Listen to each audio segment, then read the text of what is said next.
It's Thursday. It's not, when they count us in, it's not a race to get words out as fast. It's funny. I love, and I can hear Beth laughing out there because they count us in, and you are so amped. This is, would you say 6:30 a.m. is your peak performance time of the day? It's a good window. Yeah. I mean, actually 4:30 to 7 o'clock, I'd almost deem myself useful. Yeah. Anything outside of that, yeah, it's for me. It's once it hits like 10:30 a.m. No, honestly, like, the 2 o'clock part is tough when you start this early. So rolling over the afternoon, I'm all kidding aside, but yeah, efficiency of focus tends to.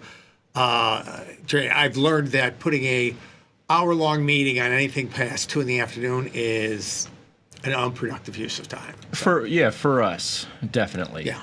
But it's fun. I love getting up. I'm up early anyways. I'm trading. So this is great to be able to. And I'm excited. I love doing this part. I love talking about markets and talking with my friend and coworker. We've worked together for eight years now. Can you believe it? It seems like it's been more than that, yeah, honestly. Too bad. We can end it now. All right? This is Frank's farewell address. Everyone send your postcards and letters. It's been great. Yeah, I guess I probably don't deserve. Most people probably don't get to work with people that they actually enjoy every single day. Yeah, I don't know. Maybe they. I hope they do. But yeah, it's pretty sweet working here. Yeah. That's why. I mean, this is a fun part. I started my career at Tasty Trade. I mean, Tom hired me a week later. He's like, "You're going on air for an hour." And I'm like, "What?" And he says, it's easy. Just go do it." Yeah. And granted, 10 years later, it wasn't perfect to start by any stretch of the imagination, but it's been still great. Pretty. I would say we're pretty good. It's not even. I wouldn't even give it a solid good. I'd give it a good minus. Yeah, I think one of the things that's really fun is that we truly love. Yeah, and it's genuine. We're excited about the products we offer. We use them. Engage with them, and that's great. And you want to share a little bit of that. I think that comes through doing the live shows with Tom this year was so much fun to be back on the road after a couple of years, and you see that excitement talking to customers and people who've reached out to us and we've gotten to know, and they share that excitement and that genuine, the fun of what we're doing. Everybody here cares about figuring this out. Yeah, on both sides of the wall. Whether it's clients or people that work here. I'm always surprised the people that work here are watching the show. And I would imagine that a lot of people at a certain type of company would have content that is kind of like made by these people, and then like the people that make the products are here and the salespeople are here. And obviously these are a bunch of companies that are separated the way that regulatorily they're supposed to be separated. But all the people watch the show. The people care about what's going on here that work here, as well as the clients. And so it comes off as genuine. It's always been fun. It's never felt forced. Maybe there's been 1 or 2 weeks in my career where I can remember doing a trades from the research or two where Tom and I maybe weren't getting along. And I was like, oh man, I have to go on this trade. It was when I was on Tom's team. Oh, I forgot. And it was just like, man, I have to go on here and I've got to just eat it and pretend like I care about what's going on at that. And of course, at that time, I was probably like hungover and had a bunch of different problems. But yeah, it was. I think you were indoor kid and bubble boy at that point. Yeah. But it was fun. It was fun 99% of the time. Yeah. And now it's with you, baby. It's 100% of the time. There you go. Well, what's going on? And also yesterday. We don't really talk about the food so much because it's 6:30 in the morning. Yesterday's lunch, I don't know what they did over at Roost. It's the best. They changed the oil or something. Yeah. The chicken was great yesterday. Fried chicken sandwich. It definitely is the best. I mean, I don't have an adventuresome palate. Some of the edge of funky stuff is interesting. You like salty fried chicken and salty beef. Yeah, I don't know why we don't do Gus's anymore. That used to be great. There's great fried chicken in Chicago, and it's only like 4 blocks from the office. There's a contingent here that hates Gus's, and I think that some of the major decision makers might be in that contingent. Really, Scott? Because especially when you go there, Yeah. It's piping hot. They got the fried pickles, Yeah. which are absolutely spectacular. They take dill pickles, fry them, and give you like this great sauce to put them in. I don't know anything about cooking or fried chicken I've never or fried anything. anything in my life. Short of French fries. There has but to be that's- there's something about there's got to be something about the oil, because sometimes you'll have Gus's and it is great, and sometimes you'll have Gus's and it is awful. Well, fried food by its nature doesn't travel well. We get French fries from It's awful. whatchamacallit. They might as well not send it. And they're great fries, Yeah. but the 2 minutes in transit. The they small just become- cheval is a block and a half away. Right, and they become sweaty and cold. and they're It's- awful. And they're no good. But yeah, yesterday's roost, whoever was cooking up the roost at wherever that is, Milwaukee and Grand, or whatever the heck spot they have there. So I saw you was had so good. Ziploc bags in your coat pocket and in your pants pockets. Now, I netted two sandwiches. and you have a little machine on your desk that actually clones these sandwiches, because I would see one appear and then disappear into a Ziploc pocket, then another one appear. You were like, what was that magician movie with Christian Bale and Hugh Jackman? Not The Illusionist. The Illusionist. Was No, that what it- no, no, that was no, Edward no, no. Norton. Different one. Not the Pacifist. Some word like that. Yeah. Whatever the hell Oh, it is. The Prestige. The Prestige. The yeah, Prestige. Right. yeah. Very good. You were like them, where they just made the rabbits and the hats appear magically. So you made the sandwiches Well, appear. Glenn's joke is that I've got a one of those, the old banks where you would drive up and you would put like your checks or whatever in the thing and it would go boom, and it would, it would and shoot up. and the pneumatic and too. then like they would shoot down. Yeah. As a child, that was like one of the fun or more fun places that we went to, because that tube thing was so you funny. guys really lived on. I mean, that was your kiddie land, is going to the bank to make a deposit. Don't get me wrong. Kids, watch the tube. I had a great childhood. I loved it. But yeah, upon reflection, there are some things where I'm like, I don't know about that. I'll always remember, we didn't grow up, thankfully we didn't grow up poor, but I'll always remember like Scottie Pippen in the Michael Jordan documentary, where he's just like, like once I got a bunch of money, like I realized we were poor as kids. And it's like, yeah, like once you get, it's like, oh man, going to the bank with mom, like this is the most fun Saturday it could ever be. But anyways, Glenn jokes that that I have one of those things That shoots the food in directly to your yeah. apartment. Yeah, like that like I put I eat lunch, I go back, I grab more food, I put it on the desk, and then like it goes like boom, down and goes to my apartment. I would imagine you probably have. There were something like that. it is a hard line to toe, which is like I'm getting higher in the company, like more respect, or at least this is what's in my mind, what's going on. But I still want to take this food home for me and my girlfriend, because I don't want to cook or buy more food. And It's a hard thing to, like, you go over there and you're like grabbing 2 chicken sandwiches at like 1 p.m, and like you see like JJ or like any of these people, and it's like they're looking at you like, what the hell? But maybe it's like, yeah, I don't get paid enough, maybe I need to get more. You think so? I'm joking. Yeah, we'll bring that up in the next Exco meeting. Frank has to shovel all this food home because, Unbelievable. you think they'll find sympathetic for me? I'm sure leadership will want to get right into that as a HR matter and make sure they remediate that quickly. But yeah, great lunch. All Great- you under great- 30, you call everyone over 60 the olds. We kind of call you're the. I'm not a you're young though. I'm not a young. No, you're the needy. Again, I Yeah. need the food. Yeah. I'm underpaid.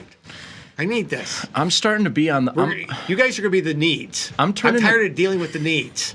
I'm turning the corner into Oldsville, because I'm starting to agree with some of the man. We had Callie's birthday party a couple weeks ago, and this one guy. Yeah, I had a great time there too. You trust me, you didn't want to be there. Thanks for including me. This one guy who was her friend, a really nice guy, but he does like social work or something that's great, really, really nice, great. And he's talking about how like he's working with these like high school or college age kids, and they're all like obsessed with TikTok, and they're obsessed with watching people play video games and all these different things. And he's like speaking in this way that's like, he's like, and I'm trying to be very empathetic, and I understand why they like these things and blah blah blah. And I'm finally like, those kids need to take a walk. Like, they need to be outside. They need to talk to real humans and get some real experience in the world. And everybody looked at me like I was like, see, you're now become the man whose lawn you burnt down. I think You've become that guy now. I think I've become. Hey kids, get off my lawn. Yeah, seriously. Yeah, but good to see. I don't know what to tell you, but yeah, man, it's great to be here Thursday morning, and an eventful. It was an eventful start to the week yesterday. Isn't it funny how greedy we get as traders? We get 3 days of good. I mean, it was Sunday night, Monday, Tuesday, Wednesday it's some really good rocking. Unbelievable. Back and forth, which was great because you didn't get trapped in the box and get run over by a 300-point one directional move that only had 20 pip pullbacks. This was a quiet night. Dollar a little bit higher, but off those highs right now when we look at it, and we're going to take a look at all the majors again. Dollar yen a little bit weaker as we roll into the start of the U.S. session. They just tried to rally it back here midway through the European session now. But yeah, giving some ground, and obviously a big Bank of Japan meeting here tonight. I can't see this, and maybe the dollar move overwhelms us, but this has been relatively muted this whole week. Yeah. And I think partially that was the announcement we have. Again, it's a weird window with the Bank of Japan. Thursday, tonight at 9 o'clock Chicago time, I believe, anywhere between 9 o'clock and midnight. They don't do like the Fed where they say 1 o'clock the rate announcement's coming out, 1:30 the press conference starts. They just put a band around it. So what are they looking for? 25 basis points of hike. Yeah. Hike. Now, again, they're hiking, everyone's cutting. They're going from 25 basis points to 50 basis points. Still, well, let's 300 basis points. Let's take a look, because here is the very interesting 5-year chart of Japanese interest rates. And my friend, they were negative for the bulk of this 5-year chart. They have hiked into positive territory last spring. Man, this was all the way back to last March. Jeez. It is crazy how long it can take central banks to move. Right. This reminds me, I'll never, ever forget the doldrums of 2015, 16, and 17. Just like the U.S. is like, we know we're going to hike. We know we're going to hike. We know we're going to hike. And it just took forever. And they'd give us like 25 basis points. I think they only got up to like 1.5. Before the pandemic slammed it right back. Yeah, which was crazy. So similar. Yeah, I think they took it all back in a day. Similar kind of path here where it's just like, and to your point, Pete, wow, hiking, hawkish central bank when everybody else is dovish. Why isn't the yen screaming higher? Because it's one of the weakest hawkish times for a central bank in the last 5 to 10 years. And right now they're at 25 bips. The expectation is that they hike to 50 bips, which as a headline number go further back is a big deal, because this will be the highest interest rates that they will have had since 2007, 2008, where they got to 0.5%. Going back to the mid 90s, that's the only time that they've been higher than 0.5%. So it is a big deal. 3 decades. But in terms of the carry trade and people that have a lot at stake in the dollar yen market, the gap closing from 0.25% on the Japanese side to whatever we're at now, 4.5%, to 50 bips on the Japanese side, and the U.S. not moving, is not nearly as meaningful as what we were talking about. Absolutely. Almost a year ago, which was, okay, Japan is positive, but the U.S. is coming all the way down to 2% or 3%. Right. The U.S. is staying pat up here, and Japan hiking 25 bips. How meaningful is that for the dollar yen story? Probably not a lot, but what they have to say, I mean, we'll see. I think you make a great point, is that that normalization, the track of normalization last year, remember, we had 7 cuts priced into 2025. Now we've barely got 1 priced in, and it's been pushed down. This is on the U.S. side. So that path of normalization of getting the rates closer was much more on the U.S. side than the Japanese side. So that effect of that 25 basis point hike in terms of narrowing that gap, yes, it does narrow the gap, but again, it's not only the absolute rate difference, it's what the market perceives as the trajectory of rates. Yeah. And that's why I think we're having a more difficult time seeing dollar yen sell off or yen get any legs to it. Well, here's the expectation in the U.S. for the entirety of 2025. And we'll have the first Fed meeting, I believe it's next week.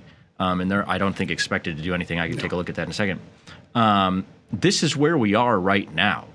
There's a 16%, almost 17% chance that the market is pricing in right now that the Fed does not move at all this year. And the bulk of this distribution curve is centered around 125 bip cut. And if you go back several months, I think they have this information now, it's only going back 1 month. But this curve was focused more around the 3 to 3.5%. Right. At different points, even lower for that for the end of 2025. There were 6 cuts. Yeah. Well, remember, you go back a year, and by the end of 2024, they were thinking we were going to be in the 3 handle. And so by 2025, by the end of 2025, they were probably expecting mid 2s. I think that's what the dot plot said in the long run. Everybody was thinking mid 2s, but it's not looking like that. And Japan hiking 25 bips at this point, Pete. Would I be wrong to think that that's the expectation for this market to even stay where it is, and they need to be more overtly hawkish if they want, or anyone wants it, and the they here doesn't really mean anyone, if the market's going to get this price below 155, don't you think they would have to be more hawkish, or do you think it's all on the U.S. side? This is the only one that seems like it's not entirely on the U.S. side. Oh, it's not entirely on the U.S. side. I agree. I think if they don't hike, we're going to see 158 to 159 really quickly. We'll challenge the highs. Whether or not, again, that's a dollar yen bullish thing if they don't hike. But it's not like we're at 120 and they don't hike. We're at 158 and almost like, multi-decade highs. So what's the reaction? The algo reaction will be absolutely, if they don't hike, we'll probably be 200 pips higher. Will we stay there? I have no idea. But I'm less likely to think we will, given the fact that we're at such a rich level. Because the thought will come in immediately, rightfully so. Well, they didn't hike this time, but they will next time. And they'll mark that back in. So the reaction, if they don't hike, yes, dollar yen trades higher. How much low? So the question is, if they do hike as what is expected, how much lower do we trade? I don't know. That's kind of priced in. Then you go into the parsing of what the language says. I hate that part because that's, again, they're looking, well, they used a different word here. Traction-wise, I don't think there's a lot. Then it comes back to more, what's the U.S. rate trajectory? We've seen, again, the yen more so than anybody else have a difficult time finding that some legs to roll over here. So it just seems the least correlated to all of the kind of dollar strength on the back of like geopolitical risk or economic risk in the European countries and the UK and everything else. It seems super separate from that, or the tariff stuff as well. The last couple of weeks, this Japanese yen seems super separate from that stuff, and maybe it's worth doing, because here's one you talked about earlier this week with the tariff talks and how that translates to. Let me bring up Canada real quick as an example, and I'll bring up the long-term chart here, because this is a similar one where dollar is at its highs against Canadian dollar for the last several years, historic highs. But you made this remark of Canada. They're cutting rates right now. They're maybe not so inclined to want to have their currency moved lower. You kind of made this comment of like, 144. You might say, oh, that's a price extreme, and in a certain situation, the central bank might say, man, we need to get our currency stronger here so that it doesn't fully collapse and we have some big outstanding economic problems. Japan, it's a little bit different, don't you think? Because they have, over the course of the last several years, I mean, in my entire trading career, multiple times been, alluded to as trying to manipulate the currency a little bit stronger against the dollar when it gets to these extremes.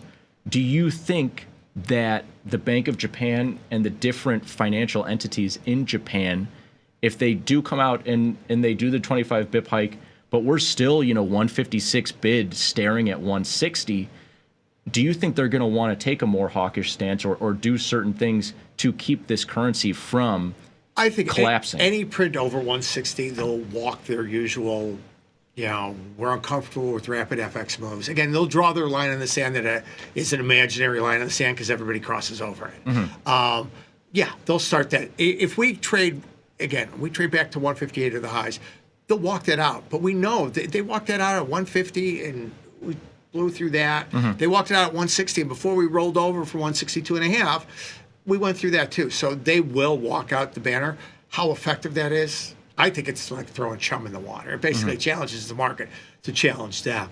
My question to you is, given whether they hike or not, there'll be a reflexive reaction in the end. More so probably to the upside if they don't hike than to the downside if they do. It seems asymmetric, but you and I almost seem to be wrong when we think it's asymmetric. But again, it's asymmetric, but look how much we've rallied.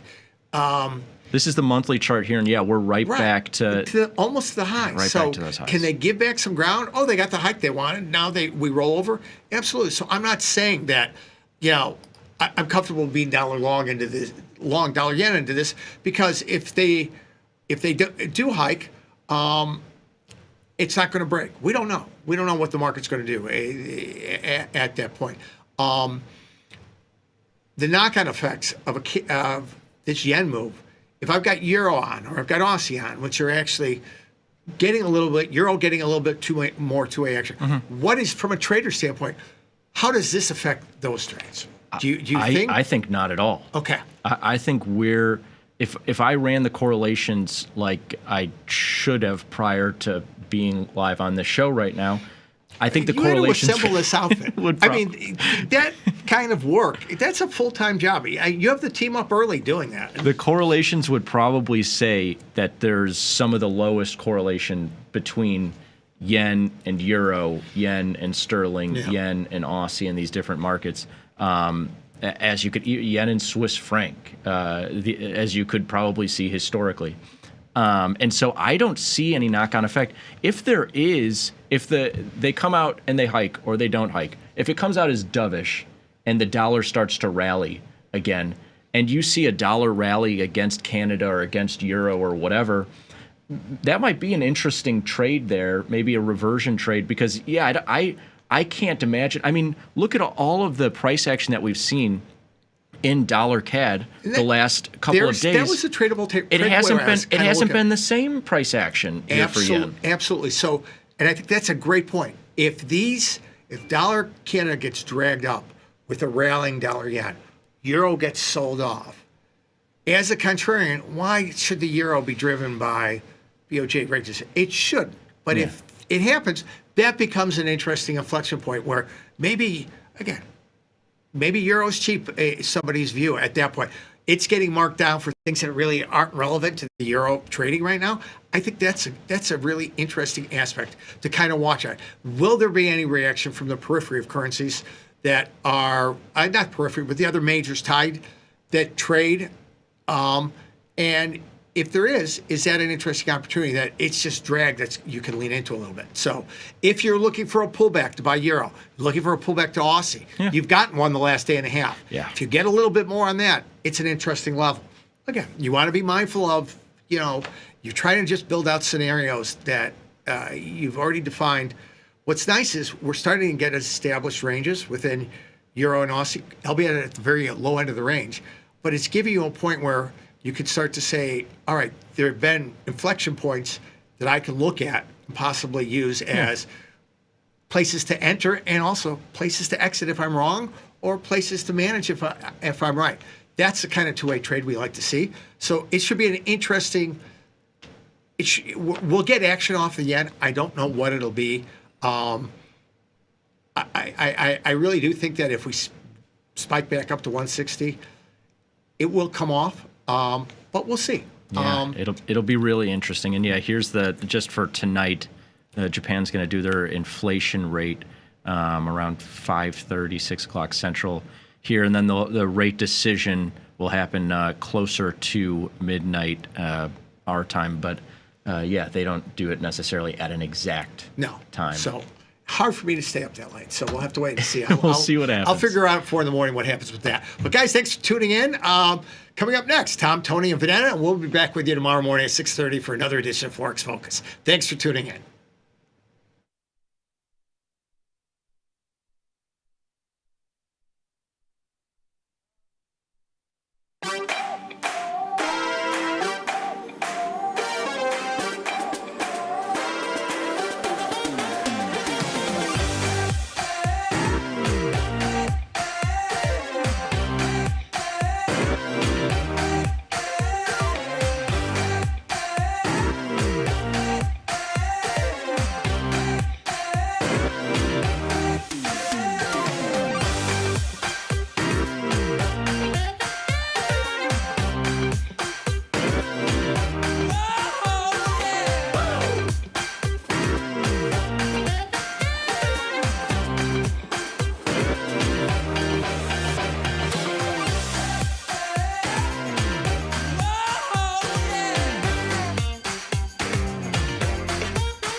So I've been trading for about 5 years, maybe 8 to 5 years, and I got in the options world because I wasn't making enough just holding long equity. You know, there's not a lot of strategy. It's just sort of like buy it and then pray it goes up. I found tastylive from my friend, and I started looking at the YouTube videos. My favorite part about it was just that there was math, there was probability, it was something you could consistently rely on. Once someone gets the right information, which they provide on tastylive, they can really change their financial situation for the better. Consistently, not, oh, I bought a stock and it went way up one time, but how can you do it consistently, over and over? And with tastylive, I was able to do that.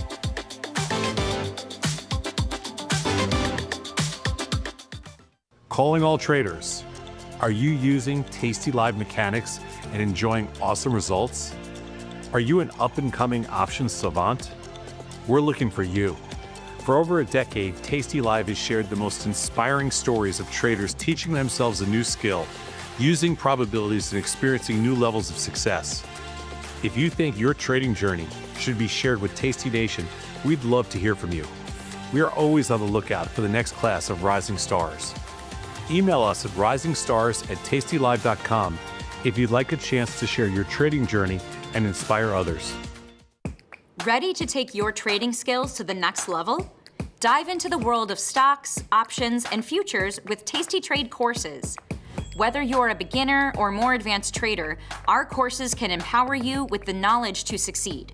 Watch as our team in Chicago shows you how to use the Tasty Trade platform and go over the basics of trading. Perhaps you'll learn about a new strategy or a potential product for your portfolio. To find our courses, go to the Manage section of our web platform or head to courses.tastytrade.com. Start taking control of your financial future. Visit our courses today. Your crypto needs a wallet, and crypto is better when it's tasty. You can now do more with your digital currencies with the Tasty Crypto app. We're proud to offer a self-custody wallet for Bitcoin, Ethereum, and Polygon. Transfer your digital tokens directly in-app and access thousands of tokens available only on-chain. Your wallet is your key to decentralized finance. Download the Tasty Crypto app and get started today.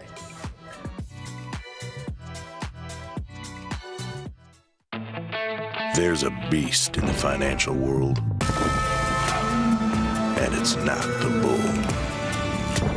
If that's you, join us on Tasty Trade.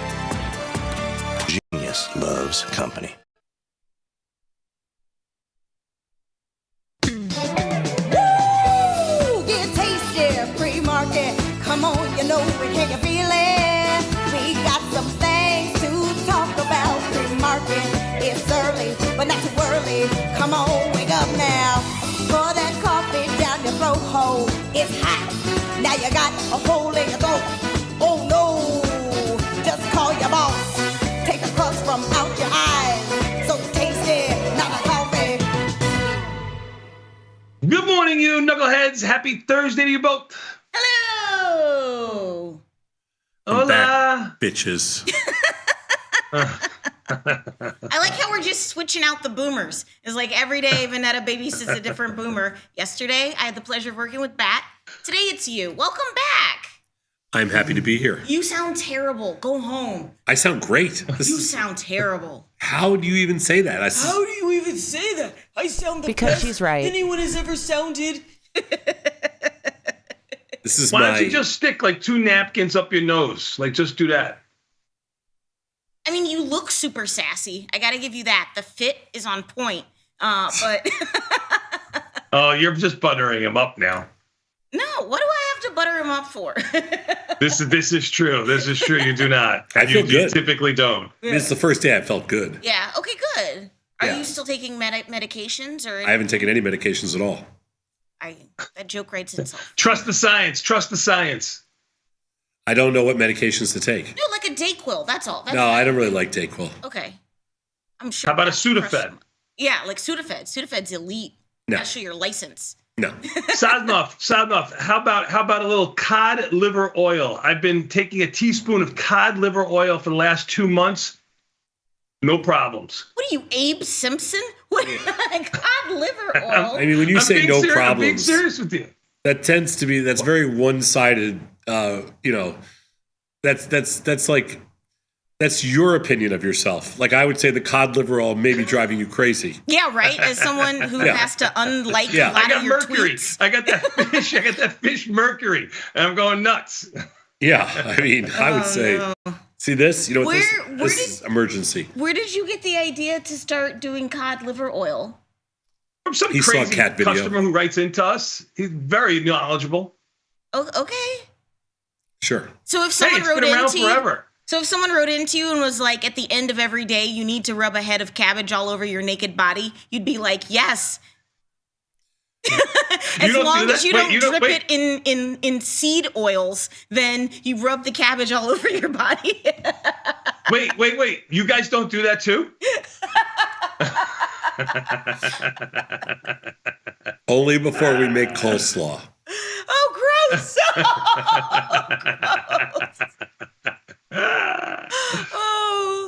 Oh no. Oh, that is a disturbing place that we just went. Okay. You better now? Are you gonna get up to some shenanigans? I saw Slappy was in here. He was trying to coordinate like an outing, and you were like, I don't know if I feel like it, but are you gonna get into some shenanigans with the boys? Yeah. And Sadnov, before you answer that, why don't you also come clean about where you were going to go on Tuesday night without the bat, but you were too sick? What was Tuesday night? You and Tucci were going to have a little lone dinner together? Oh, yeah, we were, but I couldn't make it. How come the Tooch gets to go out to dinner? He's sold 0 properties. And you reward him with the dinner? Yeah. Oh, you sound great. He was rewarding me. Okay. Oh, all right. I don't want to cost Tooch another steak dinner, so I don't mind not going then. That's all right, though. But I noticed a lot of dinners without the bat lately. There's a message in there. Oh, no. Yeah. Yes, there is. No, I don't know. We'll see. We'll see how I feel this weekend. Dude, you gotta take care of yourself, man. Like you've just been like go. I know. We'll see this weekend. I'll see how I feel. All right. Well, I think the best thing for you this weekend is to curl up with a hot mug of chamomile tea and learn everything you wanted to know about Bitcoin, but were afraid to ask. It's going to be great. That's right. I've seen it. It's going to be amazing. But I drank so much tea the last 2 days. Oh, I love tea. I'm a tea girly. I've been drinking Rishi green tea. Oof, it's good. It's good, yeah. Really good. Green tea's good for you. Yeah. You put like a little lemon and honey in there, or No. No? Okay. Why would you do It's that? finally happened. You've gotten to the age where tea is the highlight of your day, Sosnoff. I love it. I didn't say it was the highlight of my day. I just said it's good. It's so good. It's so good. Well, because bad coffee also has bad tea. Yeah, Your iced tea is sick. we do. We actually sell Rishi tea, same tea, Yes, I know. Yeah. I know. which I really like. Okay. This is riveting. Matt, what did you do last night? Oh, Sosnoff, I ran into two guys from the floor that I haven't seen in forever. Are you ready? I'm ready. Magoo? Okay. There's a trader named Magoo because he couldn't see.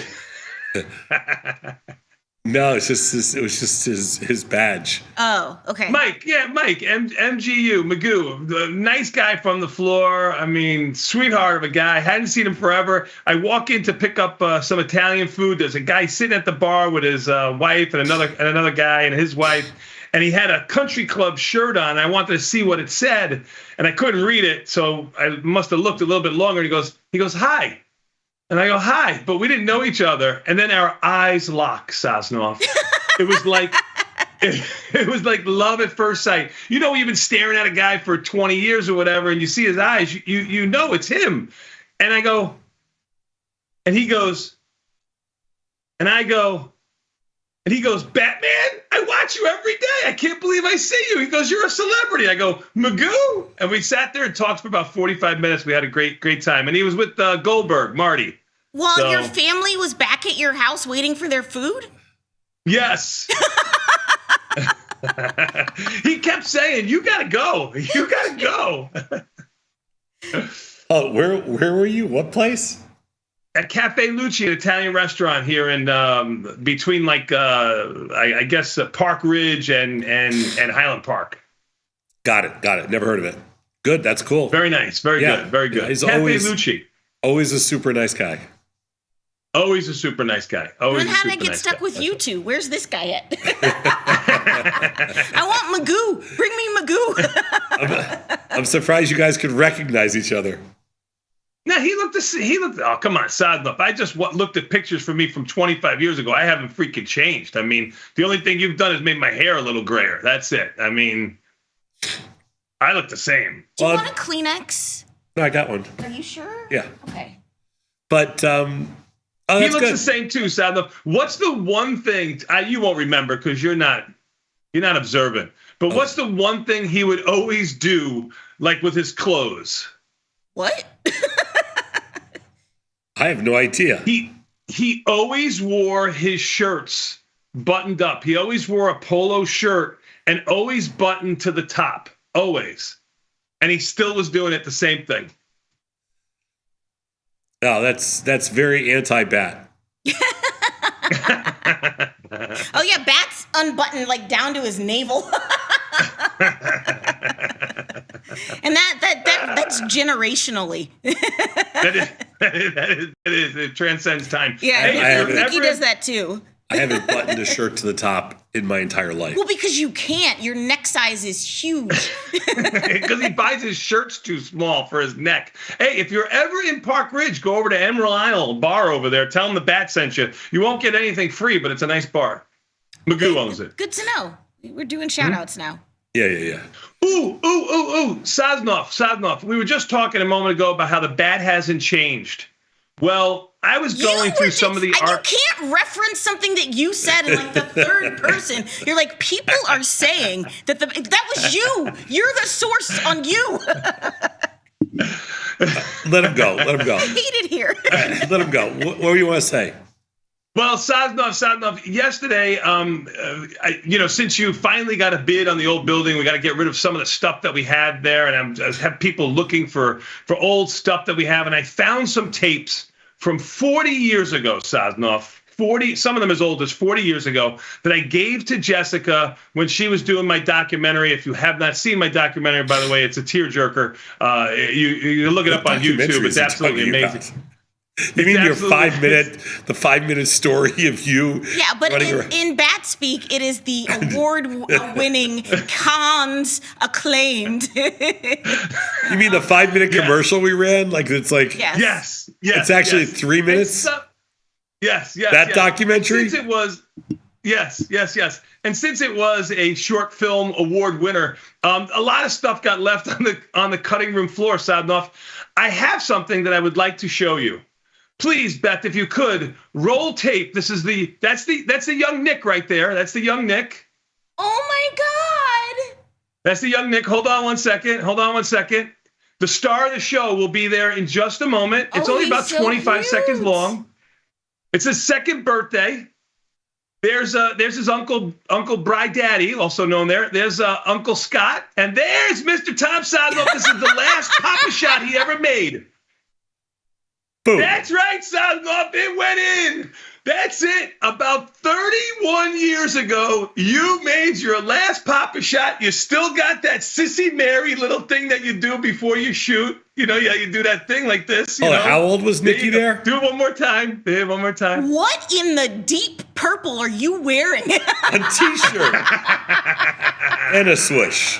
What is happening? And a swoosh. A T-shirt and a swoosh. What is happening? He was 2 in that picture? What's that? He was 2? He was 2 in that picture. Yeah. I think that was his second birthday. His So second birthday. how old is he? He's 35 or 34? He's 37, I think. No. No. Let's not make him. Let's not. He was born in. One of them was born in. I think he was born in 90. He's 33. He's born in 90. He's 35. He'll be 34. No, 89 is Sorry, 35. Yeah. He'll be 35. Sorry, yeah, 35. Yes, that's 33 years ago. 33 years ago. Yeah. Okay. Yep. Wow. Yep. I just did not. It was just, what were you wearing? Looking like was- Lurch over there in the corner. A T-shirt. Oh, the and hair. I've got, ladies and gentlemen, I have more Sosnoff coming. I think I have a couple of softball pictures from the day early on when Sosnoff and I met. It's going to be good. It'll be coming in the coming weeks. Enjoy. Wait, did we sell the building? No. Oh. What is he talking about? We got to pack up all this. There's an offer. Oh, yeah, there's been offers before. I know. That's right. But we have to clear out all our remaining stuff. Oh, we do? I have to go by. I think. Yeah, the real estate agent's saying it's not showing as well because of all our crap in there. Yeah, we have. Yeah, I could have told you. I could have told you that. We have too much crap left in there. We have junk everywhere. The place is a nightmare. Yeah. I know. So I got to go there and get whatever's There's also left. a fire hazard. Ugh. I haven't been there in 6 months. Yeah. Yeah. I park over there sometimes. My Wi-Fi still connects. Like it'll connect on my phone. Yeah. You should turn that off. Paying for it. Hey, well, we got a great show for you today. Whether you're a blast from the past or not, it is a thrilling Thursday here, short week on Tasty Live, and that means some of my favorite content is going to be gracing your screen today. At the top of the 8 o'clock hour, starting with Trades from the Research Team, the world's greatest financial think tank presents their trade ideas to Tom and Bat. Are you excited for that? I am. Do you have a favorite research team member? Like, do you continuously, like, there's a funny TikTok of like this grandma that has like a leaderboard of like all of her grandkids, and she like ranks them, and they're like Nana, that's not cool. She's like, the rankings are what the rankings are. Yeah, my mom does that too with all the grandkids. Oh, really? Yes. It's pretty easy. Whoever calls the most gets the top of the the top of the list. Sure. And then she lets all the other grandkids know who's on the top and who's on the bottom. Right. Yeah. That's. It creates a competition. Okay. That's healthy. But do you have a favorite researcher? Favorite researcher. Right. That's what I'm saying. And like, is there are you constantly like ranking and re-ranking the research team? Oh no, I wouldn't do that to them. That's so unfair. Oh my God! Almost every day. Are you kidding me? You're only as good as your last Who do you think is research. Tom's favorite on the research team? Who is Tom's favorite? This is an easy pick. I mean, Julia. It's Julia. Yeah, it's Julia. Yeah. Probably. That has nothing to do with her work or anything like that. It's just she's the easiest to be around. I mean, she's the like water on closest a to duck's normal back, of all those guys. Okay. Yeah. All right. I was just curious. Everyone is special in their own way. Research team. Good luck with that. No, I really don't think they are. Well, we know that your real favorite is coming after that, and that's Victor. Victor Jones is going to be on at 8:40. It's your first talk with Victor post inauguration. No, we talked last week. Oh, you did? Yeah. Okay, on Sunday or Monday night. Or Monday night and last Thursday. no, but I meant post-inauguration. Oh, post-inauguration. Do you not hear the words that are coming out of my mouth? We did talk on Monday night. Okay, you did talk Monday night. Yeah. What are you going to talk about today? I don't know. know. Okay. Yeah. Well, there's a lot going on. It's not like we're Oh, there's plenty going on. right. It's not like we're wanting for news or No. There's tons to talk about. controversy. And then 9 o'clock, I got a market measures picking wings for 0 DTE. Are you a drum or flat? 100% flat. Drum or flat, Bat? Who? Drum or flat? Oh, I am definitely a flat, 100%. Wow. Me too. He I won't doesn't even know. eat it. He means flat. I said flat. Oh, you did? Oh, I thought you said drum. Sorry. No, You said drum, Vanetta? I'm drum. I'm team drum. Yeah. I won't eat a drumstick. What? Yeah, I won't eat a drum Who either. is this diva? I Was a little too phallic for you? don't like it. I don't like it. Are you worried that you're gonna It's like too it? reminiscent of that one night. Are you worried that you're gonna like it? It's okay. I've lost my train of thought. But market measures, picking wings for 0 DTE. This is part of our DTE series. If you've missed any of it, you can do a search on our site. And if you have any interest in our 0-day research, it'll all come up for you. And then live from the trade desk, we got big boy Scott Sheridan, counting down all the top trending tickers over at Tasty Trade. Drummer flats for Scotty. Oh, he probably doesn't. I'm going to guess he doesn't care. But if he did, I'd probably say he's drumstick. Ooh. Yeah. But you're You saying think- that like you as a think so? I dig think- on him. You know what? I think he's a little screwed up too. He probably is drumstick. I think Yeah. you're right, Saz. We will ask him. Yeah, we can ask him, but I'm pretty sure he does things. Yeah. He's gonna be He does things to be difficult. Yeah. Whatever. He's Yeah. an innovator and an icon. And then, that's going to be Scott coming in. So you definitely want to stay tuned for that. Hey, tomorrow is Fan Friday. So we're doing Fast Market where we need your trade ideas. This is for tomorrow's show. If you have a trade idea, if you got something cooking, something that you're working on, we would love to hear from you. You can email us at the top of the page. But hey, you already know. You guys want your daily dose? Sure. Hit me with my theme music. Let's go. Our leading story. Breaking news. Coming across the wire. This leading story. just in. Top story. Just in. Today's headline. This just in. Breaking news. All right, everybody. Today is a thrilling Thursday. It is January the 23rd. This is the part of the show we like to call the Daily Dose, where we talk about today's financial news and headlines. My name's Vanetta. Are you ready for the news? Ready for the news. Earnings on deck today, Mr. Bat. For today, we're looking at Verizon, American Express, Texas Instruments, and then CSX. Not too much. Wow, that's a motley crew. It is a motley crew. Well, thanks to Netflix, the S&P 500 hit a record high yesterday. Like I said, getting a boost from Netflix results, Trump's AI investment plan, and all of the like. All of Wall Street's indices rose Wednesday, with the S&P 500 hitting an intraday record high. Let's talk about what the heck's going on with these markets. Well, I mean, they seemed to get a little ahead of themselves yesterday. We'll see. They were strong all day. They sold off a little bit on the close. They sold off a little bit this morning. I mean, let's see. Okay. Netflix is unchanged. They sold off 10 handles, Sadnoff. Well, they sold off from 10 record handles. highs. They sold off 15 handles on the close and 10 more handles. Yeah, half the move. But What are you off of doing record with your highs. index positions relative to each other? we're a little short. Not. It's nothing major. Believe it. It's nothing. Okay. All right. Good. Yeah, my deltas this morning are pretty. Not as short as I'd like to be shorter. Let's put it that way. News coming out of Davos 2025. Why aren't you in Davos right now? Why aren't you in Switzerland right now with your people? Yes, Sadnoff. How come? How come? I don't know. Because That's a you're good under question. the weather, a little under the weather, How come I'm That's not what in it is. Davos That's with what my it is. people? right?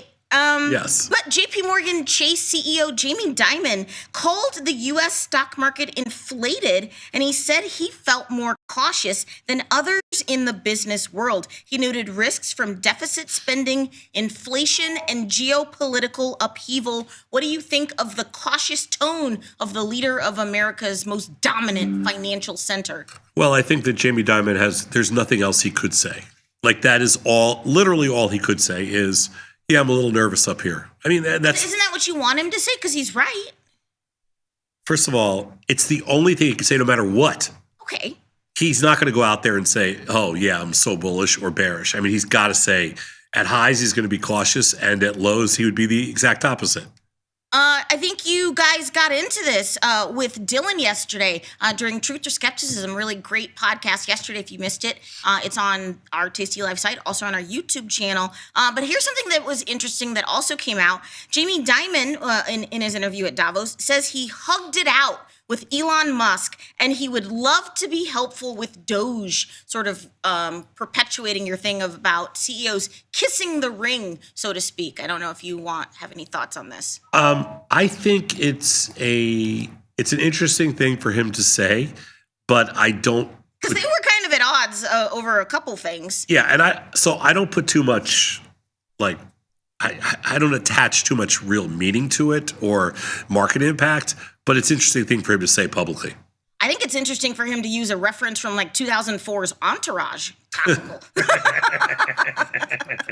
We hugged it out, bitch. Like, what? I was like, is this an Entourage? Are you Vinny Chase? Is Elon Musk Turtle? What is happening? By the way, Entourage, when it came out, if you haven't watched it, ladies and gentlemen, you should go back and see it. It's awesome. It was really good for its time. And it was great because it was like the true sort of story of I think Mark of a bunch Wahlberg. of guys. Yeah. Entourage was great. Yeah, it was great. It was great. But I just think it's funny to, in the year of our Lord 2025, to make like an Entourage reference. But okay, you do you. Bat, are the banks doing anything? Let's look at JP Morgan.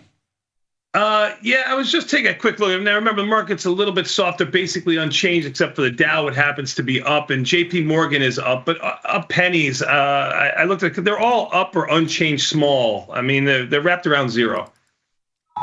The Japanese yen is slightly lower today as all eyes are on the Bank of Japan, which meets early Friday. The BOJ is expected to raise interest rates by 25 basis points, which would bring the cash rate to 0.5%. The Bank of Japan, would that be the most it's ever raised rates? And they said they're going to raise rates if it sees higher wage growth, which could indicate that inflation is sustainable. Let's talk about the yen.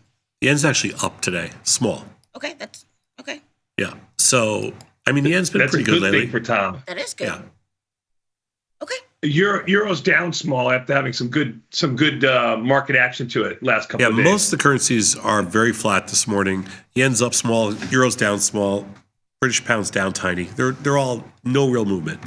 What are you doing in bonds? Bonds were long and they're down pretty good this morning, down 18. Oh, what's going on with bonds? Under 113, that is correct. They had a nice rally up to close to 114, and now they sold off a point. They're kind of range bound. We sold some pretty good. We'll reload if they go any lower. Okay. I mean, that's all I can say. We'll reload if they go lower. Hey, here's something that's interesting. Ethereum used to be seen as the most likely challenger to Bitcoin status as the preeminent cryptocurrency. But as Bitcoin and other altcoins are soaring, thanks to the new administration's embrace of crypto, Ethereum has struggled to keep pace. So Ethereum founder Vitalik Buterin and the Ethereum Foundation are throwing their weight behind a new startup that hopes to market Ether as the best cryptocurrency for Wall Street. It's called Etherealize. I'm not making that up. Interesting. Yes. It does lag, man. It does. But it hasn't. It used to be right there. Like, you couldn't say Bitcoin without saying Ethereum. The last time when Bitcoin was trading, the first time Bitcoin traded 50,000, Ethereum was like 4,000. Yeah. Now Bitcoin's 100,000 and ETH is like 3,200. I don't know. 3,200. Yeah, and if you look at the last month or so, Ethereum really hasn't gone anywhere. It hasn't moved sideways. Yeah, it hasn't moved. Yeah, and yeah. So, but they're marketing it. Their plan is to market Ethereum to financial firms while also building products that will make the network easier for banks to use. Yeah, just capitalize on those opportunities. We had Vitalik on the show 14 years ago. Yeah, wouldn't call him a friend of the show, but it was his first interview ever. Right? Yes, it was. He's so little. We hit it first. He's so little. What's crypto doing today? Digital assets. It's a little bit softer. Bitcoin, as Tom was saying, wrapped around 100,001.5, down around 2,800 on the Bitcoin futures, and coin itself, if you're looking at that, is trading 288, which is also down around $7 on Bitcoin. Good IB rank of 43 in coin, by the way. Earnings looming in February, though, not for another month, February 20th. Maybe for your podcast. Maybe for my podcast every Tuesday and Thursday. Hey, today happens to be Thursday. Lucky for you, we'll have another one. I can't promise you it'll be a 24-hour winner like the last oil trade we did on Tuesday, but I'll try. You're going to lose your crown as the world's worst commodity trader. I know. If I keep this up, I know. You are correct. Google, the Goog, has agreed to a new investment of more than $1 billion in the generative AI startup Anthropic. The fresh funding builds on Google's past investments of $2 billion. They also retain a 10% ownership stake. What is Google doing? What are you doing in Google? I have no Google position on a short strangle, little short strangle. That's it. Google's unchanged at 198.5 earnings February 1st. Okay. Oh, it's short. It's around the That's corner. all I got. Earnings, IB rank of 55 is pretty good. Place your bets. OpenAI is targeting users with a system that thinks like a pro engineer. What if you could use generative AI to build yourself a level 6 engineer? Is that possible? Because they're putting labels on it. They're like, we could theoretically now, we can get to being like a level 6 engineer. I mean, I guess it's possible. What does that mean? You know what? I'm gonna have to do this. And then if I can do it, then anybody can become an engineer with AI. I think I should be the test pancake. You would agree. You would agree if I could do this. It sounds possible. Yeah. But I gotta think that the amount of work that goes in to training that AI agent to be that engineer. Yes. And the amount of work that will be required to check on that engineer's work. Have you checked on our devs lately? They're all up to all sorts of shenanigans. I'm just kidding. They work very hard. I don't know if you're going to be able to. I don't know how much you're going to trust it. Without. I just think it's a very big cultural change. Yeah. And I'm not sure how much work goes into training that, because in order for it to get to level 6, it's got to be trained by something level 6 or higher. Yes. Yeah, but they're saying that they've done it though. I'm sure they've done it. I don't know how capable they are, if it's worth it. I don't know. Yeah. Just real fast, I was on a date. This is a long time ago with some dude, and he's like, I'm like a level 7 engineer. And I was like, I'm a 10x baker. You're a 10x what? Baker, like baking, Yeah. He actually said he was a level 7 engineer. Yeah. And I'm like, all right, I'm a 10x baker, whatever. Tony, you once told somebody you were a level 10 trader, didn't you?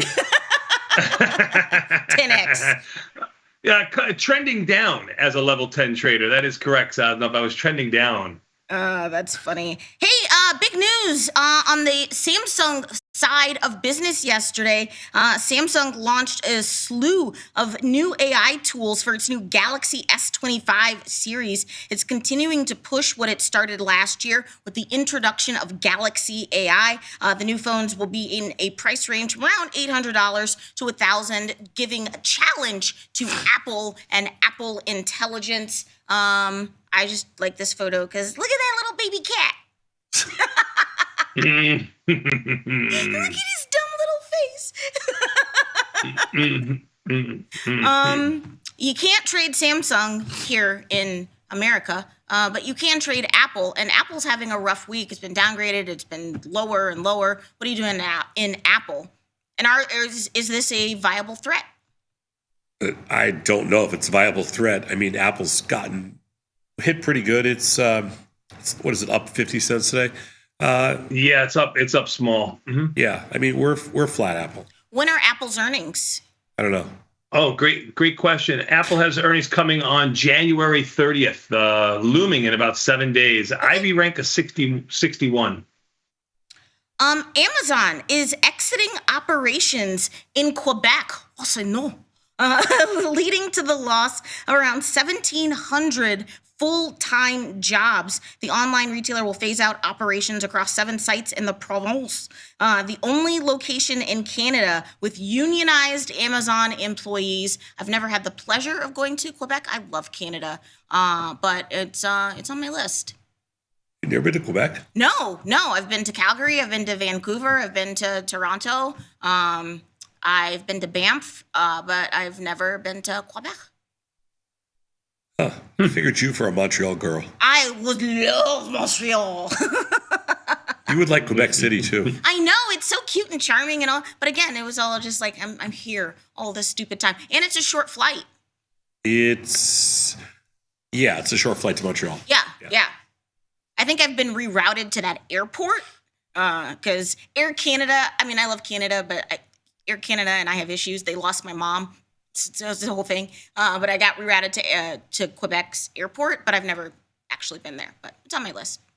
Montreal's great. Anyway, hey, but Amazon, what do you think about Amazon shutting down a whole province just because they unionized? That's the bigger story. I mean, that's shady. There's probably more to this than I... There is literally not. You are the son of a labor lawyer. There is literally not anything more to this. Well, what do you want me to do? Defend Amazon? I want you to be égalité, liberté. I'm not going to defend Amazon. What are you doing in Amazon? Nothing. Okay. No position. Good Ivy rank of 57. Earnings February 6th. The stock looks like it's unchanged, down 25 to 50 cents.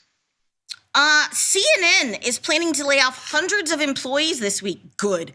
NBC News is also planning layoffs this week, although the scale is much smaller than those at CNN. Newsrooms across the U.S. are reorganizing around digital audiences as fewer people watch cable and broadcast news. Is cable news broken? I don't watch cable news, so I can't tell you if it's broken. I You got like a general sense. Well, that would be an indication it's broken if you don't watch. Well, I've never watched it, so it's not fair because I've never watched it. Sure. Yeah. Okay. Yeah. So I don't know. Well, we'll see. Let's see what happens. Go in there. Hey, getting in trouble again. Senators are questioning if Frontier and Spirit Airlines are manipulating seat pricing. They absolutely are. They are using customers' personal information to charge. Oh my God! Will you blow already, please? To charge Just blow your different nose. fees to passengers on the same flight. Hold on. Here's Sparky. Wow! Damn. She winked at me. Oh, flew past my head. Sadler, what happened to the big paw? I mean, I didn't even she had see a her. I little bit wasn't of looking at anger her. in that Get the throw. quickness. Pick it up. Blow your nose. I got plenty of stuff. But anyway, the company's using algorithms and they are manipulating seat fees by using, again, customers' personal information to charge different fees. Like, I believe all seats on the plane is like, okay, if you want to sit in this section, it's this price, this. But they're changing the price based on customers' information. Like what kind of information? Like, how desperate are you to get to Tampa? Don't know.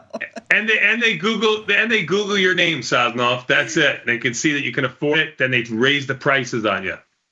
They're using zip codes, search history, and other information. ULCC and SAVE are the tickers there. Come on, that's shady. I agree. That would be shady, but there's a difference between dynamic pricing where the whole flight is experiencing a surge in demand, and then there's dynamic to you pricing. I changed a seat last night. Changed a flight last night. Yeah. From one day to another. Yeah. It doubled the price of my flight. Well, yeah, because there's certain days. Because you can afford it. Maybe because I can afford it. Like, I could have helped you. You could have used your miles so you didn't have to pay out of pocket because you have like 1 million miles. I know, but I hate you. I know, but I want to help you. That's all. It's fine. No. Some people in the firm use those miles already, Vanetta. Keeping it to myself. It's called growth.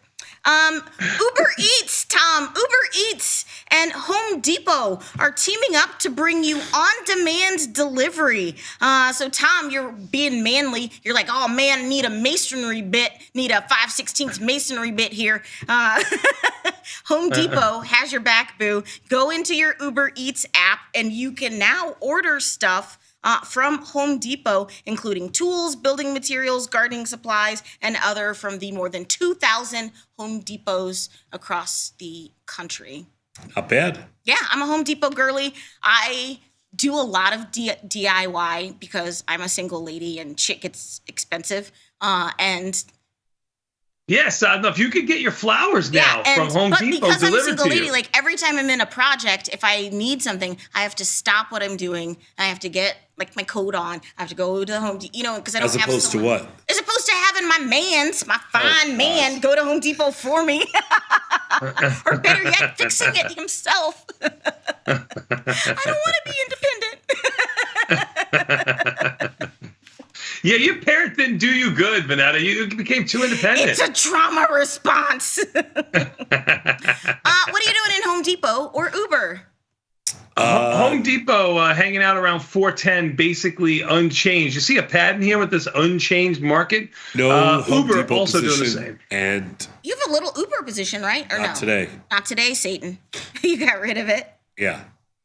Hey, Earnings February 5th in Uber. Sorry. Here's something interesting. People spent less time using apps last year, but they spent more using them. So mobile apps lost some of their appeals for Americans based on download and usage data that comes from sensor data, but in-app spending increased 16%.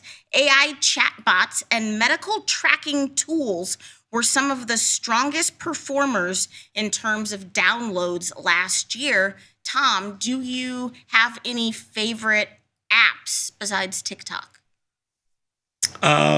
Favorite apps? Yeah, you're like, this is a game-changing. Like, I have a sleep app that I use that tracks my sleep, and I really like it. I paid for it. I use it every day, and I really like it. I use the Tasty app. Use Uber. I use Uber if I'm on the road. Yeah. I don't know. I have like 10 apps I use. Bat, do you have apps that you use, like Hockey Dad apps? Yeah. No, I use Live Barn, which is you could see any rink in the country, really. If your kid's I get playing it. Live Barn. Oh, that's clever. Yeah. So yeah, I use a few. Not many. Wait, Tom I could uses just see men skating around. What is this app? Hold on. You can see 14-year-olds. No, I don't want to go to jail. No. You can see it's the whole thing all day long. Whatever's there. So if there's like a beer league. Yeah. Now the bad thing about that is they catch you. Like you can hear yourself when you're not saying things properly. So be careful out there, ladies and gentlemen. You are being filmed. Live Barn. Okay, so this next story, in just the dumbest headline, this makes me so angry. Ticketmaster is fighting its Federal Trade Commission antitrust lawsuit. This is their argument. They argue that a lack of competition can actually save concert goers money. Be so for real right now, Ticketmaster. They argue that states can't prove direct injury to their residents, Let me show you to some very angry Swifties. But lawyers for Ticketmasters asked a judge to stop 27 states from participating as plaintiffs in an antitrust lawsuit. Look, I think we can all agree that Ticketmaster and like Live Nation is a monopoly and just a malignant cancer on. I don't understand how they can get away with fees that are about a third of the price of the ticket. Right. I just don't get it. No, I don't get it either. And where, they say where does that make any sense at all? They're saying that more competition would result in higher, not lower costs. How is that possible? I don't even know. I don't know. It's like, are you actually even lawyers? LYV is the ticker that I want. How do they, for so long, how have they gotten away with like a because third? they're a monopoly. There's no. There are other groups, and they're all the same price. But here's the thing, though. The thing is, though, stadiums, arenas, like that's a finite amount of seating. Like it's not infinite. So the supply is always what the supply is. But the fees are different. Who cares? No, but the thing that's changed the game the most is the bots. So what's happening is people with a very sophisticated network and system of bots are able to buy up the tickets, the majority of tickets, at face value. So then everyone else is forced to fight for their lives on the resale market. Okay. So the things that they need to be doing are better parameters around getting bots off of their sites, because those are the like majority of where the tickets are going. I don't understand what that has to do with the fees that are being charged. Well, because they're like, hey, in a nice world, the fees are sort of like, okay, if you're paying like face value, but everything just gets like, but you're right, like there's no transparency about what the fees are, what they're going to, if everything's digital. The issue with bots buying up all the tickets is one thing. Yes. But fees are completely different. The whole Ticketmaster is a whole entity, staff, record label, and a crew. Sucks. But there are groups that have tried to come in and lower the fees. Yeah. And they have not been successful. Yeah. It's hard. Like and you're an artist and you want to tour and you want to see your fans, like you don't have a choice. You have to use Ticketmaster. Like the venues have to. Like it's all just. It's really interesting, but it's so frustrating. But hey, I gotta keep it moving. Oreo is partnering with Post Malone for its limited edition cookie. It has swirled cream filling that mixes salted caramel and shortbread, but then that is sandwiched between a chocolate cookie and a golden cookie. It's engraved with 9 designs inspired by the artist. We love Posty. You know what? I used to be scared of him. Like when I first saw him, I was like, what is this guy? But man, he's good. He's good. He's getting into country now and it's doing other things. But yeah, but you're not a big fan of Franken cookies, but like this salted caramel on the right, the salted caramel with the shortbread looks good. Okay, no, okay. Nah, it's not my thing, but I'm gonna represent. I'm gonna help Posty because I like him. Hey, this is the weirdest thing I think to ever happen, and I did not have it on my 2025 bingo card. A Bucks Pelicans NBA game was postponed because the weather in New Orleans was worse than the weather in Milwaukee. And Wednesday night's game between the Bucks and Pelicans, which was in New Orleans, had to be postponed because of a snowstorm, a historical snowstorm in New Orleans. The league said the date for the rescheduled game will be announced at a later time. Bet they don't have snowplows. Right, yeah, no, this whole thing is just like, wow, because you would think, like, yeah, the league scheduled it probably in New Orleans in January because they're like, yeah, because Milwaukee could get kind of dicey. Little did they know. Yep. This is the funniest thing I've ever. So the Texans running back, Joe Mixon, he claims the NFL fined him for something he didn't. Did you hear about this story? So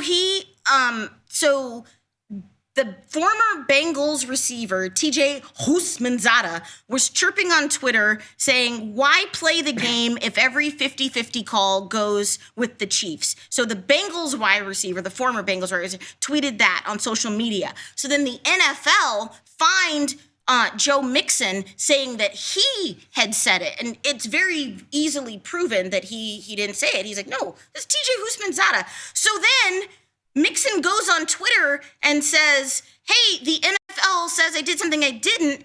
And then he got fined for calling the NFL out. They're like, you want another one? So he says, I'm getting fined by the NFL for what someone else said. What's next? I get fined for when Connor McDavid cross-checks an opponent in the NHL? You're damn straight you do, Mixon. And they That's fined good. him the max. It was really funny. That is pretty funny. That's good. It's like the Breakfast Club, like the the guy is like, you want another one? Like he's like, he's like, I didn't even do anything. Poor guy. But also really, the refs sacked CJ Stroud 8 times. Be so for real. Chiefty. Hey, finally today for my viral video of the day.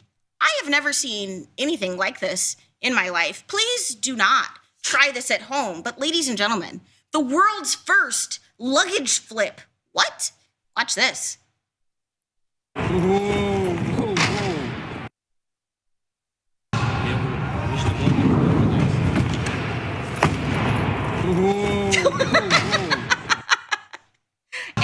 how do you know that you can do that? I'm not impressed. You're not impressed? I'm not. Are they full? I Probably don't not. know. I thought that was good. Saz could do that. Did you see him make that Papa shot? That's right. Saz could do that. Okay. Hey, look at me finishing on time and give us our research team some time. Bat, what's coming up next? We're going to take a quick 90-second break and come back. We got more Tasty Live after this with Confirm and Send. Stay tuned.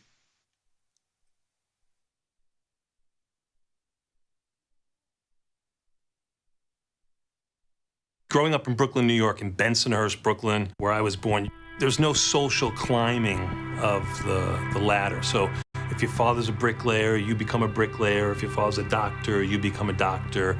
If your father's a hoodlum, you become a hoodlum. My dad was, he was an original market maker, let's put it that way. Only not an exchange-regulated entity. My mom was a waitress, just trying to make ends meet. My parents were divorced when I was 11. And my mom did everything, legit did everything for me. But I idolized my dad.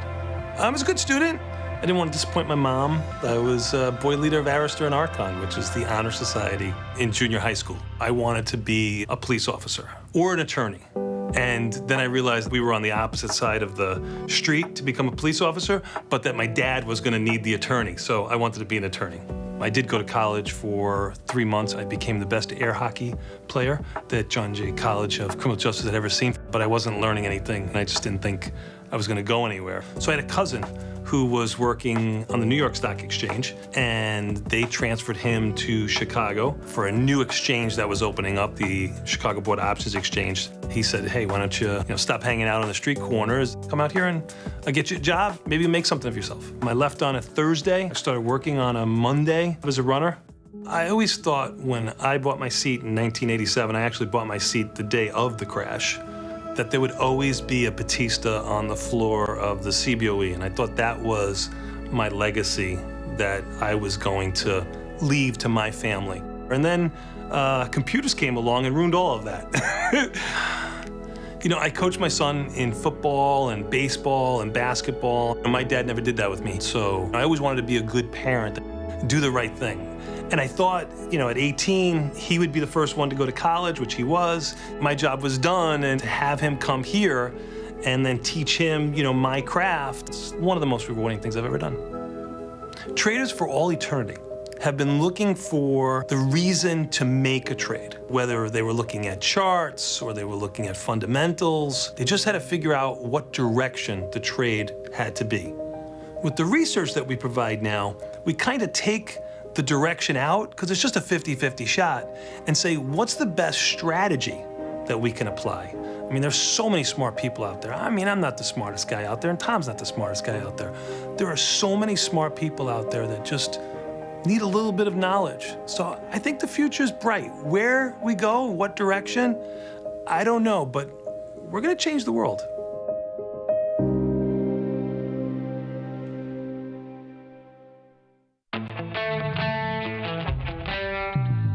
In the world of investing, a beast lurks between the numbers. Some watch from the safety of the sidelines, but others saddle up and ride that 1-ton rowdy ribeye for all he's got. If that's you, join us on Tasty Trade, named best online broker for options trading. Genius loves company. Forbes called us best online for options trading. Investopedia, best for options trading, period. With stockbrokers.com, we're number one for options and futures trading. The Motley Fool really likes us. And so does Business Insider. So what else can we say other than boom? Trade like a trader. Tasty Trade. Make your move. Beat the opening bell. Get trade ideas and market insights before the open. From the creator, Tom Sosnoff, and our chief market strategist, Tom Preston. Every weekday. Sign up at tastylive.com/newsletters. Got trader's block? We've got the cure. Get data-driven trade ideas with Cherry Picks, our weekly newsletter that gives you insights into the market. Sign up at tastylive.com/newsletters.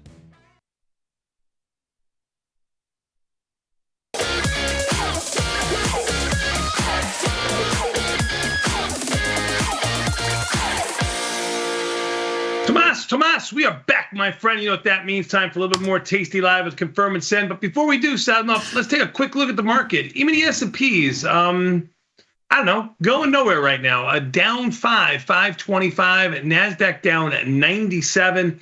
Russell down 13. I guess they're all down, except for even the S&Ps, the NASDAQ and the Russell, down 0.5 percentage point. The Dow bucking up 43. And volatility unchanged, down 1 cent.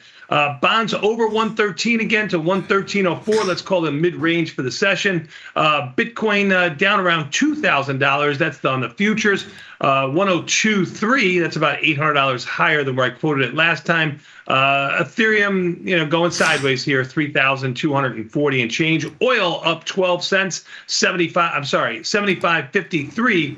IV rank of 31. Gold finally taking a little bit of a downtick after a few-day run to the upside, down $25 to $27.45, still at the high end of its range. Silver doing the same to a bigger degree on a percentage, $30.58, down 84 cents. You can see wiping out the last few days of rallies. Nat gas up 4 cents and change. Talked about the euro basically unchanged. The yen is higher. The big mover for earnings was GE. Last time I looked, it was up around 15. Looks like it's up around 12 or 13 right now. You got a few earnings plays today, AZ, AXP, and just a few other small players. That's all I got, Sadnoff. We've got trades from the research team after this, so stay tuned for that. Sadnoff, confirm and send. All right, let's take a look. Emails that came into us overnight. Thursday, January 23rd. Let's do it. I recall in the past, you used to talk about how much notional leverage you carried in your portfolio, but I haven't heard it discussed recently. Is there a reason for that? Is there a reason for it? I don't believe there's a reason for it. No. There's not a reason for it other than we've kind of changed the way we talk about measuring your risk and things like that. And we don't talk about notional leverage as much anymore because it's too hard to assign a notional value to an option spread. Yeah. That was our challenge. How do you assign a notional value to an iron condor? How do you assign a notional value to a short call spread? And so it got just a little confusing. So what we did was we went with buying power reduction, which actually makes a lot more sense. Mm-hmm. So it's not like it disappeared, right? That stuff. We've just changed our focus and moved to something that we think is a little bit more mathematical, which is buying power reduction as opposed to notional leverage. And even that, you've got to take with a little bit of a grain of salt and dig into it, because a spread with the same amount of buying power, multiple contracts over one contract of a strangle is not equal either. So even then, you got to be careful. Yeah, but BPR is a more direct, simpler, more accurate number than looking at notional leverage. That's all. Let's go next slide. Yep. I just viewed your video on optimal width size for iron condors. For clarity, is the width measured between the two short strikes or from the current price of the underlying to each short strike? The optional width size for condors. For clarity, the width measured between the two. No, not between the two short strikes. We're talking about the buy and the sell of each option. That's what we're talking about. The width in between is going to default out to whatever the implied volatility is, and that's not something you have to worry about. That's just going to happen. So if you're looking at the 20 delta option on each side, it's a short strike with a 20 delta option and then going $20 wider than that. That's all.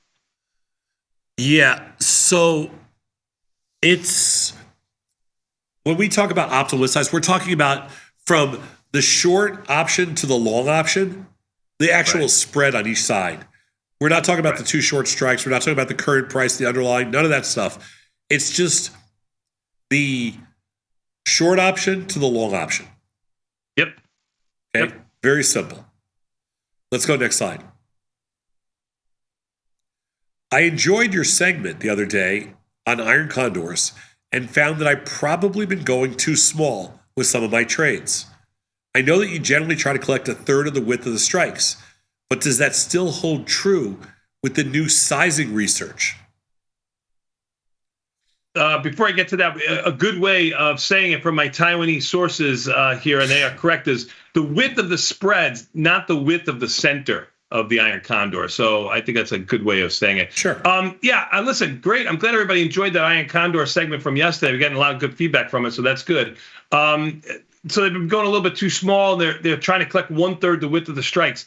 I think that still holds true. We're just showing you the optimal amount for what you're doing. I would kind of look at both. If I was getting 1/3 the width of the strikes and I was $15 wide, and when I went $20 wide, I might be getting only a quarter or less. I'd probably stick to the $15 wide. But listen, everything lays on top of each other, and then you make your best play from there.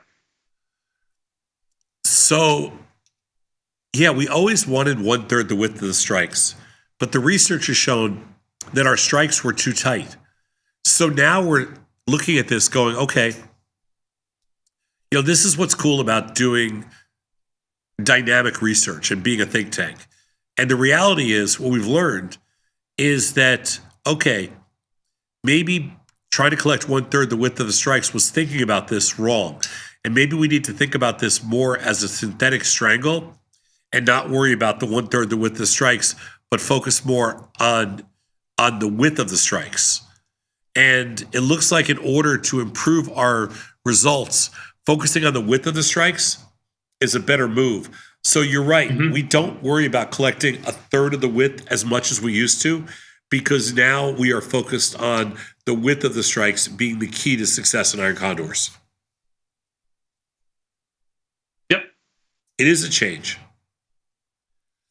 What are your thoughts on some of these new ETFs? They use a strategy of covered calls and distribute the premium collected as a dividend every month. The rate of return on some of these is very impressive. Yeah, I don't think it's anything new.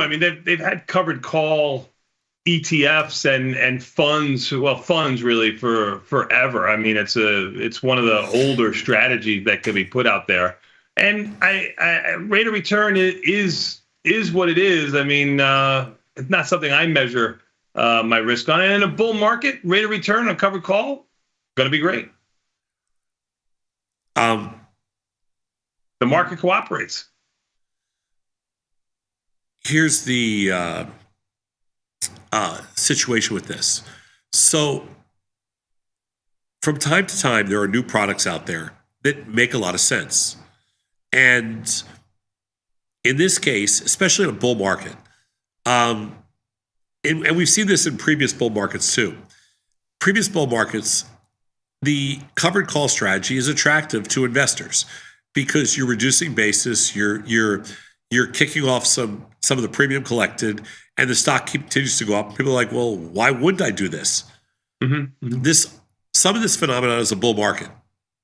There's no other way to say it. I think if you like this approach, you lose control over what stocks you're picking, things like that. But sure, go for it. If you think the market's, if you're bullish and you like the covered call strategy, sure. It's a little more expensive than doing it yourself, but you don't have to worry about anything. So we like it. What scares me is that it is a bull market strategy. And so just be very aware of that. The last time we had something like this was 2007, 2008, when these covered call funds exploded and then we crashed. Yes. I would just be, I would just remember that they're not doing anything special. You could do it yourself, whatever, but it is very much a bull market phenomenon. I'll just leave it there.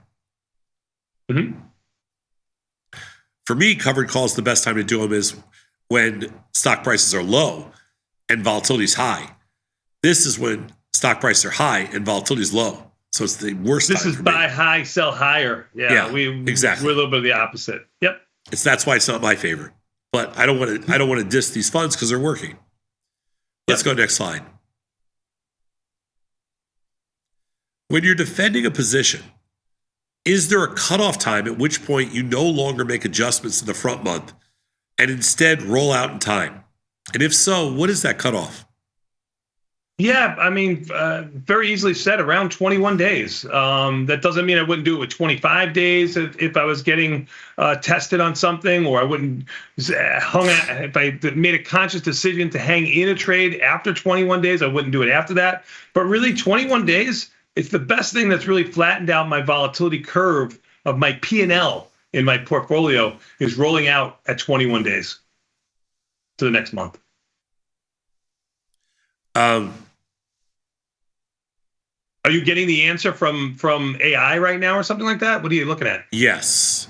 When I'm defending a position, there is a cutoff time, and it's around 21 days. There are times when I will roll forward at 24 days, 27 days, and there are times I will wait till 15, 17 days. But for the most part, we're pretty committed to that 21 days. So, like, if I have to make an adjustment and there's 22 days left or 23 days, I'll probably roll. But but sometimes I won't. I'll wait till that 21st day. 21 days is the cutoff for us. No doubt about it. Yep. And the last That one. it? What is the absolute furthest out in time you would ever roll a position? I'm caught in a strangle where the underlying is taken off. If I roll to June, I can get a credit. Is that something you'd advise? June with 148 days or so is way too far for me to roll. I am not looking to roll a position half a year out in time. I'm going from February to March. I wouldn't even go out to April with 84 days. I'm going to stay pretty mechanical here and just go to March. June is way too far. I'm going to agree with the bat. I don't roll out to June. If I would I roll to April? Probably not. I would do whatever I could to stay in the March cycle and figure out how to make something, how to make something out of the position. You don't necessarily have to roll for credit. You can roll for a debit. You can figure out a different way. You could recenter. That's probably how you're getting to a debit. But because if you're caught in a strangle and the underlying is taken off, you can still roll for a credit. So what you're trying to do here is you're doing something different, which maybe you're worried about it recentering or whatever. So it's a debit. I don't care about a debit. I'd rather be in a skewed debit trade than roll it out to June. Agreed. Good Good job, Sadnov. Let's take a quick 90-second break and come back. We got more Tasty Live, Sadnov, coming up after this with trades from the research team. We'll be back in 90 seconds.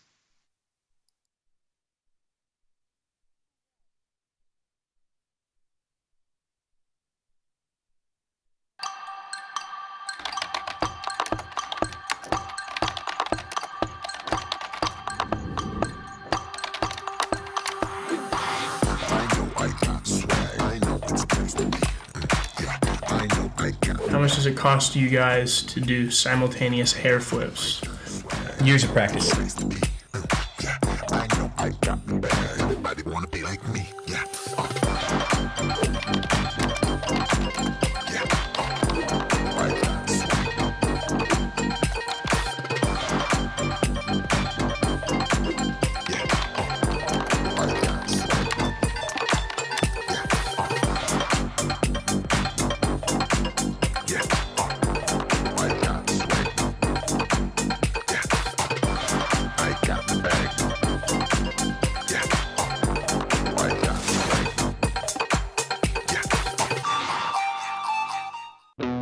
Looking for a better broker and a bonus? Sweet.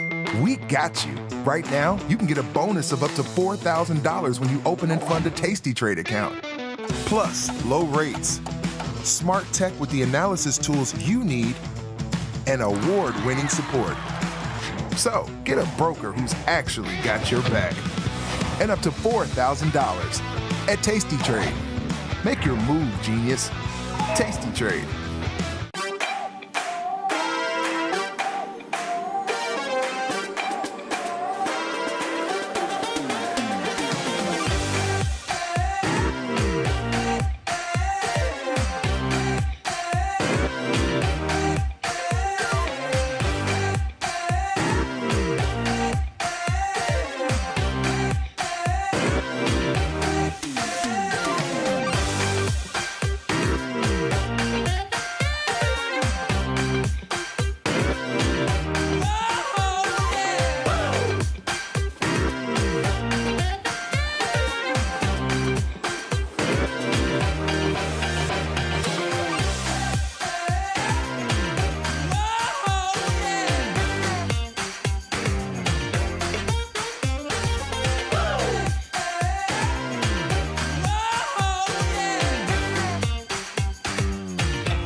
The beauty of Thinkorswim was that we were different. From the name to the front end technology was clearly what we wanted as traders.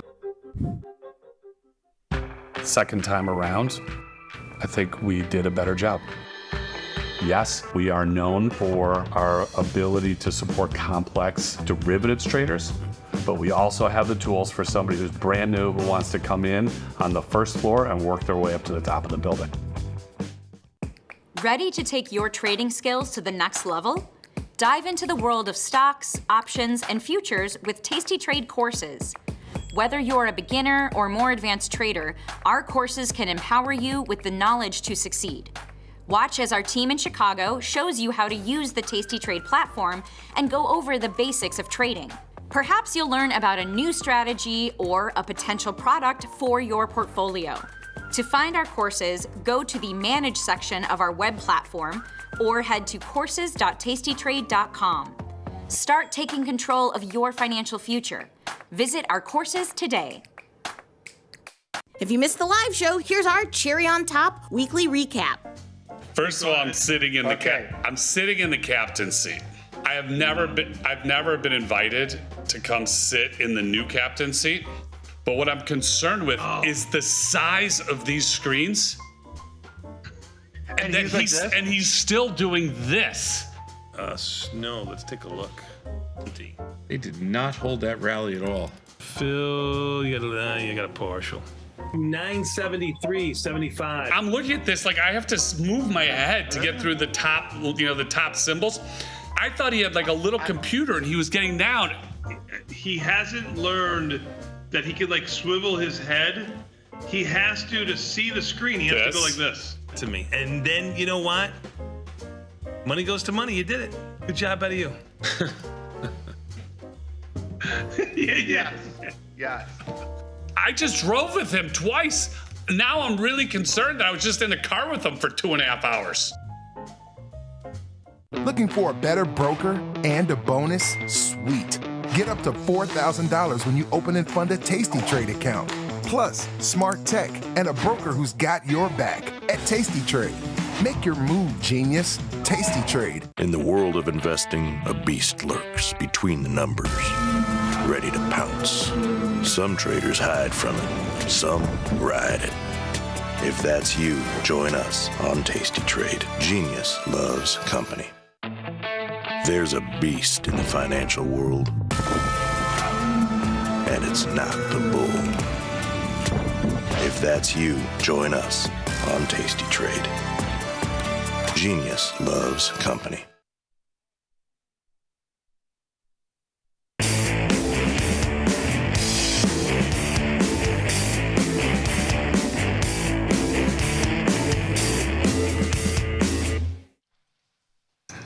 Tomas, we are back, my friend. You know what that means. Enough out of you. We've got trades from the research team. Sadnov, who is our first researcher? Baby shark, baby shark, baby shark. I got no pull. I got no pull. I want Jaws to be playing, but we got my friend Sahil. Sahil, I know Sadnov wouldn't say this earlier, but you are our favorite researcher, Sahil. You are our favorite researcher. Wow, thanks, Tony. You're welcome, my friend. You're welcome. What do you got for us? It's like every single teacher just be like, "Oh, you're my favorite student," or the parents say, "You're my favorite child." Then they're out of the room, and it suddenly changes. Well, you know, you're an only child, so you're lucky. No, I've received enough. Yeah. All right. Well, for today, United post earnings, because the IVR is still fairly high post earnings. What is the IVR on their post It's earnings? 55 right now. Really? So, Why is that? Because all the stocks, the airport stocks. Yeah, American Airlines just came out with earnings, right? He's right. Yeah. So Planes doing well. Oil prices are low, I guess. I don't know. I did cover my.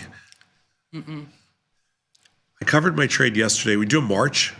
Yeah. I'm doing March. New expiration cycle. What strike? 92.5, 130. It's around the 18 delta.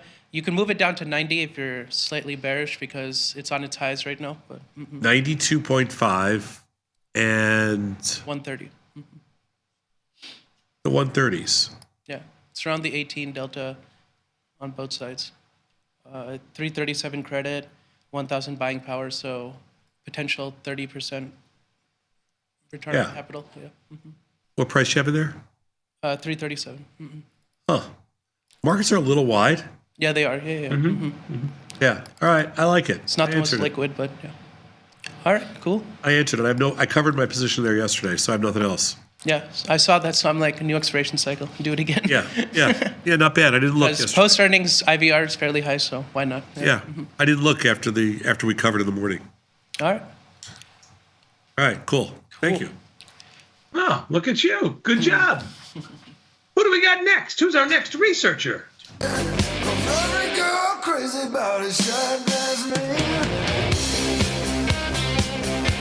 That's right, Tom's favorite researcher, Gad in the house. Gad, how's it feel to be Tom's favorite researcher? I'm feeling good. How are you, Tony? I'm doing great, my friend. I'm doing great. Thank you for coming into the studios, and thank you for looking at this trade. What do you got for us today? Good to have you back. Thank you. How was the trip? The trip was super good. Tell me your favorite food when you got home. So, oh wow, that's interesting. Tell us where you went first, for those who don't know. Oh, I went to see my fiance first. So, nice. In where? In Jersey? No, in Rwanda. Oh, okay. Well, some people don't know where the homeland is. Beautiful. All right. So now, what was your favorite food? So my favorite food was isombe. What is that? It's cassava leaves. Cassava leaves? Yeah. So they mix cassava leaves and mix it with meat. Cassava leaves and meat. Yeah, was my favorite one. I bet you didn't have that on your bingo card, Sadnov. I did not have that. What kind of meat? So it depends to what you like, but some of the time they put beef. Beef. Yeah. Got it. Was interesting, yeah, and rice, of course, and some bread. Was good. We have also fresh pizzas. So fresh pizzas. Yeah. Who's making the pizzas? We have these kind of brands. Most of the brand. We have KFC. It's not making a pizza, but we have KFC. We have most of like American brands. Restaurant. We have all there. We have Italian restaurant. Yeah. So I would Gad, not did you- consider did you have- KFC pizza pizza. Okay. I would not go halfway around the world to get pizza at KFC. No, I'm saying that So we did have you- KFC, so but Gad- not pizza from KFC. Yes, Tony. Yeah, did you have pondu stew? I don't think so. I didn't pay Oh, attention to that. Okay. Yeah. All right. So you're welcome All to right. Rwanda. Back So to you have KFC pizza you go. Yeah, we have also other pizzas, not KFC pizzas. We have other sort of pizzas. So Italian restaurants. The Italian restaurants like steaks, peak notch. So Nice. yeah. All right. I was just curious what the local delicacies are. Yeah, we have a lot of like local foods. Yeah. Like natural foods. Yeah. Like we mix most of the foods. So sure. and make it local. And also like we have international dishes like Chinese dishes, Indians. So Sadnov, I'm going to make you something with these cassava leaves so that you can try it because I just read that if you don't prepare them properly, they have cyanide in them and they could kill you. So I don't even know what a cassava leaf is, to tell you the truth. Really? No. Oh. You say really? I mean, what do I? Okay. I have no idea. But I mean, I would try anything. Yeah, they're good. Yeah. They're good. And I brought gifts for you, everyone. So, Tom. Gifts? Yeah. What kind of gifts? Yours is right there. Mine is right there? Yeah, I'll give it to you after the show. Probably. Okay. Yeah, and Tony and Dr. Dere, Kai, Sahil. Thank you, Gad. and I Beth. appreciate Yeah. that. Oh, that's very nice. That's very, very kind of you. Yeah. I hope she will be kind to me, and I hope that she will make me some dinner that won't kill me. But I thank you, Gad. I really appreciate it. Thank you. Of course, she will. Tony's not here, so what we do is he doesn't get a gift. I just take his. Okay. Okay. Yeah. All right. What do you got? Good. So today, because I'm back, I'm gonna get a Shota Unicando, Be Neutral, FVGO. These have earnings in February. Yes. I think. Yeah. And you have a decent IVR. I don't know if you have a trade. I do. I'm short a bunch of strangles in there. ABGO is, I think you'd be better off with a wide iron condor than the strangles. Okay. Because strangles in there, I don't love them. I have trouble making money.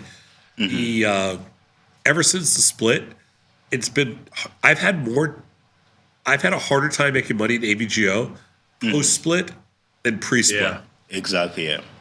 Yes, sir. So I maybe should try iron condors because I just have strangles. They're not working. Yeah.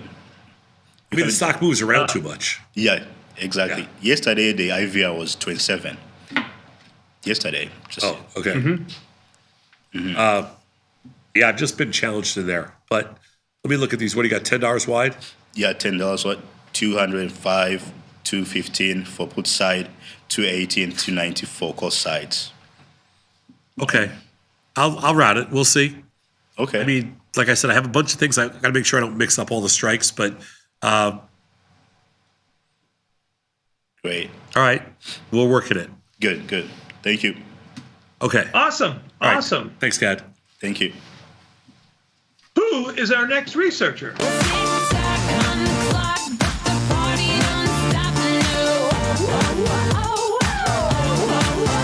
That's right. It's Tom's favorite researcher, Kai. Kai, how are you, my friend? I'm doing great. I'm not yours. I'm sorry, our favorite researcher, Kai. Thank you. Kai, yes. Thank you for correcting me, Kai. That's why you're our favorite researcher. You always get it correct. What you got for us today? All right, so I'm going to give you a cheap stock, Rivian, which just dropped another 50 cents yesterday. Rivian. Yeah. I haven't traded Rivian. Where's the stock trading right now? Oh, it's below 13. 1260. Yeah, 1260. It's very cheap. Although it has earnings in February, but I think the price dropped like 20% in the past week or so, or 10%. I don't remember. Dropped a lot, yeah. Yeah, it dropped a lot. Are you trading this in March or Feb? March. Feb only have 28 days to go, right? Okay. March. What do you buy, the 11.15? 11.15. It's a kind of 50-50 shot, right? Call spread. So I pay debit. I don't really care about the earnings that much for $3-4 wide call spread. Huh. I don't hate this. For what price? $1.70? $1.70 this morning, like an hour ago, yeah. Yeah. It's a small stock. It's cheap. If you want to trade big, you can put 10 tranches. Yeah, I don't mind this. I kind of like it, Kai. Cool. All right, I routed it. Beautiful. All right. Beautiful. Thank you. Good job out of you. Yeah. Who's All our right. next researcher? Blinded me with silence.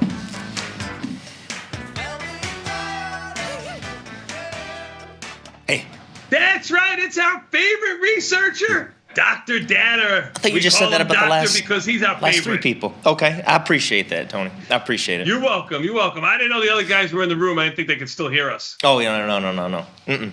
They already left. What do you got for us, Dr. D? Just it's a secret between you and I. Yep. SLV. I'm looking at SLV. I like. Ladder I like. puts. Yeah. So it's down today. It's down like 50 cents this morning. Okay. So we'd be getting it, at a price that it's been at a few days ago. Okay. This is more of an ideal trade, right? Super high correlation with gold. We talked about this past week, Nick and I, on cherry picks. SLV tends to move almost twice as much as gold, so it's got a lot of volatility compared. It's an inexpensive stock, under $30. With this one here, I'd be doing, it's basically about $1.50 worth of credit. So because it's down, these are about 40 deltas, therefore added about 50% additional onto the prices. That's where I'm coming up with the 73 and about 75. I was going to say, where are you getting these prices from? Yeah. You're doing Febs or March?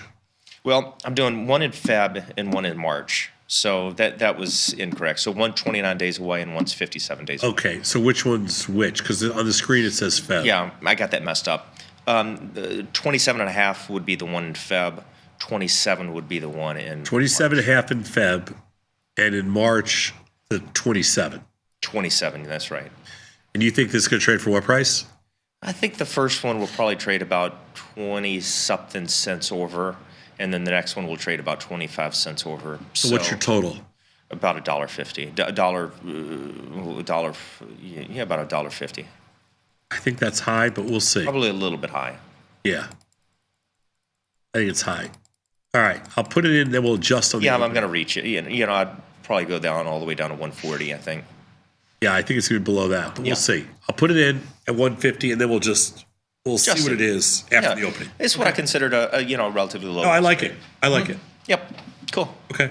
Good job out of you, Dana. Very proud of you. That's why you're our number one researcher. But who comes up next?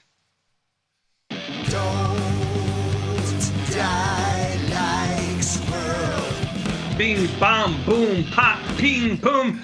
That's right. The only researcher who's been called number one twice today. It's Julia, our number one researcher. How are you, Julia? I'm doing great. How are you guys? Doing great. Thank you so much for coming on the show. What do you have for us as the self-proclaimed number one researcher?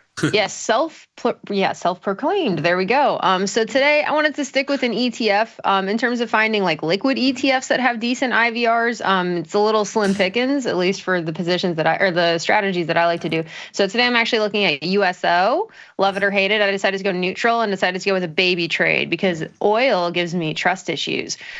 So here I'm looking at the 73.90 short strikes going $5 wide on each of those, plus $1.21 in credit, $3.79 in buying power, about 20 delta for the short strikes. So it's a little bit tighter over 57 days, but hoping things will chill out a little bit after some of the bigger moves that we've had earlier this month. What do we think? The only question I have here is, should we stick with the research and go $10 wide? You're welcome to do that. I go with the baby trades because I'm just trying to size appropriately for my peasant account.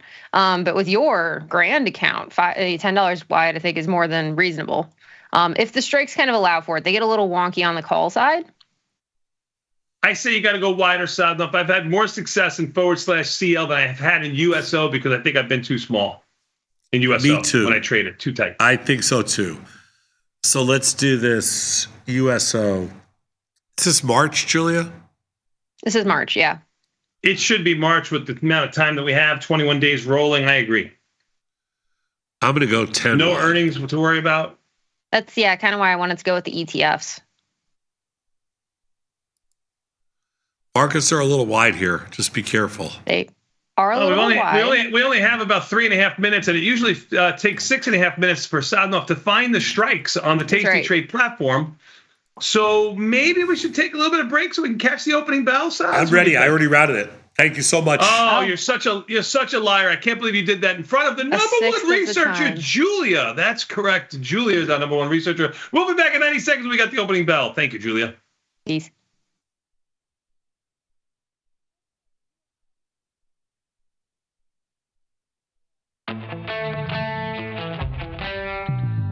In the world of investing, a beast lurks between the numbers. Some watch from the safety of the sidelines, but others saddle up and ride that 1-ton rowdy ribeye for all he's got.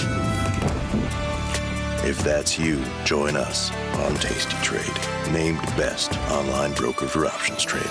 Genius loves company. He squirreled it all away. Now his financial life is dead. Don't die like squirrel. Forbes called us best online for options trading. Investopedia, best for options trading, period. With stockbrokers.com, we're number one for options and futures trading. The Motley Fool really likes us. And so does Business Insider. So what else can we say other than boom? Trade like a trader. Tasty Trade. Make your move. Coming up on Bad Money with Jim Blamer. Blamer's hot stock tip of the day. Trade ideas? Trade ideas? You're coming to me for trade ideas? I'll give you a trade idea. Trade me for tastytrade.com. Those guys are great. I love those guys. Know someone who needs a better broker? Earn $250 for each qualified person you refer to Tasty Trade. Because friends don't let friends trade on a bad platform. Terms and conditions apply. Join the club, genius. Tasty Trade.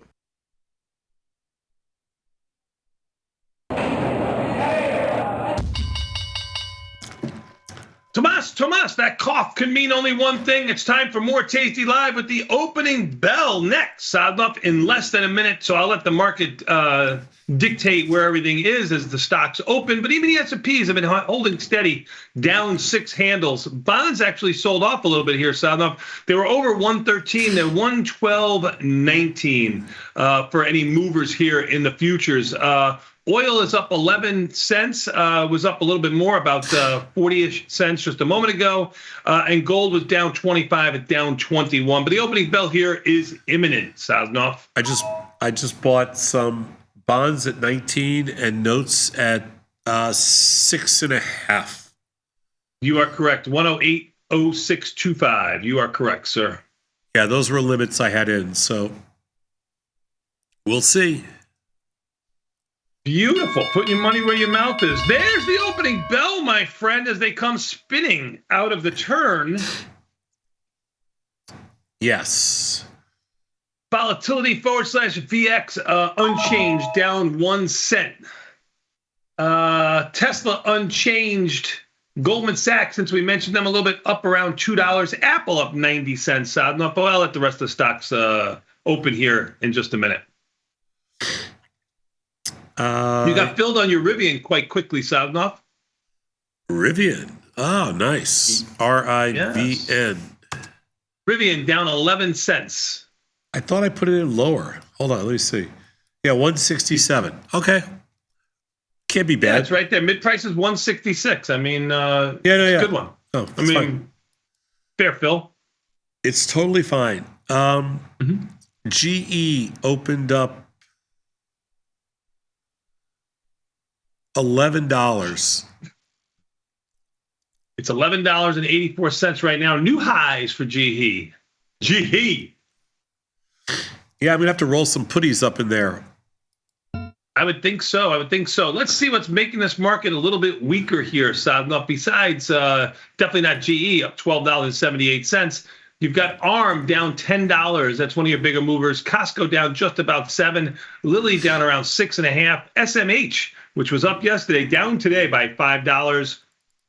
MU down $4.50. And Coin down 3 and change with AVGO and Microsoft. Amazon also down around $3 and change, and Nvidia down $3. Let's see what trying to bring us to the upside here, Sadnov. We already mentioned GE up 12. UNH helping the Dow, which is the Dow is the only green indice, up 49. UNH up almost $10, around 9.5. Netflix up 5. Netflix and chill, ladies and gentlemen, up another $5, flirting with 960, 958 right now. Tesla up 4, Lulu up $1 and change, and the mighty Apple coming from its fiery death up $2 and change. Saznoff. Well, GE, it looks like it's about. I'm going to give it an unchanged. And American Airlines, nothing there either. That's kind of unchanged. AAL down $1.30. Yeah, so I would say that the earnings plays were non-event. I'm going to call them a non-event. Yes. Yep. I would call it the same.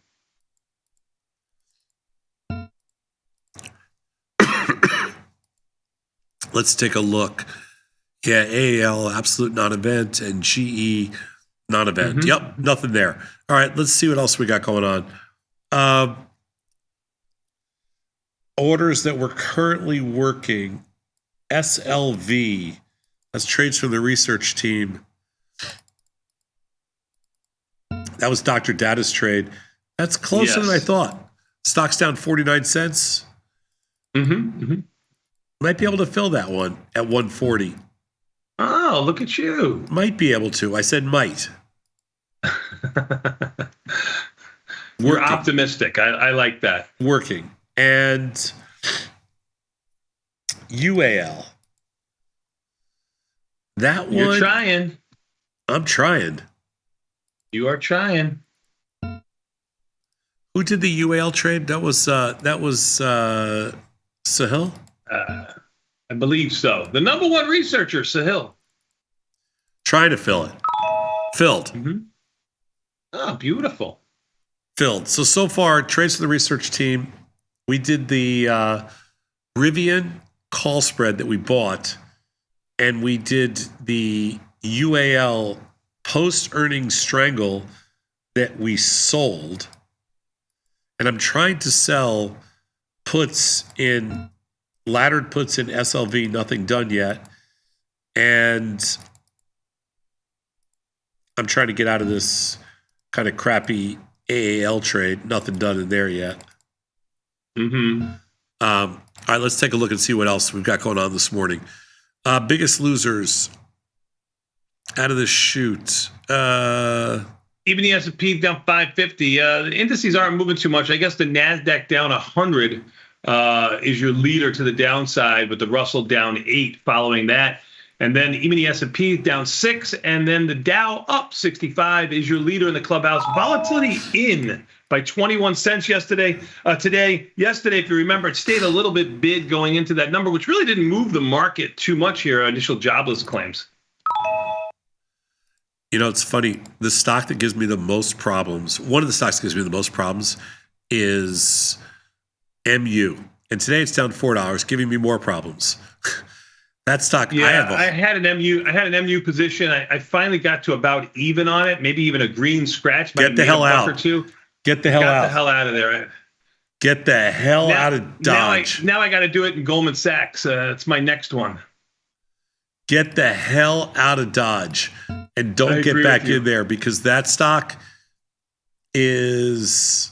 I know. I tried to trade it because it didn't have earnings in that time frame, and it was a disaster.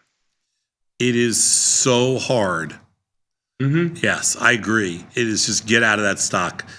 Worst performers for us today are exactly that. MU. Did you scalp some bonds? Yeah, just toying with your emotions. Ah, got it. Thank you. I'm just appreciate it. Every once in a while I got to prove I can still scalp a little. Scalp a little bonds. Understood. With the way that you typically trade, I would do that too if I was you. Scalp a little bonds, scalp a little notes. Got filled in SLV as well. SLV is the third trace of the research team. So we did 3 of them. Not bad. Not bad. Not bad. Which one do you think will be your favorite?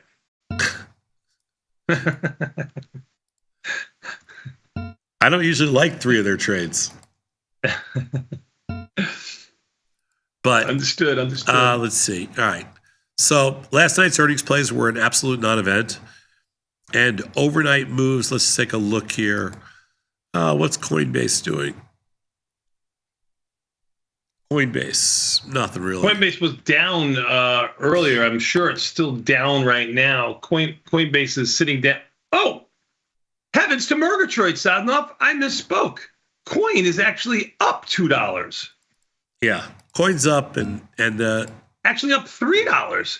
Coin opened this morning much lower. It opened closer to 290. It's 299.5 right now.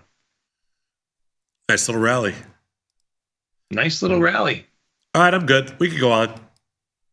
Beautiful. You know what I want to do then, Sadnov? I want to take a quick 90-second break. I want to come back. I don't want to hear any nonsense from you. We're going to come back. We got more Tasty Live after this. We'll be back in 90 seconds with Tasty Live.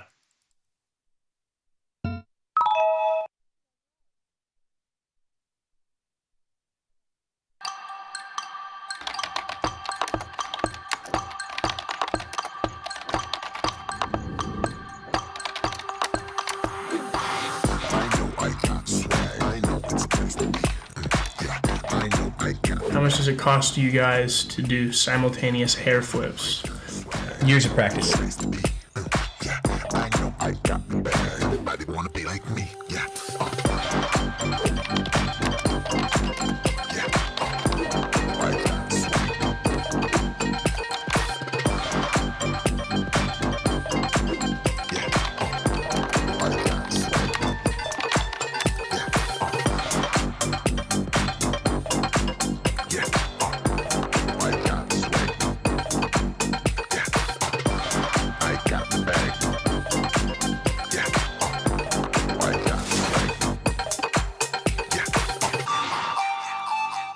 Looking for a better broker and a bonus? Sweet. Get up to $4,000 when you open and fund a Tasty Trade account. Plus, smart tech and a broker who's got your back at Tasty Trade. Make your move, genius. Tasty Trade.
Calling all traders. Are you using tastylive mechanics and enjoying awesome results? Are you an up-and-coming options savant? We're looking for you. For over a decade, tastylive has shared the most inspiring stories of traders teaching themselves a new skill, using probabilities and experiencing new levels of success. If you think your trading journey should be shared with Tasty Nation, we'd love to hear from you. We are always on the lookout for the next class of rising stars. Email us at risingstars@tastylive.com if you'd like a chance to share your trading journey and inspire others. So I've been trading for about 5 years, maybe 8 to 5 years, and I got in the options world because I wasn't making enough with just holding long equity. You know, there's not a lot of strategy. It's just sort of like buy it and then pray it goes up. I found Tasty Live from my friend, and I started looking at the YouTube videos. My favorite part about it was just that there was math, there was probability, it was something you could consistently rely on. Once someone gets the right information, which they provide on Tasty Live, they can really change their financial situation for the better. Consistently, not, oh, I bought a stock and it went way up one time, but how can you do it consistently, over and over? And with Tasty Live, I was able to do that.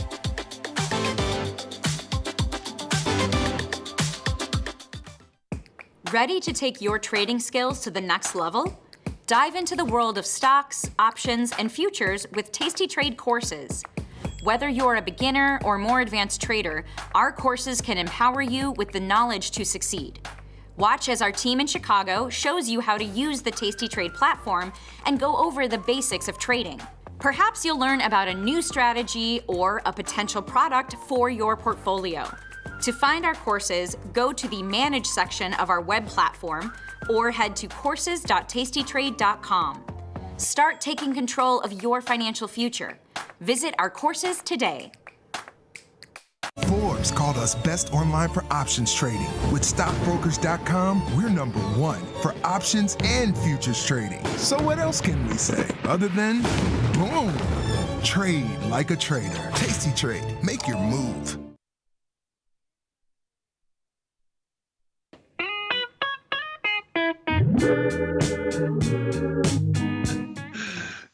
Tomas, we are back, my friend. You know what that means? Time for a little bit more Tasty Live with this man, Andre Victor Jones, and hear me out. Oh, yeah. Tom, Tony, Tasty Nation, how you doing?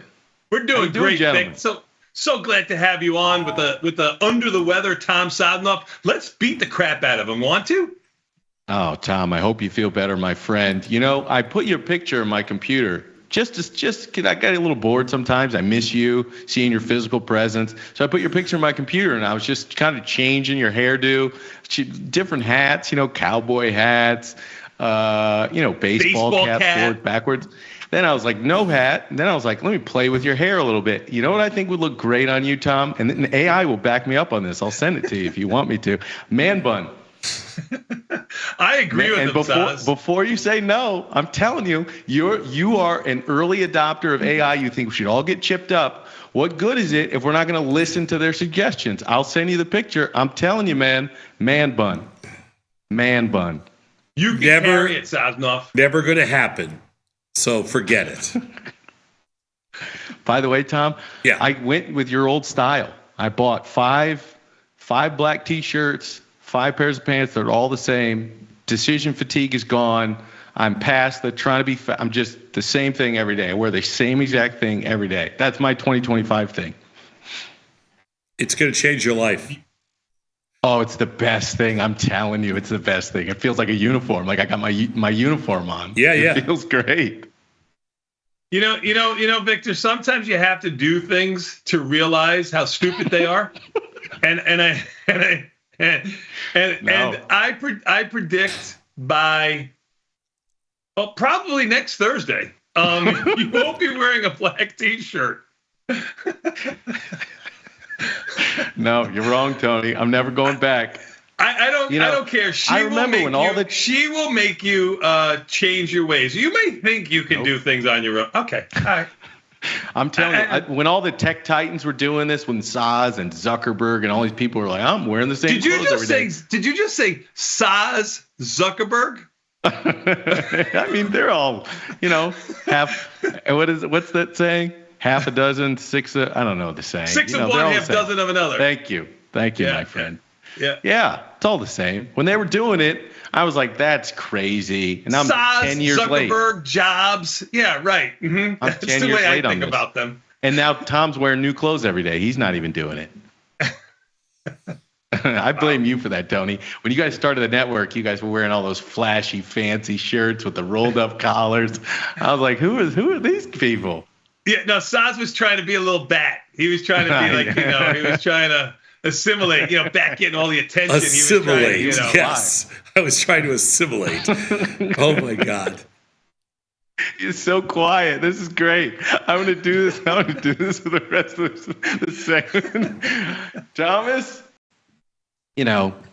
I see because you were sick, my friend, unfortunately, you had to decline your Illuminati meeting, your yearly trip to Davos, Switzerland, where the World Economic Forum is now holding its annual meeting. So sad I had to miss that. I know. So I thought, let's bring Davos to Tom Sosnoff, because I know you haven't watched it. You couldn't care less about what people are saying. Haven't read a damn thing about it. Right. So I thought, I'm going to bring Davos to Tom Sosnoff and Tasty Nation. Here's what I'm going to do. Okay. So if you don't know anything about this, all the big wigs in finance and technology, they go over to Davos, Switzerland. They pretend to be working. They do just absolutely heinous things during the evening. More on that later. But the point is, all these guys, they've given these pretty big interviews, and they've said what I feel is some pretty interesting things. So I'm going to give you, some are more interesting than others. I'm going to give you some softballs to start. Here's what I want you to do. Just give me your knee-jerk reaction to the individual and to the quote I'm going to give you. You ready? I'm ready. All right. I'm going to start you off with one of your favorites. I'm going to give you Jamie Dimon. Okay. First couple of quotes comes from Jamie Dimon. Jamie Dimon said a couple of interesting things. Coming into this conference, he said he's cautiously pessimistic about the U.S. economy, a spin on an old favorite. Cautiously pessimistic. All right. He said in Davos, asset prices are kind of inflated. He said tariffs are an economic weapon, depending on how you use it, why you use it, and stuff like that. People are arguing, is it inflationary or not inflationary? But I would put it in perspective. If it's a little inflationary, but it's good for national security, so be it. Get over it. National security trumps a little bit more inflation. What does, and this bring Davos to Tom Sosnoff, what does Tom Sosnoff think about the quote from Jamie Dimon and tariffs, which is, even if it's a little inflationary, so be it. Get over it. National security trumps a little bit more inflation. I always appreciate Jamie Dimon quotes because he never actually says anything about anything. He always just, he's a great creator, kind of a master of the obvious guy that literally never says anything. Jamie Dimon's a fader, meaning he likes to fade whatever's happening. That's kind of his, if you're bullish in Bitcoin, he hates Bitcoin. If you're bullish in the market, he's bearish. If you think inflation's coming down, he thinks it's going up. He always fades everything. I mean, I think a little inflation is good for lots of reasons. I don't think about it for national security reasons. Like, in other words, what he's saying is that he's actually referring to tariffs. And he's saying that the tariffs are inflationary, but that's good because the tariffs by definition are better for national security. Correct. I mean, personally, I think that's... So what do you think about tariffs then? Yeah, I mean... Do you have a strong opinion? I'm a free trade guy. I'm not really a tariff fan. But listen, if you have good reason to do something, that's one thing. If you're just doing it to politicize tariffs, then I don't get it at all. So if it's just for politics and for show, if it's just a show of strength, like isolationism is not my thing. If there is a valid reason, and it's like, it's not necessarily retaliatory, but just it's a reason, there's a valid economic reason, sure, there might be a place for something. I don't. That's a surprisingly open-minded take from Todd Sosnoff on the idea of tariffs. I thought you would totally slam this right away. You know what, Victor? Wow. My takeaway from this, which I learned just now, is that Jamie Dimon is a fader and Tom Sosnoff is a fader, which means Jamie Dimon and Tom Sosnoff are basically the same. No, there's a big difference between a fader and a contrarian. So a contrarian makes the bet. A fader just talks about it. Like Jamie Dimon doesn't actually do it. He just fades whatever you say. That's his whole, like, if you've watched Jamie Dimon's interview style, he just takes the opposite side of every question. He doesn't actually do any of it. That's the difference. Like, I'll sit here and I'll trade it, whatever.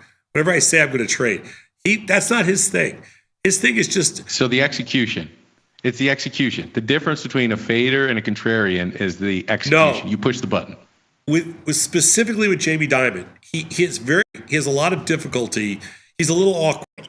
I don't know if he's on the spectrum, whatever, but he's awkward. So I knew he was going to say. So that. Jamie as Dimon, soon as he said awkward, Tony, I knew he was going to accuse him of being on the spectrum. So I don't know if Jamie Dimon is capable of having a normal conversation. So what he does must be through, this is what he was taught by a speech coach or taught by whatever. He decides to, whatever anybody asks you, he fades that conversation. That's his whole thing. That's all he does. So don't ask me any more Jamie Dimon questions, because listening to him is torture. By the way, that's surprisingly good pattern recognition. And pattern recognition is a symptom of, well, I'm going to skip that right now. But that's wild that you picked that out. And now it's probably the only thing I'm going to recognize. Quote number one of this next individual, Larry Fink, in this little segment called Bring Davos to Tom Sosnoff. First quote from Larry Fink. I'll get a second one in here a little bit later. But the first one, I think you're going to like, and let's just give it to you. I want the SEC to rapidly approve the tokenization of bonds and stocks. And keep in mind, this is coming from Larry Fink, the person who runs BlackRock, the largest, custodian of assets in the United States for both, for retirement and everything else. Again, the quote is, I want the SEC to rapidly approve the tokenization of bonds and stocks. What say you to that, Tom Sosnoff? I would be, now again, that is a very, very broad, the rapid tokenization of stocks and bonds is an incredibly broad statement. But sure. The concept, though. The concept, I want the SEC and whoever the regulatory bodies are to also support the rapid tokenization of every financial product everywhere, because I think that what it does is it opens up, it opens opportunity everywhere to everybody, and it cuts out all the grifters, all the middlemen that it essentially allows me, you, and anybody else to be whatever we want, peer to peer or institution to institution, however we want to do it. If we're comfortable, with that relationship. In other words, what it means is we don't have to do everything through large banks, through huge financial institutions, through rip-off exchanges, whatever else it is. And I think that conceptually, okay, I don't know how you pull all this off, but conceptually, I'm a huge favor of tokenization of financial products. How could you not be? I couldn't agree more. In our business, how could you not be? It collapses costs. It collapses the speed of execution, the speed of clearing. Let me ask you, what would you see as the downstream impacts of that? Like, in other words, one of the positives of our market is we have distributed risk, right? So you have the customer who does business with the broker, who clears through a clearing firm, who sends orders to an exchange, or sort of a separate market participant. And so there's this distribution of risk. In a world where you have tokenization of stocks and bonds, there's perhaps not as much need for that distribution of risk, and therefore not as much need for so many participants. What do you see as the potential downstream impacts in a world where we actually allow tokenization of our financial world? What do you see as the second order effects of that? There's a lot of risk. I don't see tokenization replacing listed market structure.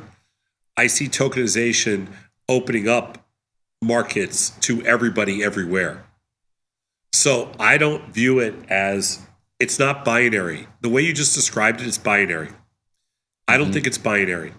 I think that tokenization does not mean that bonds and stocks, the way we trade them today, are going to be tokenized.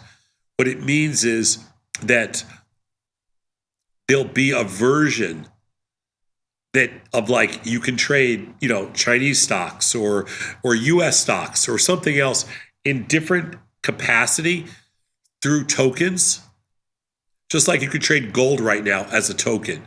But I don't think it's going to replace the current listed market. So it's complementary to, not replacement of. You always say that.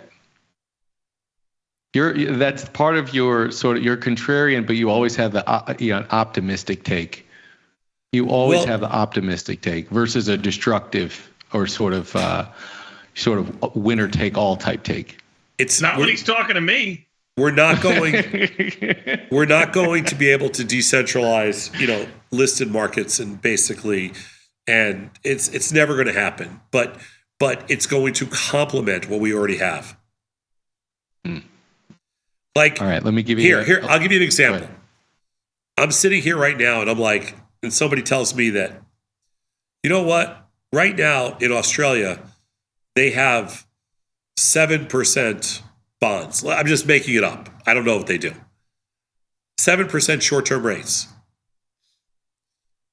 I'm like, oh, I like that. I'm going to do 60-day paper in Australia for 7%. But trying to do that right now, forget it. Couldn't do it in a million years. What if I could just do it on my app? Now, I'll take the Aussie dollar currency risk. I get that. But since I can negotiate that trade any way I want, with whoever I'm trading with, I might do it in dollars, I might do it in Aussie dollars, but I can still get that 7% if that's the marketplace.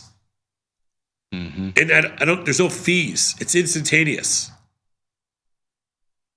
It's like, I mean, I get that benefit for sure. There's no currency everything's, it's just, it makes total sense, Vic. I can't see how we won't get there. Right now, you understand right now. If nothing else for the simplicity of, like if you just bring it back to the GME situation, right? The GME situation, in part, sort of occurs because there's this clearing risk. I don't want to say it's all related to this, but the point is that there's a couple of days of settlement, and that adds risk to holding a position. This has more. It's a little bit more complicated than that, but the point is, we collapse all of that clearing risk, that settlement risk, if we're instantaneously settling these things upon the transaction or the execution themselves. It removes a ton of risk from the system. It removes a ton of time from settlement. We've moved from 3 days to 2 days, trying to move down to 1, but this makes it instantaneous. I mean, tokenization opens everything up to everybody. I don't see how it's bad at all. Do you see? Okay, I can't help myself. I know I listened to your take on the Trump coin and Melania coin, but let me flip it. Okay, let me not go. I'm Trumped in Elon down, so I don't want to talk about those. Okay, guys that's anymore. fine. I don't want to either. Let's go to the really smart young kid, 18 years old, super talented in whatever they do. And they want to start something, they want to raise their own business. It's hard. You got to have a ton of capital to go try to raise, or connections to go try to raise capital. Maybe launching a coin, this person's name, first name, John Doe coin, is a way to raise capital, people to invest in that person directly. So in a way, people looked at the Trump coin, Melania coin as a grift. And I'm like, yeah, I get it. As long as you don't rug everybody, it's not really a grift, but it's a weird thing to do, stupid thing to do, in my opinion.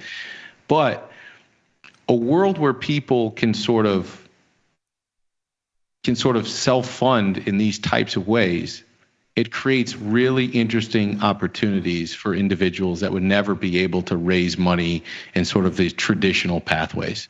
Would you say that's true? No. And if that's true, you don't think that's true? No. I thought I got this from you. I thought you said this one day, that you saw a world where young kids could basically raise capital through these types of methods. I do see a world where young kids can raise capital, but not necessarily the way you just described it. The problem with it is we tried this before and it didn't work. And the reason it didn't work is because the message of raising capital gets lost with these people were not giving them money because they didn't.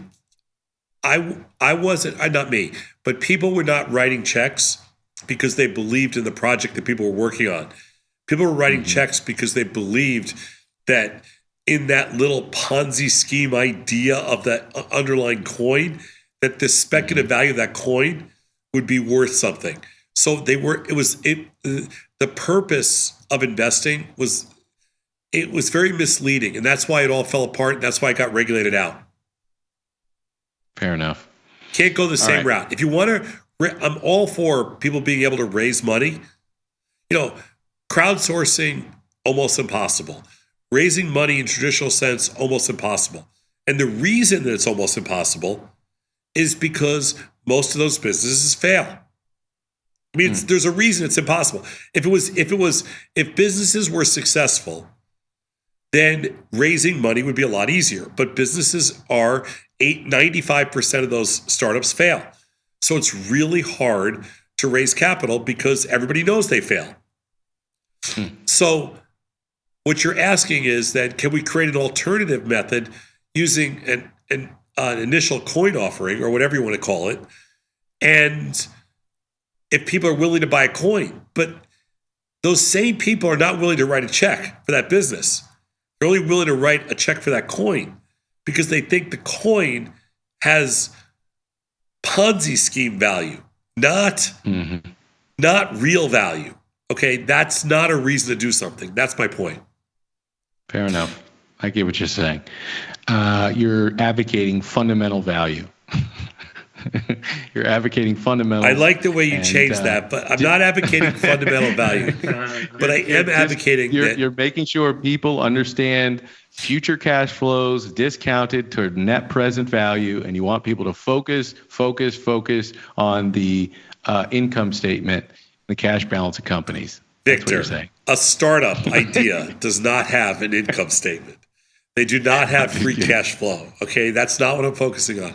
But we all know that that startups don't really make it, and you're talking about a couple of percent tops, and so you have to take that into consideration.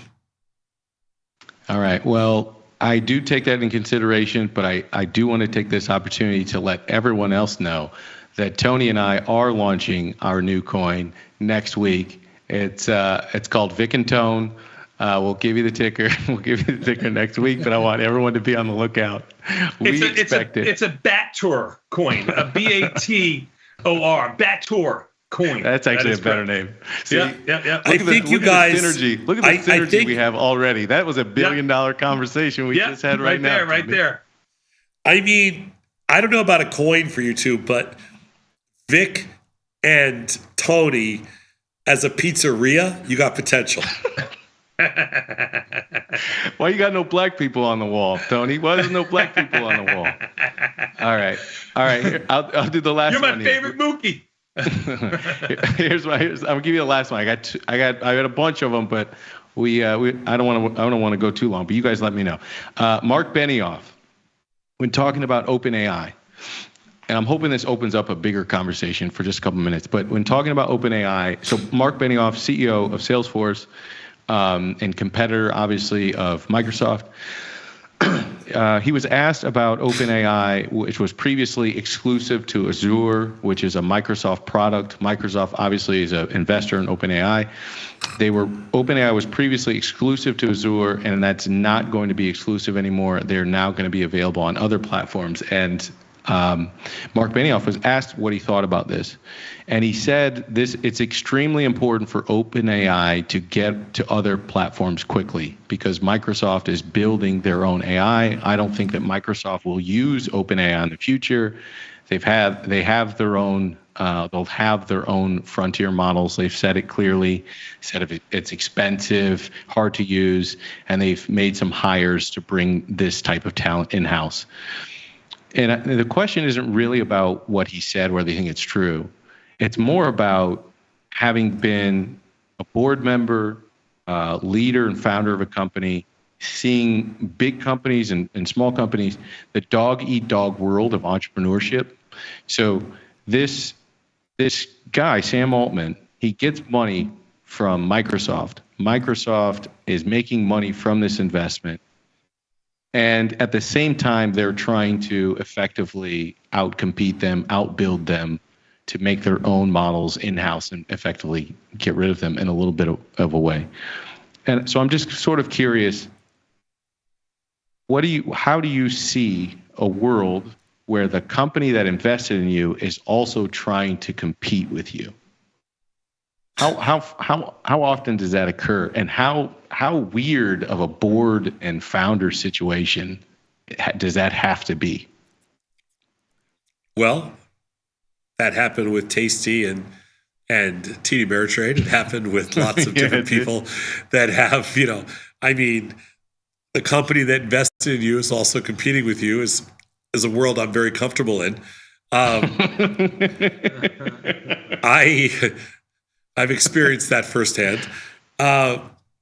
But to be fair, it would be ridiculous for a company, when you're talking about certain companies now that are bigger than life, like Microsoft is a $3.5 trillion company. It's not really a company anymore. It's a thing. It's an entity. It's a country. It's not even a country. It's like an economic zone. It is an economic zone. It's probably one of the top 20 economic zones in the entire world. Microsoft is. I'm not sure how could they not build their own AI. Do you know what I mean? It's not. It's not even. It's not something they can even think about. It's like there are probably 10 companies around the world, maybe 8 companies that have to have their own, basically build their own AI. They have to have the engine. Everybody else can build all the AI they want using any one of these 5, 10, however many engines there are. For the rest of us, it's good for competition. For those guys, like, we're all going to eat each other, right? Somehow, everybody's competing for the same customer. Everybody's, the competition's good.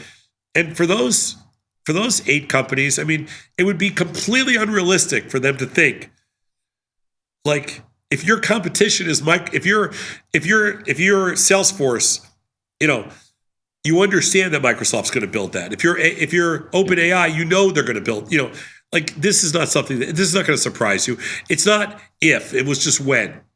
So the incentive structure was obvious to both sides that this was a likely path, and so it's like it's no hard feelings. It's only business. That type of situation. Kind of that. Also thinking that if you want an industry to really explode, you have to have. So, like, if you're the only person selling hamburgers, it's not going to be a big enough business no matter what.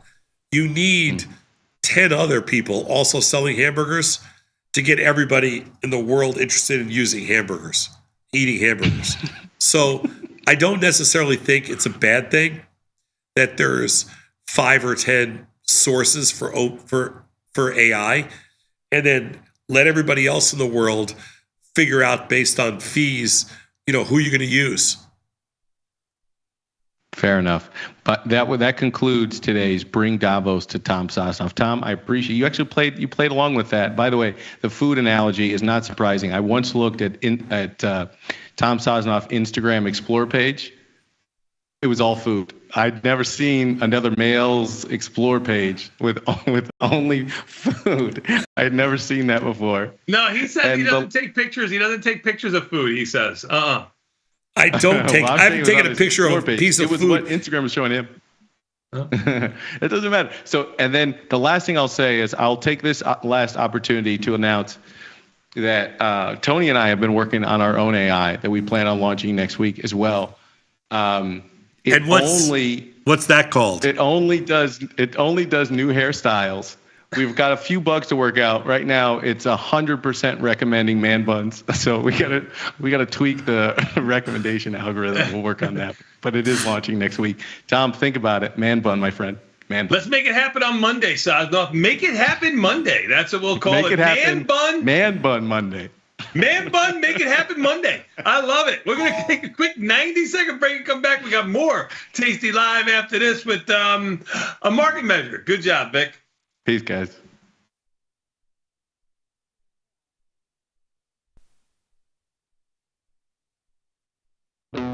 Looking for a better broker and a bonus? Sweet. We got you.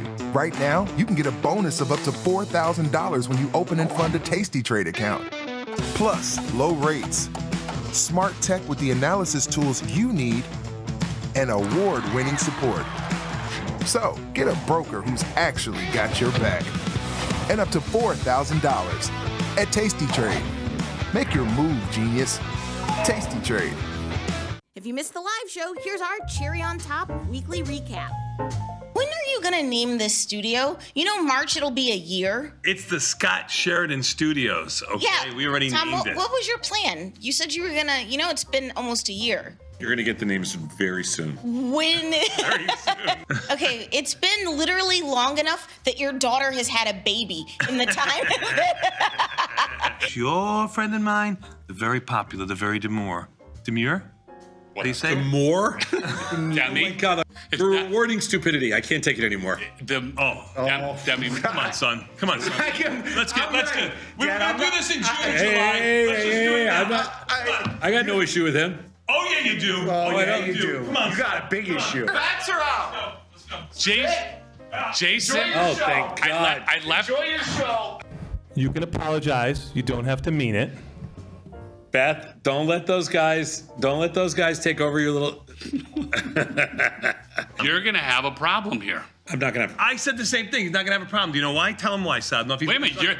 If Elon Musk buys TikTok, I'm gonna watch TikTok no matter what. but TikTok's TikTok. Don't mess with your TikTok. You Chinese would developers not even like flinch. You wouldn't even boycott for like a half a day. Well, I don't use TikTok every day. Really? You're gonna say that? I don't. Our Make TikTok. a bump on you telling me how much TikTok you watch. There's the fact that you're lying to yourself. That's sad. Well, I'm gonna tell you this right now. If I looked on my phone and said how much TikTok you watch, it'd probably be less than like 15 minutes a day. I would like to take that. Me too. for 100. I'll buy that. There's all three of us. will buy Give me that your right phone. now. On average. Give me your phone because I Does do it not say on trust you. there? Yeah. Yeah. So you're saying an hour 45 I bet minutes you a week? 100. Me too.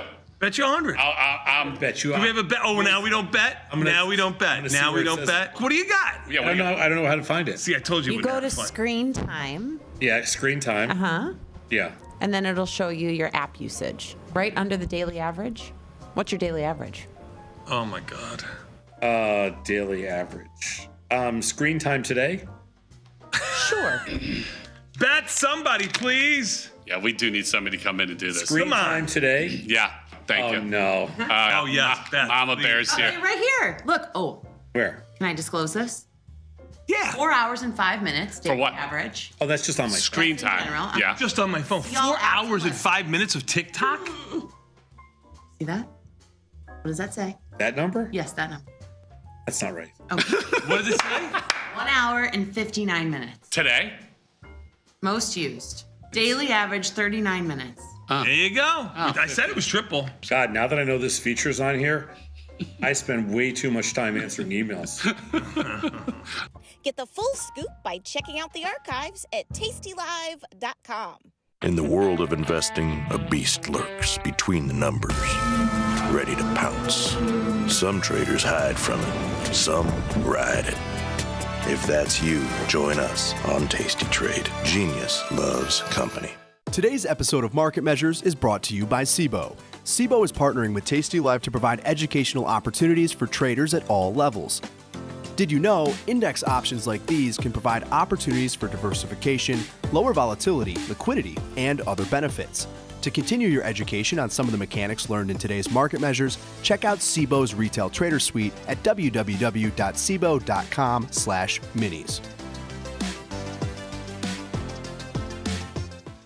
If you missed the live show, here's our cherry on top weekly recap.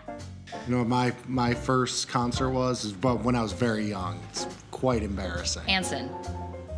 How'd you know that? I mean, I feel like everybody. How did you know that?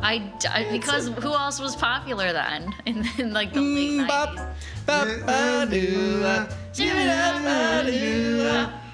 Oh my God, that's amazing. That was cringe. There it is, the song. Yes. Yes. All right. Good luck. Good trading. Let's go eat some roost. Peace. Now, don't screw up. You're the weakest link here. You guys introduce yourselves. I'm Tony Batista. He's Tom Sosnoff. You didn't know that? I don't have any idea why you watch. I'm Tony Batista. He's Tom Sosnoff. 41, you got it. See that? We knew it. Pretty good. Baseball field. Baseball game. It was a wonderful evening. It was a warm summer day, 1982. It was around 82, 83. I don't know, sometime around there. Yeah, 83. 83, let's say. It was 83. I remember because I was dating somebody else at that time. 1983. Yes. It was a wonderful day. No, we were playing. We played softball on the same team. 16-inch? 12-inch.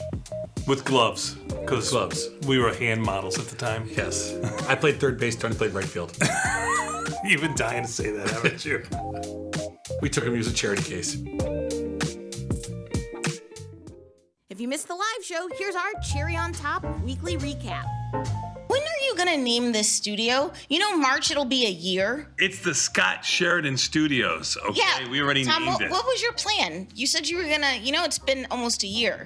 You can get up to $4,000 when you open and fund a new account with Tasty Trade. That's 4,000 buckaroos, 4,000 bills, or clams, 4,000 in dough or cheddar, not the cheesy kind. 4 large, 4K, 4 grand, which is no small thing. Open and fund a new Tasty Trade account and get on the platform for traders who just want to trade. And did we mention a bonus of up to 4,000 smackaroos? Tasty Trade. Make your move. Ready to take your trading skills to the next level? Dive into the world of stocks, options, and futures with Tasty Trade courses. Whether you're a beginner or more advanced trader, our courses can empower you with the knowledge to succeed. Watch as our team in Chicago shows you how to use the Tasty Trade platform and go over the basics of trading. Perhaps you'll learn about a new strategy or a potential product for your portfolio. To find our courses, go to the Manage section of our web platform or head to courses.tastytrade.com. Start taking control of your financial future. Visit our courses today. Calling all traders. Are you using tastylive mechanics and enjoying awesome results? Are you an up-and-coming options savant? We're looking for you. For over a decade, tastylive has shared the most inspiring stories of traders teaching themselves a new skill, using probabilities and experiencing new levels of success. If you think your trading journey should be shared with Tasty Nation, we'd love to hear from you. We are always on the lookout for the next class of rising stars. Email us at risingstars@tastylive.com if you'd like a chance to share your trading journey and inspire others.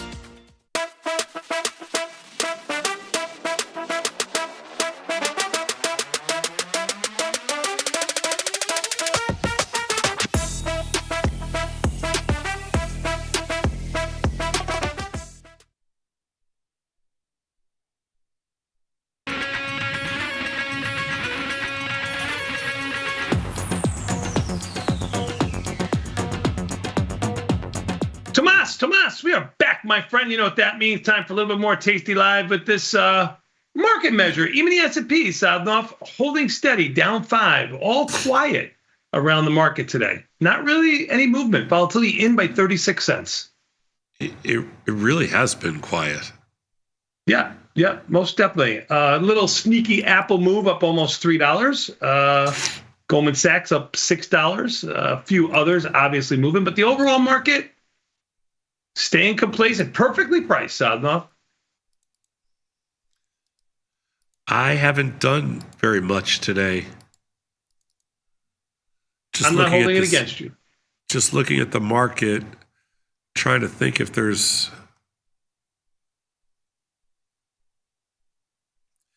no big losers, no big winners, huh?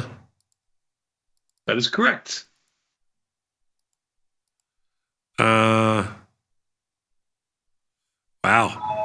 You don't see this very often. You don't see them this quiet. No, we've had about a $2 range all day on the E-mini S&P since we've been on the show for what's soon to be an hour. Yeah. Since the market's opened. Mm-hmm. Yeah, I'm just looking at all these stocks. I can't remember a day when these stocks haven't moved. Yep. It does happen. Okay. Anyway, let's see. Bonds haven't moved. Stocks haven't moved. Currencies haven't moved. Gold hasn't moved. Really, has it? No, not really. Everything's kind of sitting right there. Okay. Yep. Russell's weak again. Other than that, not much. All right. Well, that's it.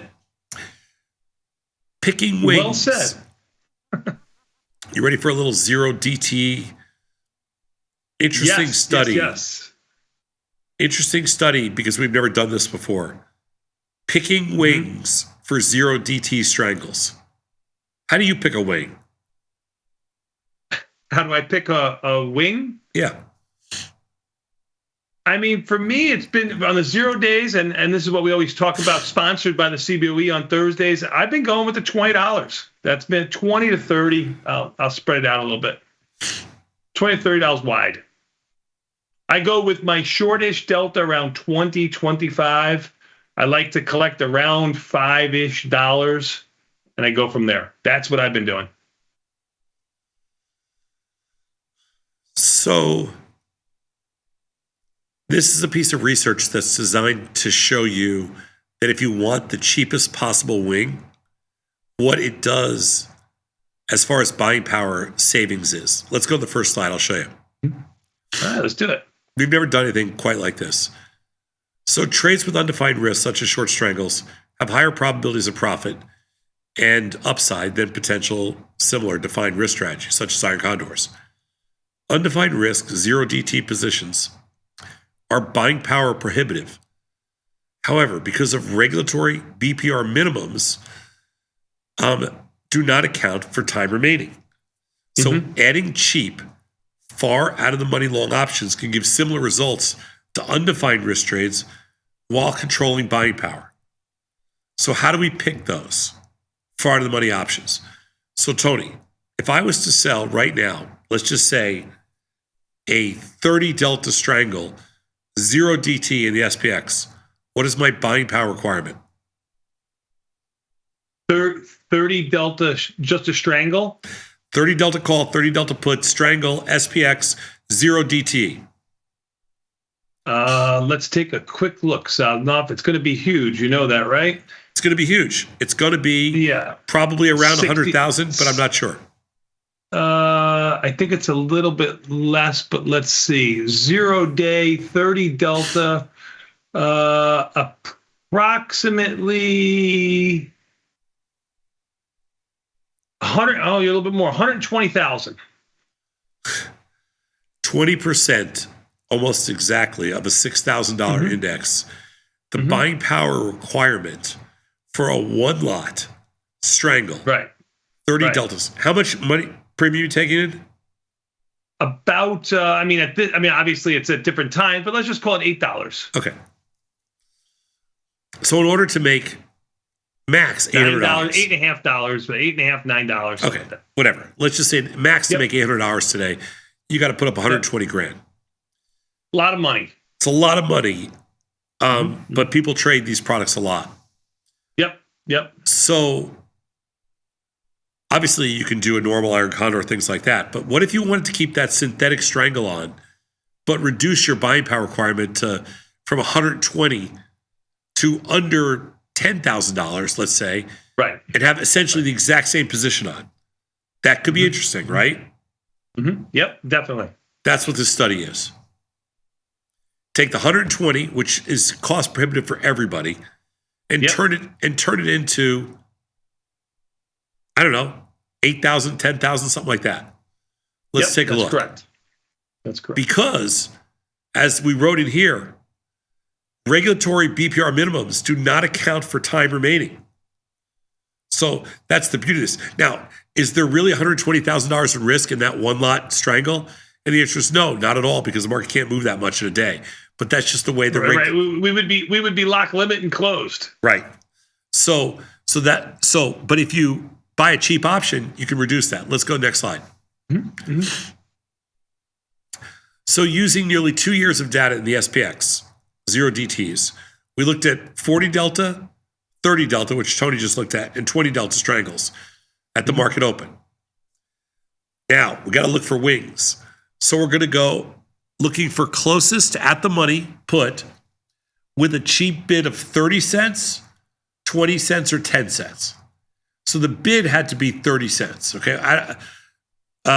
Tony, because I'm not looking at that page right now.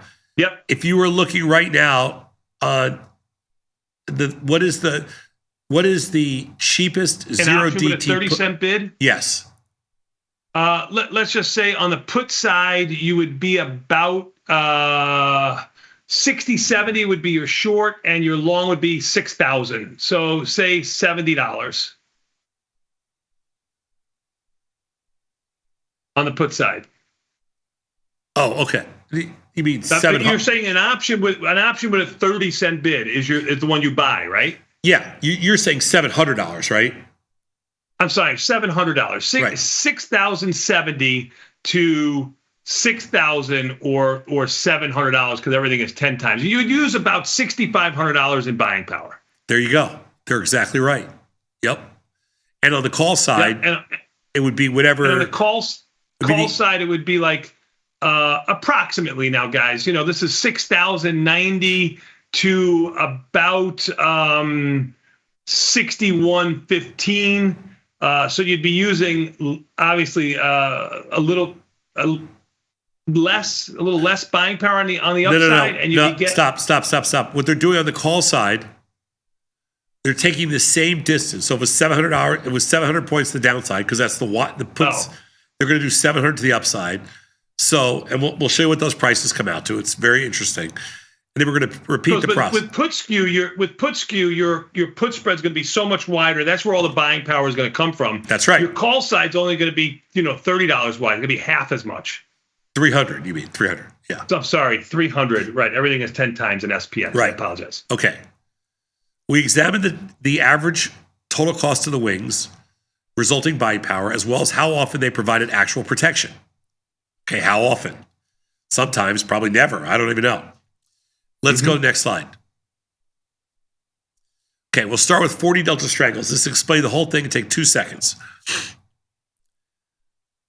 The cheapest put with the 30 at 30 cents was actually 37 cents because you had to buy it somewhere. The mid price. Right. The 20-cent put was 25 cents.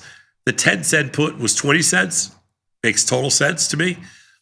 On the call side, the calls were obviously more expensive because if you went the exact same distance, they were $1.71 and 43 cents. But none of that barely matters because the average daily buying power reduction to make this trade, just like Tony said before, we said it was about $700 wide, it turned out to be $8,200. Okay, so all these numbers are a fraction of the 120,000 for the naked position. The amount of time that those protection came into play, 4%, basically zero, never, never. On the call side, much more often, but 40% of the 30 Delta wings, on the 30-cent wings, and then a little bit lower on the other ones. The purpose and the main takeaway here is just to show you that in the end, you can put up 90 to 95% less capital by just buying the junkiest wing you can find. Right? That's what this is. Yeah. That's it. Exactly. You're exactly right. Yeah. And you can take, I mean, I know for the study, they want to, keep it symmetrical on both sides, but you could take a lot less upside risk because the options are so much cheaper priced. Yeah. Like going that extra $250 to $300 wide to save a nickel or 10 or 15 cents isn't really worth it, at least in my opinion. Let's go next slide. It's the same setup. You can see here the same situation. The fun thing is on the 10-cent puts, those never protected you ever in the history of watches, but that makes sense too. I guess all these slides are going to be, virtually the same. The whole purpose here was just to show you that regardless of what strangle you sell to collect all your money, the wings are going to be about the same.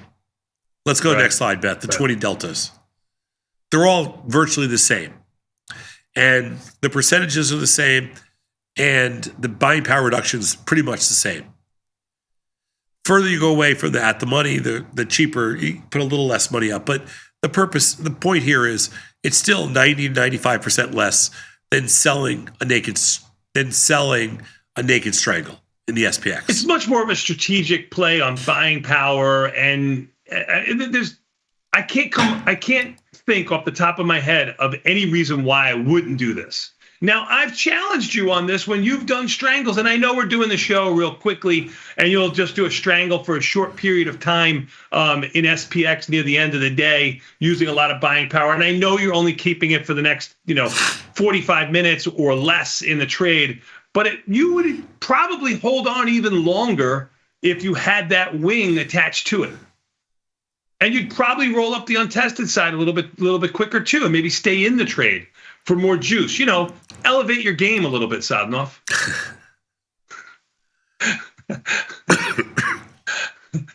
Let's go to the last slide. Giving up some profits to purchase far-to-the-money wings and control your buying power is just a reality for those who like to trade zero DT strangles. If you really want iron condors that function like strangles, start by finding a cheap long put and then add a symmetric call. The more buying power, BPR, you're able to commit, the cheaper a put you can use.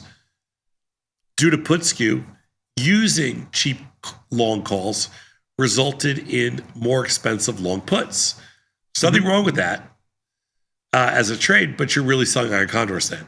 So in reality, you can balance how much you're willing to spend on wings with the resulting BPR effects differently every day. But now that we know what we're getting into, when we look to sell zero DT strangles,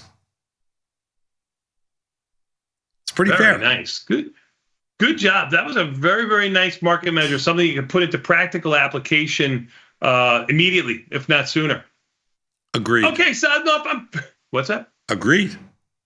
Oh, I'm glad we can end the segment on such a high note. We'll take a quick 90-second break and come back. We got more Tasty Live with, joy, Sadnov. You know what comes up next? My favorite guy in the entire world. That's right, Mr. Scott Sheridan from the Scott Sheridan Studios. We'll be back in 90 seconds. Let's Tasty Live.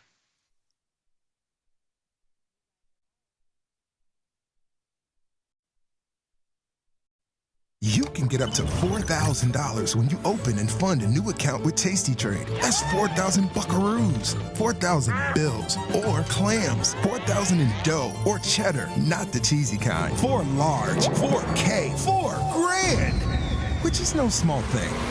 Open and fund a new Tasty Trade account and get on the platform for traders who just want to trade. And did we mention a bonus of up to 4,000 smackaroos? Tasty Trade. Make your move. Forbes called us best online for options trading. Investopedia, best for options trading, period. With stockbrokers.com, we're number one for options and futures trading. The Motley Fool really likes us. And so does Business Insider. So what else can we say other than boom? Trade like a trader. Tasty Trade. Make your move.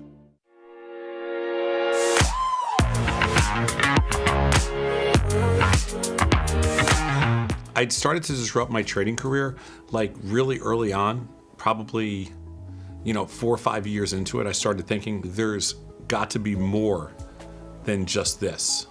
Thinkorswim we built in 1999, 2000 when the market was crashing. And Tasty was in the middle of 2010, 2011 when markets were kind of in turmoil. So yeah, it's always best to start things when it's worse. When I speak in front of a large crowd, I usually say right up front, I'm going to try to give you a takeaway every 15 minutes because I think it's important. You came out for a reason, and we respect that, and it's humbling in its own sense. So we have to deliver our part. Like, you can't just give somebody, hey, here's a one-liner, and you take it home, and then you try to figure out what to do with a one-liner. You have to challenge people to think. If the VIX is over 40, we'd like to see an allocation of about 50%. The reason you allocate more when the VIX is higher is because when you have a higher VIX, you have the opportunity to make more money.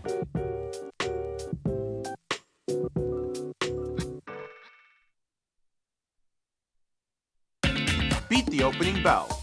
Get trade ideas and market insights before the open. From the creator, Tom Sosnoff, and our chief market strategist, Tom Preston. Every weekday. Sign up at tastylive.com/newsletters. The amount of time I spend interacting with our customers via email or anything else is pretty much my entire life. To be so powerful and so valuable, and then to be that approachable, just amazing. Where else are you going to be able to email a CEO, get response back? But you know what? Before he even knew who I was just some idiot trying to learn how to trade. And he still would email and help me learn and everything like that. Some people say it's nuts. Some people say it's insane. That's what I do. Looking for a better broker and a bonus? Sweet. Get up to $4,000 when you open and fund a Tasty Trade account. Plus, smart tech and a broker who's got your back at Tasty Trade. Make your move, genius. Tasty Trade. The beauty of Thinkorswim was that we were different. From the name to the front end technology was clearly what we wanted as traders. Second time around, I think we did a better job. Yes, we are known for our ability to support complex derivatives traders, but we also have the tools for somebody who's brand new who wants to come in on the first floor and work their way up to the top of the building.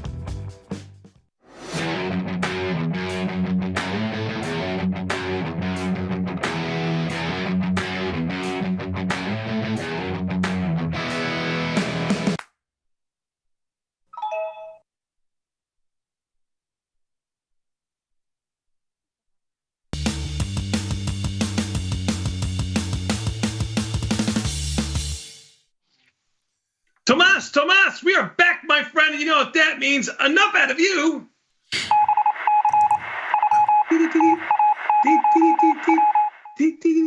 That's right, from the Tasty Trade World Headquarters. I'm talking about Mr. Scott Sheridan from the Scott Sheridan Studios.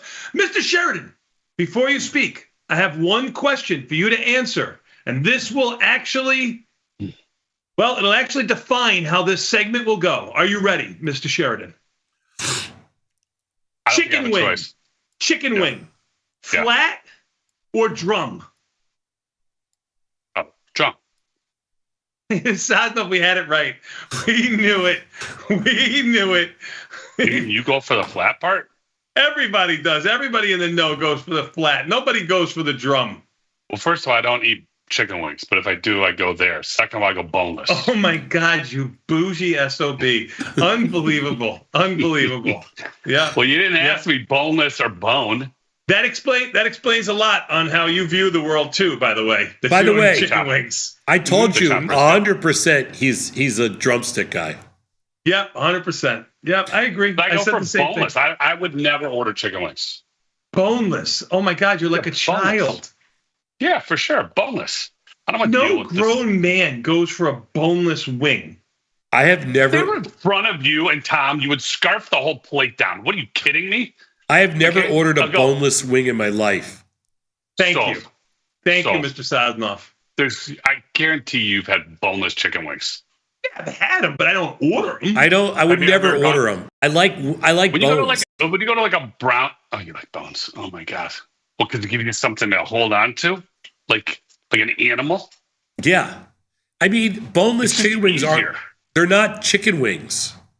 Right, Who it's cares chicken what they are? breast. They're nice. Right, it's just nice little chopped like chicken dipped in something. One bite, you're good. Yeah, but it's not Nice. a wing. A It's little just barbecue. it's just Put a little barbecue sauce, put a little hot sauce, a little blue cheese. Nice, good to go. Oh, here it comes. It's not a wing. You're gonna give me a lecture. And chopped brisket's not really brisket. It's just the leftovers. it's just I'm just saying a boneless wing is not a wing. He's right. Saz is right. It's Okay, a breast. I don't care what it is. It's but that's what nuggets I order. of breast meat. Okay, on the menu it says you want bone-in or boneless. I go boneless. No, it doesn't say that. Those are only places that don't What does it say? actually make wings. Like when you go to your I think Brownstone, right by it's in your shuffle zone.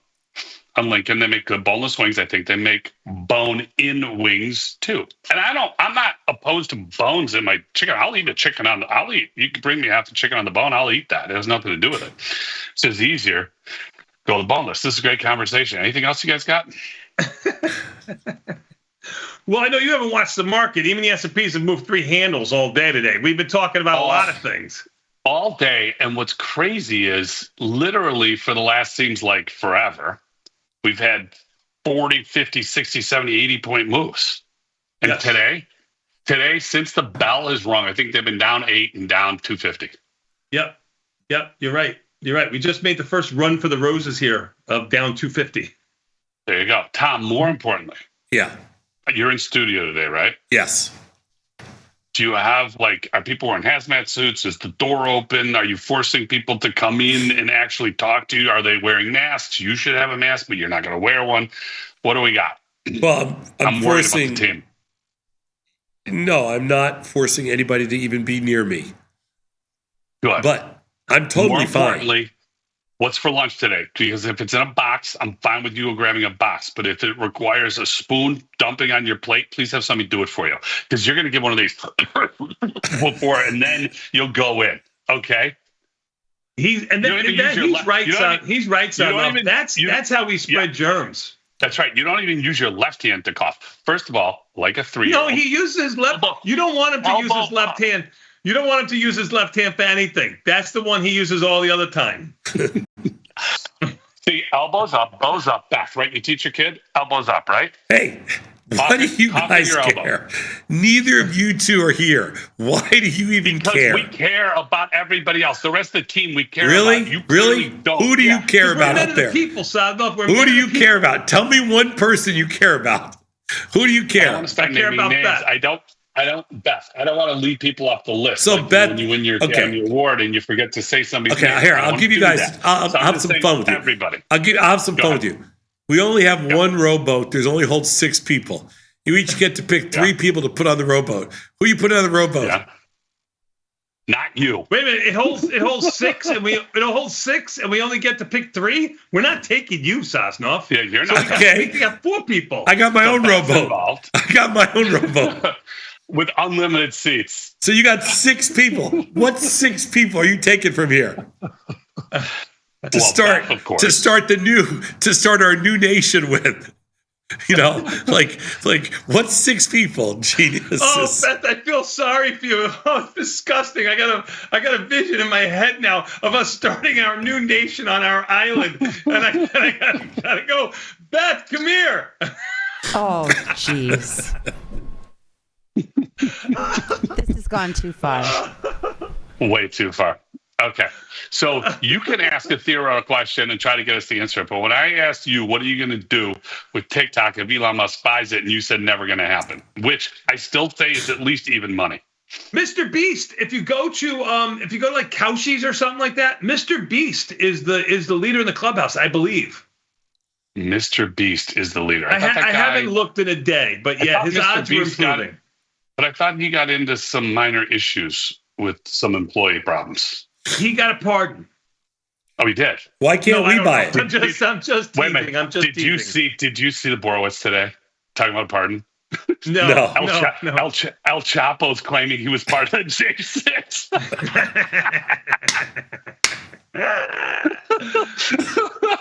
El Chapo, he's like, no, I was really there. That's so good. That's so good. Great. Oh That my is God, good. I read that. I started. Oh my God, it's priceless. Anyway. Okay, should we get to some business? Sure. See, that was kind of real, kind of not real, but let's do it anyway. Well, I'm still worried I'll tell you about one these thing. boneless El chickens. Chapo. El Chapo is a great name. El Chapo. Like as villains go, El Chapo is great. Really? Oh, I don't know, Sadnov. Sauce Grande, for its time in the 80s, that was pretty good. It's good, but not as good as El Chapo. El Chapo. I mean, it's 50 years later or whatever. I mean, everything gets improved. Sauce Grande. Sauce Grande was pretty good. It's pretty good. Well, the guy, I liked the guy. Yeah. I had a guy next to me in the pits for years. Who do you credit for that, Sosnoff? I can tell you who it is. There was a guy. Okay. There was a guy in the pit next to me, and he used to call me El Grande. And every day he just said Grande. Maybe he didn't know my name for the first couple of years, but whatever. And maybe. What? What do you mean maybe? Entirely possible, likely, and probably facts. But go ahead. Who was it? Well, the guy who came up with the name was remember Luke? Sure. Luke, yeah. Behind me? Yeah. Yeah. He was the Luke guy. Came up with that? Yeah, he did. Really? That's pretty good. I like it. That's pretty funny, actually. Yeah, Spooze Up. That didn't take long. Up 275. There you go. News at 9. Mm-hmm. Mm-hmm. Okay. We ready for some business? Yep. Okay. Top 15 symbols going through the system. First 40 minutes a day. No broad-based indices or futures. Time for you, number 15, TNA at a 23. For everybody else, Tesla at a 74. NVIDIA at a 20. Apple at a 61. Netflix at a 16. GE at a 29. MSTR at a 39. PLTR at an 87. AMD at a 53. IBIT at an 87. ARM at a 24. UAL at a 54. Rivian at a 29. Coin at a 42. AAL at a 35. And number 15 for Tom, TNA at a 23. Rounding out the next 10. AVGO at a 42. Amazon at a 57. Microsoft at a 41. Meta at a 50, TLT at a 37, FCX at a 40, BITX at a 64, and Intel at an 80. Beautiful. Good job out of you. Hey, Scott, what if I said I could take you back to Sosnoff's prime 32 years ago? Would you like that experience? From what angle? Like a good angle. A good angle. What prime? Like his trading prime, his basketball prime. His basketball prime. Love to see that. All right, Beth, roll tape. Here is Sosnoff in his basketball prime. Can you see this? Oh my God. What is that, Cole's third birthday party? Look at him. Right. Swish. Of course. That, you know what? This actually makes a lot of sense. Everybody's playing with their kid, and Tom's shooting hoops into a 3-year-old basket. There's Sony. You look good. That default? Don't say it with such surprise. Look at that little shot. That little. That was Nikki's second birthday. That was Nikki's second birthday. Nikki's. Really? I think that's Neil B. Shameless sitting there. That could be. Way to be engaged, Tom. What? Way to be engaged. But Nikki, wait a minute. Nikki, would that be Case? Who was Nikki? Is Nikki in between Case and Cole, or is Nikki older? Case is at the party. I have pictures of her too. I'll show more. I have to go through them. That's Case. Is that Case? Oh, was that Case? Right there. That's Case. That's Case. Yeah, there's Case. And that's Nick with the ball. Nick with the ball, and that's Case. Yeah, that's Case, and that's Nick. They could have been. They could have been something. We could have been playing I this said at the the same wedding. thing to my son. I said the same thing to my son yesterday. I set him up for greatness. He wouldn't have to work another day in his life. He could own Sosnoff. He's so cute. I can't stand it. Oh, there's Bride Daddy. Look at Bride Daddy. Yeah. And then he really could have been calling you Soz Daddy. That's right. I set that kid up. He screws up everything. You almost hit that kid in the head, Tom. That kid was fine.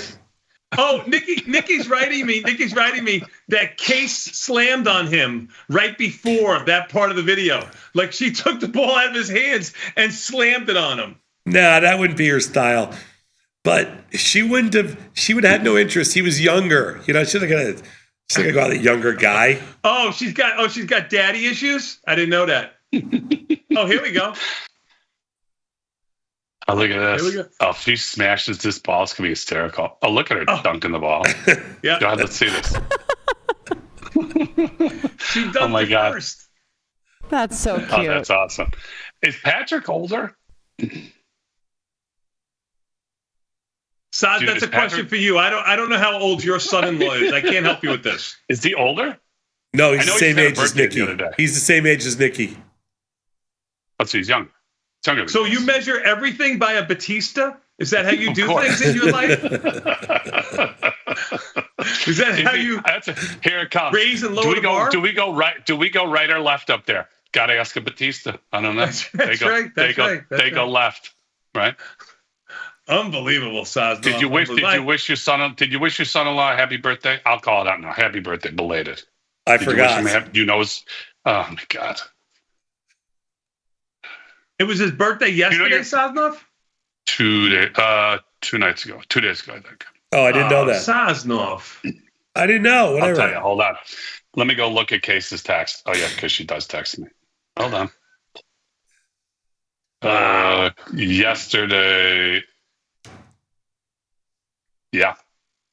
Last night. Oof. So that was yesterday. So today's Tuesday. Just, send him a nicer gift. I missed it. Send him like a Portillo's. He'd be like a Portillo's package guy. Like you send him like, the Super Bowl package or something and make up for it. Or are they coming over? Are you making burnt end chili? Yeah, but I've been sick. I'm not allowed near the baby. So, she's one of those. Yeah. Well, the guy's the guy's hacking over everything. Yeah, but you know what? You give them a little something that makes them healthier, builds up their immunity. Well, then, with that logic, how does Sosnoff ever get sick? Wait a minute. Please tell me. I don't remember. Beth, at this age, kids, 3 weeks, 2.5 weeks old, they don't start using a pacifier yet, do they? When do they start using a pacifier? Oh, yeah. Okay. So is she the mom, the pacifier mom, where if it hits the ground, it's got to go in boiling water for 4 hours, or does she just shove it right back in? She's boiling. Oh, yeah, she's a boiler. For sure. I was too. Come on, I was too. Were you? Oh, See, this is the problem with you people. See, Tony, I said. Oh, and now, Beth, the ice cream cone hits the floor. You go, kiss it up to God. It's fine. Totally. Kiss it up to God. What does that mean? You're good. 5-second rule. Yeah. You go. It's good. It's clean. Yeah. 5 seconds. I would let the dogs. I would let the dogs clean off the pacifier. Yeah. I'm fine with it. For sure. Totally. Right. Totally. It's good for the kids. Yeah, I agree. Yeah. Then you don't end up with a bubble boy. Yeah. I'm just glad I found out about the Batista benchmark that the Sosnoffs have to live up to. I'm sorry. That kind of made your day. It did make my day. It really did. You know what? I'm going to end on a high note here. I'm not going to force it anymore. I'm not going to give Tom a word in here. Even the S&Ps are up 3, Nasdaq down 70, Russell's down 4, and the Dow's up 171. We got a mixed bag of tricks. Mr. Sheridan, thank you so much for coming in today and spending your time with us from the Tasty Trade World headquarters and the Scott Sheridan Studios. We want to wish you a goodbye and have a wonderful day. Liz and Jenny is next. Peace.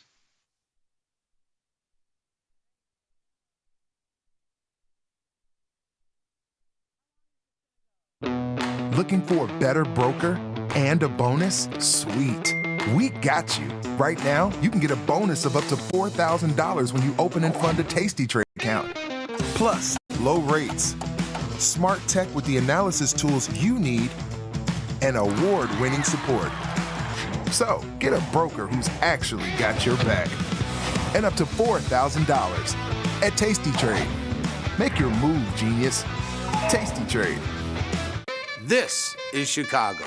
We invented the skyscraper, the Italian beef, and the standardized options market. SIBO is not only the birthplace of options, it's also where Liz and Jenny got their start. In an industry first, 2 female former floor traders broadcast live from the floor.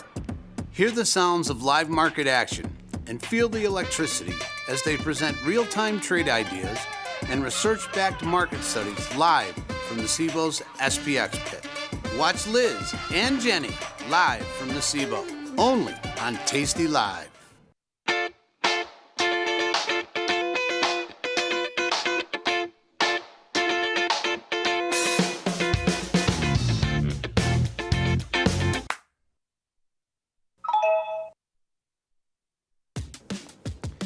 Look who's back testing. Tasty Trade now has options back testing for free. Test your trades with over 10 years of data for the most popular symbols. See how your trades would have performed in the past. Look back at profit and loss and take the guess out of guesswork. Oh, did we mention that it's free? Get back testing at Tasty Trade.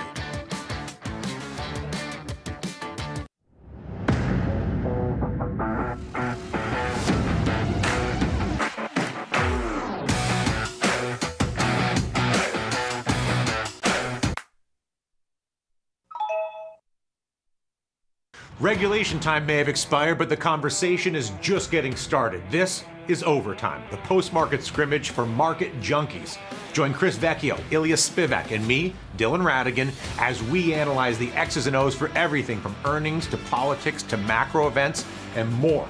Nothing's out of bounds on Overtime. We break down the news to provide you a playbook for your trades. Watch Overtime Monday through Thursday only on Tasty Live.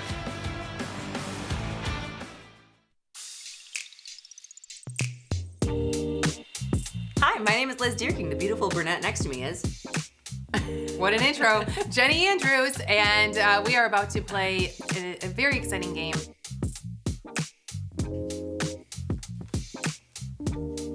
No. Hold on. No, you're wrong. I'm Hold on. She's wrong. I'm right.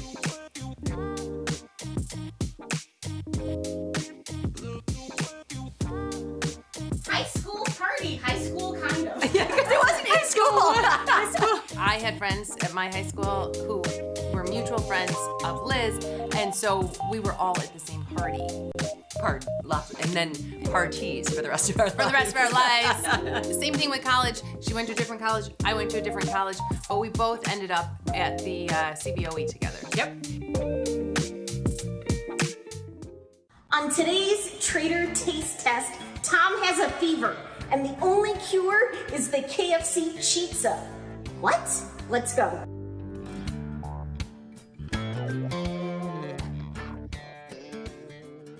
Let's see what we have here. Okay, I don't think it's elevated chicken parm, okay? I don't know. What are your thoughts? Just visual presentation. He's just going in with his hands. It's pretty beautiful. Let's see. I'm gonna be totally objective. Okay. Impossible. Okay, Jamal, you're black. We're eating fried chicken. Yeah, right. I knew it was on there. It's warm.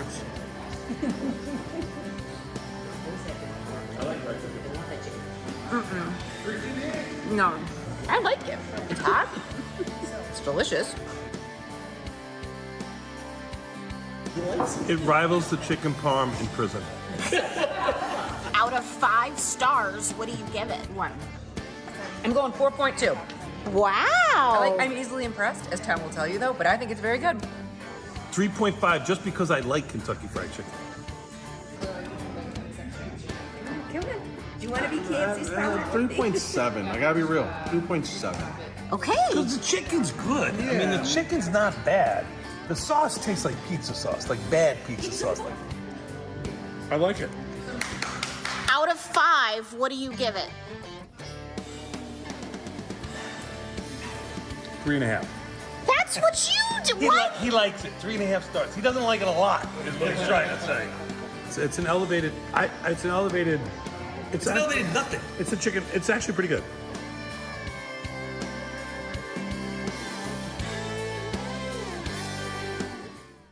You hear it all the time. Spoos up or spoos down. What exactly does that mean? Spoos is a slang term for the S&P 500, specifically the S&P 500 futures contract /ES. It's the world's most liquid asset. In the S&P 500, billions and billions of dollars trade hands each day.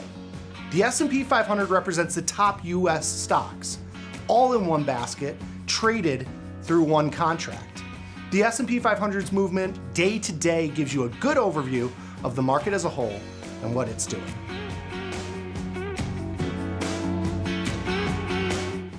We built Tasty Trade's web platform for today's traders. Drill into data, find opportunity, and track the action with hundreds of indicators. Fund your account and start trading right in the app. Join the club. Tasty Trade.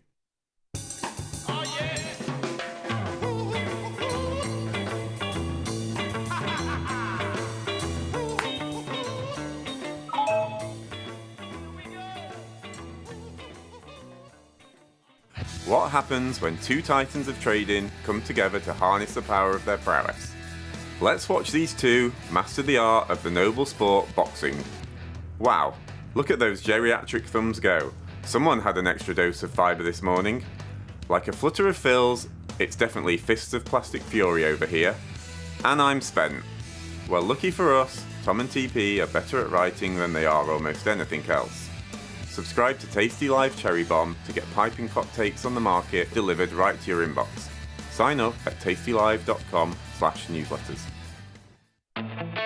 There's a beast in the financial world, and it's not the bull. If that's you, join us on Tasty Trade. Genius loves company.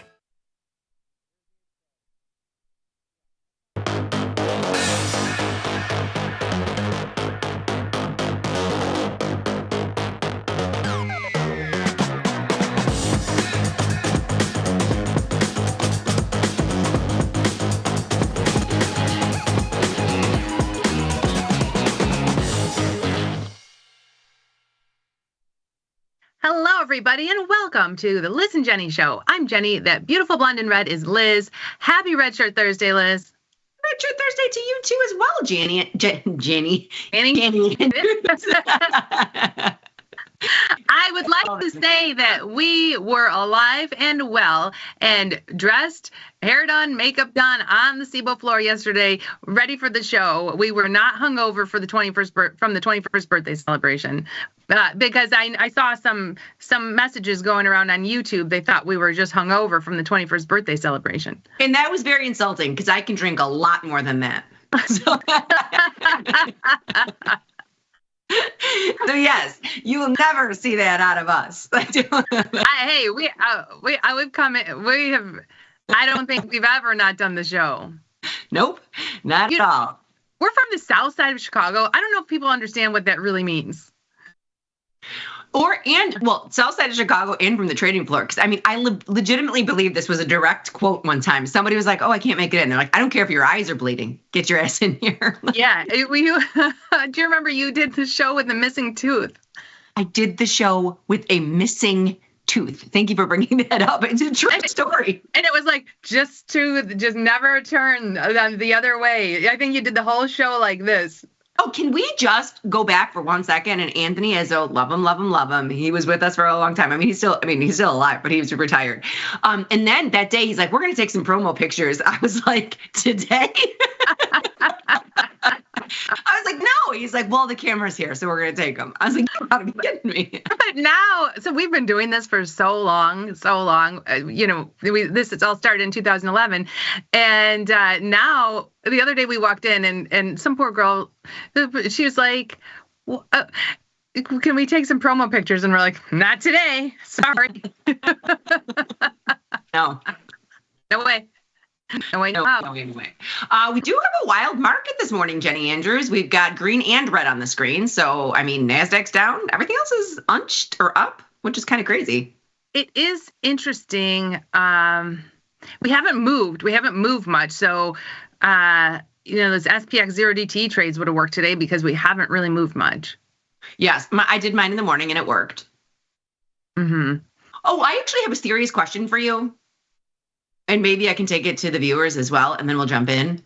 So today at 5 o'clock, I've got 15, because they invited some of the JV team, 15 varsity kids who are all over 6'5", all of them, sweaty, coming to my house. How much canes should I order? Oh, okay. So I know when Logan orders canes for himself, he gets the canes combo. It has 5 pieces, plus he does 2 toasts. So I think what they really love is that that toast. So I ordered a tray of the toast, but when JD goes, he orders the caniac, which is 7 pieces. Okay. It's so big. Like, they eat a lot. Yeah, then get the caniac for pretty much everyone. Giant tray of toast and 7 tenders for every boy. So I think I was going to order 150. That'll give them 10. We were going to get canes on this Monday, and they were closed in honor of Martin Luther King Day.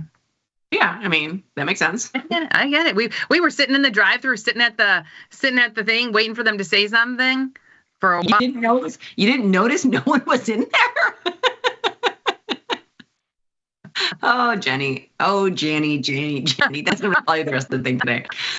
Okay, so let's pop in the platform. We didn't get a chance to yesterday. Here is our the one thing that we didn't address yesterday, and we didn't address it on purpose because it was a loss during our show. I've been keeping an eye on it. No, we never had a show yesterday, Liz. We never. No.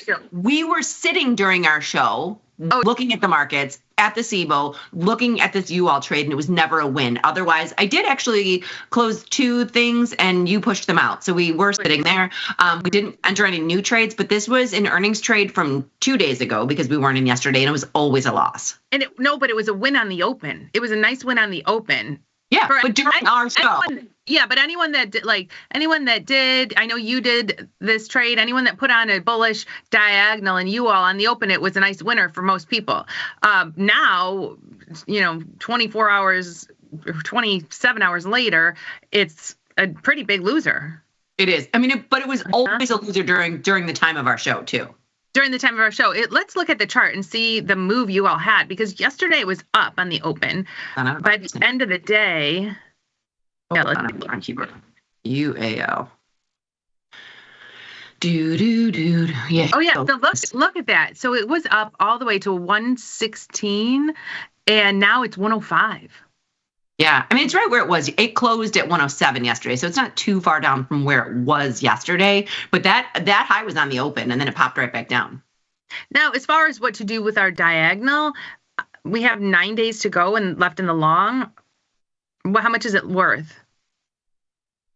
67 cents. Honestly, let's just close it, take our 67 cents. Do I think it's going back to 111 in 8 days? Probably not.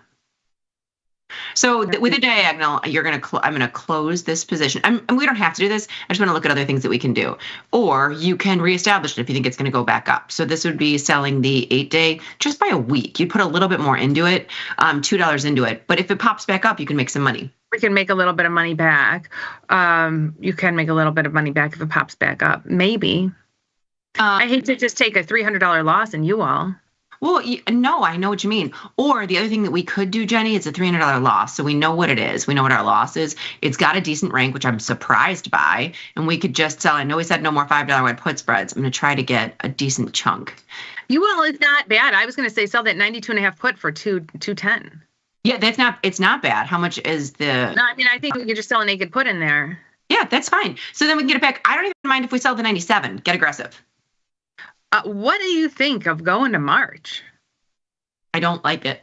It kind of hurts my heart. The only good thing about March, and I'm using my favorite mug, that one of our favorite viewers made for us. It has the monorail on it in Magic Kingdom. Yesterday in the mail, I got all my luggage tags for my Disney cruise. Oh.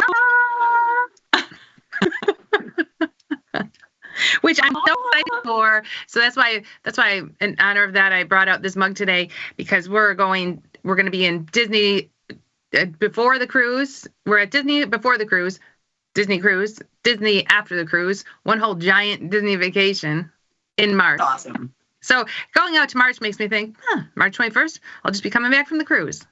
So we're going to get aggressive. We're going to go you all because of Jenny's cruise. I like it. This makes sense. Let's take a look at Disney after this. I'm going to split the difference and go with the 95. You said the 92. I said the 97. We're going 95. 25 delta. I like it. Shipping that. I got to close the other one though too. Only using $1,000, and then we'll get, you close the other one and get our 67 cents back there. Yeah. Now, we're not going to make our $295 back immediately, but hopefully we can slowly chip away at it. And when I say slowly, I mean slowly, because that's a March position. That's a March position. This is going to be with us for a wee bit. A wee bit. Okay, and I'm going to push everything out. Take a look at, I'm just going to pop this out, show what we did yesterday. So these were the two that we did today. Yesterday, there's only two things. Our AEO GTC hit and OKLO, we rolled up our put, which we tried to do the day before, but we got filled on it yesterday. So those are the two things that we did actually yesterday. Look at OKLO's move today. No. Which is bonkers, because it had such a big move yesterday. $4. This is pretty good. You know why I'm moving so much? Because your brother picked me up, and we were talking about OKLO the whole way. Oh, real. Oh my gosh, where is it now? 38. Ugh, I kept myself out. Did you? Mm-hmm. Yeah, because it kept going up. I'm short the 35 calls. Oh, that really chapped my hide when I look at that. It makes me so mad. I can't believe it. I mean, we have a put, so I rolled the put up, but what did that do for us? $60 and a $4 move? I know. At least it's good for JD. Yeah. Yes, it is. It is good for my son. He's very excited. He's got his first discussion coming up this next week because he's got his Tesla shares and he's got to decide if he wants to hold them or sell them before earnings. I'm curious to see what he does. I don't know. I'm curious to see what he does. I just know the biggest Tesla fan I know who loved Tesla, couldn't wait to buy a Tesla, now is trading in his Tesla for a different type of car. Is it Tom? No, it's not. It's Summertime Ken. No, I know. I'm kidding, but Tom's the same way. Tom says he's never buying a Tesla again. He doesn't like his Tesla anymore. The problem is here in Chicago, those batteries don't hold their life long when it's super, super, super cold. And he travels for work, and he just gets nervous traveling for work if the battery's going to hold. I mean, I get that. You don't want to be stuck somewhere without having. And it's not in the summer, but when it's negative 20 here. Yeah, for sure. Okay, Jenny, I'm only in the essence of time because we didn't get to it yesterday. I'm going to go to there's our 21st birthday. Oh. We turned 21. And then Jenny was doing shots of Malort with her son, Logan. No, I had to show this because honestly, I'd never heard of it. I'd never heard of Malort. Apparently, it's called the Chicago handshake. Don't know why. It's the most disgusting thing you'll ever drink in your entire life, and it is not a Chicago handshake. No, that's what he said it's called. He said it's called the Chicago handshake, and I don't know it. I never heard of it. He said it's made here in Chicago. You can go tour the Malort Brewing Factory in Chicago. When we sat down at the bar and he saw it was Logan's birthday, he's like, I know what I got for you. A shot of Malort. Well, this guy looks real trustworthy. So. I hope he's not watching the show. But I mean, if this guy says it, it's got to be true. Yeah. I tasted it. It tasted like gasoline.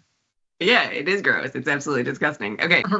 Technical issues. We're going through this. Mikey, I love it. And then today, just going back to today, but I want to make sure we got to everybody yesterday. Frank Walsh from Frank the Great comes in with option volume contracts was 5% below recent levels with calls leading puts. So I love when he gives this stuff to us.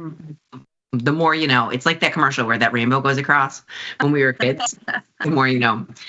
We also today had, what did we have? Jobless claims, natural gas inventory, Kansas City, Fed manufacturing, and the DOE inventory. All right, and Daniel Perkins comes in. Love ISRG, but it's a little too expensive for a diagonal. What about a straight out of the money calendar, somewhere around 635, 640, 645? Don't have to get all the way there to be profitable. Curious about your thoughts. So, my thoughts on if you're bullish and you put on a calendar, if it goes too far through it, you could have put on a bullish trade and you don't make money if it goes too far. But let's take a look. ISRG. So it's got earnings. Is today the 23rd? Yeah, it's got earnings today. So we would sell the one day.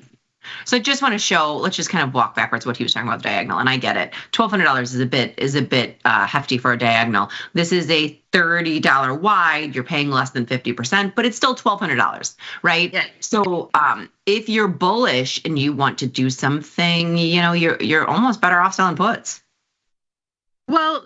Well, let's just look at the diagonal for him, because it could be a very cheap way to get in. And if it goes up to your strike, great, that works. I just put the diagonal in. It was no, the calendar. He asked for the. Oh, sorry. He was asking for the calendar, either 635, 640 calendar.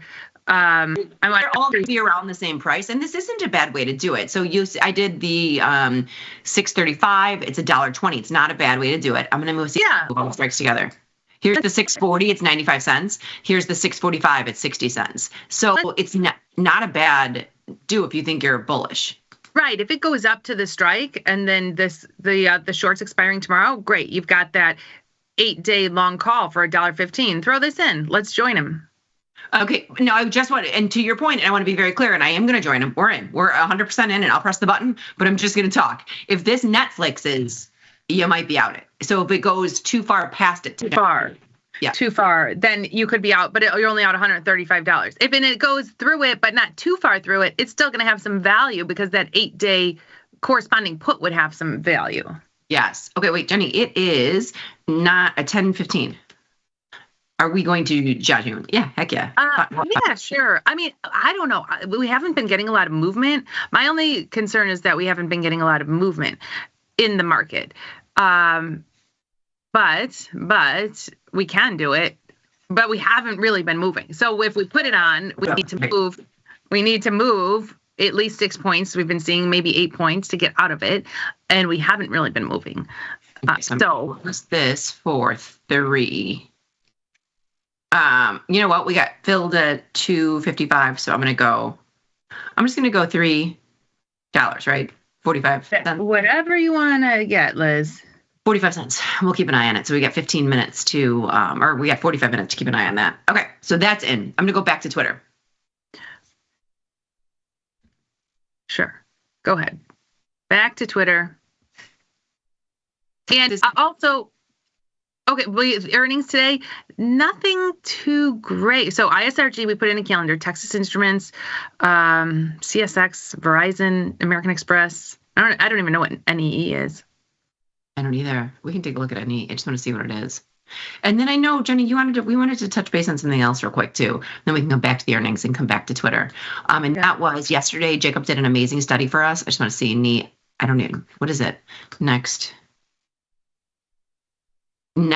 Energy common stock. Next era energy. Yeah. Oh, I did it as a one word, Nextra.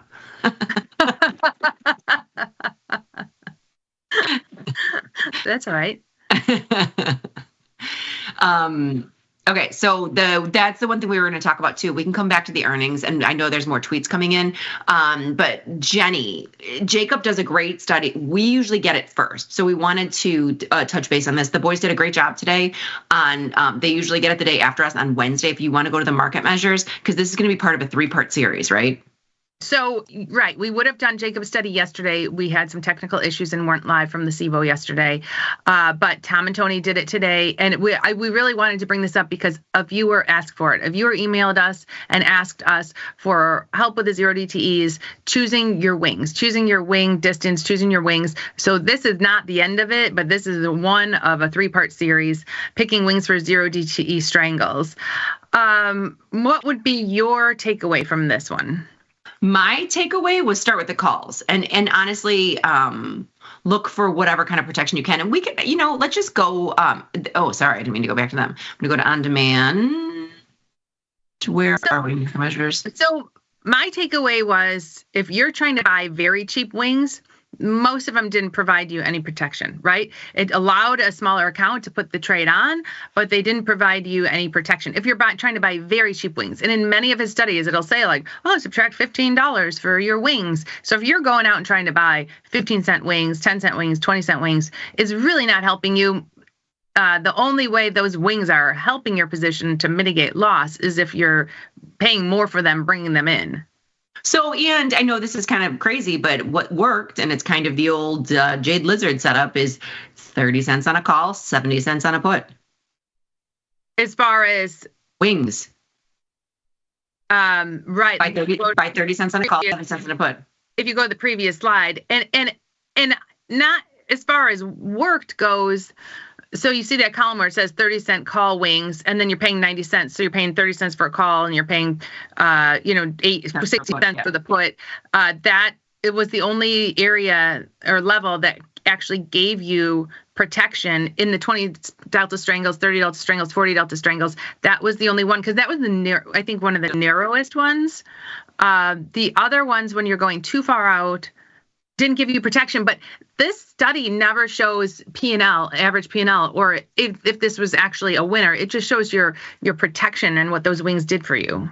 And I think that's what's going to build on it. So right now in this situation, we did go through it, and the boys went through it, so we don't want to beat a dead horse. But we like the 30 cents on a call, 70 cents on a put. And we know that because if the wings are 30 cents and you're paying $1, you're paying 30 cents for a call and 70 cents for a put, bada bing, bada boom, that matches $1. That's how we got to that. And this is all at the open. Like if we went to SPX and looked at the 0DTs now, we'd be much, much closer, much tighter on a spread looking for those prices. This is on the open. And that's what's making that spread about $40 wide. That was the only one that actually seemed, I guess, helpful in a big move that actually did give some protection. The other ones, if you're going so far out, it's just allowing you to do the trade with less buying power.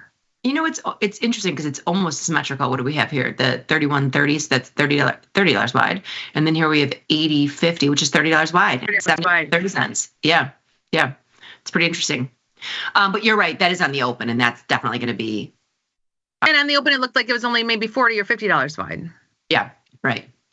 So go back, review the material, because Johnny and I are going to be jumping and springboarding on top of it. And a big shout out to Jacob for putting these together. So thank you very much. We are sorry we weren't live. We were live sitting there, but we did not broadcast to the world. But the other takeaways, if you're looking down and trying to get 15-cent wings or 10-cent wings or 20-cent wings, they're so far, it didn't really seem to help. It doesn't do much, but it does give you capital. It allows a smaller account to place the trade.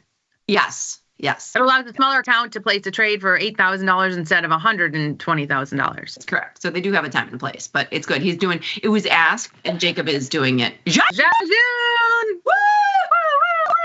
How fast was that? That 10:17 to 10:23, 5 minutes. 5 minutes, $45. That's funny. It's awesome. All right, I get that. It's all getting pushed out. I'm not slacking on my job today. I can see you are working so hard. Okay, so we'll come back to these earnings if we have anything. We already have our ISRG. We've got a calendar, and it's our first ever. I want to take a look at Texas Instruments, and then we'll go forward. I just can't believe OKLO. I didn't even realize it until I saw it in this account. Do you know how mad it's making me that I sold those 35 calls? I know. I'm trying not to talk about it. So Texas Instruments, let's see. Oh, this has had a big whippy move too. I just want to see how much diagonal is. I know I'm Diagonal City, and I apologize about that, but this is my go-to move this earnings cycle. So you can pay through. This is $7 wide, and you're paying $3.50, or you can make it. I'm sorry, you buy it, or you can make it $10 wide and pay $4.80. It's not bad. We already have an ISRG in. We could do this diagonal if we wanted. We did get burned on the one in UAll, but. Let's look at Verizon. Verizon would probably be really cheap. Do they have earnings? They were on the list. Oh, they were? Okay. Mm-hmm. No, Verizon will be cheap because it's a $1.28 move. $1.29 move right now. So that's going to be 39. Do the 39. Yeah, 70 cents per $1.50. Yeah. Which, when you look at this, Jenny, I mean, when I'm looking at this, if I'm going to get 70 cents and that's all you can really make would be 70 cents, I'd rather sell this put.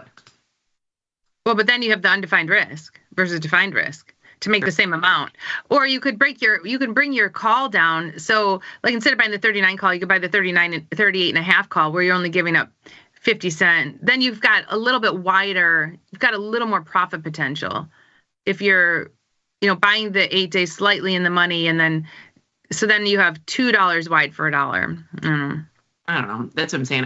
I don't know that I like them in lower price products. I think they're good for, maybe $100 products. Well, here we talk about this. You want to, if someone were to put on a bullish trade, just buy an in the money call. Yes. You don't need that 20. You don't need that 27 cents. You don't. I would rather spend the 27 cents this way. Yeah. You just buy if you're bullish and you think it's going up on earnings, just buy an in the money call. Yep. True story. Okay, I'm going to go back just to make sure we can get to everybody. What time is it? Okay. We're out of Jejun, which is fantastic. Okay, Frank, my line for the kids at the FHW booth, which was the only personal calls they could take, had to be from the morgue. Okay, I don't even know why I'm telling this story, but it just makes me think of this. My mother-in-law. Yes. Okay. Love her. And I love her. I love her. She's so funny, but she mixes words a lot. And one time she was going in for, I forget what it was she was going in for, and because I can't remember what it was, but she called to schedule it, and she was so mad. She's like, I'm calling to schedule my autopsy. And they're like, autopsy? I forget what she was going in for, but she was insistent that they schedule her autopsy. Oh my gosh, that's funny. Just made me think of it when we went from the morgue, so it's pretty funny. Okay, let's go in. Who do we got here? Mikey, the Polish Warrior. Hello, lady. Oh, look at that. Made it back and was watching your show from today. I noticed something on the platform. Oh, yes. I'm glad you reposted this, Mikey, because I saw this. Okay, so I noticed something on the platform that when you showed the SLV Zebra, we say we're washing extrinsic value because we're looking at, we're getting 122 and we're paying 60, so we're happy with that. But look at this, Jenny, and I'm glad Mikey did. Yeah. And then this says the extrinsic is negative 37, not washing it. I don't look at that. I don't look at that either. Numbers. I look at the actual numbers too, because sometimes at extrinsic, I never look at that. Just remove that from your category. Can you? I don't know, but I kind of agree. And so we've talked about this multiple times. Now that number is fine, I think, when you're selling premium, right? It is. No. I've seen it off. When you're just selling premium, I've seen it off. Yeah, it is off. I mean, we know the extrinsic value as old traders. We know the extrinsic value in an option is the out of the money. Whatever the out of the money option is of the corresponding line, that is the extrinsic value. Right. So. Oh, because you know what here, and I don't know, I could be wrong, but like go to SPY. Okay. Just like, do we even have that on there, Joe? Oh, and Frank is just clarifying. He posted that because you said at the SIBO, like they told us, even if your eyes are bleeding, you better. Yes, I know that. So Frank, I didn't know why he posted that.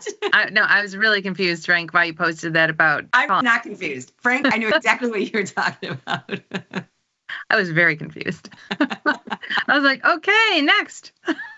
No, I totally know where Frank is coming from. All right, so open up March options. And I'll put a Zebra in. And put extrinsic value in instead of like open interest. No, I just wanted you to. Oh, this thing up here, you want it? Yeah. Put extrinsic value in. Where the heck is it? This one. Down in the middle. There you go. And so scroll to like an in-money call.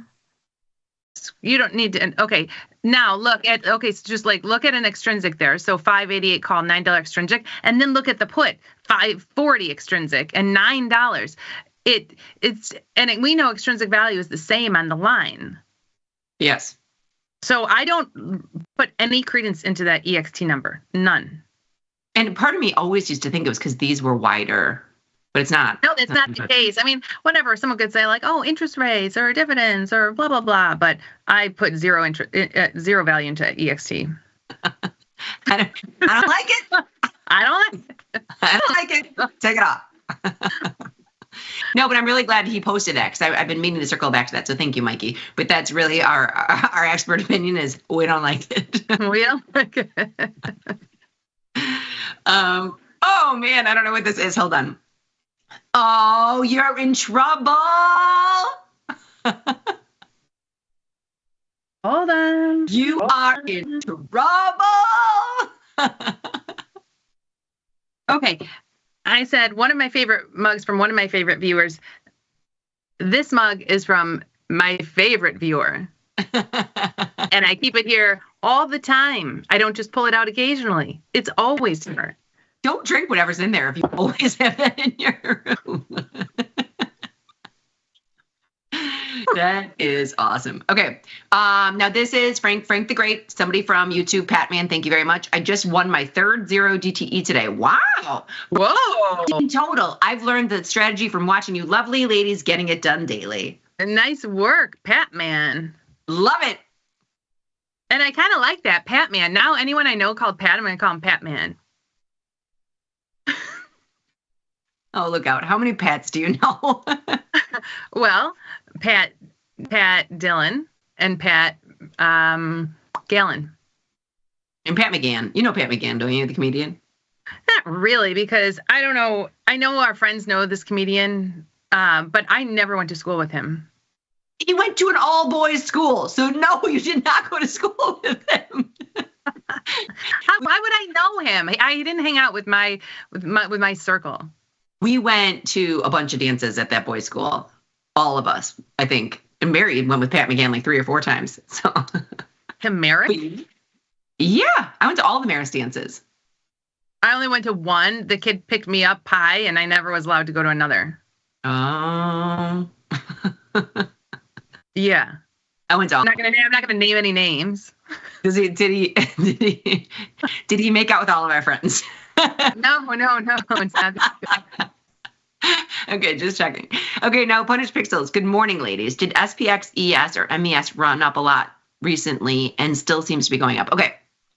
How about a downside crab trade or diagonal to catch a small pullback within the next 2 to 4 weeks? Okay, I love this. Yeah, that's great. Now, Liz, what would be your favorite trade for looking for a small pullback?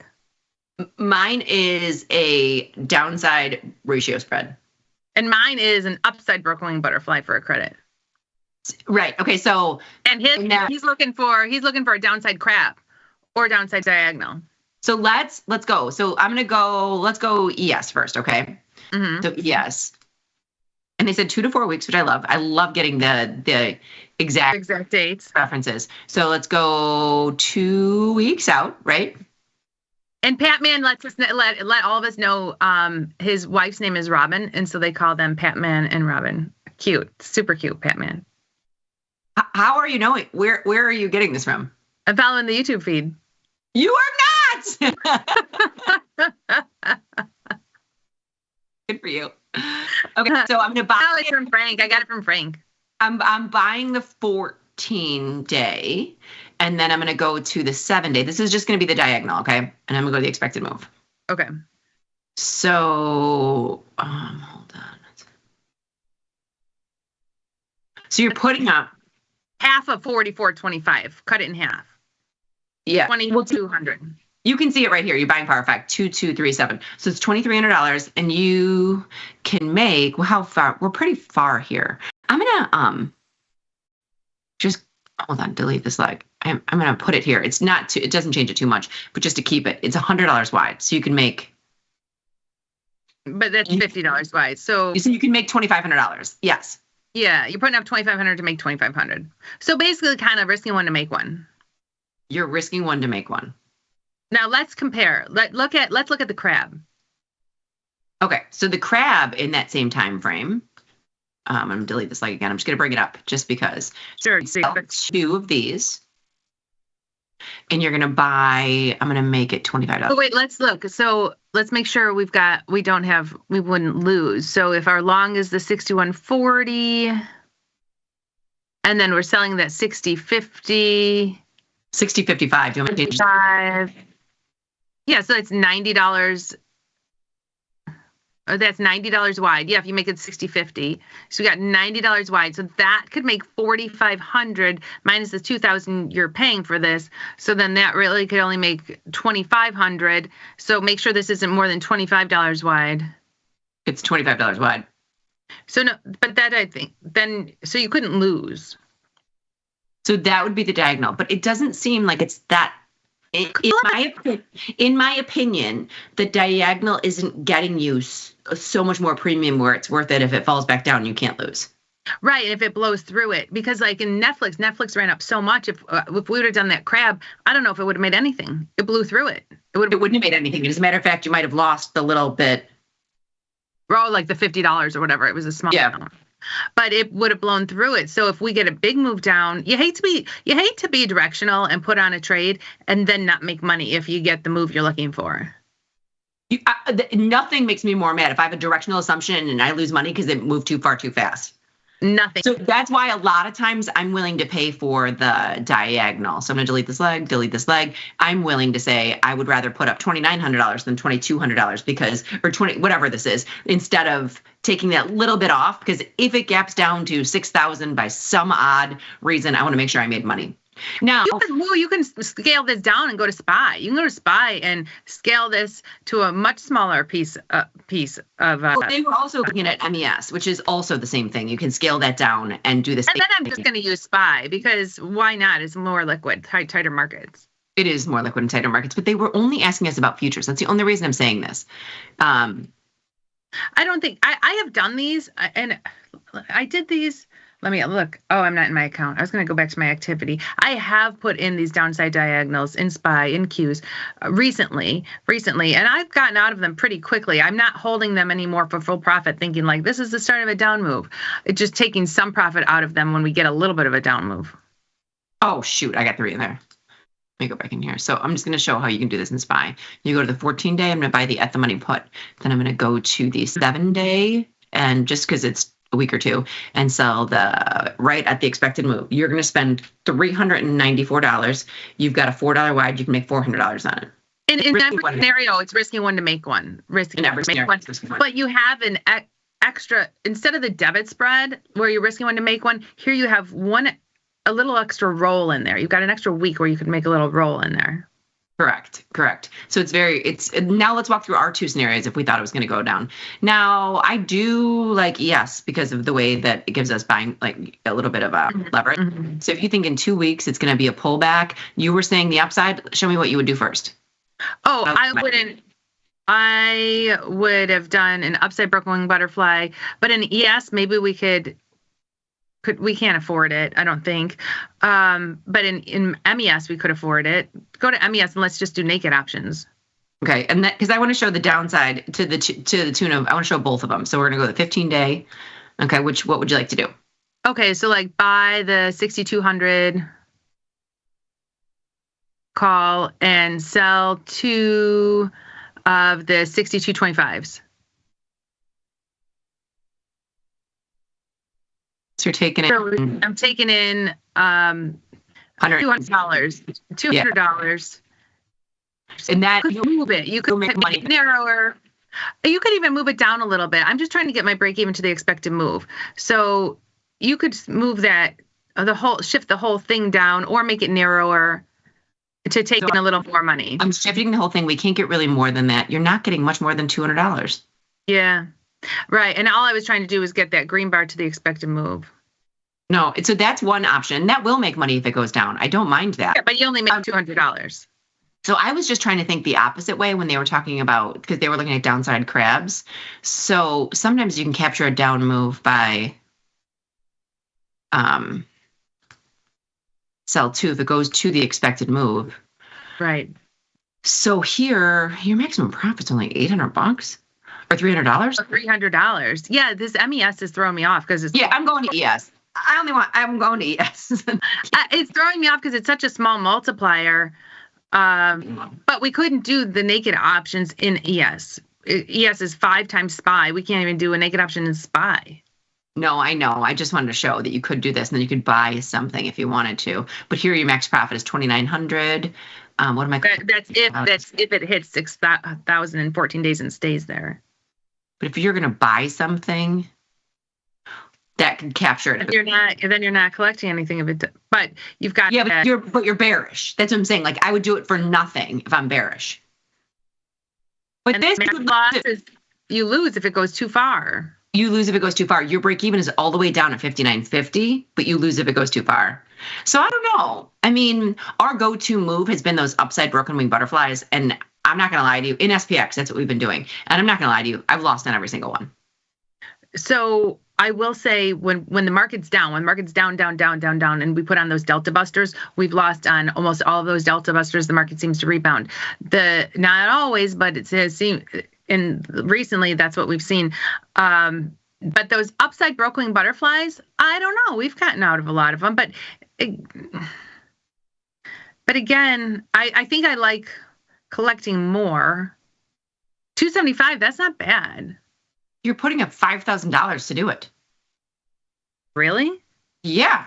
Wait, what do you have in here? Buy one, sell two, and then I'm trying to buy something to. You're putting up $1,800. But we want to collect money. Make it tighter. Make it like 61.80. We're collecting 25 cents. Yeah, this is a bearish trade. You need to collect as much as you can. This isn't a bullish trade. This is a bearish trade. Yeah, like here, we're collecting $350. You're putting up $2,600 to do it. Then bring that down to the 62.25. You almost have to do it. You almost have to do like. Oops, sorry. You almost have to keep it very narrow to collect anything. And they were putting up 1,200 to make. We'd make 270 if it goes down. Mm-hmm.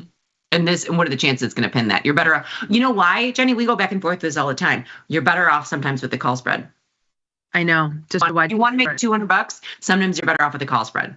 Or if you want to risk less, because here you're risking 1,200, you could put on that put diagonal in SPY that was, risking 400 to make 400. You get a down move, you can make 200 on that and not wait till expiration. Let's do this. So if we're going to put a bearish trade on today, right? And he said 2 weeks. They think they're looking for a pullback. Let's put this on. I'm going to walk through it again. But hang on, can you just so we don't forget about it and miss it, can you put the short at next week's expiration on Friday? Like, didn't you just put the short on Friday? So we're not, because Fridays we'll go through and look for in the money signs. Like next Thursday, we might not think like, although, you know what, put it on Thursday because I'm not going to be here next Friday. You're not going to be here Friday. And I've got the podcast on. So that's another reason why I was going to the 7 day. Okay, yeah. So I'm going to go 7 days. So 600, that's 1 week from today, the 14 day. And I'm going to I'll make it a little cheaper. So we're going to spend $351 on a $7 wine. Right, risking one to make one. Risking two. Yeah, so I like this. Instead of doing the diagonal, we're going to go in a smaller product because I think the person who asked this is big by big, so they know what they're doing. But we're small fries, so we're going to put in a bearish trade where we're risking $350. In SPX, this trade would be $3,500. Yes, so you can get as big or as little as you want. You want to do exactly right. Yeah, exactly. Let's say I want to put $1,000 into it, do 3 of these instead of doing one SPX if I can't afford the $3,500 on one SPX. Yeah, I mean, that's just it. Is you can do a multiple of this if, 6 is it, if 7 is it, whatever. You can put whatever your risk parameters are in this, and it's the same thing. So that one's good. I like that. I'm going to go back to Twitter. Thank you. Those punished pixels, I appreciate it. Okay. I'm going to go. Hold on. You've redeemed yourself this time. God, I love this. It's awesome. Thank you. Weren't you? Oh, wasn't your daughter Morticia in a play? She was Morticia in the Addams Family, and she put it on. She was the best Morticia. I mean, she kind of looks like Morticia. So, well, you know what? She has that very fine, like her skin is the very fine kind of. I don't want to say she's not as white as Morticia, but she has very pretty like porcelain skin. We always said that she was like a porcelain doll, and she was like a porcelain doll. And so she had the black wig on. She did a great job as Morticia. I mean, this was when she danced with Morticia, because my daughter is 5'11". And so, Gomez is really short in the play. So they cast a super short Gomez, and they made these jokes all the time where Gomez would jump into her arms, or she would roll him down, or be like lifting Gomez in the air. It was so funny. That's like, this is awesome. Okay, but Alan Miller, missed you ladies yesterday. Just closed a diagonal in OKLO for a $335 profit. Congratulations on your wealth. Bought the March 29, sold Feb 40. If you wanted to get back in, would you wait for a pullback or establish a new trade? Coming home today from Hawaii. Oh, Alan, hope you had a wonderful time. Okay. I'm popping, and I'm gonna look at this, and then I'm gonna pop in the platform, and we're also gonna go with Ghost 5000. Okay, can you please explain the Jajun trade? So we'll do both of those. Okay. And when we go to OKLO, there are plenty of people who've been in OKLO and out. And I have, honestly, it's been tough because this has been one that it's been running up like crazy lately. And people who are long, it's hard to hold on to. And I brought this up yesterday to you saying, my son has this in his account. It's one of his, best performers. He got in back a long time ago, maybe at like 8, but he's just long it. At what point do you say, I'm going to sell some of it? Or it's too hard to protect your stock because the options are so expensive. Well, so in this, and I'm sorry if I'm opening up a wound and pouring in salt, because I know you sold 35 calls on this, but in OKLO, ever since we started it, I've been zebraing, and I followed it down and I followed it up. It's actually helpful. So like to your son's point, he's long the stock, so I've just been reestablishing. When I say this, very small. I think I have a 1 lot zebra, right, that I've just stuck with, but it's done well considering, because I think we got in, at 7. But even a zebra, so when Alan talks about getting back in because he had a diagonal, it's tough to jump in with just a naked put here because it's run up so high. What if? Well, I wouldn't do a naked put. I would definitely either reestablish the diagonal or put a zebra on. Yeah, there's nothing wrong with reestablishing that diagonal. See how much the zebra is. So the zebra, would you go before earnings? You'd go before earnings? No, I'd probably go the 29-day because we can't go in the cycle where we already have a trade. It's going to like mess up our buying power, I think. I think we would close one if we're putting on the zebra. So. Oh, and we only have short put. Yeah. Let's just see a zebra in the 15 days, see how much it is. So 50 delta, 70 delta. So you can look here. We're looking for about 225 right here. So it's $1,000. No, you only. So you have 2 by 1, 1,000. So $1,000. $1,000 a lot to lose if it drops back down to 34, and it was at 34 yesterday. No, but if it's something I agree. No, I agree with you. $1,000 is a lot to lose. But with a zebra, if it drops back down to 34, you've got a lot of extrinsic value in that, and then you can keep reestablishing it. Only if it's not out of time. Yes, but if it drops back, if like you said, if it did it yesterday and it drops back down, then you've got $4 in extrinsic value in the 34s. It's tough. I find it is very hard when you're long something keeps running up, like when to take profits, how to take profits, how to protect it, how to get back in when you're out. Now you look at a collar here. So let's say you wanted to protect it. So you buy that 35 put for, 250, 270, and then you sell a call to pay for that. But then you get these moves up and you're capped out. I got to tell you, though, and this is a personal opinion, this is not a tasting mechanics. The best thing that's ever happened to me was saying, okay, in my mind, knowing what I wanted to do in the beginning, am I keeping this for life? Or is this something that I'm trying to get in and out of? Is this my, Netflix earnings trade where I don't want to be constantly in Netflix? Or is this something that I want to have? And when I want to have it, I will blindly follow it up. Meaning, if it's a diagonal I started with, I'll keep reestablishing. As soon as it gets through my short call or to my short call, I reestablish and keep moving it. Because the diagonal is zebra-esque in the fact that it's defined risk and you can only lose back to your last point. But I will keep it very short term. When I say it would be more like the 45, and I keep reestablishing. So I would put another 271 into this. And that's a cheaper way to stay in it if it keeps running up. That's been the best thing that I have done is mechanically find out if it's something that I want to stay in, then I don't care. And when it goes down, I will reestablish my zebra to the downside as well. If it's something. So as far as Alan goes, should I wait for a pullback? I thought, I'm shocked we're up this much because after on the heels of being up yesterday, I thought, I'm going to be smart. I'll just get this premium for this call and then I'll, get back. Not be in it next week. That call will roll off on Friday. You just don't know. You don't know if there's going to be a pullback. I'm telling you, there's no worse feeling in the world, Jenny.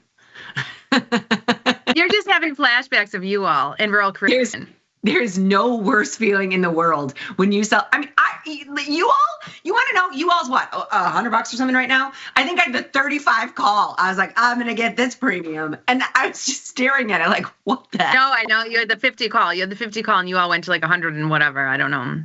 Yeah. It blew through it. Can you look at the this week's for me? I just want to see if there's any premium left in my 35 call. Oh, and okay, hello, sure. Yeah, because I've got the 35 call that's going to expire tomorrow. 35 cents. Thanks for nothing.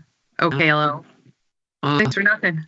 So now now what I would have to do if I wanted to move that call, I would have to buy back my 35 call and move it out in time and have to pay to move it up.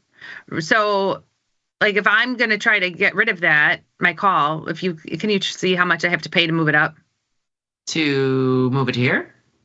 No, like if I want to move my 35 call out a week, how much I have to pay to... Gotcha. Yeah. I was like, you're like, move it up? I was like, why would you do that? Okay.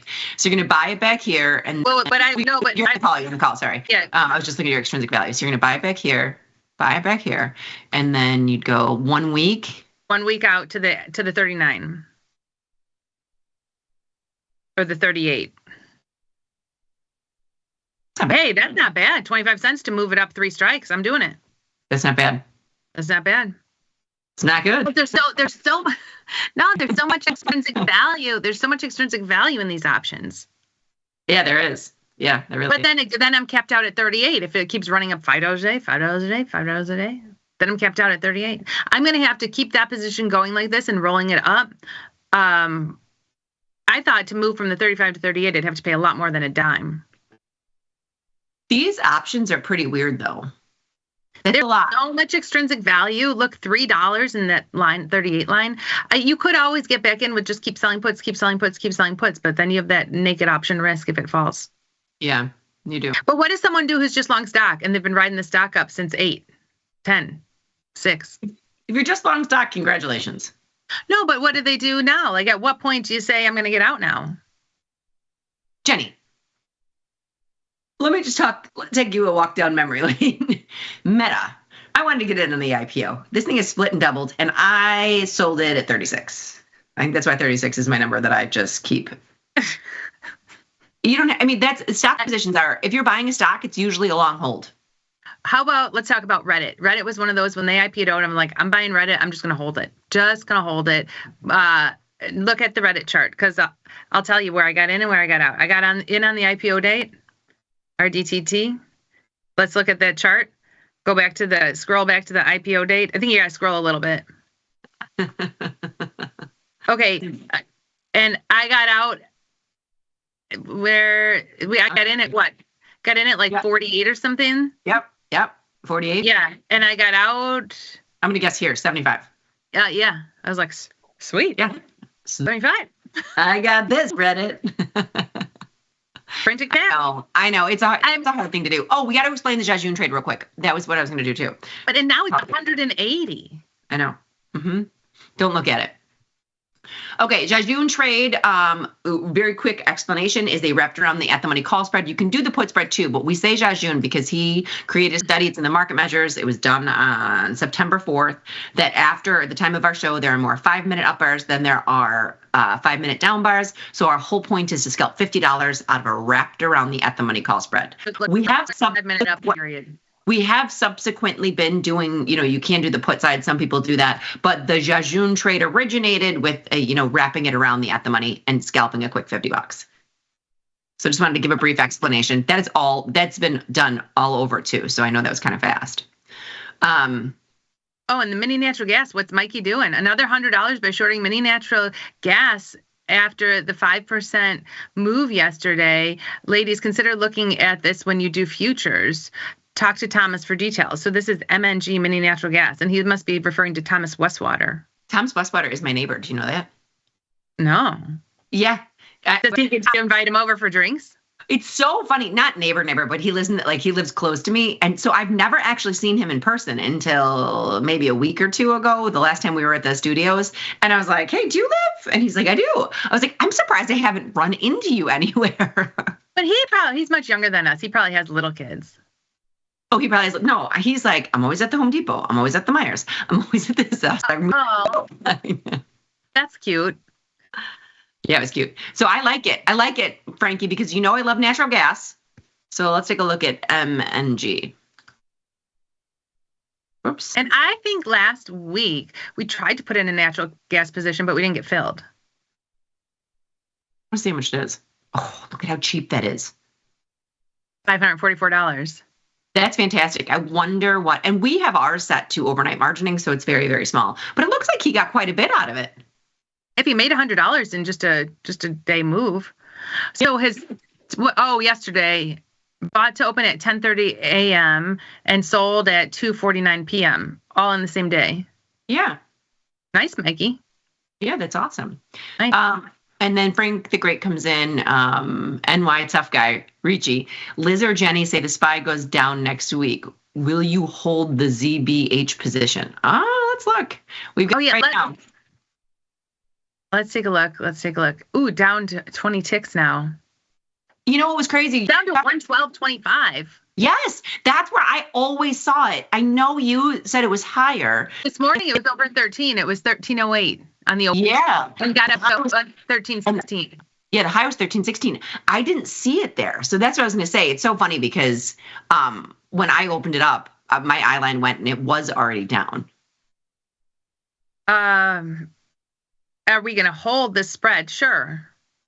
Yeah. Yeah.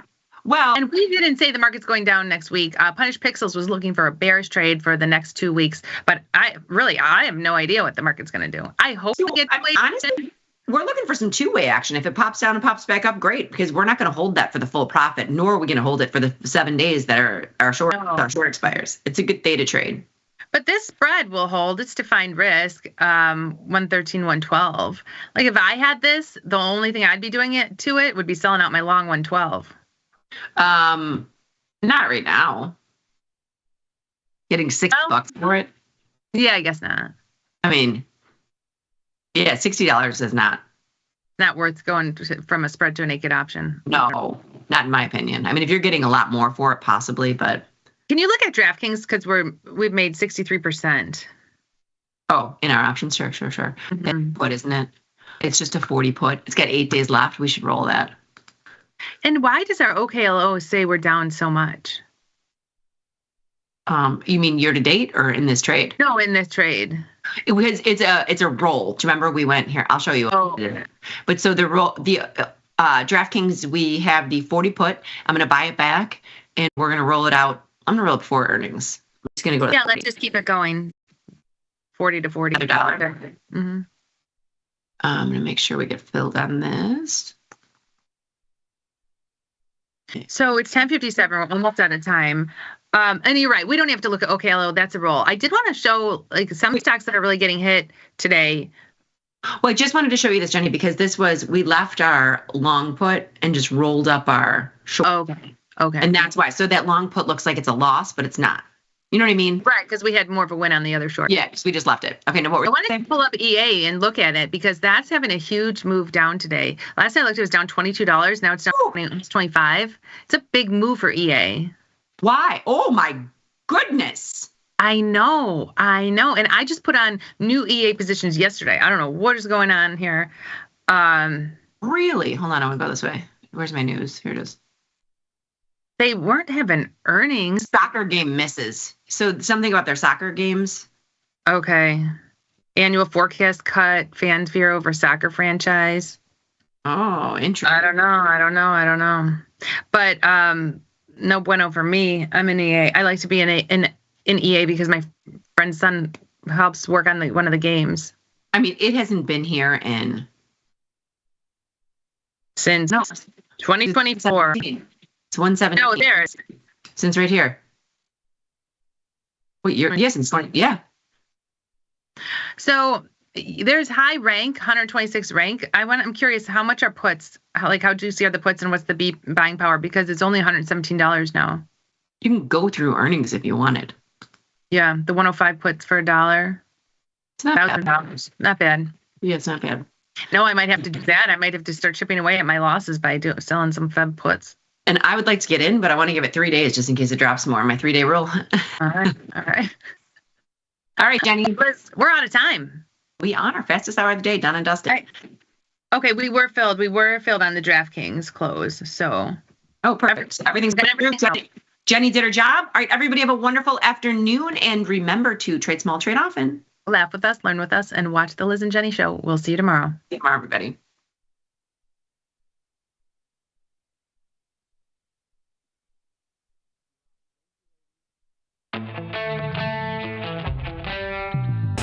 In the world of investing, a beast lurks between the numbers.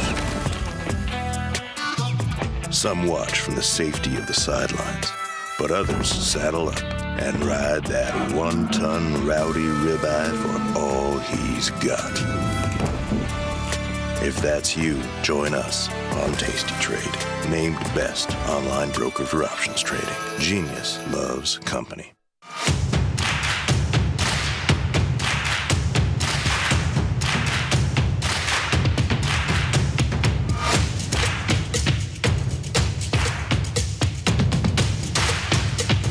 How we respond to the most difficult situations is ultimately how we learn to build on our successes.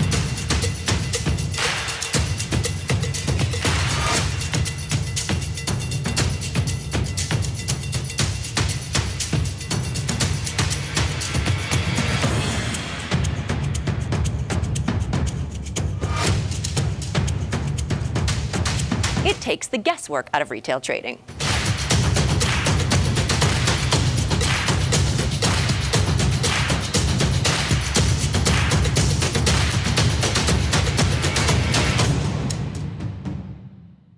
Looking for a better broker and a bonus? Sweet. Get up to $4,000 when you open and fund a Tasty Trade account. Plus, smart tech and a broker who's got your back at Tasty Trade. Make your move, genius. Tasty Trade. Look who's back testing. Tasty Trade now has options back testing for free. Test your trades with over 10 years of data for the most popular symbols.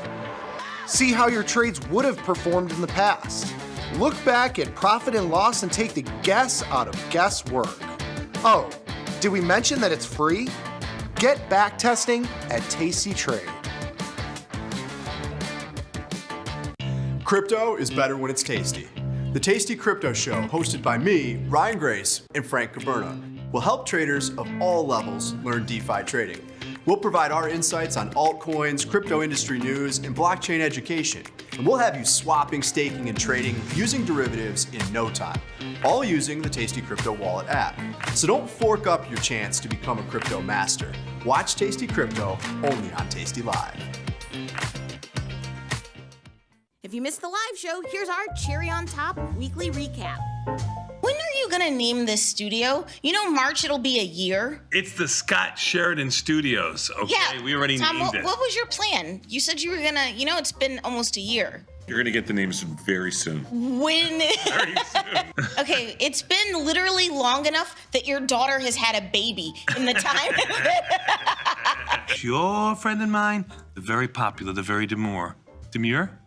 What do you say? Demure? Yeah, Oh my God, you're rewarding stupidity. I can't take it anymore. Demi, come on, son. Come on, son. Let's get. We're gonna do this in June, July. Let's just do it now. I got no issue with him. Oh yeah, you do. Oh, yeah, you do. Come on, You got a big issue. Bats are out. Jason. Oh, thank God. I left. Enjoy your show. You can apologize. You don't have to mean it. Beth, don't let those guys take over your little. You're going to have a problem here. I'm not gonna have. I said the same thing. He's not gonna have a problem. Do you know why? Tell him why, Sad. Wait a minute. If Elon Musk buys TikTok. I'm gonna watch TikTok no matter what. But TikTok's TikTok. Don't mess with your TikTok. You Chinese would developer not even flinch. You wouldn't even boycott for like a half a day. Well, I don't use TikTok every day. Really? You're going to say that? I don't. I can TikTok. Make a bump on you telling me how much TikTok you watch. There's the fact that you're lying to yourself. That's sad.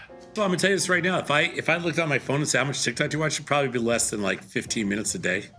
I would like to take that. Me too. 100. I'll buy that. There's all three of us. Give me your phone. Now. On average. Give me your phone. Does it say on there? Yeah. Yeah. So you're saying an hour 45 minutes bet you a week? 100. Me too. Bet you 100. I'll bet you. Do we have a bet? Oh, now we don't bet? Now we don't bet. Now we don't bet. What do you got? Yeah, I don't know how to find it. See, I told you. You go to screen time. Yeah, screen time. Uh-huh.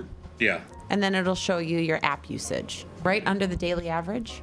What's your daily average? Oh my God. Daily average. Screen time today? Sure. Bet somebody, please. Yeah, we do need somebody to come in and do this. Screen time today? Yeah, thank you. No. Oh, yes, Beth, Mama Bear's here. Okay, right here. Look. Oh. Where? Can I disclose this? Yeah. 4 hours and 5 minutes. Daily what? Average. Oh, that's just on my Screen time. general. Yeah. Just on my phone. Y'all 4 hours and 5 minutes of TikTok? See that? What does that say? That number? Yes, that number. That's not right. Okay. What does it say? 1 hour and 59 minutes. Today? Most used. Daily average 39 minutes. There you go. I said it was triple. God, now that I know this feature's on here, I spend way too much time answering emails. Get the full scoop by checking out the archives at tastylive.com. You can get up to. You hear it all the time. Spoos up or spoos down. What exactly does that mean? Spoos is a slang term for the S&P 500, specifically the S&P 500 futures contract /ES. It's the world's most liquid asset. In the S&P 500, billions and billions of dollars trade hands each day. The S&P 500 represents the top US stocks, all in one basket, traded through one contract. The S&P 500's movement day to day gives you a good overview of the market as a whole and what it's doing.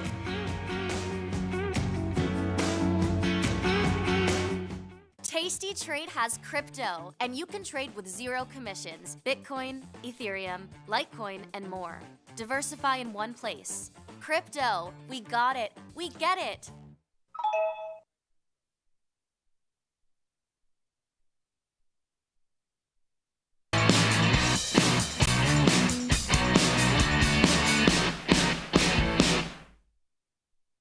Good morning, everyone, and welcome back to the show. This is Option Trading Concepts Live. My name is Nick Batiste. I got my man, Mike Butler, and of course, Katie McGarrigle in the house with me today. And if you want to come join us, hop over to YouTube, type in Tasty Live, come to our channel, give us a like, and subscribe to our videos because that helps us immensely. But more importantly, just come chat with us live because we'll be taking questions throughout the show. Whatever you got questions on from strategies, concepts, trade ideas, trade management, whatever.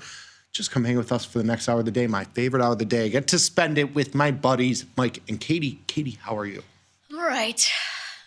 I was saying, and this is not your fault, but you guys can detect when I'm a little draggy. Yeah. But for whatever reason, small rant. Tell me why at 3 a.m, somebody was, instead of shoveling the snow, they decided to leaf blow it. Yeah.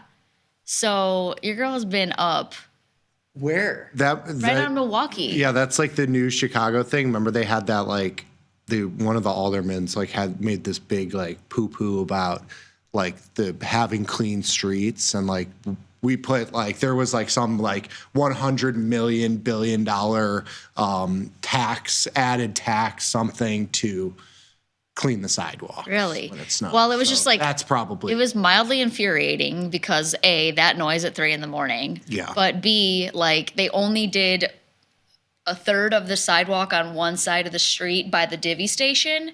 I was like, nobody's going to be riding a bike today, guys. And then by the time we all like really woke up, the snow was back on the ground. Yeah, so naturally. Jail. I'm a little pissed. Yeah, that's unfortunate. A little pissy. It doesn't make any sense. Yeah. Yeah, but we'll persevere. But that is my little mini rant of the day. There you go. Happy belated. Thank you. Looked like Batsu was a hit. It was fun. Oh yes. Yeah, it looked like a good time. Yes. Happy belated to Guy Fieri, King of Flavortown. You share a birthday with him? No, his birthday was yesterday. But two, what's your star sign or whatever the hell? Capricorn. Capricorns? I'm right on the edge. Oh, wait, maybe he's right after he's you the then. next one. Yeah, so I think he's I'm the last Aquarius. day. Yeah. Yeah, I think I'm the last. I think it ends with me. I think so. The Caps. Caps, yeah. Anywho, happy belated to you. Happy belated to Guy Fieri. Happy early birthday to you, Nick. Thank you. You know, Thank you. 4 months away. 4 months away. Yeah, never too early, I guess, you know. Yeah. How are you guys? Clock keeps ticking though. We're getting closer and closer every day. Don't remind me. Yeah. We don't talk about birthdays and ages anymore. I think that's like the new ban. Yeah. For this group. Yeah. That's fair. I'm halfway to 74. Feels good. Yeah, everything's fine. Yeah. It's this is like the last cold day, not cold day, but like last terrible day of weather. We have like vortex. I looked today. We have like 35 to 40 degrees and sunny for the next 10 days. It's like shorts weather. Yeah. Well, hopefully, and at this very moment, my trade idea is profiting from that same belief. So, Ooh. not to give too much away. Oh, are you taking one from the Westwater book? Is that what I'm thinking? Maybe. Well, I will say, as a little preview, it hasn't gone live yet. But if you check on the follow page, there's a couple little new names there, including our favorite, Mr. Westwater. Shout out. So we've added Mr. Thomas Westwater. Yes. He'll be coming to the fold there as well. We also have Gus in there, who's from the Bad Trader crew, who's going to be coming along and doing some stuff on the Tasty Live network, social, on the show. We're going to have him all over the place. He's very fun, interesting guy, loves to trade, younger, so he gives you that, young peep, Gen Z, alpha, to add to our millennial gray. Yeah. I'm supporting the youths. Yeah. The Utes? There you go. Yeah. Lovely. Love to see it. Love to see some new inspiration popping up on that page. Yes. Nobody needs our dusty ideas. Unless you want to print money every single day with bullish call diagonal spreads. Well, I did feel loved this morning because when we launched with Thomas and Gus, there was some little kerfuffle on the back end where it basically cleared out all of my trade history. It's back, but I did get a number of tweets, chats, emails asking about what the hell happened to my trades. Yeah. Did you get fired? Yeah. That was kind of like everybody's thought. And I told them, no. I have at It was least finally the nail in the coffin. No. I have a couple more years of nepotism left. I mean, I'm here to stay. You guys can't get rid of me that quick. But it's back. So I felt loved this morning. So thank you, everybody. Love it. Love to see it. Speaking of, I'll give you another little shout out. Stroke your ego a little more. Covered my Mara trade today Heck yeah. after a couple rolls, a couple 2-tree rolls. So Thank you. made $80 or so, but Beautiful. nice little green scratch, if you will. Not a scratch even.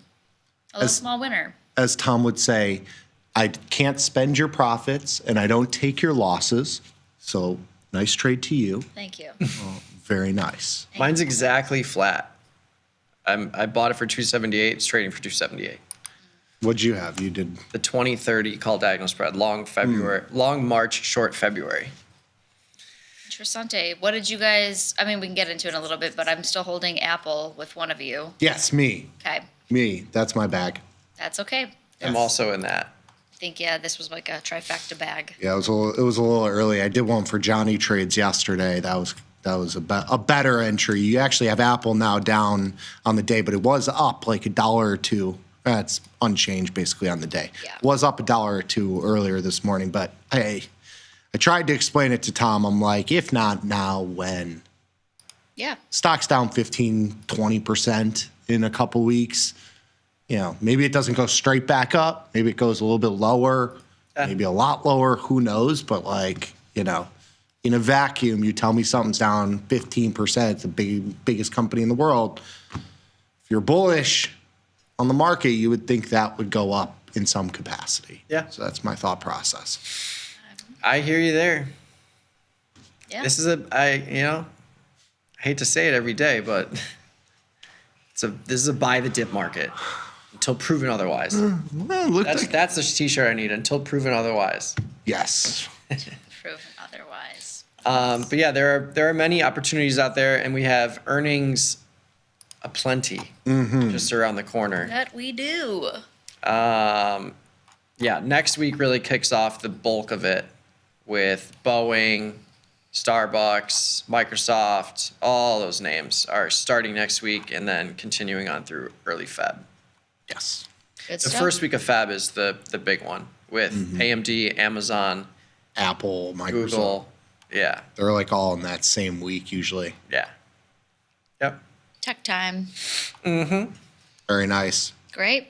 What else is going on? You got bowling tonight or what? Yeah, of course. Of course, yeah. Nice. Did you reprimand your bowlers? We've tried. Did that text we're hit? trying. We're trying. Yeah, we've got a Hit 'em little with the guilt. flakiness. Yeah. I'm sure it'll be flakiness today too. A little snowy, a little cold. Snow, children, Yeah. whatever. They're just not fun. It's okay. It's okay. I get it. Well, I hope it goes well for you. Thank you. Thank you. How are we feeling about football? I feel great. We got to go Bills. We got the Bills Mafia here. We do. I sit next to Donnie and we chat, because Wednesday is his digestion day. Yeah. So he tries not to look at any Bills content until Wednesday. Yeah. And that's when he really gets into it. So he got that yesterday. I saw now him he's in an ready article to today. Yeah, now he's ready to talk today. So we have a little back and forth. I see. I'm ready for the Bills. I have a bet. There's a bet for you. Okay.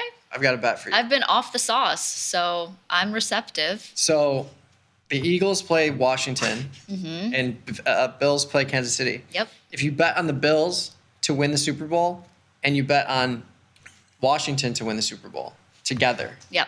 separate transactions, but that's the idea. Right. It's a hedge. Yeah, Washington is such a big dog that it will multiply your winnings if they win the Super Bowl. But if the Bills end up winning, you'll still make money because they're like plus 260. I see. In Washington, everybody's continuously writing off Washington. They beat Philly earlier this year in a barn burner, and they just beat Detroit. Like, why are they plus? They're like minus. They're plus 8.5 again. What is a barn burner? Just like a shootout. A lot of points. A lot of points. Yeah.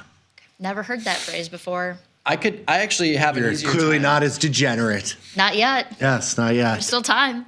I have an easier time seeing Washington beating Philly again than them beating Detroit. Because Philly has one offensive tool, and that's it. Like, they don't throw the ball. Hurts can't throw the ball. Hurts has to be like a little banged up He or is. something. He's questionable as we speak. But I think the Bills Kansas City game would be really good. I hope the Bills win. But I really think I think you just take Washington to win the Super Bowl. Yeah. Or at least beat the Eagles. Okay. We'll see. I've got that handsome young dude with the beard and the eyes and the hair. Yeah. On which one? Washington. The Washington. guy that was on Notre Dame. That all the girlies swoon after. What's his name? You know what I'm talking about. I don't. All right, I'm gonna have to. Sorry for you to pull this up. Okay. Somebody in the chat help me out. I know you know who I'm talking about. And also, there's never been a quarterback to ever start this Super Bowl that's a rookie. And Jaden Daniels is a rookie. Mm-hmm. And he does virtual reality stuff where he's like calling plays in 3 seconds or less. Like, he's fully primed to just go. So it's got to happen. Bills, Washington is my Super Bowl. Okay. Yeah. My Super Bowl is all the dips and the Yes. food. Heck yeah. Yes. You a buffalo chicken dip? Oh, I've got a person. great recipe for buffalo chicken dip. You do. I got a jalapeno popper dip. Ooh. Her chicken dip is Oh yeah. Yeah. top tier. I'm Lovely. very much in camp dip. Yeah. Love it. But yeah, maybe we'll hang out that day Oh. if I'm invited. I would love that. Yes. I know. I'm just kidding. You don't need any more guilt. Yes. All right. Should we get to some trading? Yes. E-mini S&P 500 futures up 8 here. We're near actually the higher end of the session. We've been in a pretty tight range relative to what we've been watching the last couple weeks. About a 33-point intraday range, with this being basically the high 6,100, basically the low of the day today. Nasdaq's down 57. You got the Dow up 266 and the Russell up 6. So very muted day here. Oil selling off a bit, /CL down 62 cents, 74.84. You got volatility futures. Let's go. Volatility futures looked like they were going to bid higher yesterday. You had vol futures expiration yesterday. It looked like we were going to bid them a little bit higher into the close yesterday, into a massive rally, which is kind of like a spooky little thing. But today, smash them right back down. Bonds down a full point. You got gold down $9, silver down 64 cents. Silver, the bigger mover of the two, and then Bitcoin futures up small, $700. We're at 105,000. Spots up 2,000. That includes that's from the start of the overnight session 12 p.m. Central. So big moves in both directions in Bitcoin. Sam Hartman. Thank you, David. The quarterback. Yeah. But I don't think he plays. I don't think he does either. I think Or has played. Yeah, Sam. The Giga Chad. Yeah, he was like Giga Chad. He's got a giga jawline, that's for sure. Yeah, he was like exactly a 13-year, Yeah. Notre Dame player, like one of those. It was like a super, He's like super 22 senior. but looks 35. Yes, he's 25 actually. He's a millennial. He's a baby. You know who I think you might like? Mac Hollins on Buffalo. Mac Hollins. He's a long curly-haired boy. He grounds himself. He wears no shoes on the football field when he's practicing. Oh, he's going the He's Tim one of Knight those route. guys. Sure. Yeah. No dig at Tim. Yeah. I'm just saying. Yeah. Okay. If my Google would work, I could try to look, but I'm having some problems in here today. I think that Google thinks I'm a bot, so we'll figure that out after the show. Wait a second. Thank you. There you go. Ooh, there's the boy. All right, now give us a wavy-haired Mac Hollins. Give us a hairs out Mac Hollins pick. That's what we need. This dude has the hockey flow. Yeah, he looks like he could be any sports player. He's just that. He's just that guy. You know what I'm saying? I mean, no But one that's would the say it. that's the Giga Chad jawline. Have you ever seen the meme? Yeah. Yeah. Anyways, sorry to completely derail It's gonna be fine. this conversation. Everything's gonna be fine. Trying to find something here, maybe. They're gonna find Mac Hollins. I hope, but I think that's your guy. Okay. He's due for a tutty, anyways. A tutty? That's what we're going? Yeah. Man. Tutty. Love it. I really miss like going on the road with you and hearing all of that jargon. Oh wow, yeah, he's got the flow. Oh yeah. Oh, there it is. Yeah. Yeah, we're gonna be on the road in just a few months. It's gonna be great. Indeed. tastylive.com/events. Mhm. We'll see who Tom decides to take with him. Yeah. But first, we've got that- the event that all three of us will be hosting. Yes. It's gonna be great. Working on the slides for that. Yes. Yeah. The idea, but really, it'll be fun. It'll be everything you need to know about rolling positions and the transactional nature of rolling positions. And once you understand that, you can do anything. Yes. anything. Sunday, March 9th. Look at how pensive you look. Yes. That's a thinking man right there. That was a fun photo shoot. That was one of those where you walk in and they just like tell you to do all these different things and you're like, Yeah. this is wild. Did you guys shoot me B-roll yesterday? Mm-hmm. I'm so awkward. I can't like turn it on. Yeah, B-roll's tough. Jessica B-roll's was tough. telling me dad jokes like the whole time. Yeah. Those are good. But I get like competitive about it. Like it's almost more of like a riddle to me than a joke. Mm-hmm. You know? So I was trying to figure out like which vegetable belongs in a stir fry or something like that was one of them. Mm-hmm. I already forgot the answer. Broccoli, maybe? Oh God. I don't know. It's something to do with like karate and stir fries. I don't remember. Anyways, tastylive.com/events. That's our first digital event, Advanced Options with Mike Whiteboard Butler and friends. Yes. And friends. And Yeah. friends. Should be a good time. Yeah, it's gonna be great. I just saw a Tesla fill. What was that? That was me. I closed out of a iron condor that I had. I've had that sitting in there all morning. I was short the 340, 325 put spread, the 500, 515 call spread, so $15 wide. I did it at like, I took $100 out of it, so I did it at 451 and just closed it out for 351 here, and Nice. not too long of a time. So beautiful. Well played, sir.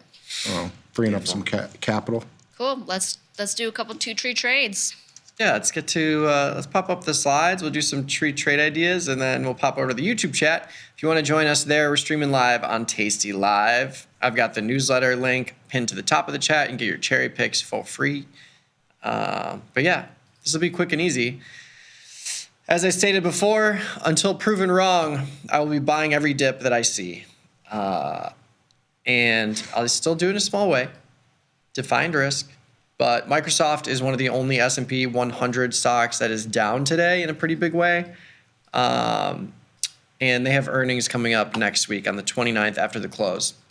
So I said, why not throw on a pre-earnings pump potential trade where I'm buying the March long call, selling the next week 8-day short call against it right at the expected move.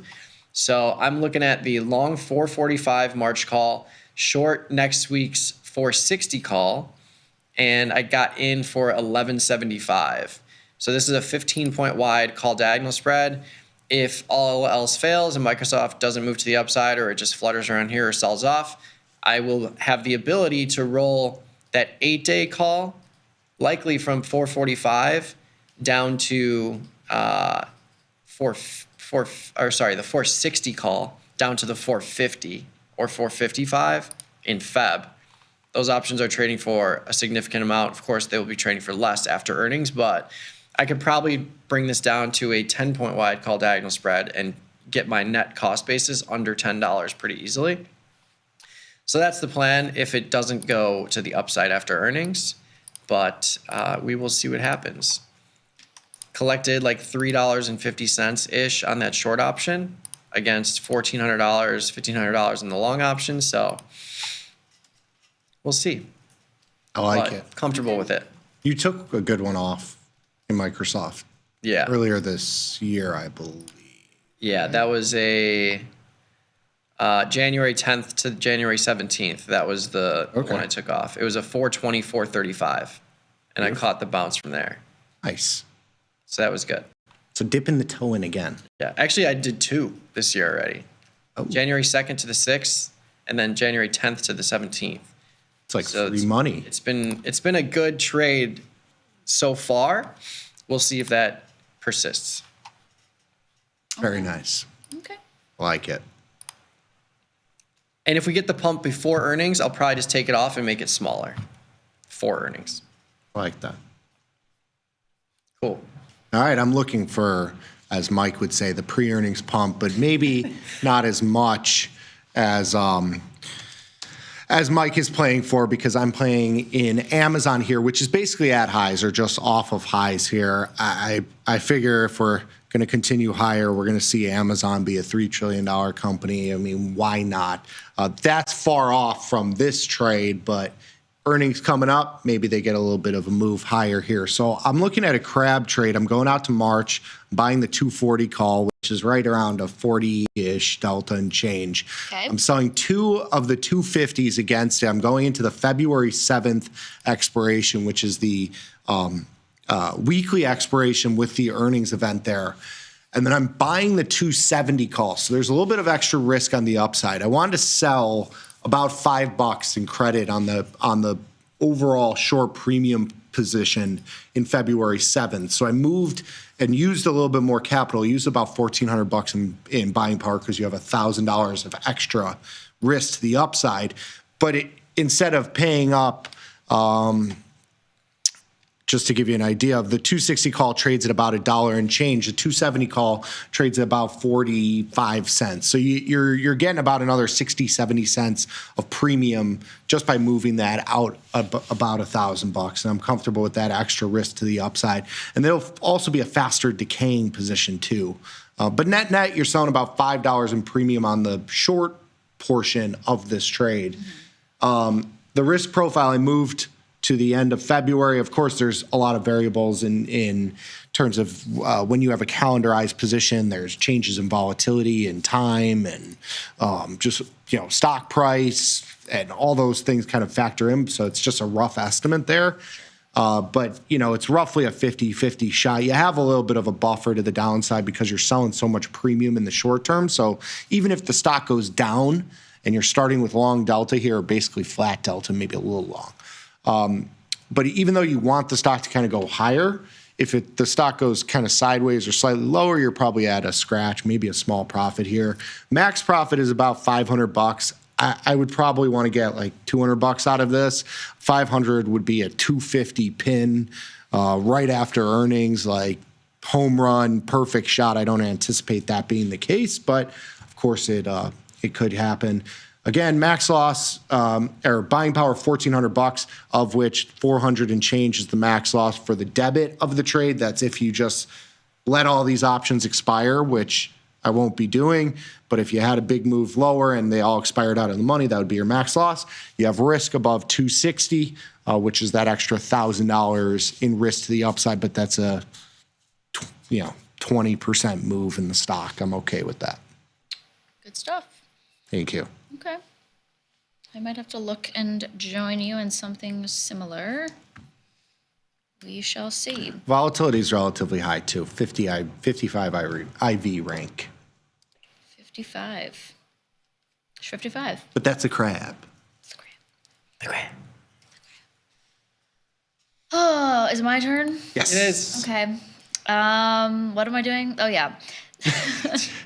So, I guess we kind of teased this at the beginning of the show, but I am looking at natural gas. I already had on some short crude oil exposure that is working a teeny tiny bit with a long put spread.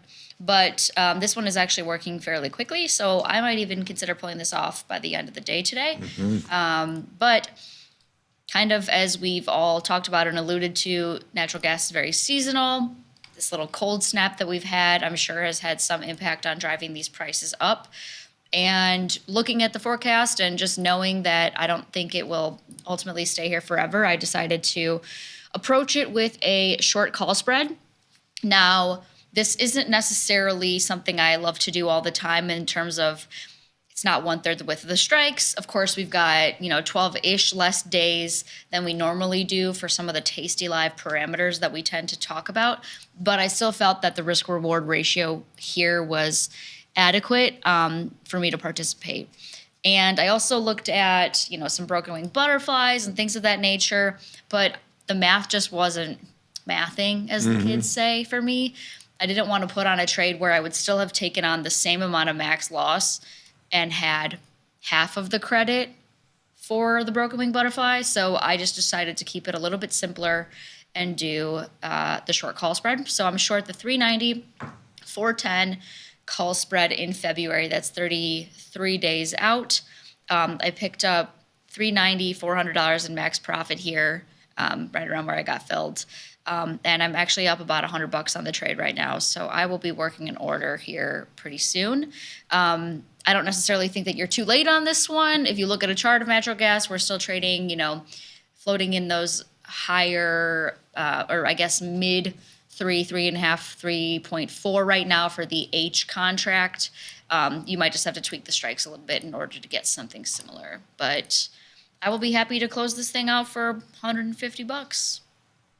Love it. See a little pullback. Baiting the polar vortex, and I will say you top ticked it today. I know. Natty gas down 2.5%. Yep. Yeah. So I got lucky. 357 was basically the high. Yeah, I got 356. So yeah, I feel pretty good about that one. I will say if you're new to natural gas, be very, very cautious about doing anything naked to the upside. It's called the Widowmaker for a reason. Yes. So just be thoughtful about that. There is a lot of velocity here to the upside, particularly when you see changes in weather or particular changes in like the supply and demand dynamics. So if you're new, I would heavily urge you to think about defined risk trades.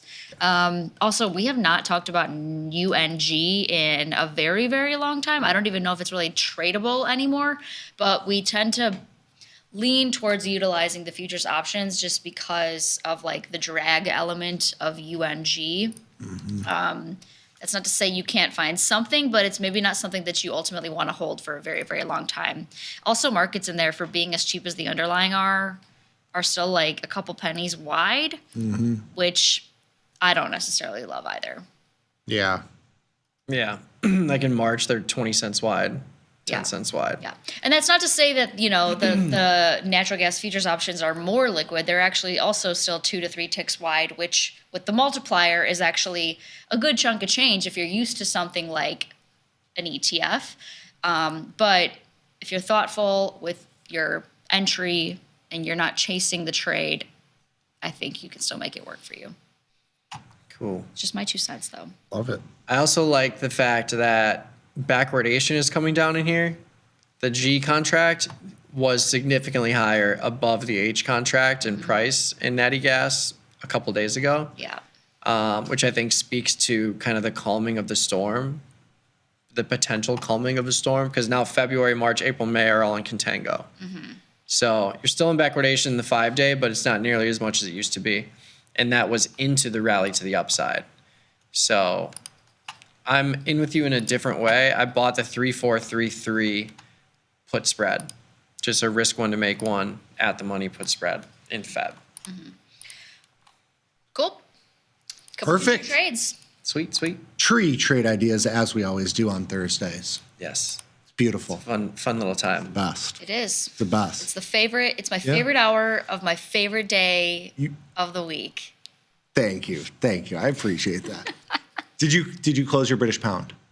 I have last not. week? I have not. That is a very good really? point. So yes, Really? for those of you that don't know, I am in the British pound with the micros. Yes. So those are 1/10 the size of the majors. I have 2 contracts on. I'm up about $150 on that, and that is also something I'm working to close. Perfect. Sweet. Perfect. Yes. I Nice closed move. mine for like, I don't know, $100. Yeah, I took like $50-$60 on it. Yeah. $200 in buying power. Again, 50-50 probability of success, but because they're smaller products, I'm able to hold them in my account for a couple of days. So they're less like scalp trades and more swing trades. But yeah, I will be working to close those as well. Sweet. Let's do it. Should we get to some questions? Let's do it. Who we Let got? us do it. Craig had a question. Looks like before we were on, but I'm going to take it anyways. Sure. Wouldn't a poor man's covered call put you more at risk than true covered calls? Depends how you look at it. So a poor man's covered call, yes, you have the ability to lose 100% of your investment in terms of the capital you outlay. The in the money call has intrinsic value in that sense, where you can still retain some value if the stock kind of chops around. I would say it's definitely a more efficient trade in terms of potential return on capital because you're putting up much less to get a similar upside return. The time where it kind of hurts you the most is if your options expire just out of the money and you hold it all the way to expiration compared to a covered call. But if a stock drops 20, 30, 40%, you are losing way less with a poor man's covered call than you would with 100 shares of stock. So it's just a matter of risk reward and your time horizon. If you want an unlimited time horizon, then you're probably going with the covered call. But if you're looking for a more efficient way to kind of just take a stab at an upside move, then a poor man's covered call is one way to do that. Yeah. Through it, it'll depend some on what how much extrinsic value your in the money call that you're buying has. So that's value that you are giving up to quote unquote rent the stock. But a good way to look at that is that is the cost you're putting up to buy that put to the downside. So, here buying, I just pulled up Target.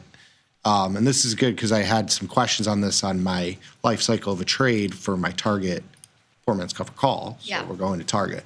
But if you're buying this 110 call 57 days out, you're paying 65 cents to rent $110 worth of leverage in a cash or an IRA account, something like that. Margin account, obviously, you get leverage on stock, but that's this 65 cents is what you're paying versus just being long the stock. If you have this, if you are buying the 120 call, you're paying $170 to have that $120 worth of leverage. So that's the relative cost. But by buying that option, you are buying that put to the downside because if the stock were to go to 100, you can only lose this value, this $15. If the stock goes to 120, you're losing the $15 on the stock if you're long the stock. And if you're, long this poor man's covered call, you lose $15. Same exact loss there. You actually have less of risk on this position. Now, the questions I'm getting are like, the stock will come back in the future and like, sure, it could, if you get a 20 or 30% down move, but it's still a lot, like it's an unrealized loss in that case, either way. But the move down is the same. Right. You have this embedded put and you can see it in the risk profile. Yeah. A free put. And not a free, but you're. It's a similar. Yeah. It's a small amount of cost. Yeah. Yes. How correlated are equity markets to commodity futures, especially during a market downturn? I just put a link in the YouTube chat for a segment on correlation deviation, but I would say general rule of thumb, the more violent the downturn is in the market, paired with a huge volatility spike, the more correlation just doesn't matter. Like everything could be going down.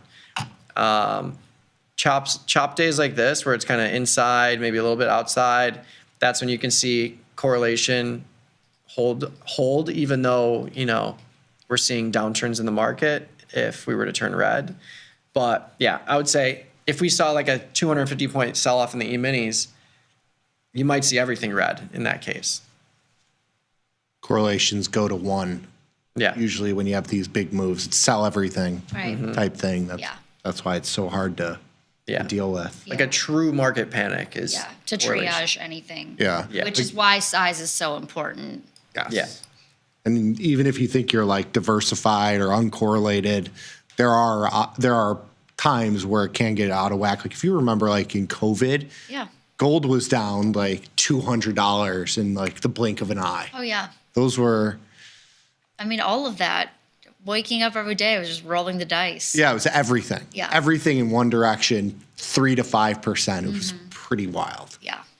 So yes, stay small. We're still here. We made it. survived. We survived We weathered it. the sickness as well as our portfolios. Okay, so we're proof. Yeah. We weathered it. We're here. We're stronger? Question mark. That's a question. Uh-oh. Sure. Question mark. Upward inflection. What is your opinion on Strangle's 45 days out? If one side is tested very early, do you prefer to take the untested side off if its value is almost 0? If it was an Iron Condor, 100%. I'd be taking that off and rolling the tested side. Strangle is kind of just depends on what you want to do. If you want to stay in the position long term, I think rolling that untested side up makes sense if you want to stay in it. But if you're trying to get out, like to avoid an earnings announcement or something like that, then sure, you could close the untested side and just lean directional in the opposite way. I try to be less aggressive. I like to, if as long as you're small enough and it's something that you trade frequently and you're comfortable with, I like to kind of be long and short at points. So I try to be less aggressive, especially with 40 some odd days to go. Maja, first Amazon call broke wing butterfly for earnings. Feb 234, 240, 260. Feb 234, 240, 260. Feb must be a Feb 7? No. It's got to be the monthly, right? I don't see a 234. Yeah. Oh. Maybe it's 235. Yeah, we'll go with that. Is it a 5x10? Is that? Yeah, 235, 5 by 240, 20. 260. So it's just like a ratio with a wing. Yeah. Yeah, exactly. So yeah, break even's up at 247.5. And you're basically playing for an inside move or downside move to get that $3 credit. Does it need management? Nope, not really. Yeah, you just need manage. you need the premium to come out of there, which will certainly help after earnings are announced. If you get a big downside move before earnings, you might have the ability to bring in that 260, like sell out of the 260 and buy the 250 or the 247 or the 245, depending on the move.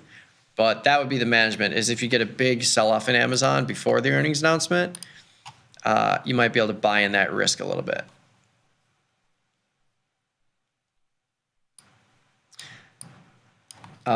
Sports betting coming to Hood. Is that an actual thing? Really? Hood trade for the sports betting coming to their platform. Stocks had a good year. Yeah. Comment. 50. Up at 50. Wow. Yeah. Look at that. Yeah. Yeah, that'd be interesting if they added sports betting. I mean, it's a totally different world. And in a way, but I think it would be the first app to get you the ability to do both in the same app. If it's the same, it's probably actually would have to be a different app. Yeah. If I were to guess. Yeah. But yeah, I mean, if you're playing it to the upside, it's tough to be undefined risk here when it's at highs, but IV, like it's still a $50 stock. It's pretty cheap to buy Delta here. But earnings are coming up February 12th. Big expected move right now. $7 expected move in that 22-day cycle. That'll come down a little bit as time gets zapped out of there, but I might wait till earnings.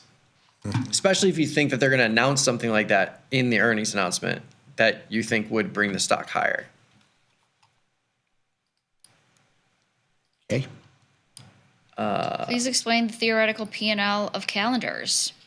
From Chad. Seems like theoretical profit for calendars is overstated. So I guess, yeah, I mean, maybe it's probably worth like another little recap of how you guys set up calendars and how you manipulate the analysis tool to kind of account for what is realistic. Yeah, I think I see this one because they're looking at really short-term calendars. So, you know, volatility between a 3-day and a 10-day expiration, there's going to be a difference in the number, but the value of those options is not that different. That's why those calendars are so cheap. On the short term. On the short term, like a 3 and 10-day, Right. for all intents and purposes, it's basically the same thing. I mean, there's not much of a difference there. And so the volatility of those and the premium and the extrinsic value are going to decay very much the same way. It's really about capturing pinning the stock at your strike and being at the short-term expiration. It's very hard, to make the big dollars that you see on a calendar unless you get that sort of move. On a longer duration trade, it's all about the changes in volatility. So talking like a 30-60 calendar or diagonal spread, you're long volatility. So you have that component with you that helps you. Here I'm pulling up like a Tesla 8 versus 15 day here. And you look at this and this, this looks great. You pay $3 and we can move this here, a couple days, you pay $3, no problem. You make $1,000 on an up move, but that's not accounting for both these volatilities, coming down. We'll put this down, let's say 40%. And this isn't at the actual number that goes down 40%, but with a couple days left, if the stock doesn't move, you can expect these to be, I need to do negative. You could expect the relative premium to be low. The volatility number will be high because the volatility number is just representative of the option premium. But the premium is going to be much lesser. So these tail type shots, you need that move to your short strikes. Right.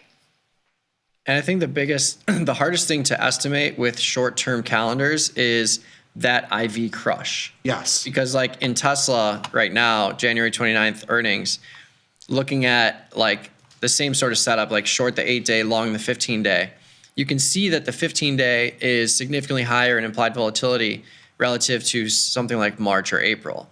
But like I would estimate March, if I was buying March and selling the 8-day and then using the analysis tab to push to the 8-day expiration, I would probably be pretty accurate in saying March is going to go down 10%. It's going to go down probably from 64 to 54. If you look at these back months that are in the low 60s and you assume that those are going to get crushed too, where the 15-day is going to get crushed as well, but it might stay elevated at like 70 or, 65 or something, it's hard to estimate the long options crush when it still has a few days left. Like right now, because it has no time value to it. That's it's not. Yeah, it's the volatility number is going to be high. Like the number you see on the screen is not going to change, but the value of time when you have 50 days, one day doesn't matter. Right. In time value. But when you have 10 days and you go 3 days, through that, a third of the value is coming out of that from time, just to ballpark it. Right.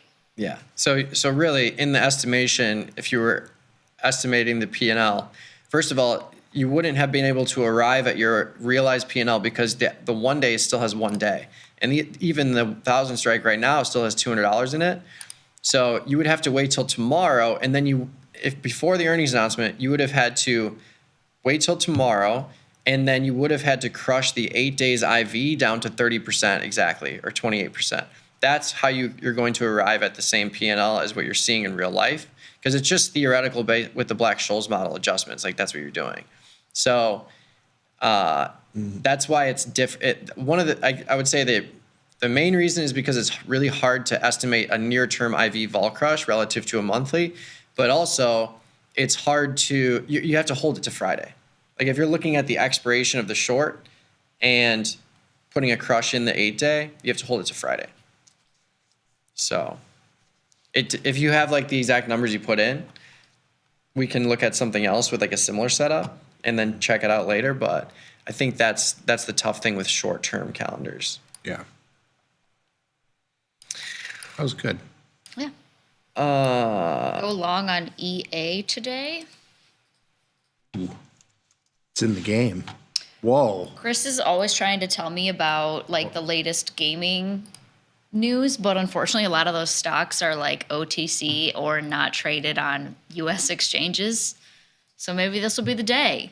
I think there's a rumor that Microsoft is buying EA, something like that.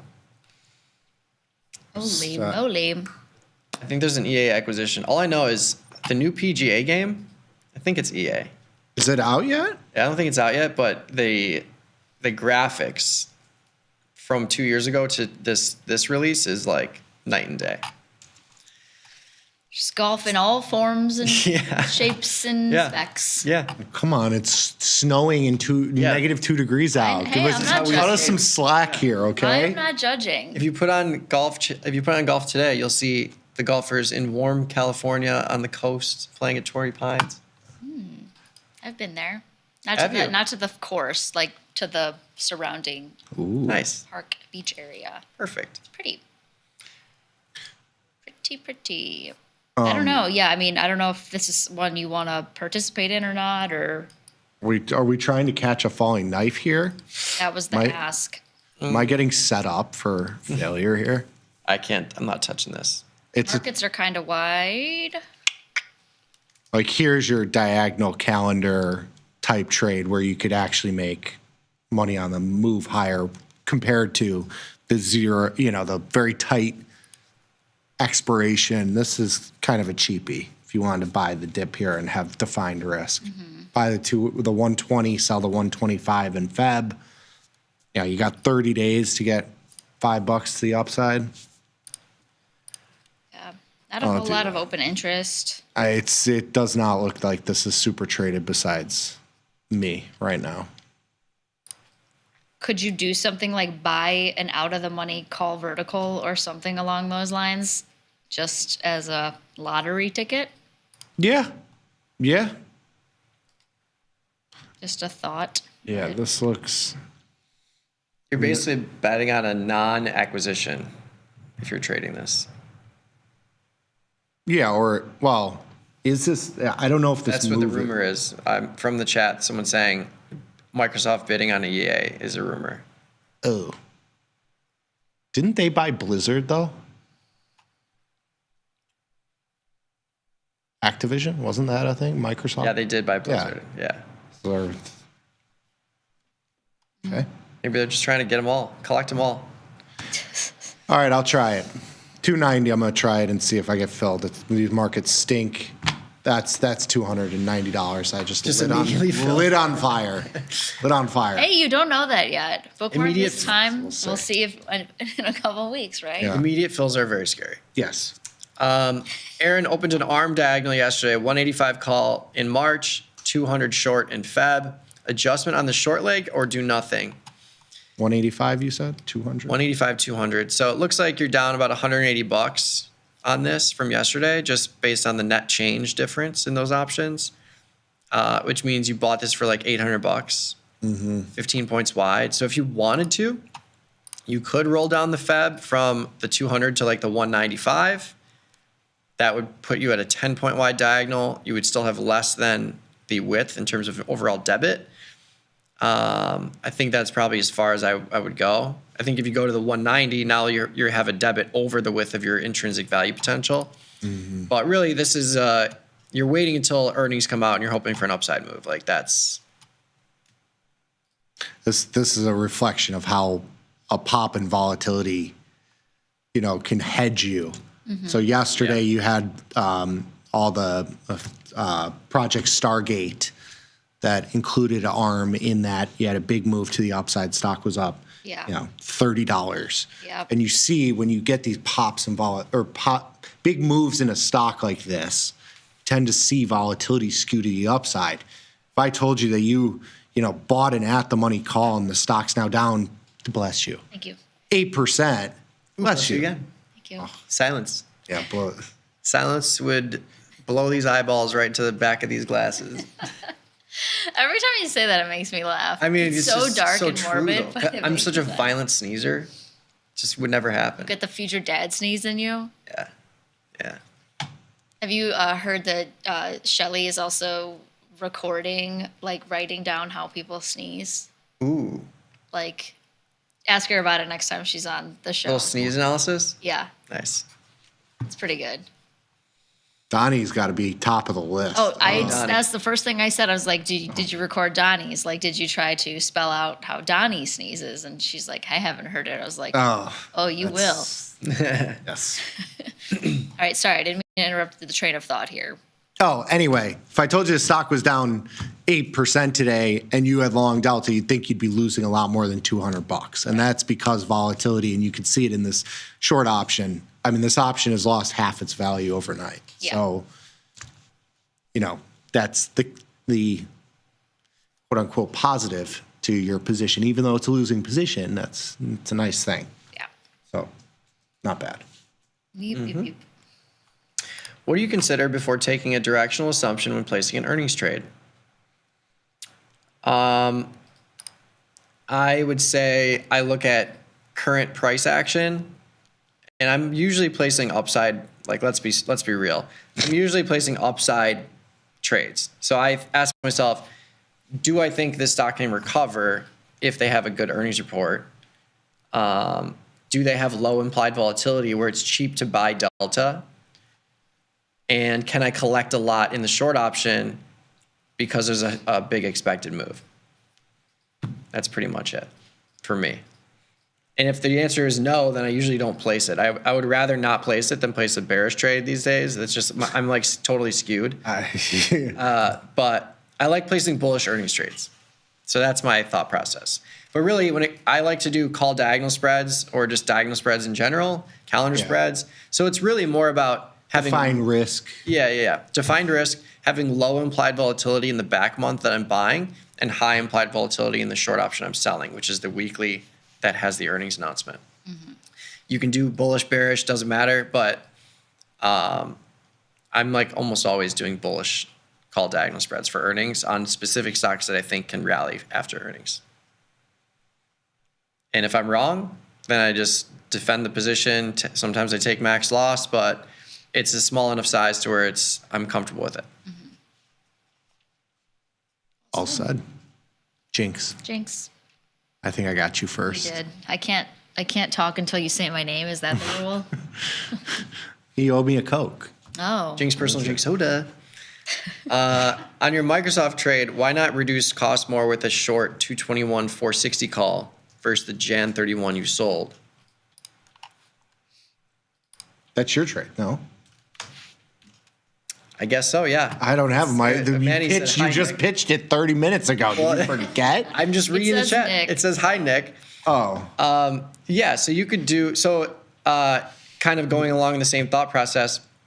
You could certainly sell the 460 in Feb, which is about $200 more in cost basis reduction, but the max profit potential is the highest in that Jan 31 cycle because after earnings, it's going to be Jan 30th. There's going to be 1 day left in that option. That option is going to get decimated in terms of premium even if the stock rallies. Where Feb, if the stock rallies, that short option is also going to increase in value, and it's going to hinder your profit potential to the upside. So I would rather start with a wider spread, put the short option in the 8-day. If Microsoft drops, roll from the 8-day to Feb then, and maybe make it a little bit more narrow and collect a little bit more premium. But yes, you can totally go to Feb with the short. You'll still make money on an upside move, just not as much as if you're in the 8-day. By the way, I also closed on my American Airlines put zebra. Ooh, I think it had earnings this morning, right? It did. It was a small winner. I mean, nice. I wanted more, but I'm trying to not be stingy. Bingo. So, I like it. yeah. Yeah. Oh, wow. What's going on with soybeans? I need some Westwater insight. We actually did talk about soybeans and corn. Yes. And he was bullish on both. Yes. But he's coming to the follow page, so you're going to be able to see that. Yeah. It's going to be awesome. Yes. I'll find the segment for you. That was last week. Yeah. Good one. Corn and Talk soybeans. about like inventories. Yeah. The WASD analysis. Yeah. I just put it in the bottom of the YouTube chat. World agricultural supply and demand, something with an E. Something. Forgot. Can you imagine having to wipe the paws of like 6 grown dogs that he has to presumably do every time they come in from the snow? It's probably wild. No. You'd need like a full-time like housekeeper. Yeah. Crazy. Wow, it's noon. Wow. Yeah, it was good. I gave you like this one. I was like, come on, food time. I got meeting at 2. Yeah, things. Come on. Okay, I'm ready. All right. Well, that wraps up this edition of Options Trading Concepts Live. If you want to see anything in future episodes, you can tweet at us. I'm at Trader Katie. Mike is at Trader Mikey B. Nick is at Trader Nicky Bat. Good luck, good trading, good bowling, good football. Let's go eat some Greek. Peace. Yummy. Amazing Greek.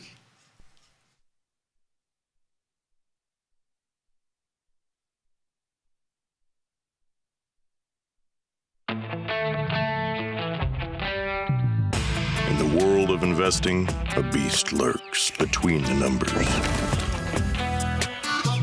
Some watch from the safety of the sidelines, but others saddle up and ride that 1-ton rowdy ribeye for all he's got. If that's you, join us on Tasty Trade, named best online broker for options trading. Genius loves company. Look who's back testing. Tasty Trade now has options back testing for free.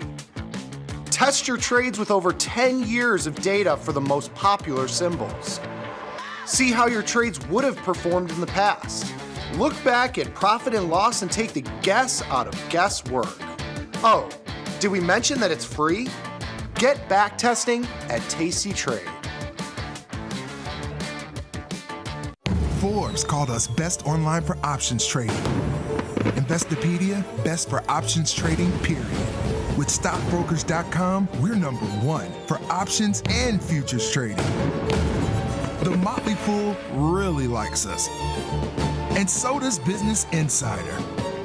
So what else can we say other than boom? Trade like a trader. Tasty Trade. Make your move. I've been trading for 15 years now, and more than anything, what got me interested was just this kind of need to learn, really. I started off as a chemist and engineer, and I love those fields, but sometimes when you're doing an experiment, you can go months without anything changing, materially, I should say. Whereas with trading, every day is different. My favorite strategy really has become selling put spreads. Now that works in a market where we're continually going up, of course, but I love trading everything, and that's sort of a result of trading at a prop firm. We looked at the entire universe, as we say. So, no, I love to trade it all.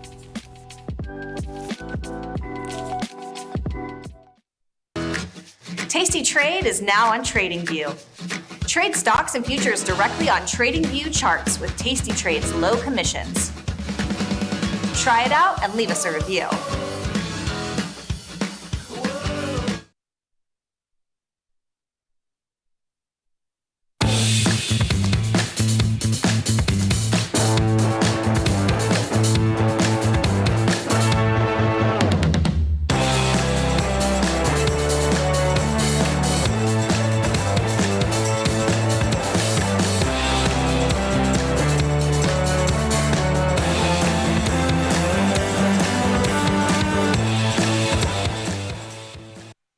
We are back. It is Thursday, January 23rd, 2025. This is Futures Power Hour, sponsored by CME Group. I'm your host, Chris Vecchio. He's Jamal Chandler. Jamal, how are you this Thursday?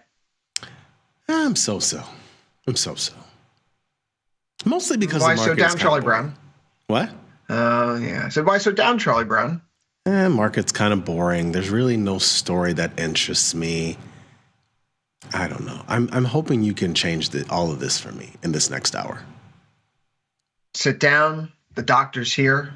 Lay down, have a sip of water. Tell me your thoughts. We'll get through this. Because today we're talking an interesting topic, the tenets of Trumponomics 2.0. Donald Trump this morning gave a speech to the World Economic Forum, telecast in to Davos, and he discussed three important features of what reveals three important features of what his economic vision is moving forward.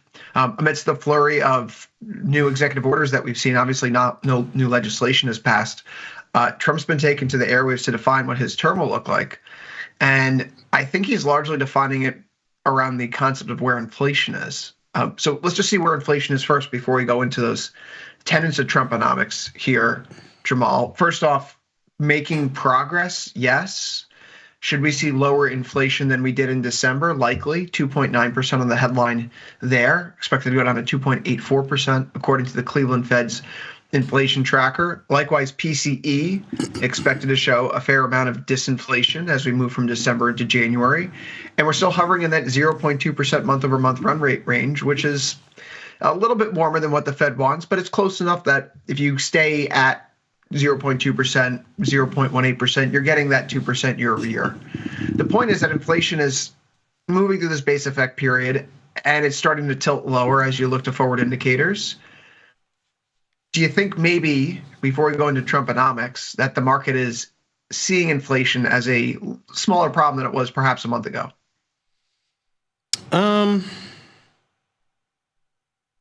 I think maybe so. The only issue is that, this is a day where we're actually looking at rates rising a little bit. And so to me, it feels like bond traders are still thinking that inflation is an issue, or they're expecting something down the pipeline. So I think therein lies the disconnect.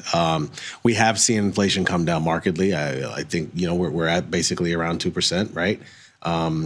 And so I think that part has gone well. I mean, let's not forget where we were in June of 2022. So obviously things have gone well the way of that. I think now it's almost like, it's a lot like looking at a plot every single day, a chart, and looking at a plot, and you're looking really closely at that move every day, much like we do in the stock market, right? And trying to determine where we're going next.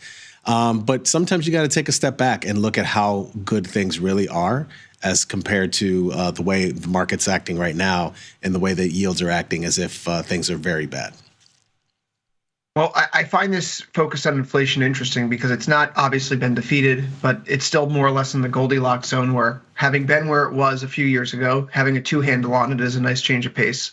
But with a two-handle on inflation, four-handle on unemployment, 2 to 3% real GDP, it's a Goldilocks type of situation still.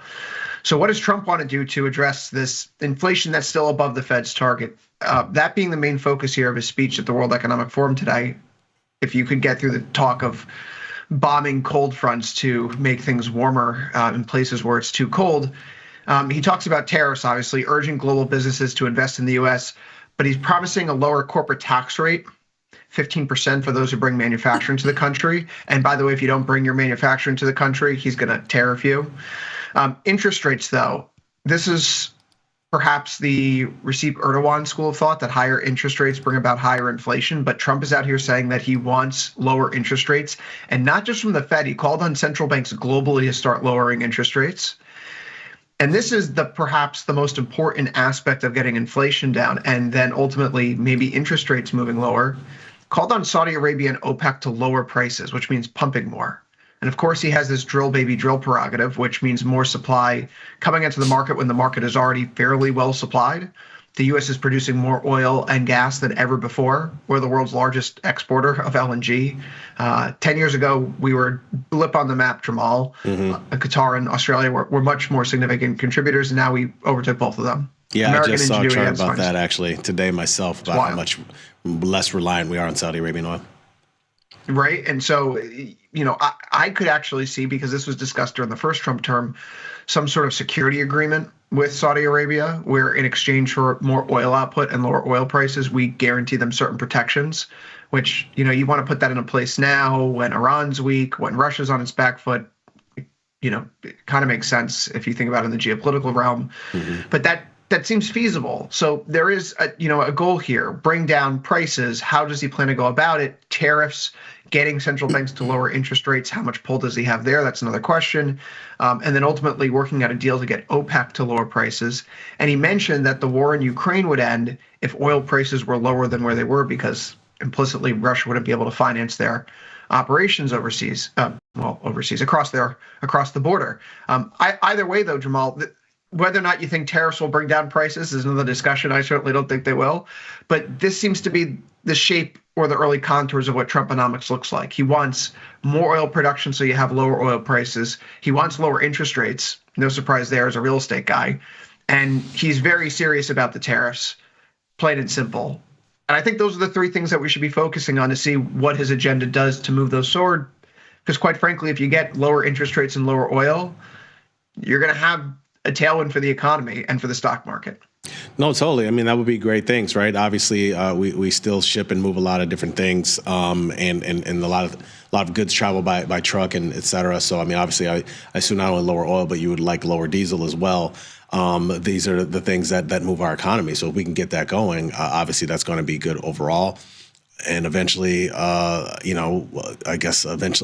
it'll be good for the stock market. So we know that that's the thing that I think he really sort of puts a lot of his, presidency on, is how well the stock market does. I think ultimately a lot of presidents are judged that way. But and I'm sure these are the three keys of light that he's looking for.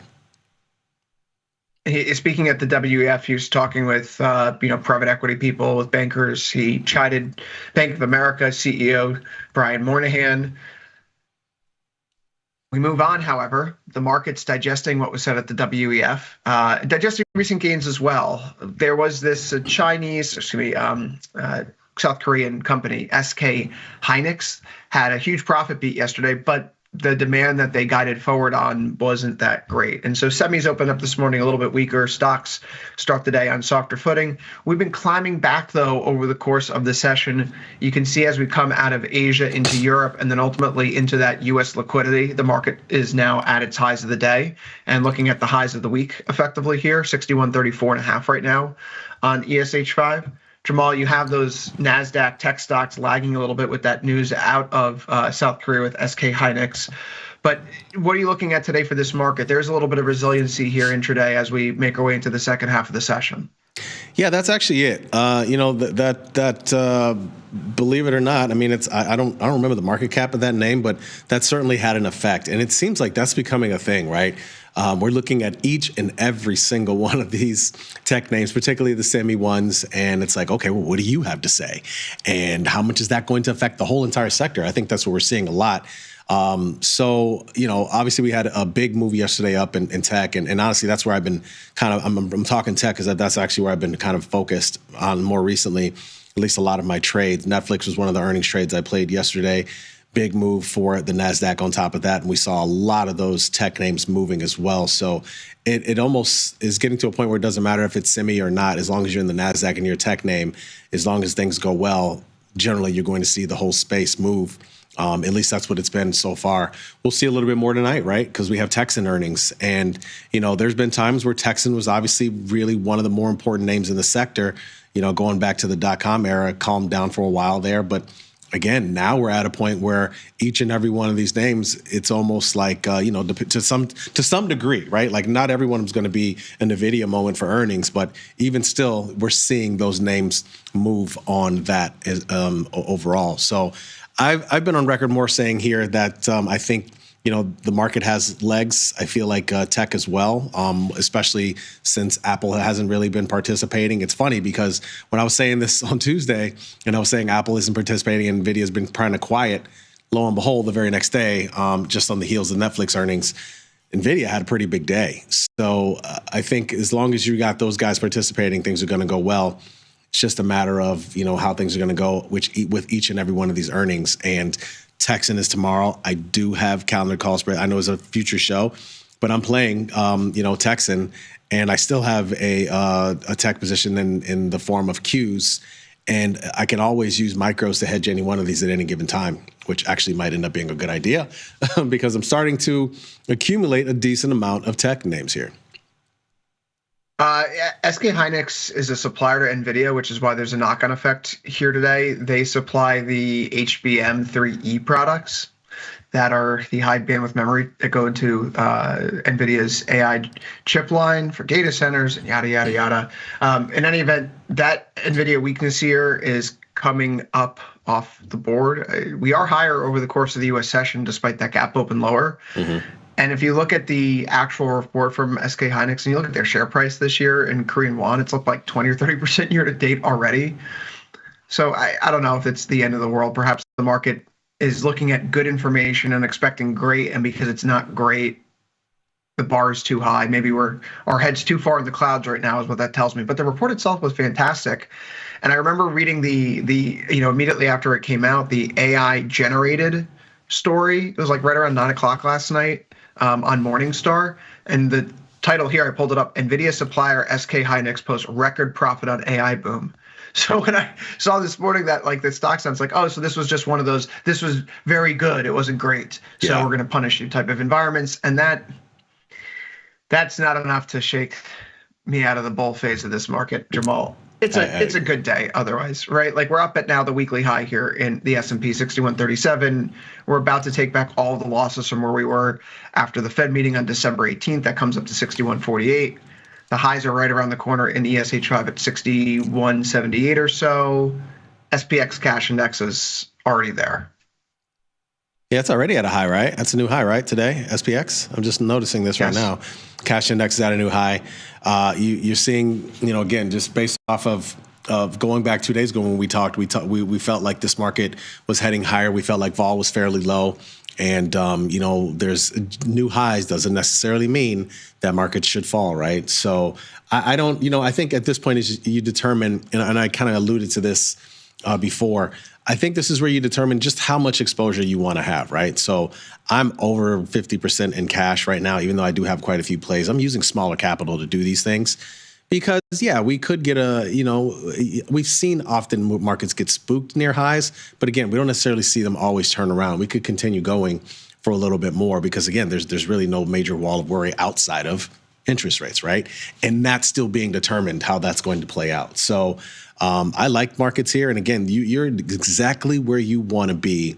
If you're a bull, this is exactly where you want to be with a lot of big earnings yet to still come over the next 2 weeks. Yeah, I've started to see some of the people who like to farm engagement on Twitter who were posting things in September like, oh, stocks just did this. Bulls don't want to see this chart. And I reposted it saying stocks just closed this week at all-time highs. What? That's exactly what bulls want to see. What are you talking about? And so I'm getting to see that kind of attitude come out of the woodwork. Like this. People do these things for engagement. It's like that. No, this is that when I got long a few days ago, this is what I wanted to see happen. That's why I got long. So in any event, look, it's the low vol persists. That I think is the key feature of this market here. We're not plunging, but we're below 15 here on the VIX. We started to chip into this territory at the start of the week. We go back to just the fundamentals, I say the quantitatives, I guess, of approaching strategy here. What do you do when the VIX is below 15, the market's above its 5 and 21 EMAs? We've gone over this so much the last 2 years, in part because it's been a momentum market where vol has just stayed low. But the best thing to do is just be long the market. Just stay long deltas. The risk tolerance obviously matters. If you want to be really aggressive, you get long out of the money stuff and hope it chases up there. If you want to be more conservative, at the money. If you see a spike in vol and a pullback, use it as an opportunity to sell some put spreads. But this setup right now is just lean long deltas with whatever preference you can get your hands on. That's what's worked well in the past. And with a SPX cash index driving to new highs today, there's no reason to think it's not going to continue to work. I completely agree. And again, I think that is kind of your clue right now, looking at VIX. You looked at VIX 1D today, and this totally makes sense. There's really not much over the course of today or tomorrow that, that's going to create some volatility. So obviously that's another data point that's letting you know the markets aren't really afraid of anything in the near term at all. Yeah, I'm looking here at the earnings calendar. Maybe you like Intuitive Surgical today. Or American Express and Verizon I do got to say this. I think we often gloss over this point. Not only us talking at the table sometimes, but you and I talking, or some of us on the shows. Just because VIX is down, I'm not saying just because VIX is down, markets should be going up. I'm not saying that. I'm just saying this is telling you there's no real angst in the market. And as much as I pay attention to the market, as much as you pay attention to the market, Chris, we haven't identified any real fears right now. And so as a result, it's not a bad idea to lean long deltas. That's really what we're getting at. Right. And I think about the list that we put together last December, last month, about the top risks facing markets this year. We added on an 11th one when we talk about perhaps policy mismanagement around burgeoning healthcare crisis, like the bird flu that's going around right now. People have certainly seen the signs up at their grocery stores. Eggs are hard to get your hands on. I'm looking down the list that I have here. Central bank policy errors, global trade war, labor market destabilization, inflation's more than sticky, wars and sanctions end, fiscal policy errors and populism, China deflation continues, U.S. growth keeps going, the real estate slowdown finally bites, and then valuations. Okay. From my point of view, have any of these things moved to a place where there's like a red alarm bell going off right now? No, they're still very much in a place where even if they're trending in the wrong direction, they're proceeding on the course, the trajectory that one might expect. So there are no unknown unknowns cropping up. Like the tariffs and the trade war, that is a legitimate risk. But it's so far being put into the public view in a manner where it's a little bit actually deliberate than people thought it might be. We're not getting just 25% tariffs across the board. And so is it a risk? Are we getting the tariffs? Yes, but they're not going to be as hand-fisted. So relatively speaking, it's not materializing in the fearful manner that we may have expected. So volatility has an opportunity to come in. Bad stuff's happening, but we've priced it in.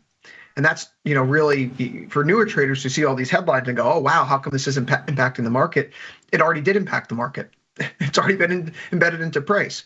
So we need to see something go out of bounds here, right? Something that wasn't campaigned on, that wasn't discussed, something new. And mistakes happen all the time. And we see unexpected things occur out of the blue all the time. COVID certainly wasn't expected, but it happened. And something along those lines could happen again. But in the short term, you don't have a macro calendar that caters to risk. The U.S. calendar was hauntingly quiet this week. There are some PMIs tomorrow, but we are still in the Fed's communication blackout window. I'm personally not caring too much about AT&T, Verizon, Intuitive Surgical over the next few days, so earnings are pretty much nothing. It's all about what's coming out of D.C. at this moment in time, and what's coming out of D.C. is, some of it's not the prettiest stuff in the world from a certain point of view, but it's also not nearly as disruptive from another, and I think that's what matters most in the short term. Yeah, no, definitely. And yeah, like you said, most of these earnings are not exciting. I have a feeling Texan at least is going to spark some interest for the whole tech sector. So that's one of the few catalysts. But yeah, it's been a very quiet week for the most part. And that's not going to change in the next 24 plus hours, I don't think. Interesting candle here today, inside day on the NASDAQ, but with that long lower wick, you can see how the market wants to retain that bullish posture. I myself today didn't use the pullback opportunity to get more NASDAQ exposure per se, but if we're going to stay with the whole stock game and talk about semis here, on the pullback, I did add into an SMH position. I was already long the 260, 270 call spread. There's 29 days to expiration on that. I added in the 280, 290 call spread here with 57 days to expiration. This is looking like a breakout. And the fact that we held that breakout line coupled with the 5 EMA, that 1 week moving average on the pullback today, this looks like former resistance becoming support. And so consistent with a breakout momentum trade gathering pace, this is where if I hadn't been in, I would want to get in. And getting to the peak of, our roll curve getting in around 45 or so and getting out closer to 21. I'd like to keep that bullish exposure just in case this needs a little bit more time and I don't lose tact on this breakout before 21 DTE. I think that's why people watch us and watch this show, because we're so different a lot of times as far as from the other tasty traders here. We trade a little bit differently from time to time. We're not ashamed to talk about it. I have used calendar call spreads on the Qs. I've talked about that for a while. I had it on in a bunch of different of those ETFs, but now it's just Qs.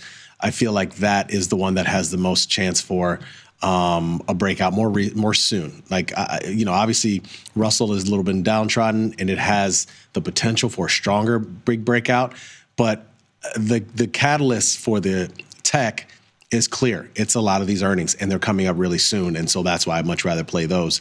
And, I have I played Qs. I've also, quiet as kept, okay? And nobody else really knows this other than the people who follow my trades.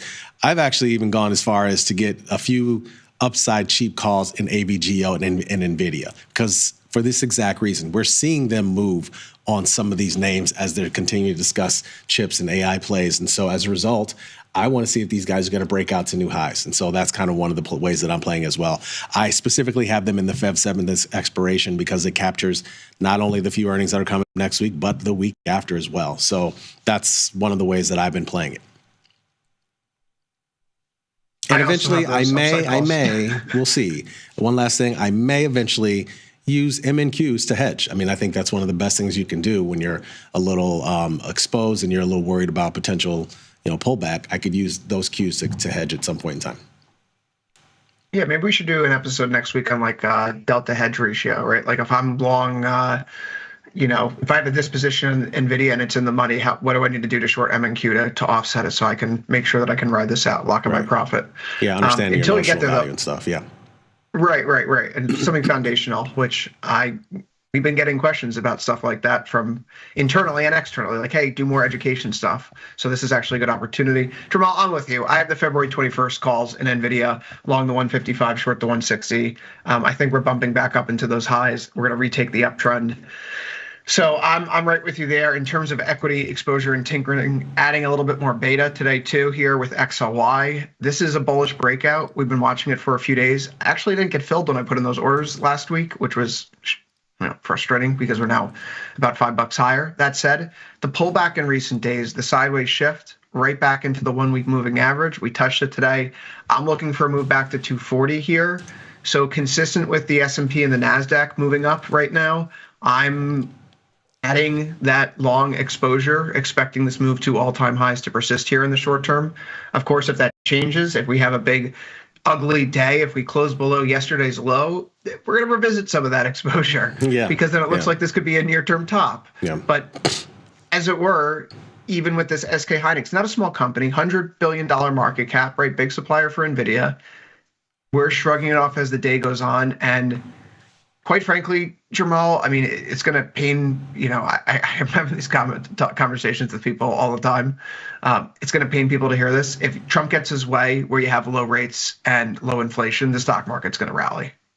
Because that's a world where input costs are low, inflation's contained, and we already have double digits earnings growth. And if you have double digits earnings growth and the Fed is all of a sudden able to start talking about lowering interest rates again, that is the exact environment that powered us higher in 23 and 24. And so you got to just ignore the headlines, ignore the comments about nuking cold fronts, look to what the actual tenets are, and the tenets are keeping the market in a Goldilocks spot right now. So whether or not that actually happens is another story, but that's where apparently policy is trying to point us, and we already have that backdrop, so stay long. To your point, too, in a market that's pretty bullish, you talked about consumer discretionary stuff. Usually in a market that's pretty bullish, consumer discretionaries are doing well, especially relative to consumer staples. So that's actually not something to be glossed over. It's an interesting point you made right there. I mean, I actually have a chart that I was going to share today on engineering the trade at 1:45 p.m. Central Time that we're seeing that difference right now between the two of them, and it's starting to become a little stark. Matter of fact, it's going. The one that I was looking at goes back to, you can see like the ratio is just with I mean, I have it in the inverse, but either way, the ratio harkens back to 2022, whatever that may mean. I don't like that. I know. I don't remember it being that way. And again, it's the ratio. So maybe they were just, both of them, I'm sure, were not doing well, but consumer discretionary was outperforming higher. Obviously, that was at a time of much higher interest rates, but nevertheless, consumer discretionary usually does well in a market where a bullish market, and I think that's what we're seeing more recently. Right, and that's the leadership group coming into, you look at last week going into this week, banks, tech, but like semiconductors, right? Banks, semiconductors, and then consumer discretionary. And then that chart that I've shared so many times here, what sectors in the market perform well at what stages of the economic cycle, and what sectors perform well at the market cycle. And the banks, semis, / tech, discretionary, those perform well when a bull market is beginning to get its legs. That's a sign unto itself.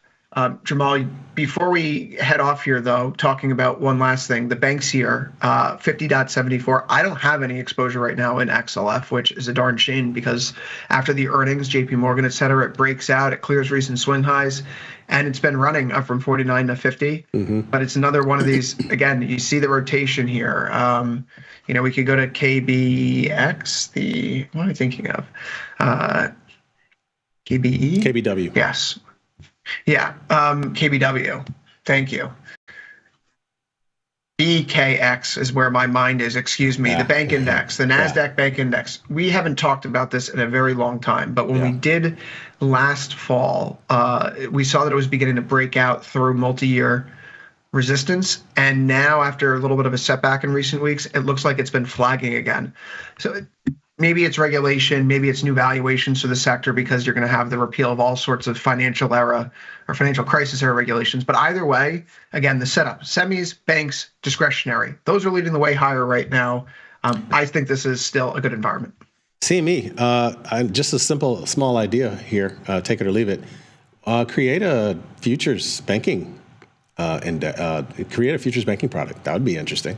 Why not be able to hedge some of those or trade some of those during those earnings? Because those earnings have been good from what I've seen. Most of those major banks have done well, whether it's Goldman or JP Morgan, all the way through to Ally. I mean, Schwab, actually, a lot of the banks have done well on earnings more recently. And I think we're seeing that whole sector do well. So, they've shown that they're still operating. I mean, for the most part, they usually like this high interest rate environment. So that'll be interesting to see. Is that something where things are going to change? If, like you said, if Trump gets his way, could be something to pay attention to going forward. Russell here is the, I don't want to say it's the leader here today, but it is performing well, relatively speaking. Yesterday, we got rejected at the downtrend from those November and December swing highs. Today, and this is perhaps the most important development yet, we see that the swing area that we've been trading off of in November, that we treated as resistance in December and early January, that we broke through last week with the bullish engulfing candle. We're holding it on a retest of the EMA cloud envelope today. I want to go down to that 4-hour time frame here, Jamal. We can see that we are starting ever so slightly to poke on through. We're not quite there yet, but we're starting to edge up. The fact that we're holding the area around 2,300, I don't think we should discount.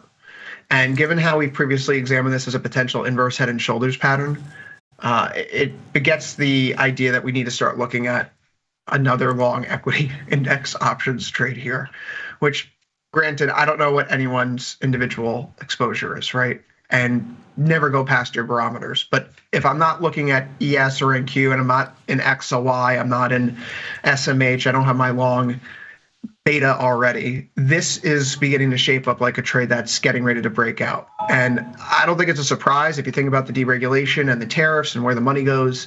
That does mean potentially more jobs here at home, more domestic revenues at least. I would contend that if we look to history and look to steel tariffs, for example, when you raise the cost of steel, yes, the steel producers here in America do better. But every other industry that uses steel as an input has its input costs go up, and so they shed employment. The George W. Bush steel tariffs cost the country around 230,000 jobs directly because of the higher steel input prices. But the companies that produce the steel, they enjoy that tailwind. So if you have to produce more of just generally everything in America, the Russell is better situated for that than the other indexes, which have more foreign revenues. Not a shock to anyone. We've talked about the measured move here off the lows near 2170 to the swing neckline of 2300, about 130 points. Long 2400, short 2450 call spread. That's where we're going with this, Jamal. That's 56 days out. That's just under a 3-to-1 risk to reward, which is pretty good, right? At a 34% probability of profit.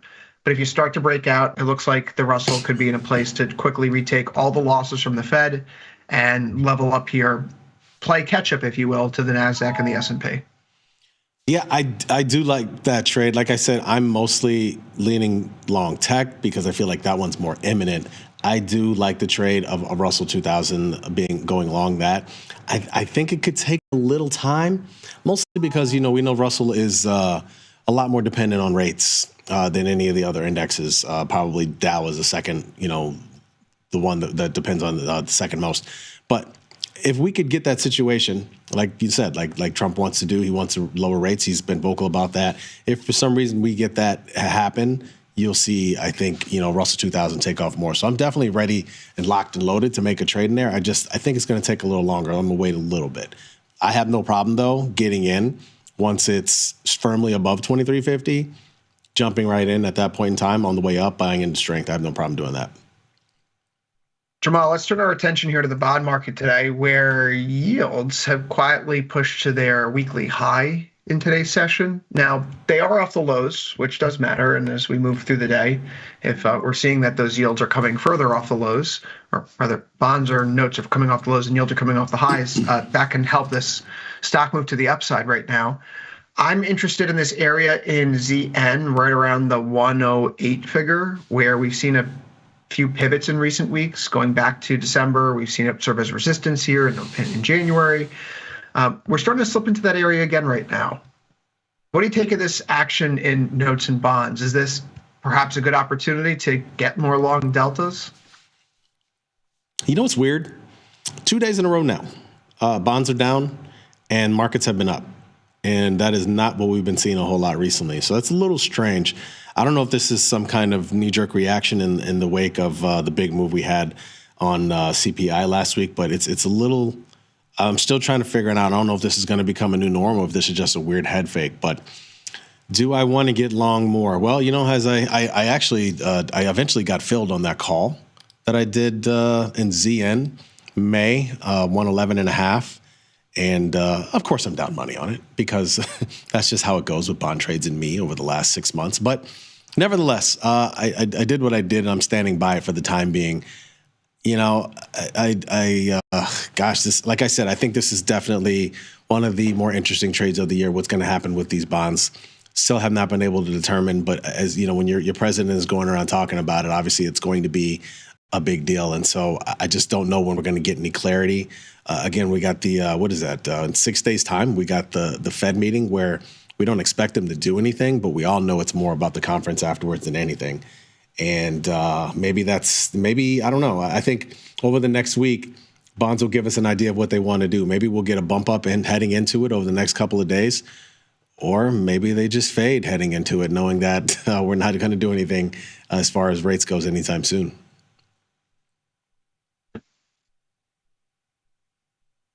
I'm not going to change anything here in bonds. Look, there's been that reintroduction of 2 Fed cuts to the market this year. The CME Fed Watch tool, which is fantastic on their website. I think when I was talking with Tom about it recently, he was having a conversation with someone over there, and they set up everything they've ever built. This single page, the CME Fed Watch tool page, gets more traffic than everything else on their website combined. Yeah, we were on the road at a dinner, and I was like, man, that website, like, it's something else. And he brought it up. He said it then. I can't remember who it was, but the dude said it then. Yeah, it's crazy. Remarkable. We see here that the first cut is priced in for May, 52.89% chance, which, okay, that's not above the 55% threshold that we like, because if you go back to 1998 and look to the history of Fed funds futures, anytime the Fed has made a rate decision, the odds of a hike When they're above 55%, the Fed's done a hike 100% of the time. And when the odds of a cut have been 55% or higher, they've cut 100% of the time. So at 52.89, it's favored, but we're not into the territory to say it's guaranteed. But June seems much more likely at 92%. So just in terms of timing, that's when the Fed gives you a new summary of economic projections. It would make sense for them to come with new evidence in hand and say, hey, here's the justification for why we're changing rates now. So we can pencil one in for June. The next time you see greater than a 55% chance, you have to go to December at 61.3. So I feel comfortable saying 2 cuts are on the board. I think what we should be doing with the bond market, I know that I've sold some, put spreads, you sold some put spreads, or you got some long calls. If we have rallies here because of this tug and pull, maybe the iron condor is going to be the best option moving forward. Stop trying to be directional, maybe not even the wedding crasher's point of view, which I'm embracing. You're not going to rally, you're just going to stop falling. But if we can get a surge involved, we can get a bounce, we can put on those iron condors and just look for a ton of chop. Because this tariff conversation, it's going to be in the news every single day. Yes. That's not going to go away. And that's an unquantifiable catalyst as far as I'm concerned. I'm almost thinking that it may be more interesting to explore trades where when there's dips involved, we just get long the vol itself, right? Like why would the bond market volatility stay low if these missives are going to appear out of thin air with no rhyme or reason? You know what, Chris? I hate it when you make sense, but you're absolutely right. That's the real trade to put on in here. When the vol gets bid, go ahead and get, and I mean a little bit more than the 35 IVR. I don't know if we get it though. It feels like we haven't gotten those. I don't know the last time we've had a serious bump in vol in here, like over 50, but it's been a while. But when we get those, we should be selling those vols because I think you're right. I think, God, I don't know. I almost want to say the majority of the year we're going to end up hearing about the tariff stuff, and if and when it goes into effect. And as a result, we will be seeing bonds kind of move around, but I don't think they're going to have any real one-sided direction. I think you're right. Frustrating. It's frustrating, but it's not nearly as frustrating as what's happening with metals today, as far as I'm concerned. Jamal, that's a transition. We'll go over to gold, which is down by 0.25%. I suppose not nearly as bad as it was when I was thinking about my frustration earlier, because that's a much better looking candle. I like that long lower wick. It means we're holding the breakout. This is a really important development. Feel much better about talking about this now, Jamal. That's bullish. Investors are here. Traders are here throughout the day. We're pulling this off the lows. We're holding our 1 week moving average. We're not going to close below it. This envelope that's been guiding us higher throughout 2025 continues to be a zone of support. I'm not thrilled that volatility continues to come off. I would really like to see this expand as this breakout gathers pace. So hopefully it does. But as things stand right now, having closed above the prior swing highs and it looking like we're going to do it again here for a second day, warding off those really miserable bears, I'm still positioned for a move up here into the highs. And to be clear, Jamal, I'm not a perma bull. If this was the other way, I would be saying those miserable bulls. We have to ward them off as well. But by positioning, I think the bears are miserable here in gold. No, I could see why you're annoyed. I mean, I'm sure you want the big breakout, right? Who doesn't want that? You want the big breakout as it reached the more near-term high. You want the big bar. I get it. Just go to 3K. This is actually one of the reasons why I haven't jumped in because of that. But you're just looking at it. It's positioned just exactly the way you want, man. It's just patience, right? Again, I've often said I'm not necessarily that great with patience. Oh, as a quick aside, I did end up selling a ZB Iron Condor, so we're in there, baby. 109 and 117 on my short strikes. Anyway, you're positioned well with this gold trade. I think it's doing exactly what you want. It's small little pullback. You see it, pull back to that 1 week moving average, just starting to move a little bit higher again. And I think you're going to get what you want. It's just going to be a little time. We have to take our time here. Silver, on the other hand, decides that it wants to stay within its consolidation for a little while longer, but it, like gold, is coming off the lows. What do you make of this action here today in silver, where I now have some new long exposure in the SIK5 contract? Wait, you do? Yes. Oh, so since we last talked, you got back in. Nice. This one I'd feel a little more frustrated about. Yesterday? Yeah, Oh, long yes, to sir. 33, short to 33.5. So got long yesterday. This is 63 days. So I'm not. This is not like we're going to break out today, and I want to be here for it. Otherwise, I'd have a short dated option to ride the convexivity. We hadn't broken out yet, but I planting my flag there because I'm not going to try to time it. It could happen overnight. Some people like to drink Diet Cokes and tweet at 3 a.m. So got to just do it early. Just got to make sure there's enough duration there. Yeah, this one, if I were you, I'd be a little more frustrated about because it seems to be lacking some direction as of right now. Whereas gold looks more like it's sort of just hanging out and waiting for the big breakout to come sooner or later. This one's a little harder to read for me, and I'm not exactly sure why it's down so much. But silver's a little bit more volatile, right? And so you're just going to have to. That's part of the trade that you just have to absorb. Not sure why everything just disappeared on me, but we're gonna get it all back in a quick second it's a nice here. Zen Jamal. background, Chris. It's real. Yeah, you can thank Microsoft and their brilliant artists there that choose that every single day, or AI, I suppose. I imagine that's been outsourced at this point. We go over to copper prices up 0.44%. This one, it's really just kind of stuck in my craw. I still have long deltas. Westward and I were talking yesterday. We had gotten back to this swing point right around 4.27 a pound, and the market was holding. It's not exactly the prettiest setup in the world, but we do see a swing area here, support, resistance, now holding up as support once more. That's a nice intraday candle where we bounce off the 1 month moving average. I think this is enough for me to look at this and say there's 33 days to expiration. The volatility is low. If we're going to stay on the bull side here, it's probably worth flipping this into a call spread as opposed to being short a put spread. What do you think about this market right now? When you take the three of them in aggregate, it's kind of interesting. They're all doing, somewhat different things today, and the charts are all a little bit different. But this chart is, I don't know. It's trying to work through some recent rejection, right? And if it can bounce back from this, I think you have a nice little play. But I think it's in this one's a little more precarious position than some of the rest, I would say. So China exposed. Yeah. Right? That's the thing you have to pay attention to with this one. It continues to work. We'll leave it for now. Not how we're going to think things. Energy takes a step back here today, Jamal. This was in the crosshairs and reacted immediately to what Trump said at the World Economic Forum. At the time, oil was down by about 0.3%. It's now down by 1.14%. Calling on Saudi Arabia, among others, to increase their oil production. You can see here those comments are made right around 11:15 a.m. Eastern today. And since then, oil's been under a bit of pressure. Jamal, remind the good people, I feel like you and I have had some conversations about oil recently and structuring trades here, not necessarily being short a call spread, but preferentially being short MCL.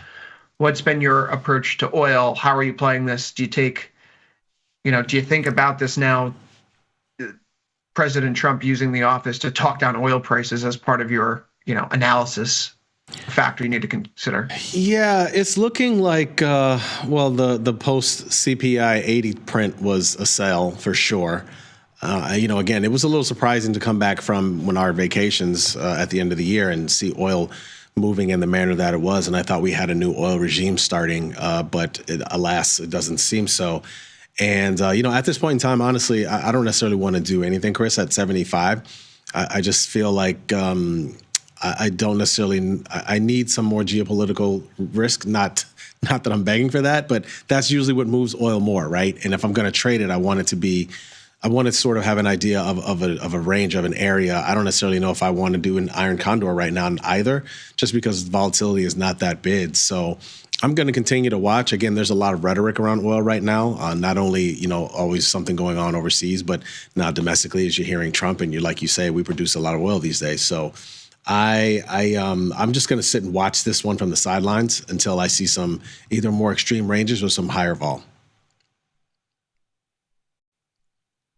It would be really, really appealing. Give me like a 71 on oil with an IVR north of 50, and let's just call it up. We won't we'll change this whole section just to natural gas. Just the iron condor directly in the middle of the 52-week high lows with elevated vol. Oh, that has worked so well for us in the past, Jamal. Can we please get it again? Maybe. It's a 26.5 IVR. We came into this year, we had prints in the single digits, right? The low point, I think, on what? We had a 2.83 IVR on January 3rd. We're creeping up. So maybe a little bit more downside trajectory, spike in volatility. Then we can do something that we've loved to do for a long time. Right now, that's not the case. Natural gas here, this to me, obviously, from my experience, there is not a significant amount of weight you put on technical analysis or fundamental analysis. The wind blows the wrong direction. It gets colder in certain parts of the country. Natural gas breaks out. You know, it's snowing along the Gulf Coast region, so there's some shut-in activity, but how long does that last? I retain the long deltas here, Jamal. What do you do with natural gas? Is it time for me to cut bait and take profit? On your short puts, right? Yes, sir. Yeah, I guess it's 1 day away from probably 1 or 2 days away from another big down move, maybe. But I think you could still survive that, and actually you might end up seeing vol come in a little bit. I feel like a lot of times the vol pops up, kind of like some of the other commodities we talk about when it really skyrockets and has a pretty big move. So you could probably get away with, another couple of days, maybe at the end of the week, maybe tomorrow. Maybe tomorrow you take it off and close it if it's been a nice little profit. But I have yet to trade nat gas yet this year. I'm sure that might change at some point in time. This is another one where, I missed the boat when you got in. I probably should have done it then. Vol was a little bit elevated. But I'm the next vol pop, maybe I'll jump in. Yeah, Westwood has showed me those salt cavern inventories, and I said, oh, that line goes down much faster than the other lines in the chart. So, who is it? I shared this with Dr. Data recently. It was someone at Rensselaer Technologies who's pointing out, like, his job basically for 25 years was just simple linear regression and just constantly refining a model around one variable and making sure that when that variable was out of whack, they overweighted or underweighted a portfolio. And that was it. So, well, the point is, we'll keep it simple here. This market is still pointing up. Volatility is still in a pretty healthy place. The momentum is fading. So if there is a pullback, the technical setup is still for higher prices. And there's also the AI story component here, where natural gas is probably going to be the intermediary that gets us to where we need to be to power these data centers. That's the bottleneck right now for the economy. If we think about implementing AI and getting these so-called productivity boosts, we don't have the grid and the electricity that we need right now. So we're going to need a lot more energy sources to get there over the next decade. Natural gas is going to be a big part of that equation. Let's go over to the currency here. And feels like for the fourth, fifth, maybe sixth day in a row, we keep asking the question on the FX section, is the US dollar topping? There's a little bit more evidence of that coming in on the charts here today. We would look at that through other currencies bottoming then in the futures market. I point to suspect number one, the euro, 57.6% of the dollar index. So when you go over to $DXY on the platform, just think this is basically a mirror image of the euro. So as DXY is losing its uptrend here off the lows that you have from the end of September, you can see that the euro futures, Jamal, trying to make that same pivot right now through a recent swing area. It's a 51.4 IVR. So, considering the fact that there could be a turn afoot, this is equivalent to having a long bond position on, unless we are in a fan hits, or stuff hits the fan type of world where people are buying bonds and buying dollars. But in normal circumstances, if rate differentials are going to move in favor of the euro strengthening, one would also then presume that it means that notes, bonds are trading higher. So if you don't have exposure there or those products are too big for you, might I suggest taking a look at something that's a bit of a proxy like the currency market? And you and I talk about this a lot here, Jamal, but if we were to go to 43 days out and look at something like a short put vertical here, okay, this is $231 worth of buying power. If you go over to something like ZB, for example, and try to put this on, I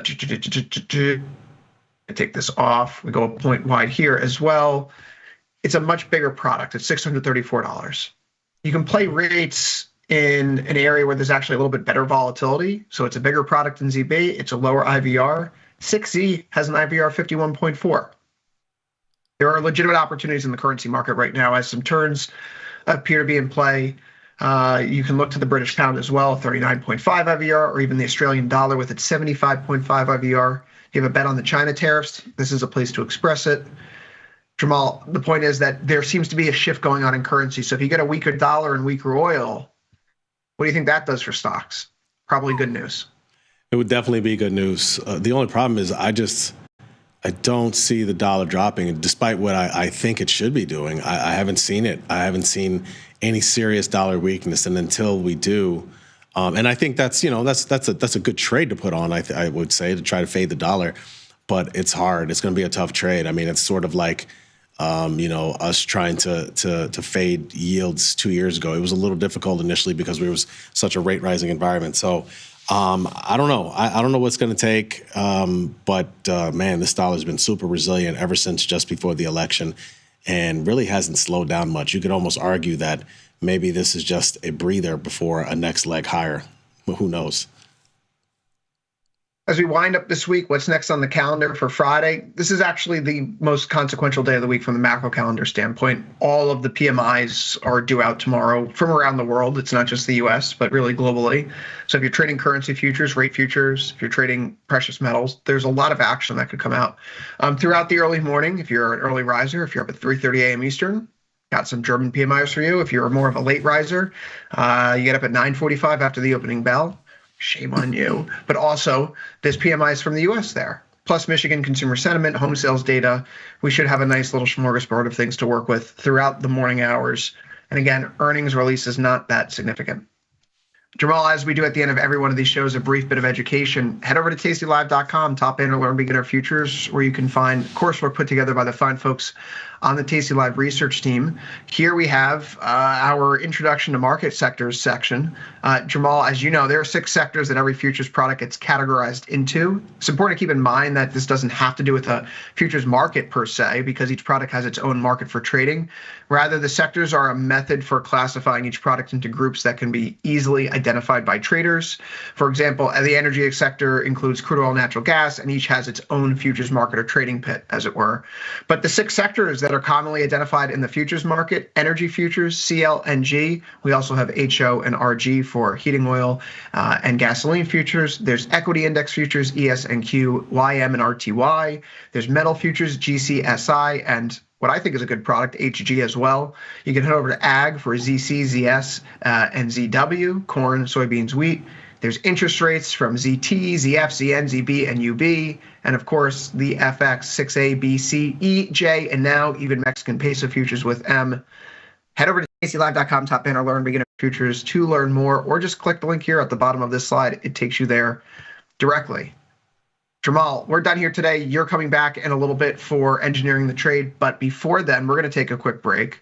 There's more Tasty Live coming up next. Dr. Jim Schultz is here with From Theory to Practice. So get some coffee, get some lunch, then come back, stick around.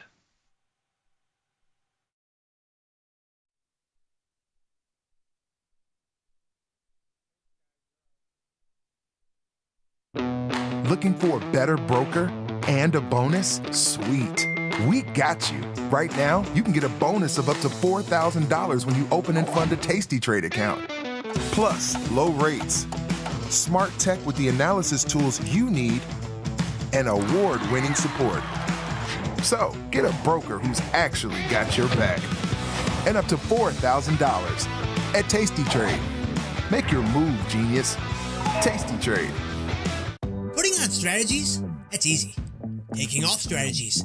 That's also pretty easy. But what do you do with everything in between? Well, in our Options Crash Course Strategy Series, we're going to show you how to handle the winners. We're going to show you how to handle the losers. But most importantly, we're going to show you how to handle everything in between with simple and clear guidelines and reference points. We'll see you guys there.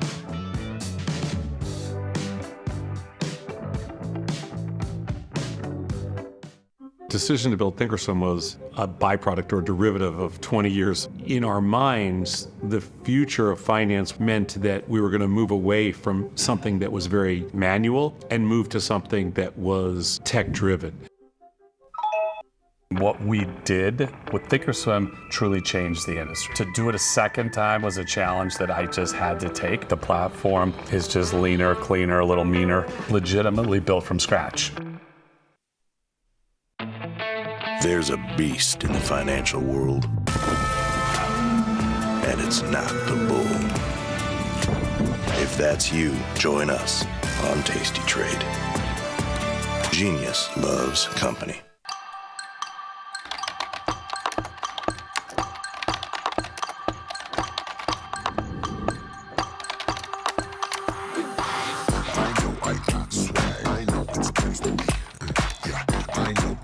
How much does it cost you guys to do simultaneous hair flips? Years of practice.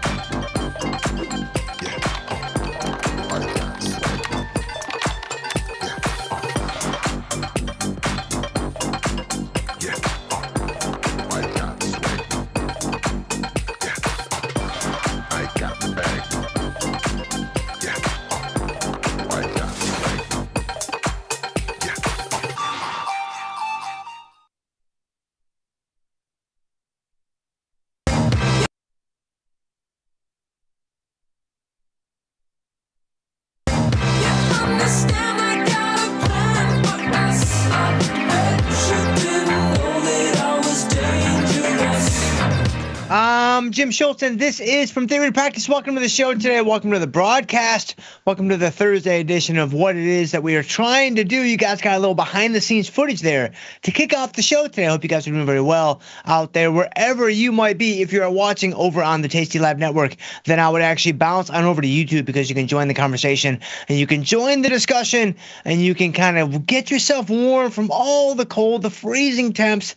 Man, it's like 51 degrees down here in St. Pete. It ain't right. It ain't right at all. But thank you guys so much for being here. If you do pop over to YouTube, then you can join the conversation and join the discussion, and you can communicate with your brethren that are also watching the show. It is indeed a good time had by most. But let's go ahead, John. Bring us in here today.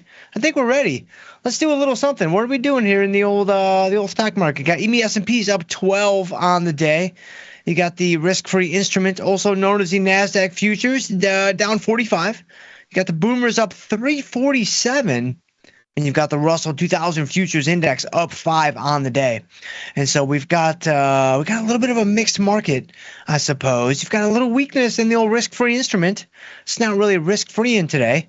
It's showing a little bit of red, but green across the board elsewhere. Everybody's excited. Everybody's ready. You got the British pound up. You got the euro up.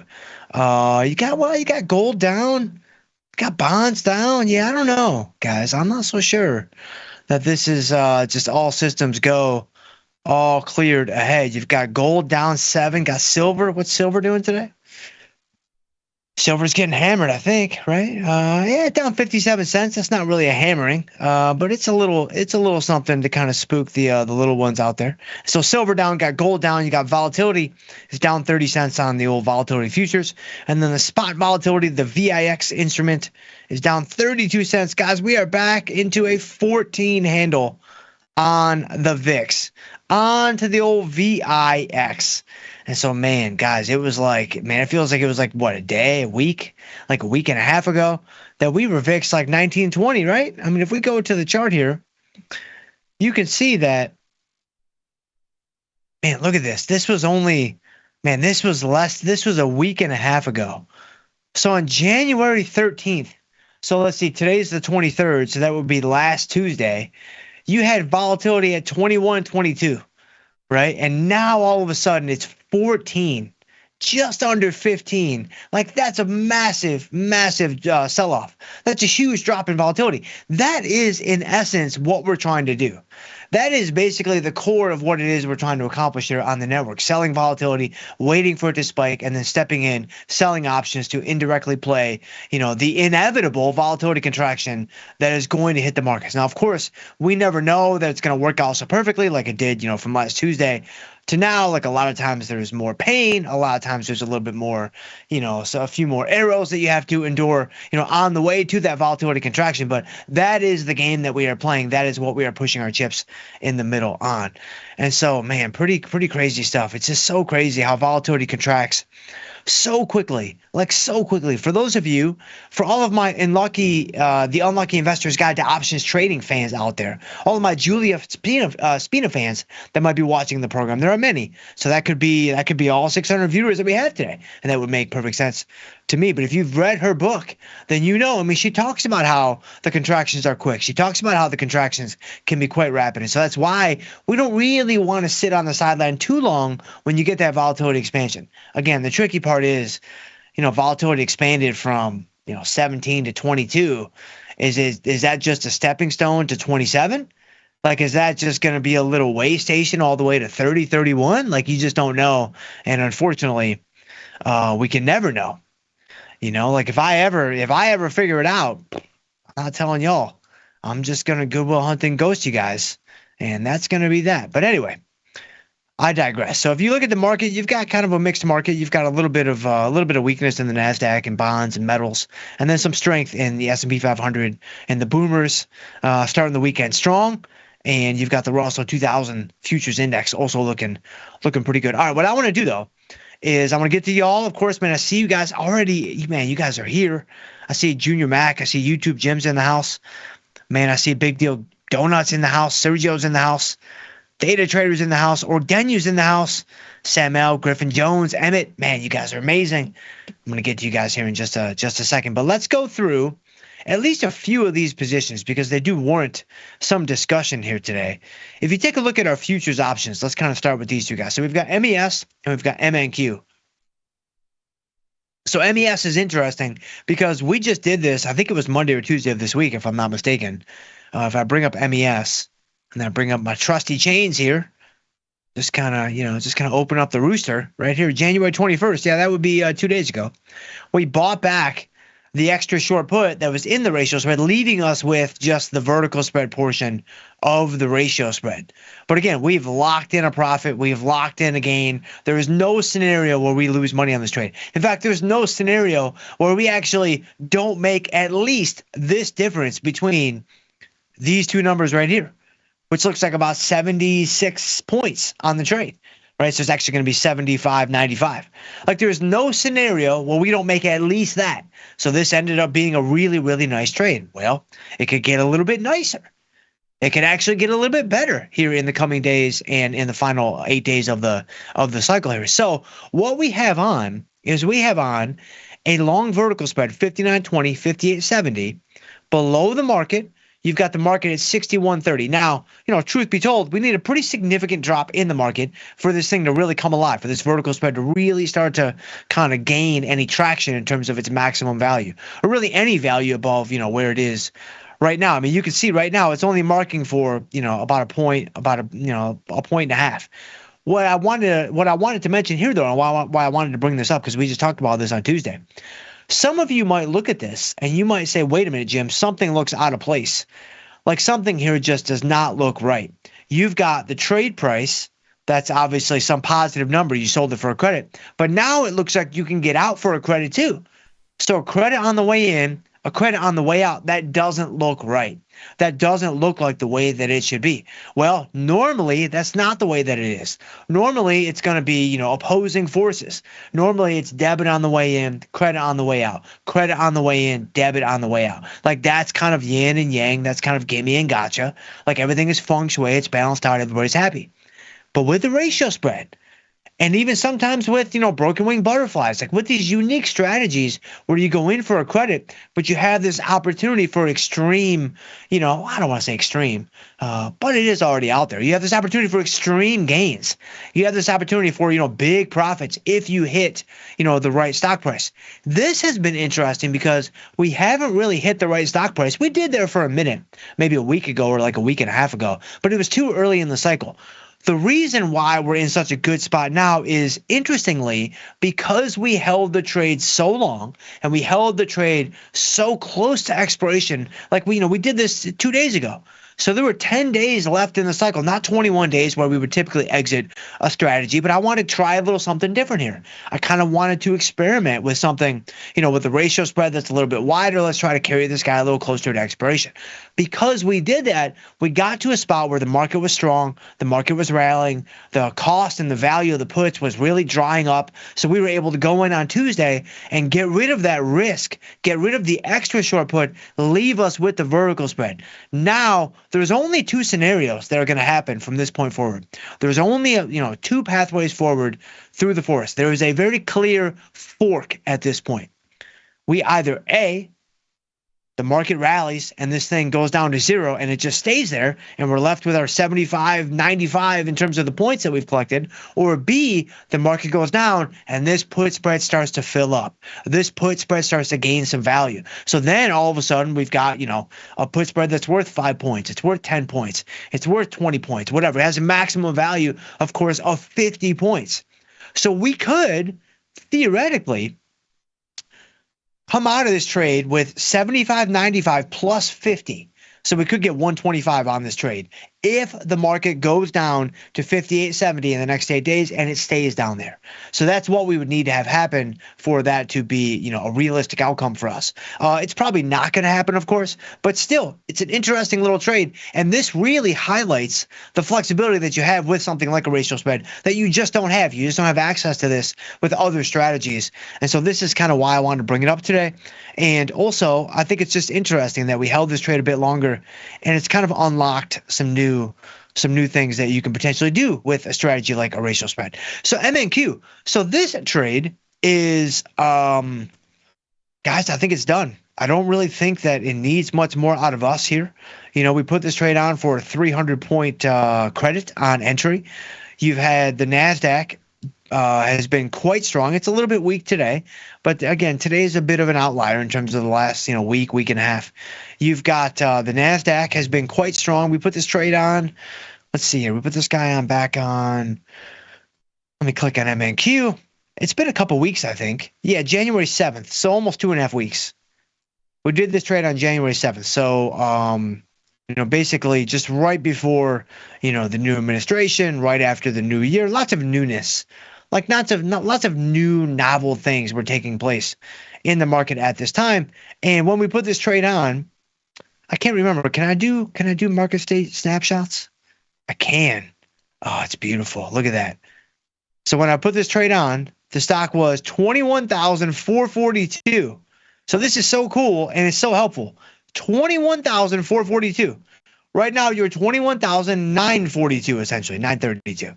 So you're 500 points higher. So obviously you sell the put and the index rallies 500 points, you're going to make money. Like you're going to have a really hard time not making money.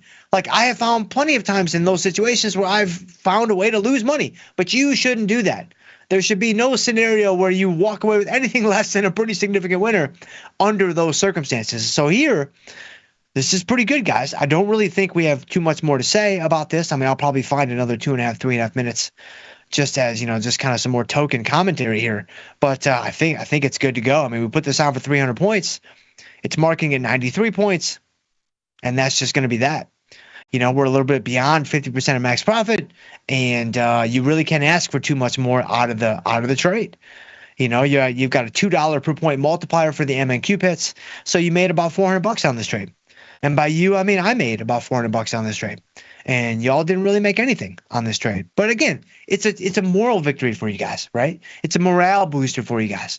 And so, I think I like it. I think we close this guy down, and I think that's going to be that. So let's go ahead and close out of the MNQ short put. And let's see what happens. All right, so we got filled for 95 and a quarter. And so there you go. So MNQ over and done with. We talked about MES. Now let's turn our attention. Let's talk about IonQ and IWM just quickly, simply because look at Bank of America, guys. Bank of America up 77 cents. Didn't Trump say something about Bank of America during his? He had a talk today. I think he had some kind of something at like 11 or something, and I didn't see a ton of market movement. There was like a little bit of market movement. But with the Trump things, though, like with his like press conferences, it's not like a Powell press conference. It's not where like, the time of the press conference is like, the time hits like to the millisecond and boom, like the transcript hits all the Bloomberg terminals and everybody starts trading off of the language. Like right away, the algorithms are looking for, purple ties and they're looking for, commas and semicolons and whatever. And they're going to trade based off of that information. With Trump, I don't think it's anything like that. I think you just have to wait and see what he says, which essentially could be anything. Right? It could be, hey, I think y'all should go back to Bank of America. He could say that. He could also say, all right, we're going to do away with federal income tax, and y'all are just going to have to buy some Trump coin. Like that's probably coming next week. So when he says these kinds of things, even, it's like you just got to be ready to trade that information. And I don't know if I would mind that necessarily because I feel like my income taxes don't really go to anything. So I get a little Trump coin in my back pocket, just a little walking around money. It might be a little something to do there, but yeah. So you've got Bank of America looking good. You've got the diamonds. Wow, this is our short call spread. That's not looking as good, and so that's it's a little bit concerning, I suppose, but it is defined risk, and so we're gonna sit tight and do nothing. You've got this guy's now fully in the money with the strength of the boomers. You've got this short call spread is, we got 29 days to go, though, so we'll just sit tight and do nothing. I did want to talk about IonQ and IWM, though. Those were the main things I want to talk about. So IonQ, you've got 25 and 60 are the strikes on the short strangle, and you've got 29 days to go. And then IWM, 205 and 240 are the strikes on the strangle. They're both short strangles. 29 days to go on that guy as well. Both strategies are following almost identical paths. So you can see right here, IonQ is at 40. It's almost perfectly centered between the strikes of 25 and 60. IWM is 228. It's almost perfectly centered between the strikes of 205 and 240. Maybe we could use it just a titch lower, but it's still pretty good because the IonQ strangle, we sold it for 277. It's marking in $1.71. That's really good. I'm going to sit tight. I'm going to wait for the profit target hit, which will be about 50% of max profit. I just sit, I wait, I try to exercise a wee little bit of patience on these strategies, and then not necessarily feel the need to go in and usurp the process too early. Although, that can be a really good strategy too. Like a lot of traders like to do that, and I think it's fine. I absolutely think that there's a lot of value there. But with IWM, similar type of thing, right? Like 276. And then you've got $1.52 that it's currently marking for. So right now, everything is looking pretty good, and there isn't really too much else to talk about here, I don't think. I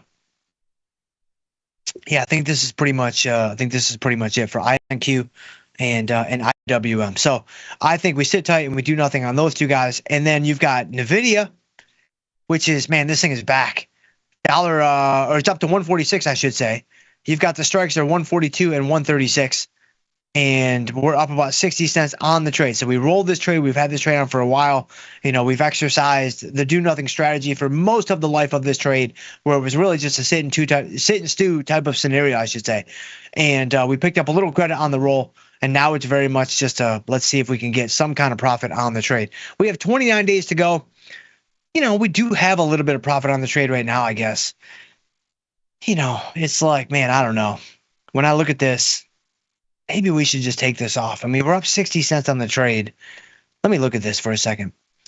So we did this trade back on November 19th for 246. And, we rolled it on 1230. Guys, this is what I always tell you guys. When you get in a situation like this, right? And by like this, I mean you have a strategy that didn't really work, and now it's come to life. Now it's back on the dance floor, or even beyond the dance floor. Like now it's actually profitable. And you're like, man, what should I do? Like, what is the next move? The thing that I think you need to look at, maybe over and above just about anything else, is the economic significance of where you're at. I think it's more important than IV rank. I think it's more important than days in the trade. I think it's more important than all that stuff, especially when you're talking about defined risk. When you're talking about undefined risk, maybe it's a little bit different because it is undefined risk and you don't have that safety net that's built in.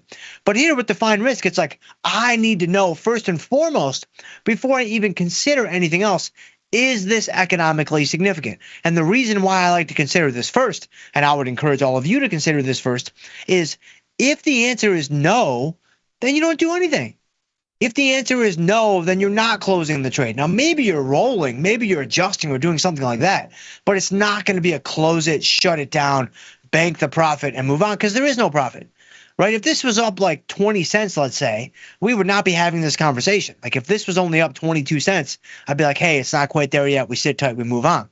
But now that we're up 66 cents now at this point, it's like, I don't know, man, it's a possibility. Like now it's definitely within reason when it comes to economic significance, when it comes to profitability on some position that you've rolled, you've held for a while, whatever. So I think, we've had this trade for so long, and not to mention NVIDIA has earnings coming up, I think, again, right? They should. So let me see here. They've got, they've got these guys come. Well, it's like a month away. So you still got some time for sure. But February 26th, that's going to be the day that is on everybody's radar, and mine included. And so, February 26th, wow. I think we're going to take this off. Let's take off this NVIDIA trade. We'll take our 60 cents. It is going to be a bit sad because we will no longer be able to say NVIDIA on a daily basis, or maybe we'll find a way. But $1.84 on the debit. Let's see if we can buy that back. Oh, there you go. So we bought it back for $1.84 on the debit. And boom, there you go. So NVIDIA's over and done with. And then, we've got Palantir, QQQ, Starbucks. Starbucks getting hammered today. But I'll save those guys. We can talk about those guys tomorrow. I want to see where you guys are at. Because, man, I see you guys. I see you guys in the chat. I see Ronnie's in the house. Craig's in the house.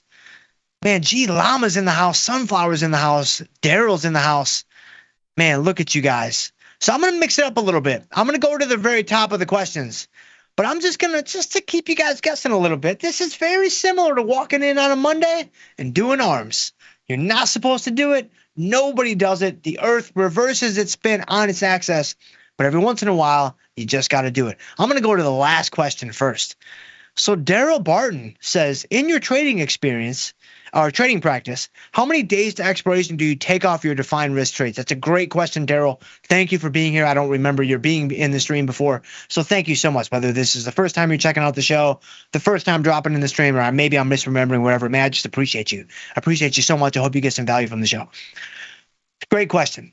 And the answer is actually somewhat simple. There is no predefined number.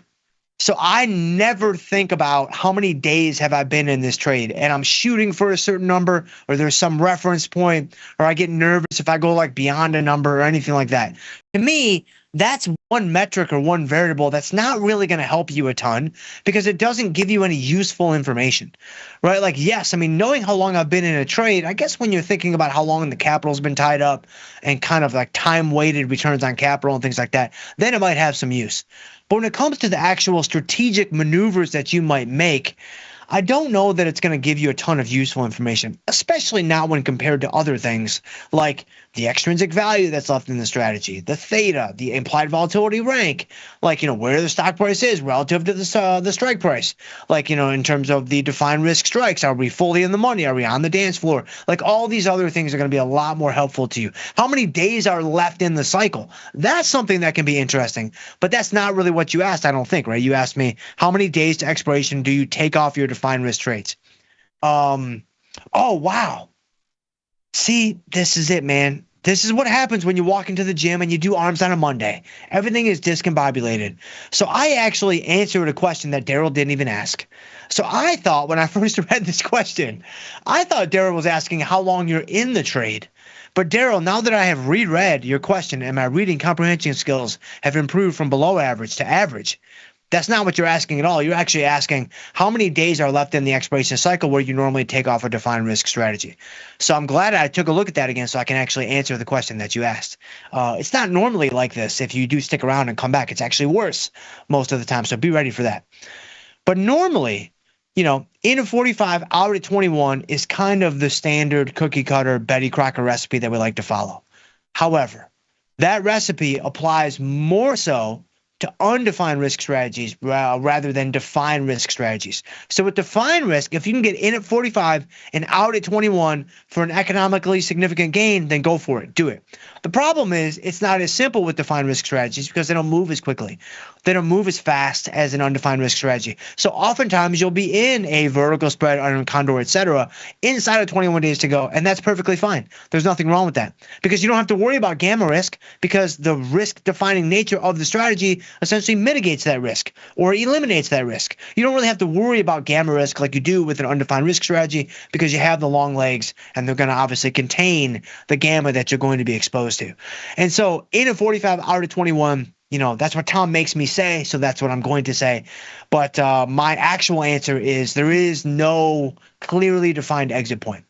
And so 45 and 21 are reference points, but they're not the end all be all. So now we go to the top because I don't want to totally throw you guys off your game. We'll do arms on Monday, but we'll do back on Tuesday. We'll get back on track. So Theta Traders in the house says, Dr. Jim, SPY is the basis of many portfolios. It is indeed. What about trading individual sectors for better sized trades and to capture monthly sector performance differences, XLE, XLF, etc.? Yes, absolutely. So that's the beautiful thing about these different X products that exist, like Theta Trader put, like XLE, that's what, $90? Yeah, $92. XLU is about the same, I think maybe a little bit more. It's a little bit less. So $78. You got XLF, XLF, $50. And so these are all going to give you exposure to different sectors in the U.S. economy, which is, I don't know if that's good or bad. It's just, it is what it is, right? Because it can't be what it's not. But the nice thing about these ETFs, in my opinion, is the price. It's the basis. So if you don't have a lot of capital to where you want to do something in SPY, but you are only working with 20 grand, 30 grand, whatever, it's like, man, I can't do something in SPY unless I'm doing vertical spreads or condos, then you can kind of do those in any product. But you can go into these X products pretty easily, and you can more finely tune, the buying powers to what might suit your account. Or remember, Theta Trader, and I know that you know this, but for everybody else that's watching the show, don't sleep on the futures options, man. MES is going to be a great option for you, pun intended, relative to an SPY position. Because the buying power in MES, you're going to be able to fit that into maybe a $20,000 account. Like you want to do something undefined risk in the S&P 500, you can't do SPY because it's a $600 product. And it's like, I can't do that. I need $100,000, $150,000 to do something in there, and do it objectively and correctly. But you go into MES, now all of a sudden, the buying power is a fraction of that. And so that's how I would approach if you want S&P 500 exposure. But these other kind of X products are going to give you even more opportunities that you can kind of uncover along the way. And so hopefully that helps a little bit. So Griffin's in the house, warming up in the bullpen. Dr. Jim, that's correct. I am in the bullpen, much like Garrett Whitlock this year, which is where he belongs. And so that's good.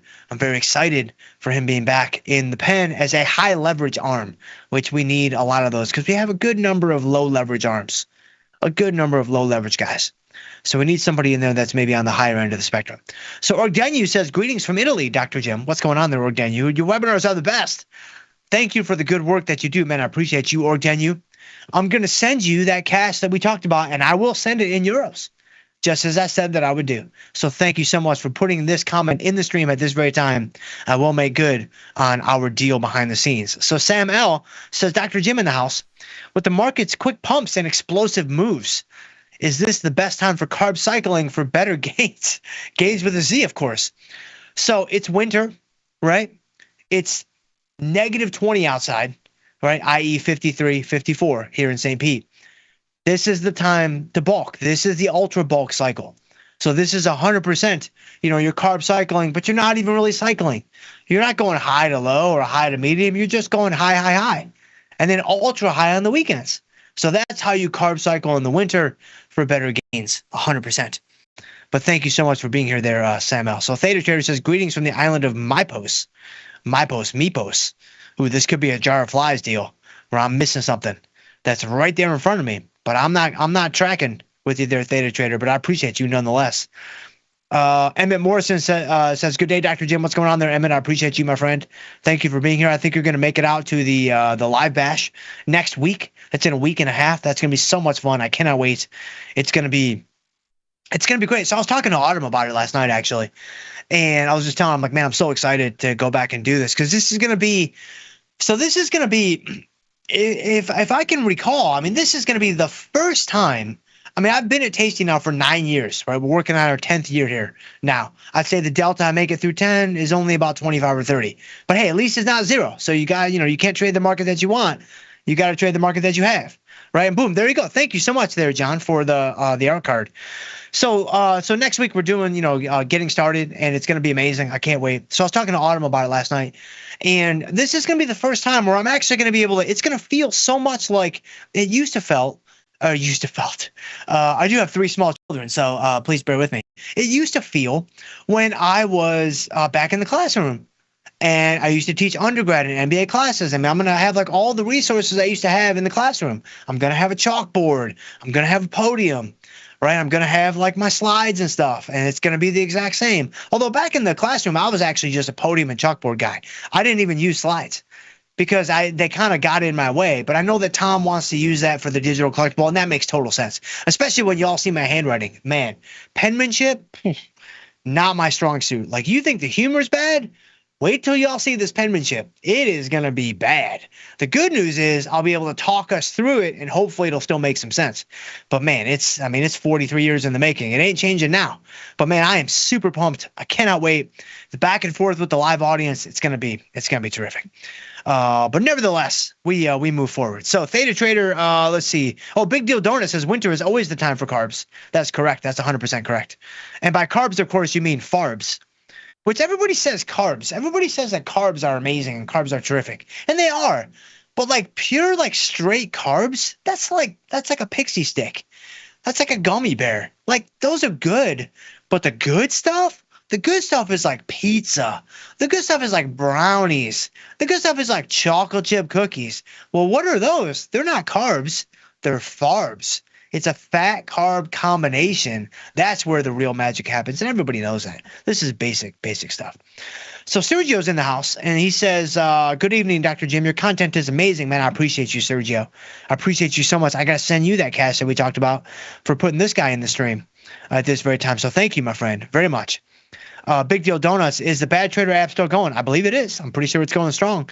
You should reach out to Errol about that, though. That's his deal. And Julie, of course. So Theta Trader says, carb cycling. Now, bro, you eat clean, train hard. Anavar, give up. Anavar, give up. That's your cycle. Yeah, that would not be a cycle that I have any personal experience with. But I know a lot of gym bros are running that exact cycle. And so Theta Trader is definitely on to something. Sergio says he's been going through the archives. Man, that's amazing. Thank you so much. The archives at Tasty is what really makes it special, honestly. Because like if you're brand new, by the way, if you're brand new, hey, welcome aboard. I'm so glad that you're here. I hope you stick around, whether it's my show or any of the other programs on the network. There are so many amazing programs to choose from. Like, you're in a really, really good spot. If you are brand new, though, if you got 9 hours to kill in the next couple of days, pop into the old Google machine, right? Punch in Tasty, and then whatever options term you want to look for. Like Tasty, implied volatility.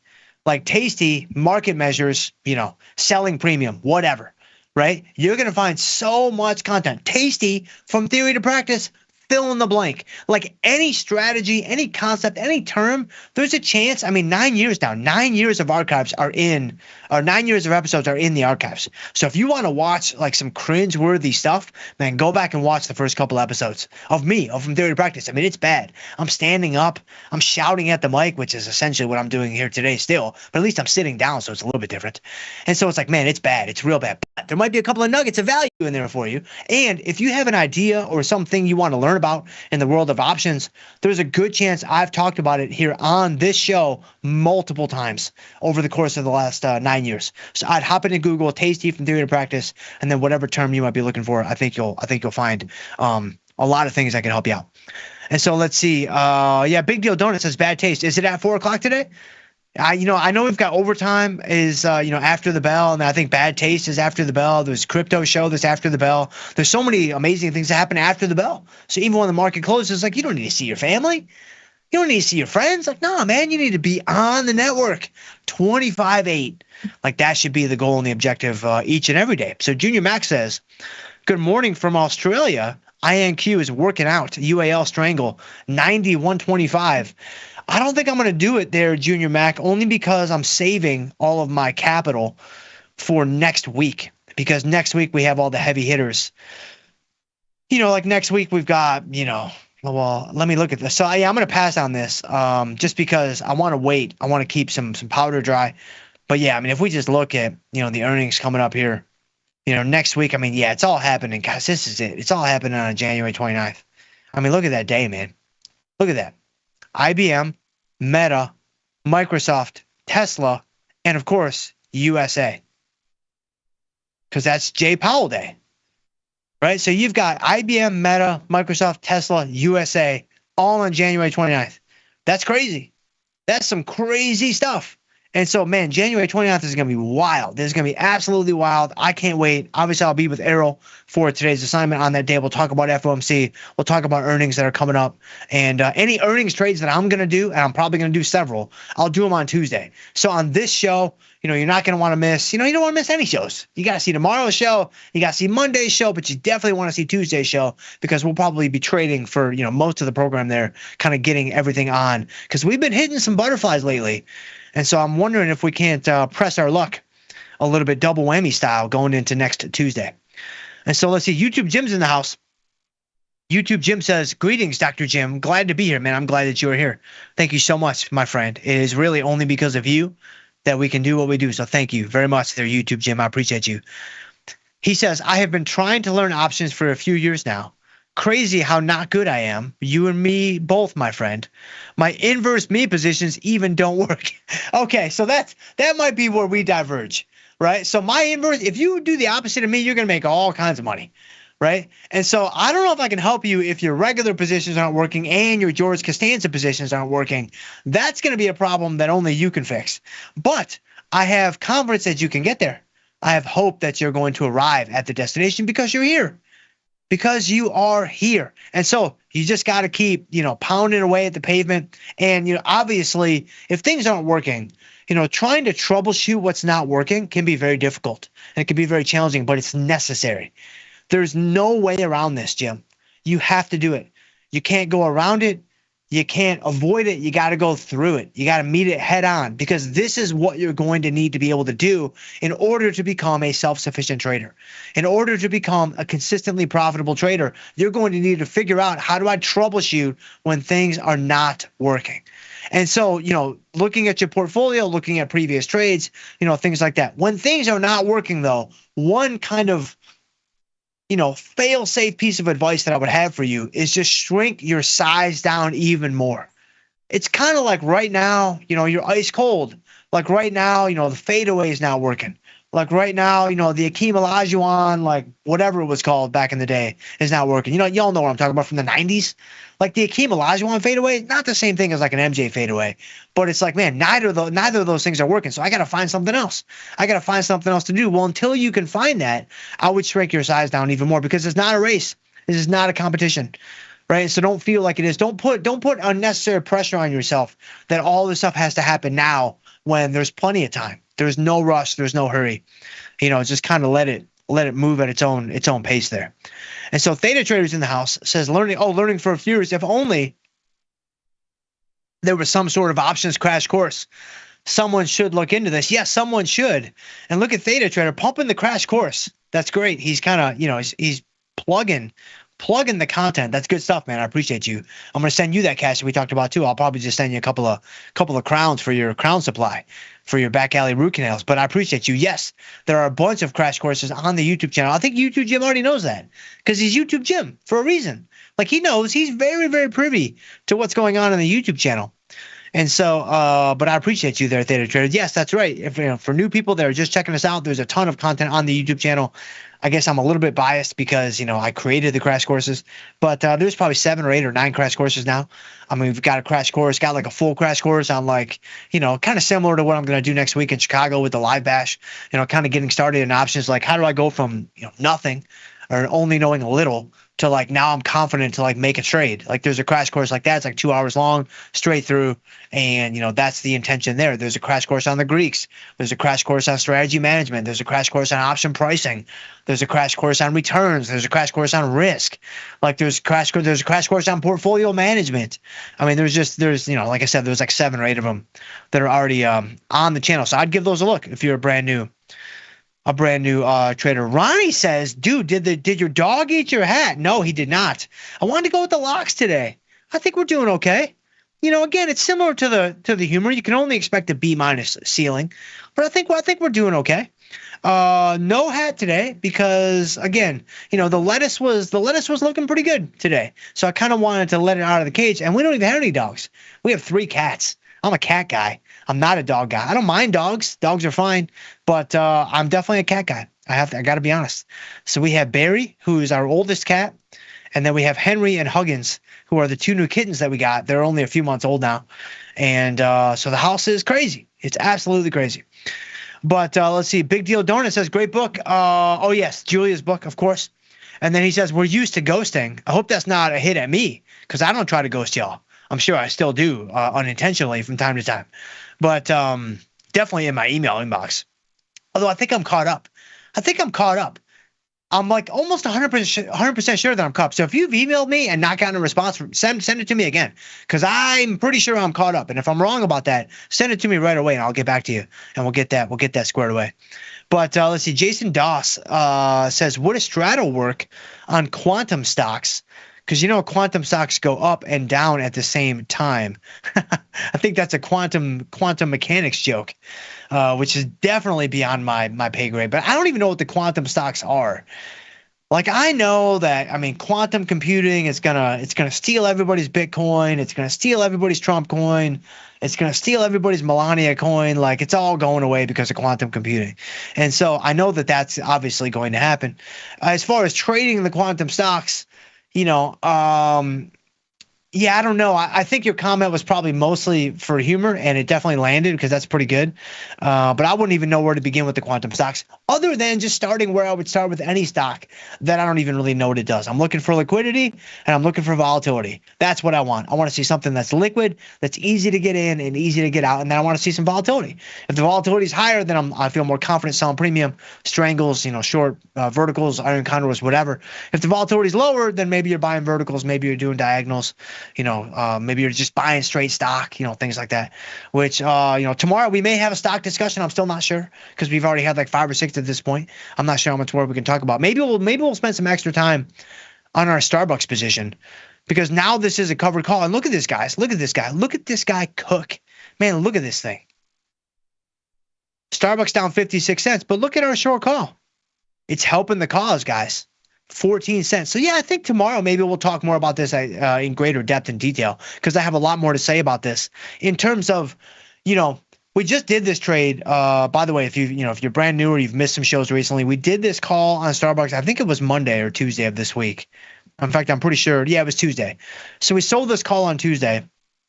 So we converted the static long share position into a covered call, and that was my intention all along. I kind of wanted to wait for some type of pop in the stock, some type of rally, and then step in there and sell the call to open up new avenues of profitability on the position. That was the goal from the very, very beginning. I didn't necessarily expect Starbucks to be so strong so quickly. We've only held the stock for like maybe a month or maybe less than a month. And then Starbucks rallied, 4, 5, 6%. It's like, all right, let's step in there and let's get something else working for us. Okay, now the question becomes, what do you do from here? So this is a question that I'm asked on a very regular basis via email, at live events, people coming by the house. Like, it happens all the time. And so it's going to be cool for us to talk about this in real time as it's happening with this Starbucks position over the course of the next days, weeks, months, etc. And so we're going to begin having that discussion tomorrow, because I don't think it's the same as if you were kind of actively trading this like in at 45, out at 21. I think it requires a completely different mindset and a completely different approach, because again, this is not a quote unquote trade. This is a quote unquote investment, right? To me, those are not the same. They're not the same at all. They're quite different. Yes, it may be, similar strategy, same stock, you're in the market, whatever, but the perspective and the goals that you're trying to achieve with the positions are not the same at all. And so I don't really think you should apply the same kind of method to whatever it is that you're doing. And so we're going to begin to talk about how the method might look different tomorrow with this Starbucks cover call. So we'll do that tomorrow. But just to give you guys a little something, some kind of reason to come back. And so Jason Doss, but I would start with, I still think it was 80-90% humor, your question there, which was good, well done. But for the 10 to 20% that might actually be like serious, I would start with liquidity, and I'll start with volatility, and then go with all the same strategies you would normally use. And so, some more quantum jokes. Here we go. Big Deal Donut says, which quantum stocks? And Theta Trader says the non-relativistic ones. That must be a quantum mechanics joke that I can't track because I'm just a peasant. But I have a feeling that was a good one, a doozy. Oh, and then Sunflower, look at you guys. You guys are taking this and running with it. Sunflower says that's quirks, isn't it? Man, look at you guys. You guys, man. I mean, you're right there, man. You guys are nailing B minus, B minus, B minus. I mean, it's just like, it's consistent, man. Y'all are like the Ichiros of YouTube comments. And so this is some good stuff. Jason Daw says it's a quirky bad joke. There you go. And this is it. Sergio says, great Netflix butterfly, Dr. Jim. Yes, thank you. Did I not talk about this? Oh my gosh, I can't even believe this. I didn't even talk about this. Wow. Yeah, that's right. Man, and we're done with the show? This is crazy.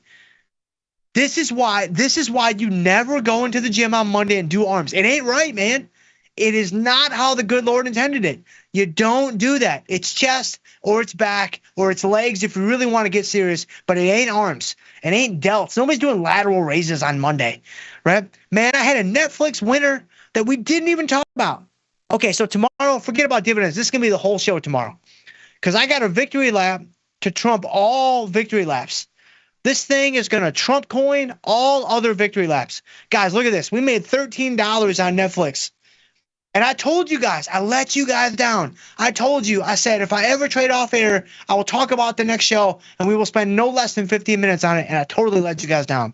I was too focused on all the other rigmarole. I was talking about Palantirs and IonQs and all this other garbage. Guys, tomorrow, we're going to talk about this for 25 minutes. I promise you. Now, it's a very simple discussion. We can button this guy up in 30 seconds, but we are going to talk about this thing for 29 minutes tomorrow. So come back tomorrow. We'll talk about the Netflix butterfly. We'll talk about all the gimmies and the gotchas, but there's actually no gotchas. It's only gimmies. So come back tomorrow and definitely be here for that discussion. But guys, I got to run and get you to Jamal. But I appreciate you guys. If you guys want to shoot me an email, I'm jschultz@tastylive.com, or we can connect on Twitter. I'm at jschultzf3. I would love to hear from you guys on there as well. But stay tuned. We do have Jamal coming up next with Engineering the Trade. In the meantime, guys, trade them small, trade them heavy, and stay generous. We'll see you guys tomorrow.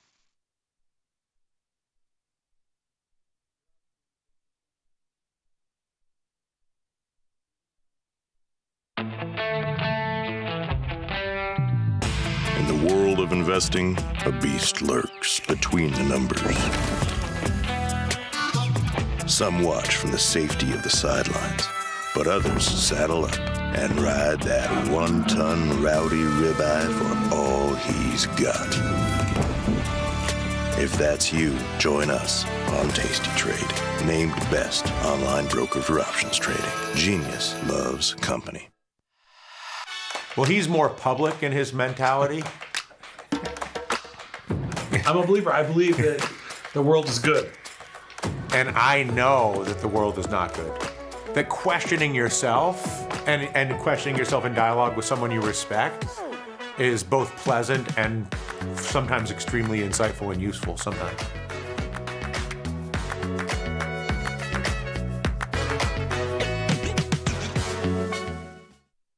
Florida. I got Rob. Rob in Florida. What's up?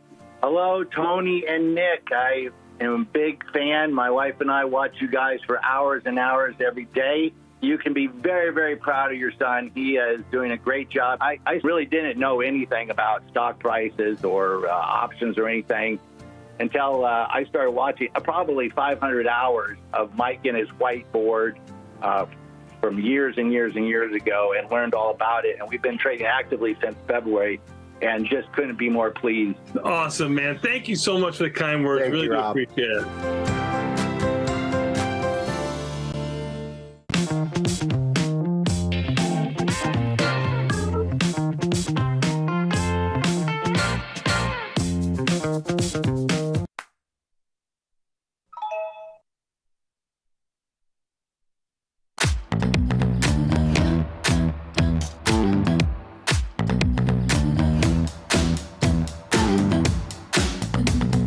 Move with the rhythm. Shake it up, stop when the clock hits 13. Sing 1, 2, 3, 4. Cause no one can do it like we do it, like we do it, like we do it. Cause no one can do it like we do it, like we do it, like we do it.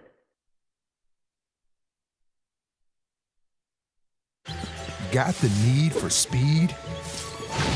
No problem! At Tasty Trade, you can turn smart ideas into real trades with just a few clicks. Wow, that's fast. Tasty Trade, make your move.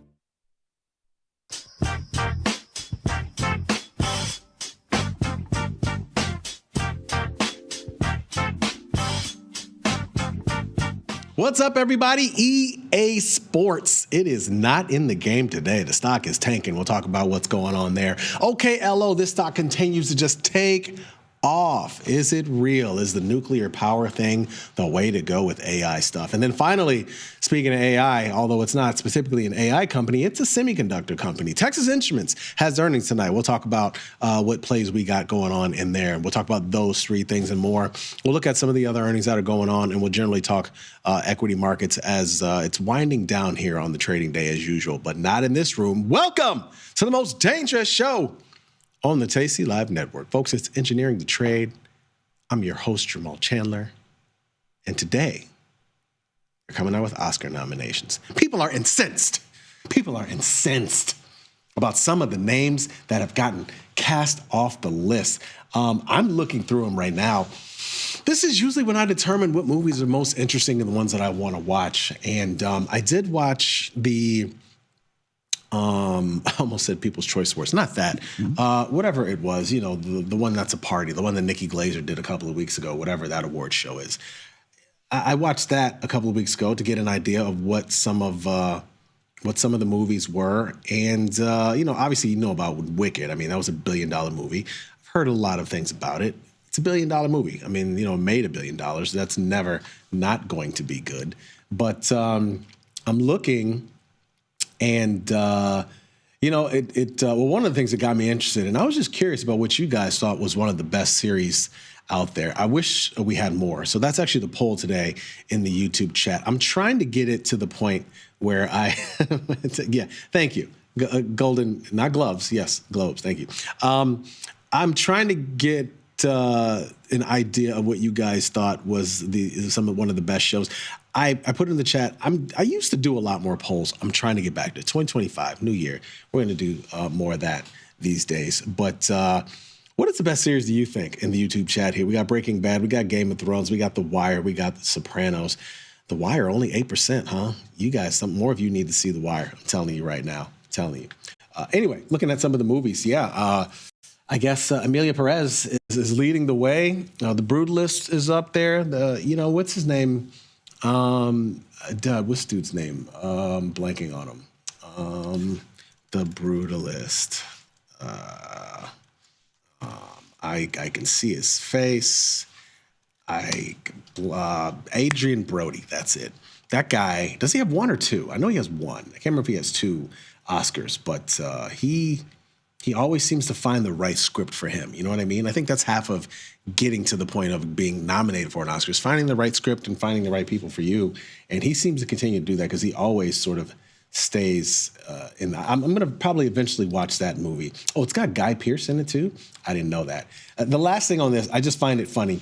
Actually, look for I think for Best Picture, Anora is one of the nominations. The Brutalist, a complete unknown, which apparently Chalamet, he killed it in that movie, and then Conclave. So those are some of the big movies. We'll see how it plays out. Oh, Dune Part 2 was in there. Dune Part 2. Okay, and Matta Blues seems to like Dune Part 2. I never got the whole Dune thing. Even the ones in the 80s, I never watched them. I never really... The game, I didn't get it. I never really was into it. But, it is what it is. The Wicked, The Substance, Nickel Boys, there's a lot going on there. Let's pull up some slides. Let's talk about what's going on in today's equity markets here. Ask Oscar noms. I tell you, it's something. It's something. Oh, no, these are not. No, those are some different slides. Should be. These are not today's slides. Did I give you guys the wrong slides? I mean, I might have. I didn't think I did. I'm not sure if I thought there should be, unless I did the wrong ones. But yeah, there we go. That's the ones. That's the ones. So EA Sports obviously is absolutely tanking today. Stocks kind of, I think it's sort of, it's near the lows. I don't know if it was where it was lower. I'm still trying to decide whether I'm going to do a trade in here or not. Implied vol is obviously very high. They came out with a pre-announcement and said, they cut back on their year-long numbers. But most importantly, I guess they lost it's a lot of it is stemming from what's going on with their soccer franchise, FIFA. Yeah, my son's not going to like that. My oldest, he loves FIFA. But it's really just a licensing thing, right? But I don't know how much that adds to the experience. Nevertheless, the company is tanking. Clearly, this is something in the whole entire space that might be affecting a lot of other companies. I don't know whether to jump into this one now or let the smoke clear in a day or two. We'll see. But I am looking at the idea of selling. You know what? I'm almost looking at the idea of selling upside versus more than downside. And that might end up being the play there. But it's usually a little. This is definitely hurting some people today. Stock down 18%. This is a pretty big move in a name that doesn't necessarily move like this. Maybe it has on earnings in the past, but I'm still trying to decide whether or not their issue is something that's going to linger on or if this is a short-term issue. That will determine how I want to play it, whether I want to sell upside or sell downside. But vol is pretty elevated in there, and I'm looking at a play. We'll see. OKLO, this stock continues to move. Of course, this is the sort of nuclear energy related stock. Sam Altman from OpenAI has a big investment in it. And so, of course, that makes people a lot more interested. There was talk yesterday about a $500 billion AI investment situation that occurred as a result of President Trump. And so there's a lot you could say to like from the bullish standpoint in this name. I haven't decided whether I wanted to get bulled up. I had a position here sometime late last year. I don't even remember. And it was literally just upside. And now I haven't touched anything. I don't have any position. Haven't had one in a while. But I'm eyeing this name up. You guys who watch the show, you guys kind of know me, my trading personality a little bit. A name and a news story and a chart like this kind of is interesting to me. I also think with a 42 IVR. And a stock that's moving the way that it is, the IVR, the vol could be a lot higher, honestly. And so this is the name we'll take a look at when we get to the platform. I'm finding it a little bit more interesting and deciding whether or not to make a play. The regular implied vol is just high as hell. Implied vol rank obviously varies from, depending on the time period, but overall it's remained high. That's why it's kind of hard to buy something here. You almost want to sell. I'm looking at maybe selling some downside, selling some either puts or put spreads. If you sell puts, the margin there is kind of high actually compared to it's cheaper to sell a put in EA, which is a $100+ name, than it is to sell a put in OKLO. And of course that makes sense because OKLO is very volatile right now. So it is what it is. We'll take a look. Finally, Texas Instruments. I do have some plays in here on earnings. Look, so far, a lot of the earnings names have done well. Many, I try to think. The only one real major name that we've seen so far, tech-wise, is Netflix. Obviously, that went extremely well, by the way. Congrats to those of you who ended up doing well on the Netflix earnings play. I did well myself. It worked out great. Texas Instruments, we're going more with the same, baby. We're going more with the same. We're going to go calendar call spreads. I got a couple of them laid out. And again, I always do a few. I always do a few at one level and then a few more, maybe further upside in case the name really takes off. I think that's the way you got to do it. But keeping in mind premium all the way. I haven't used a whole lot of premium there. As a matter of fact, overall, it cost me about $600. In my, that compared to my portfolio size, 25K, that's not a ton of premium. So that works out to be really well. We'll talk about that when we get to the platform too. Leftovers. Do you trust politicians? Let's move to the next slide. Simple chart. This is a plot of the countries where they trust their politician. These are the share of people who think that politicians cannot be trusted in these countries. Brazil has one of the highest, 37%. Now, I'm not a political guy. I'm really not. I tend to. This is the perfect chart for me because I think a lot of it is a game. Politicians are often trying to get you to believe what they want so that they can get what they want, right? So, why I just don't really like to buy into that. And so that's why I find this chart interesting. Now, I feel like there's been a bunch of things that have happened in Brazil more recently, right? Didn't something happen? One of their presidents got shot and one of their presidents got ousted. I don't remember all the details. I see these stories in passing, but I don't really read deeply into them. So you can understand why 37% of the people feel like that. In UK, 35%, which is really interesting. You guys don't trust your politicians in the UK, but you completely wholeheartedly trust a monarchy that has nothing to do with anything and they don't do anything. Okay, got it. Sorry, for those of you, sorry, not sorry. United States, 29% of the people, I actually feel that that's kind of low. A little surprising, actually, that it's only 29% of the United States. I thought it would be more. I guess the question is not just about trust versus corrupt, right? Do you feel you don't trust them because they're corrupt, or you don't trust them because you just don't think they're going to do what they're saying they're going to do? And I don't think those two are exactly the same, Mexico, 29%. Well, that's something we got in common with Mexico, huh? Germany, 24%, a lot lower. I would feel in Germany that actually seems a little higher than I would think Germany would be lower. The Germans really, they're kind of like all this, you know what I mean? Like, you know what I mean? India, 24% of the people, 24%. I feel like both India and Germany, those two are a little high. I feel like they would be lower. I feel like they would trust their politicians a little more, but hey, what do I know?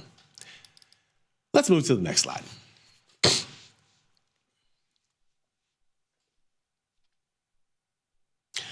Volatility is low. You don't need me to tell you that. You can look at this vol chart. Matter of fact, Jan VIX futures just rolled off.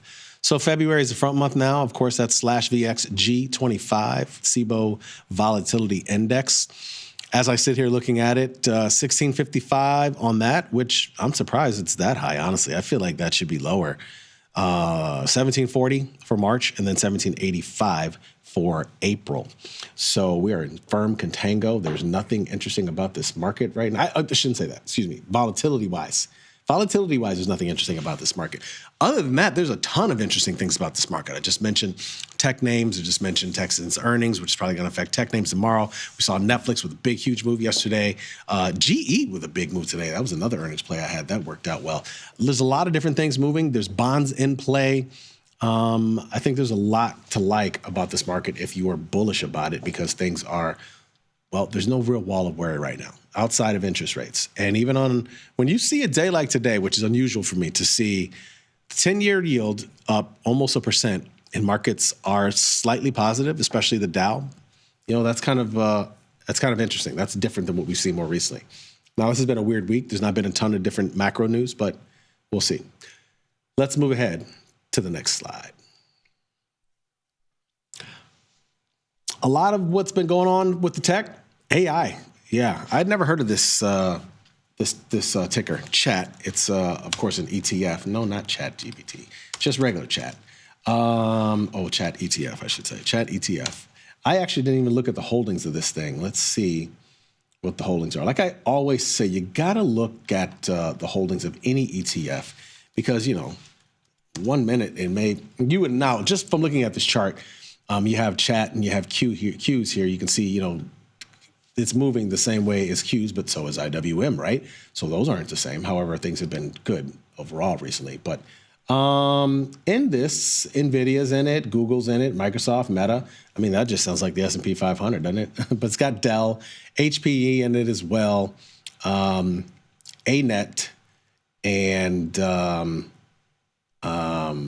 AVGO. And of course, this SK Hynix, which was actually down today. One of the reasons why a lot of the semi names that we look at are down, because that had some not so well. Its earnings didn't reach its potential, I guess, is really what happened today. But that's a lot of the holdings in this. That's obviously what's been leading the way. Is there more to go in the AI? I'm actually betting that there is. I'm trying to do it calculated in small ways, not big, huge bets. And those have been working out so far. Let's move to the next slide.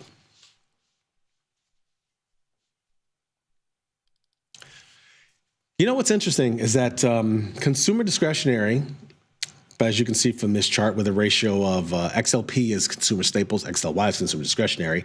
And since this chart is on its butt, that lets you know consumer discretionary is outpacing consumer staples right now.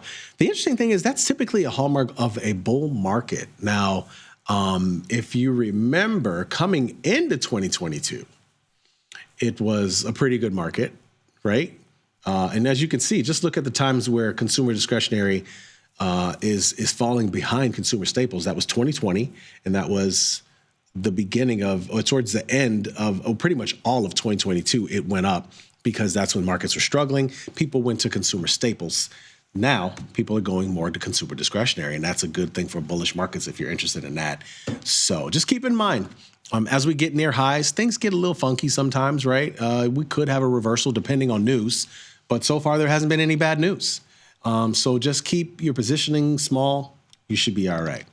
Let's move to the next slide. This is looking like maybe the expected path for the Fed. So we got March of 2025, expected to kind of stay rates to stay where they are, right? Then there's expected to be a cut in June, and they're expected to hold basically for a year. We'll see how that plays out, but they're expected to kind of have maybe one cut this year, whether it's sometime in June or July, I don't know, but this is kind of the expected path. And then expected, once we get to 2026, expected to be more cuts from there on out. Look at that, maybe a 50 basis point cut, then maybe another 50. Who knows how it really is going to work, but it would seem as though rates are going to stay here for a while. Who knows if this path gets moved faster? If Trump has his way, it certainly will. But theoretically, the president has nothing to do with the Fed and rates, theoretically. But there's a good chance we do hold rates for the year. At least that's how things are being priced at the moment. Let's move to the last slide. You're right, Agent Per. These paths have never been correct. Totally. Take it with a grain of salt. I should have said that. Earnings, of course, is Texan. That's the one I'm playing. iSurge used to be a really interesting earnings play, but haven't done that in a long time. CSX, same deal. Haven't done a long time. EWBC, another one of those banks. Banks have done well on earnings more recently. Verizon, American Express, NEE is a utilities company, not like clearly CEG or some of the others. That stock's not doing well, surprisingly. I haven't really looked to make the distinction on why certain is, a lot. Obviously, it might be related to, as far as some of the utilities that have done well, probably related to what kind of nuclear, how deep they are into the nuclear space, because obviously that's what's been moving a lot of them. Bank of Japan has the policy meeting on Friday, probably early Friday morning, I'm guessing, while we're sleeping.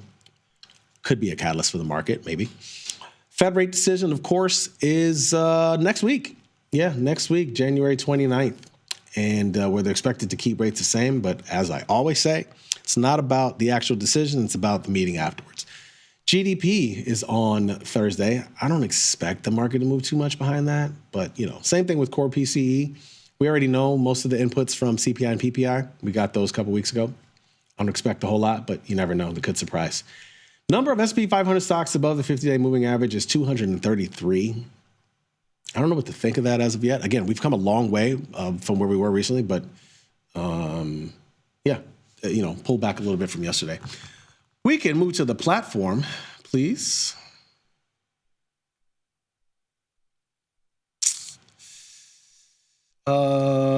Let's see what we're working with here today. So like I said, I actually have a couple of things to fix here while you guys are here.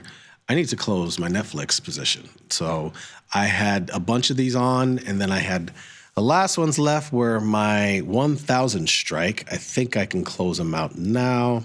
Let's do it. All done. What else have I done today? I have, how's the poll going here, by the way? So far, a lot of people say, 39% of the people say out of the best series, whether it's Breaking Bad, Game of Thrones, The Wire, The Sopranos, 39% of the people say Breaking Bad. Huh? Okay. 26% say Sopranos, 23% say Game of Thrones. I never watched it. I know it's great. I get it. I understand it. I didn't watch it because it's not great. I just didn't watch it just because I didn't watch. This happens a lot. I might not watch the beginning. Everybody starts talking about it, and then I kind of become disinterested and, never end up seeing it. And that's just the way things go. So that's kind of how that ended up playing out. Let's see. So I closed out the Netflix, raised a little capital there. That was a nice trade. My best winner of the year so far. This GE was also a nice earnings play. It's time to close this thing out. Again, what you will usually see when we enter these trades could be one, but I usually end up doing multiple of earnings on these earnings plays. And again, for me, it's all about premium. Coming into yesterday, I think I had about $500 to $600 worth of premium in GE. So I was comfortable with that risk, and that's how it worked out. Oh my God, I can't get filled on anything. Replace, let's go. Come on. Just close the position, please. Thank you. Let's see, replace. Close the position, please. Please and thank you. No, nothing. So yeah, I always think about these in terms of premium. How much money am I willing to lose on this trade? And that always ends up serving me right. So that's how I can, play a bunch of this with night, like sleeping at night. It's not, a huge risk for me. You know what I'm saying?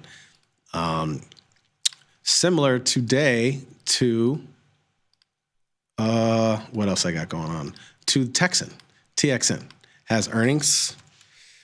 How do I end up doing these? If you've listened, I've talked about a lot. And again, there's no guarantee Texan's going to work. But what I did, I like to look at, the expected move. The higher the expected move, the more I'm probably interested. This one has almost $10 of expected move. So I usually just kind of pick a side. And I say, okay, if it's going to move $10 to the upside, cool. I put some of them on yesterday when it was 195. So that's why I have the 205s here.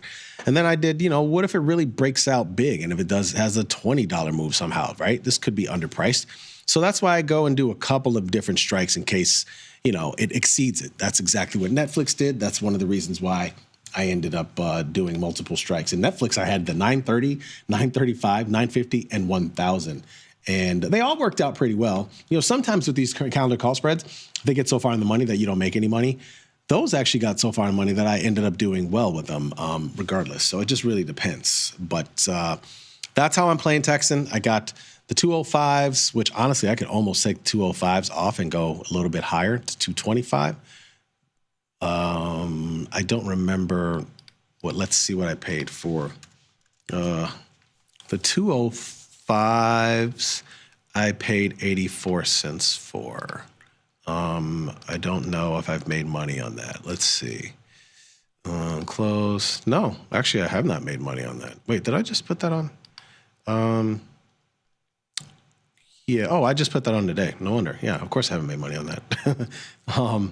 I think I put that on today when the stock was a little lower. The stock has obviously been climbing throughout the day. Sometimes it feels like a precursor. Like if the stock is climbing throughout the day, sometimes I'm worried that it's not going to do what I wanted to do on earnings. You know what I mean? You ever had that feeling? Sometimes I have that feeling. I don't know. So,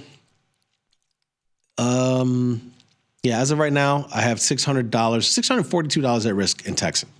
For my account, that's great. I don't have any problem with that. Another play that I've had on is Apple. That hasn't been working well, mostly calendar call spreads and that, and I've been layering them out as we're getting closer and closer to earnings. Earnings, of course, are next week. Starting to feel like it's not going to perform well on earnings. You know what I'm saying? It doesn't really look. It looks pretty sick, Apple. I I think I talked yesterday because of all the, I just showed you what's going on with chat, a lot of stuff going on with AI. I did the unthinkable. I'm again, just thinking from the standpoint of premium, I did some upside calls in AVGO right here, a little tranche of calls. And then I did the same thing in NVIDIA, all of which are, again, this is 2 weeks out. So up to $1,000 in premium, anywhere from $700 to $1,000. I'm down on both of them. But I'm doing it. Why am I doing it in February 7th? Why am I doing weeklies? And why am I doing upside calls? Well, I'm willing to risk that type of premium, anywhere from $700 to $1,000 over the next couple of days. Hopefully it runs up into it, but I want them to run up into these earnings. So we got Apple earnings next week. You got Amazon earnings, which again, all of these are the week after. These are all going to touch on AI themes. And I feel like, NVIDIA and AVGO are cheap ways to play those. If they do make big upside moves, those are going to be big for the Qs. Those are going to be big for NASDAQ and those names. And so that's one of the reasons why I decided to play it. So that's another one of the positions I have on. I did mention today, I did get short some vol in the bond space. I did it out in March, short this iron condor. Me and Chris Vecchio were talking on Futures Power Hour today, and Chris is right.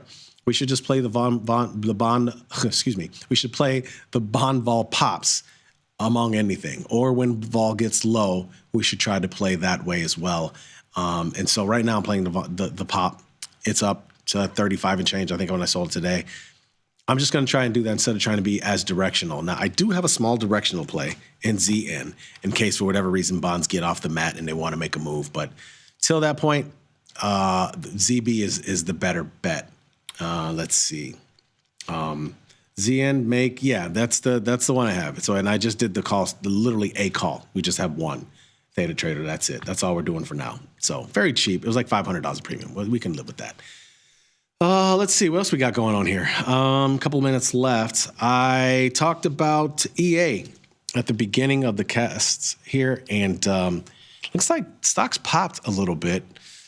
I got to tell you, I can't determine whether I want to sell an upside call. I know that's usually not what I do in a name that tanks like this, but I don't know. You got to wonder if they tank so hard, maybe things aren't going to be good for them. And maybe this is the better way to do it. I don't usually do this, but I have a lot of upside exposure. You know what? Let's sell a call. Let's do it. Let's sell a call. And I'm gonna put a little edge on it too. And I'm selling the 125. Yeah. I'm gonna try and get it for 3. And that'll be good. I need to sell a call here and there. Why not, right? I got so many other things. So I'm gonna try to sell a call in there. And then OKLO is another name I talked about. We know that that's been popping off a lot recently. I think I'm gonna sell a put spread in here, 235, just something to keep my eye on it. Try to do something there. How about that? Those are the 2 plays we got going today. Folks, that's the show. Thanks for watching, and as always, be smart, be patient, trade them small, and trade them often. See you later.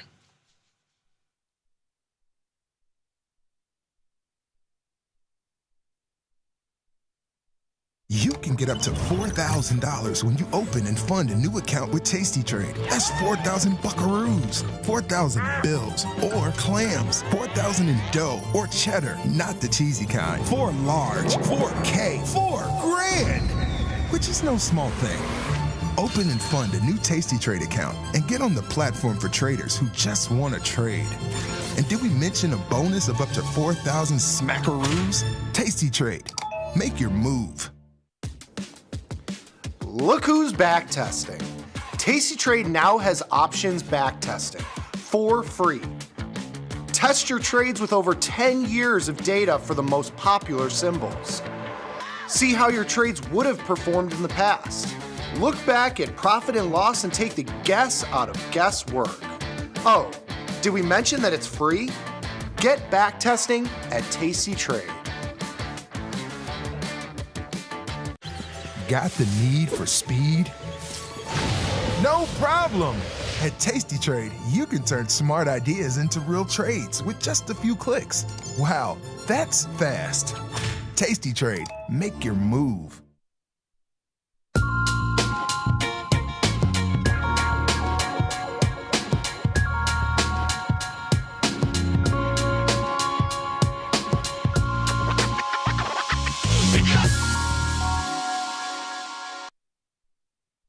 Hello, everybody. Well, another green day, kind of. We've got a record high on the S&P 500.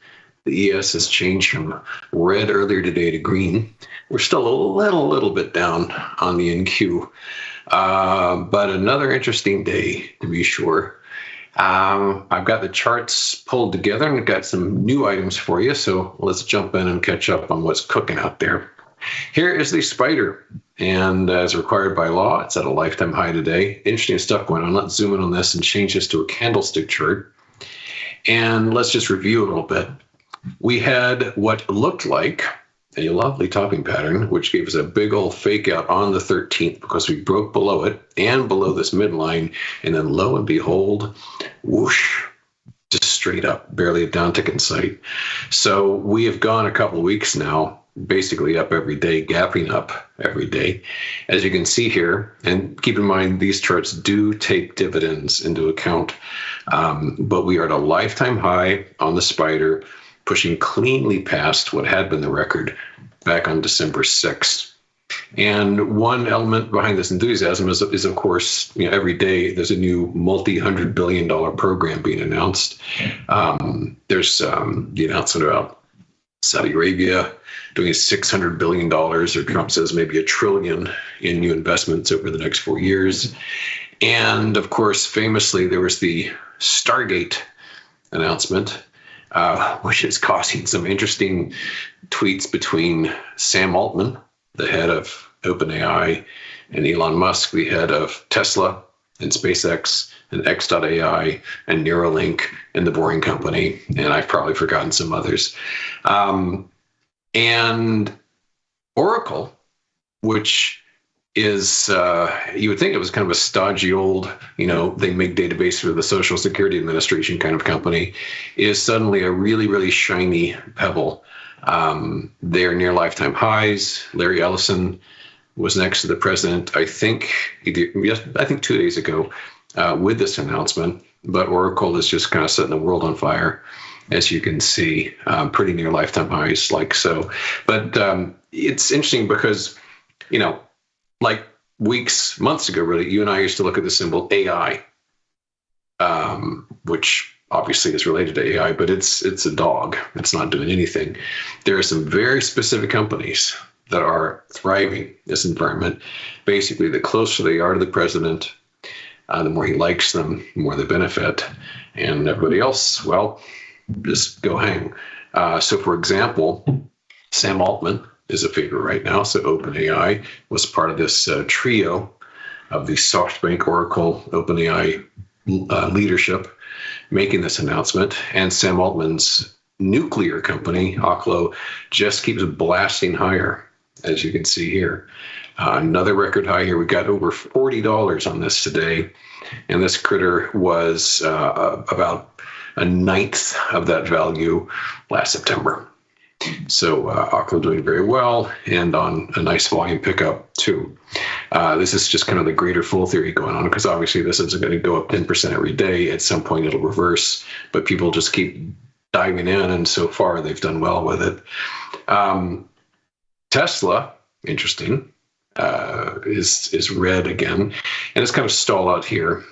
It peaked on the 18th of December, and the thing is that I can't think of a time when the relationship of a president to a CEO has had such an outsized power over that CEO's net worth.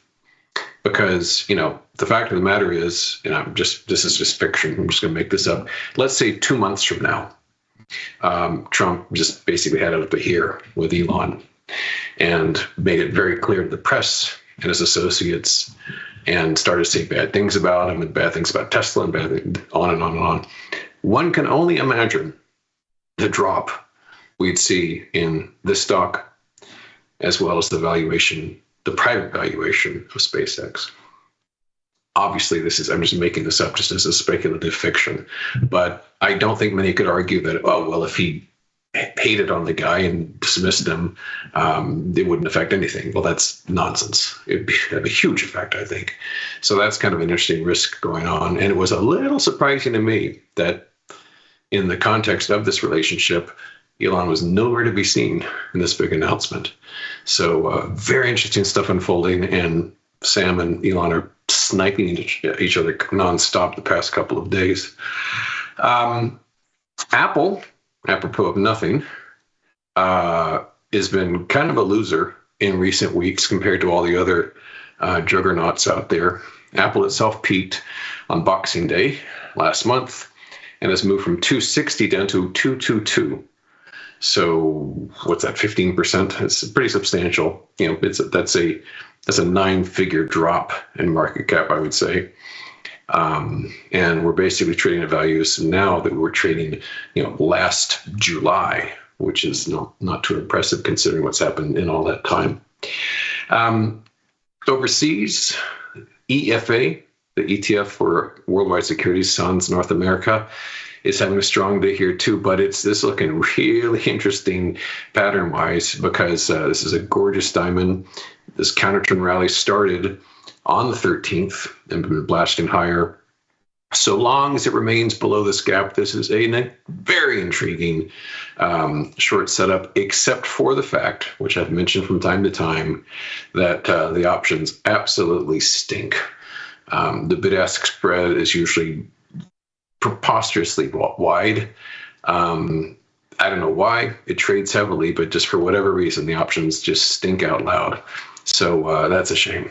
But an interesting pattern nonetheless, and just for a straight up short position would be fine because the volume is certainly there. This trades many millions of shares every day. Of note to me in particular is I finally decided to give Brazil another try. I've had pretty good success with Brazil, and it's, the jury is still out how high this will go because as it is now, we're actually down a penny on this.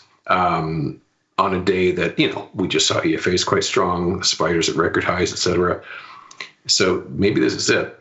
So although I typically buy options that are way out in the future, I've sort of broken protocol and bought a bunch of January 31, that is to say next Friday, $25 puts on EWZ. And they're up so far, doing all right.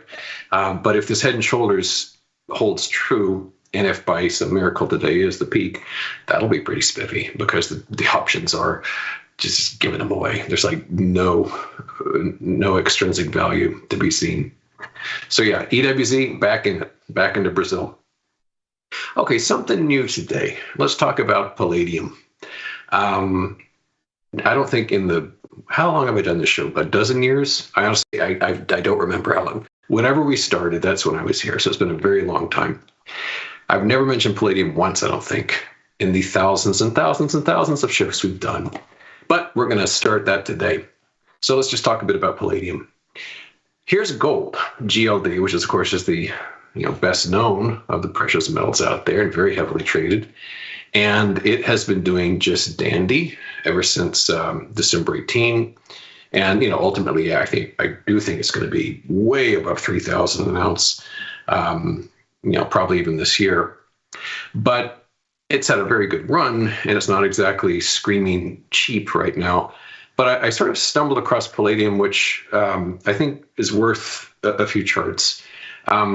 Here is the long-term futures contract, the continuous contract of palladium going back about 20 years. And as you can see, it's dynamic.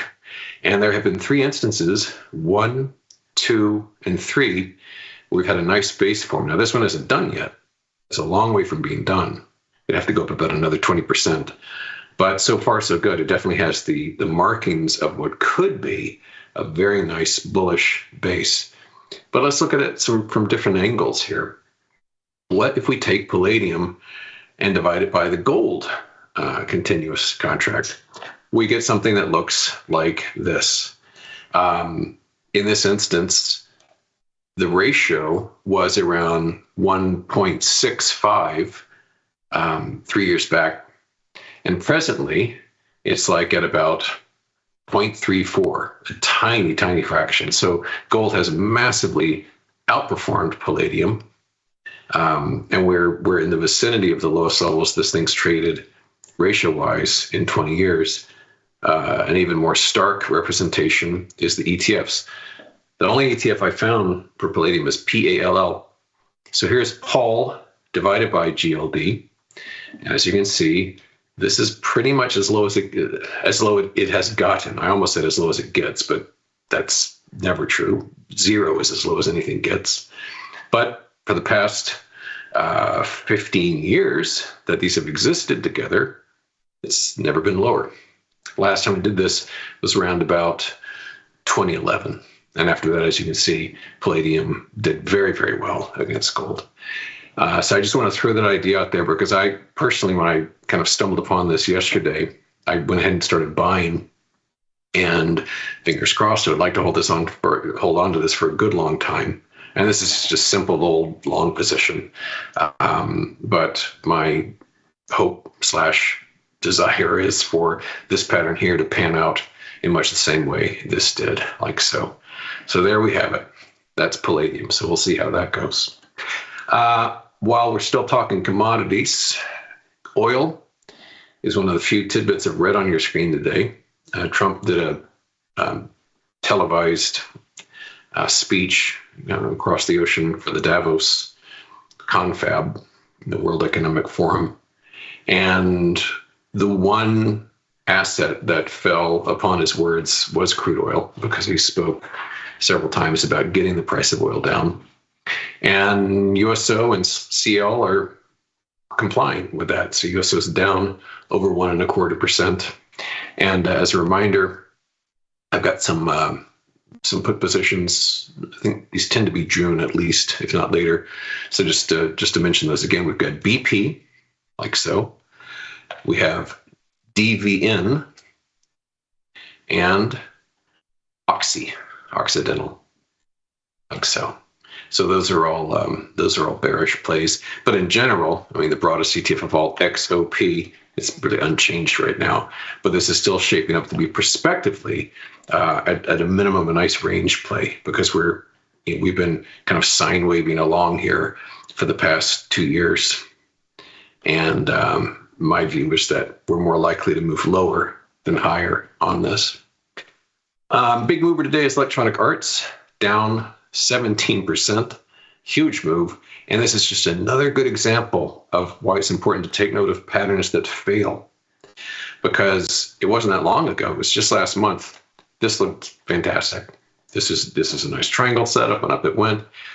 The shot across the bow, which provided plenty of warning before this happened, was right around here. So it went up, yes. It lost all those gains, and importantly, started to repenetrate the pattern it broke above. And so there was weeks of warning until today, when it just like the floor gave way. So that's EA. Just looking at the time here, how we doing? Let's just look, maybe, here's Geo. We talked about this before, the Geo Group, GEO. This is down about 2% in spite of the overall green market. So this is still looking interesting. And this bearish price working out. Looking for this to move probably down to this zone of support where all that activity is. But you know what? I'm out of time, so we'll just close with the same symbol we had yesterday, which is this indicator of what percentage of stocks are below the 200-day moving average. And I speculated yesterday what would happen if this green zone represented resistance if we turned away from that. Well, one day does not a trend make, but we're definitely going the right direction. So let's see if that keeps panning out for us. All right, we'll wrap it up tomorrow. Thank you as always for swinging by. Take care. Bye-bye.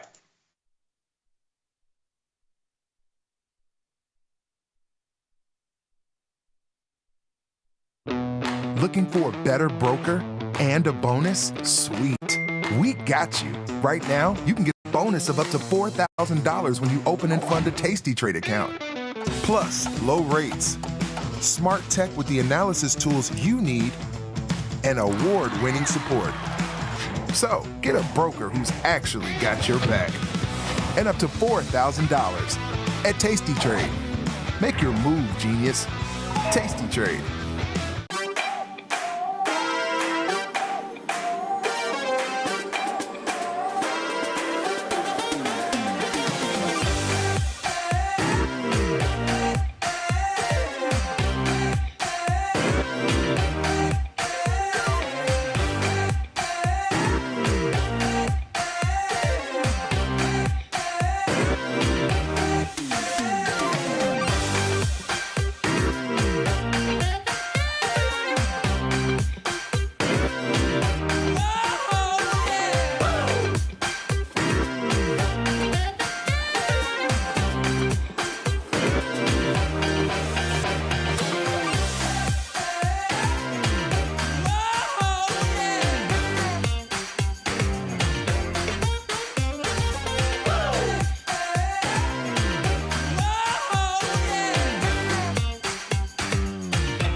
The beauty of Thinkorswim was that we were different. From the name to the front end technology was clearly what we wanted as traders. Second time around, I think we did a better job. Yes, we are known for our ability to support complex derivatives traders, but we also have the tools for somebody who's brand new who wants to come in on the first floor and work their way up to the top of the building. Beat the opening bell. Get trade ideas and market insights before the open. From the creator, Tom Sosnoff, and our chief market strategist, Tom Preston. Every weekday. Sign up at tastylive.com/newsletters. The amount of time I spend interacting with our customers via email or anything else is pretty much my entire life. To be so powerful and so valuable, and then to be that approachable, just amazing. Where else are you going to be able to email a CEO, get response back? But you know what? Before he even knew who I was just some idiot trying to learn how to trade. And he still would email and help me learn and everything like that. Some people say it's nuts, some people say it's insane. That's what I do.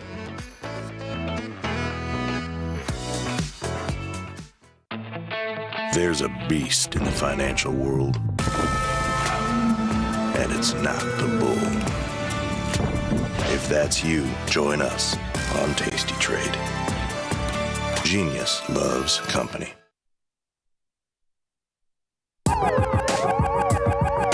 Ring the alarm, hey, ring the alarm, boys. Turn up the charm. Listen up, y'all. Get out the damn stall. It's the last call. Hey, the last call. The last call. The last call. Nikki,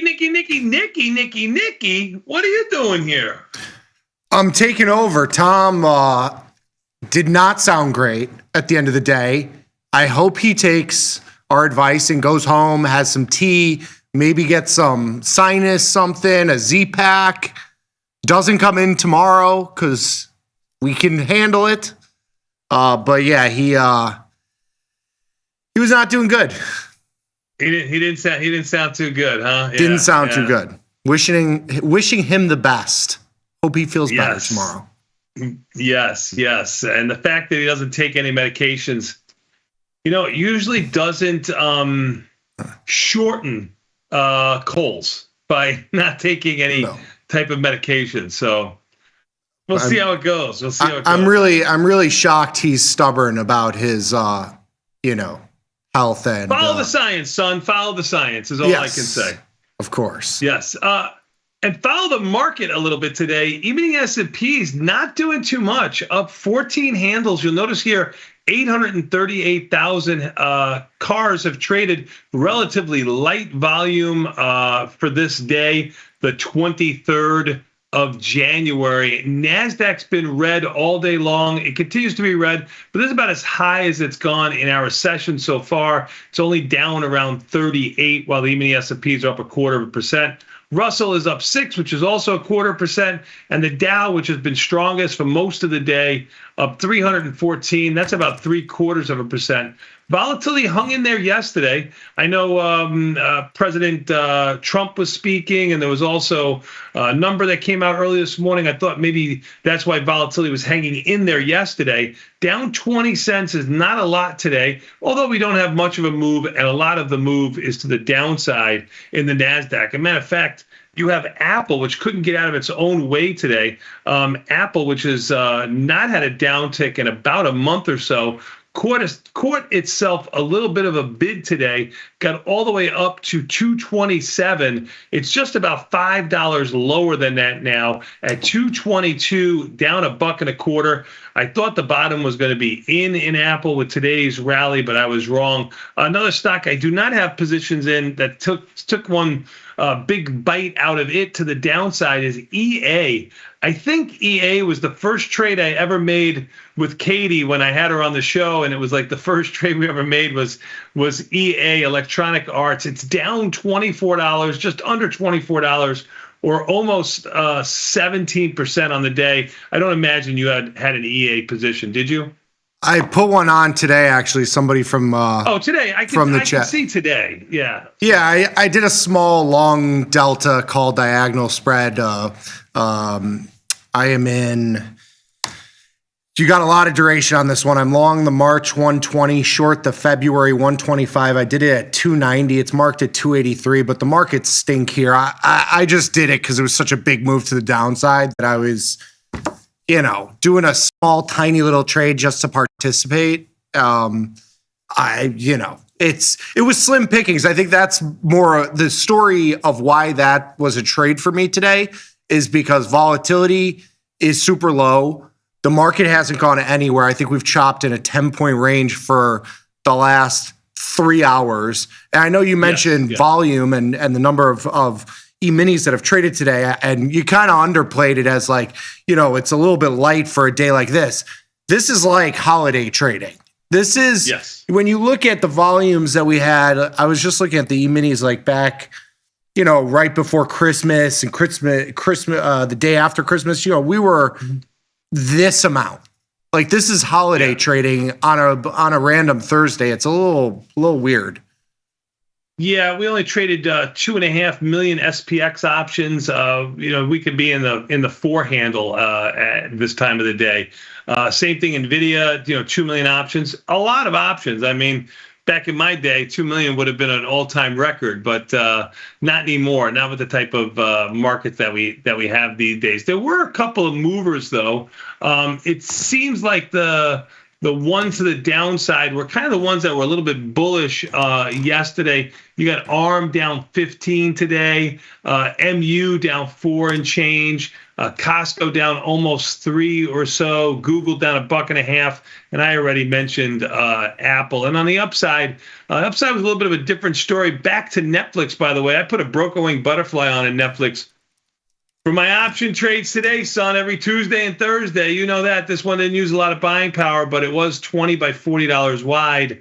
Netflix with a good move to the upside. I put my butterfly on when it was up only 19, so you could do it better than me if you haven't watched that yet. And then you got Meta up around $9. Coin, which has had some good two-sided action, down to 287. Up to over 300 where it is right now, 301, up $5. So there were some things to do today, but you're right. It was holiday-like trading. And my one thing I do want to mention, I don't know if you have a Tesla position, Tesla volatility really coming in today. I mentioned it on the show all the time. The IV rank was in the 80s yesterday and the day before, and previous days too, all the way up to 90 or so. It's down to 66 and change. That's about as low as it's been for the last week or two in Tesla. Tesla down $4.93. So that should be working good for people going sideways if you were staying a little bit mechanical there. I had somebody on Twitter ask me about a Tesla Iron Condor that I closed today. It was a 15-point wide spread, so not exactly a tight spread, but it's, in Tesla, which is $400 and change with 60 or 70 or 80% implied volatility, it's relatively tight. I mean, it's, wrapped around a 20 delta for the short options. I put that on the 14th, which is, a week, 9 days ago, but it was only 4 trading sessions because we had the weekend and the holiday. And that trade went from $4.50 to $3.50 when I closed it today. And they were asking me, like, why'd you take it off? And that was exactly what I said, was that, the stock has had some two-sided action back and forth. It's gone mostly nowhere, net. But volatility, you got 20 points of vol in 4 or 5 trading sessions. That's about as good as it gets. It's 25% of the max profit. I know it's not 50, but that's a trade. You made the trade, it worked. You take the money and run, you free up capital, you take risk off the table. You could always get back in at some point. Yeah. Something else, buy a dip or sell call spread into a higher price. That's just like a trade. When I see that, I just take them.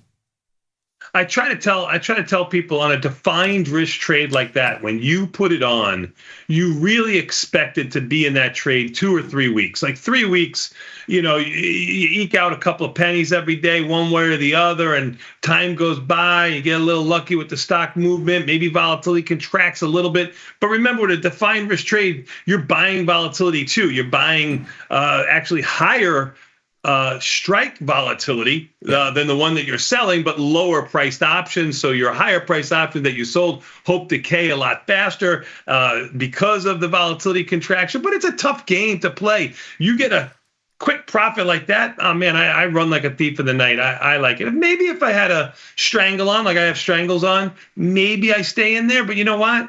If I wasn't behind the 8 ball last year in Tesla at the end of the year, and I have a vendetta against it right now, I'd probably be looking to get out of mine too. But it's hard to find another trade to get into. That's the other point. 100%. But that's okay. Like, it's fine to have some powder dry, a couple ticks off all-time highs, volatility of lows. I mean, you kind of want to be lighter at this point, or at least maybe more selective, maybe wheel into, diagonal spreads or calendars like I've been doing in a lot of stocks rather than having short premium. I don't know. I tend to close trades and I forget about it. Diagonal's going to be short premium too, but it's a lot smaller of a premium play and more of a directional play. Yeah, and it's less risk on the table. It's less capital intensive. All those things. Yeah. Yep. Good. Hey, I meant to ask you this question when we first came on because it's the most important question of the day that I asked and answered with Scott Sheridan and Tom and myself. Chicken wings, son. Are you a flat or a drum guy? I'm pretty indiscriminate. I mean, I go for them both. I don't know if I pick a favorite. I would say. That's what I love about you, son. I would probably go drum. Probably drum. All right, I'm a flat guy. I'm a little disappointed that you lean drum, but that's okay. Well, no, you get a big, thick drum. That's the key. The flats, it's a little too much work. You got a lot of cartilage in there, a lot of bone to navigate. Sometimes you get in there and the bone splinters a little bit, and like there's all sorts of there's a lot of hazard that goes along with it. The drum, you can pick that up after 10 beers and you can go to town on it. There's no problem, so it's a little phallic for me right now, but I get it. All right, I understand. It's okay. You want to be a flat guy now? No. You're okay? So yes. You and Scott are together. You and Scott are together. It's okay. Scott's a drum guy. Yeah, I don't know if that's good company. He eats like a fifth grader. He does eat like a child. I will give you that. He actually did say he doesn't even like chicken wings. He's more of a boneless chicken wing guy. And I tried to explain that to him that those are just chicken tenders. Yeah, those are just nuggets. Go to McDonald's. They're just nuggets. That's exactly what they are. Well, Sadov might be sick, but he's making a couple of trades here. Can you hear that? No, I had to exit his platform to pull up mine. So I'm sorry that you don't get the dings right now. What's he doing? So I can fade. He looks like he's just adjusting trades, just adjusting delta. His theta delta ratio is he's fairly flat to be quite frank here. He really has no delta on. He's got a decent size theta. His buying power usage is actually in a little bit over the last couple of days. So I guess he's struggling to try to find new trades, and really any kind of theta decay he's getting from rolling up the untested side or finding some new trades like he did today when we had trades from the research team earlier today. He put on a couple of trades. Other than that, he's been pretty quiet. We got a couple of earnings. They're not good ones. ISRG, Texas Instrument, American Express, VZ. Did you do any trades in there? I was looking at it, American Express. I know that's a Tom do not trade list because he's not allowed to have an American Express card despite his enormous wealth. But it's already had a run up. I mean, all these stocks, all the sector stocks kind of have the sympathy moves, especially in the banking sector. It's not like there's surprises in a lot of these stocks. These stocks all have, tend to have 20 or 30% implied volatility. And, JP Morgan, Goldman Sachs, Bank of America, Wells Fargo, they've already reported. And it seems like the move has already materialized here. Maybe it's a little bit of a continuation to the upside, but it didn't stick out to me as something that I really needed to participate in. And then you got in early February, you have all the big tech stocks. So, you got one more week until you get to mess around with the Apples, Nvidias, Googles, Microsoft, Tesla. All those are coming up here in 2 weeks or so. So I don't have to push the chips today to trade a fringe stock for me. Yeah, totally agree with you there. I'm in the same boat with you, and I have a Goldman Sachs position, and I had it pre-election. Goldman Sachs hasn't had really a downtick since the beginning of January or so, and where it went from let's just call it 550, 60 now to 600 and almost 40. I haven't been able to defend it. 20% IV rank. It was in the teens yesterday and the day before. Should have gotten out of the trade, but it owes me money. And people always ask or send emails, and sometimes do as I say. I wish you would do as I say, and not do as I do. That was a trade that I should have been out of yesterday or the day before when volatility really collapsed in there, and I stayed in it because I got a little stubborn trying to get my money back in there and paying the price today. It's my worst performer on a nothing day. Goldman Sachs. Yeah. So it does happen. It happens even to the best of us. Yes.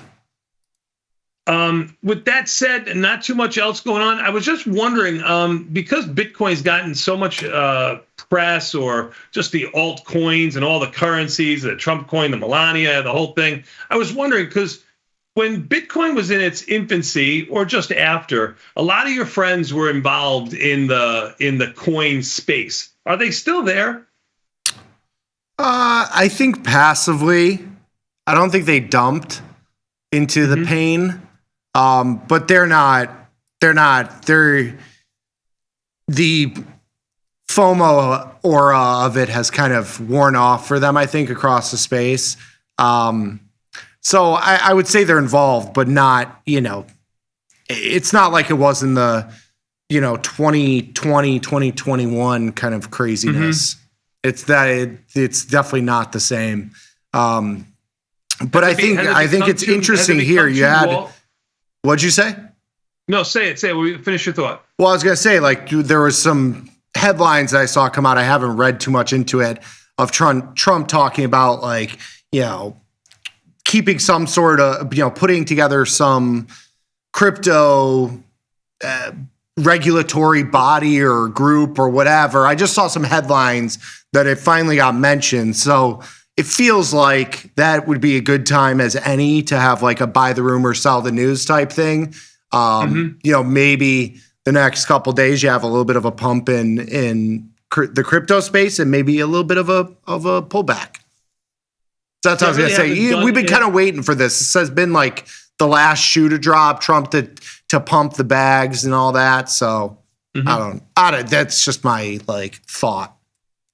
I was wondering if it got too Main Street, too Wall Street for people like your friends. You know what I mean? You're getting old now. I mean, I used to look at you as a younger man. Watch yourself.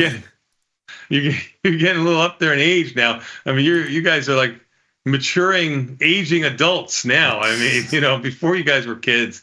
I was just wondering if it got too Wall Street, too Main Street for you guys.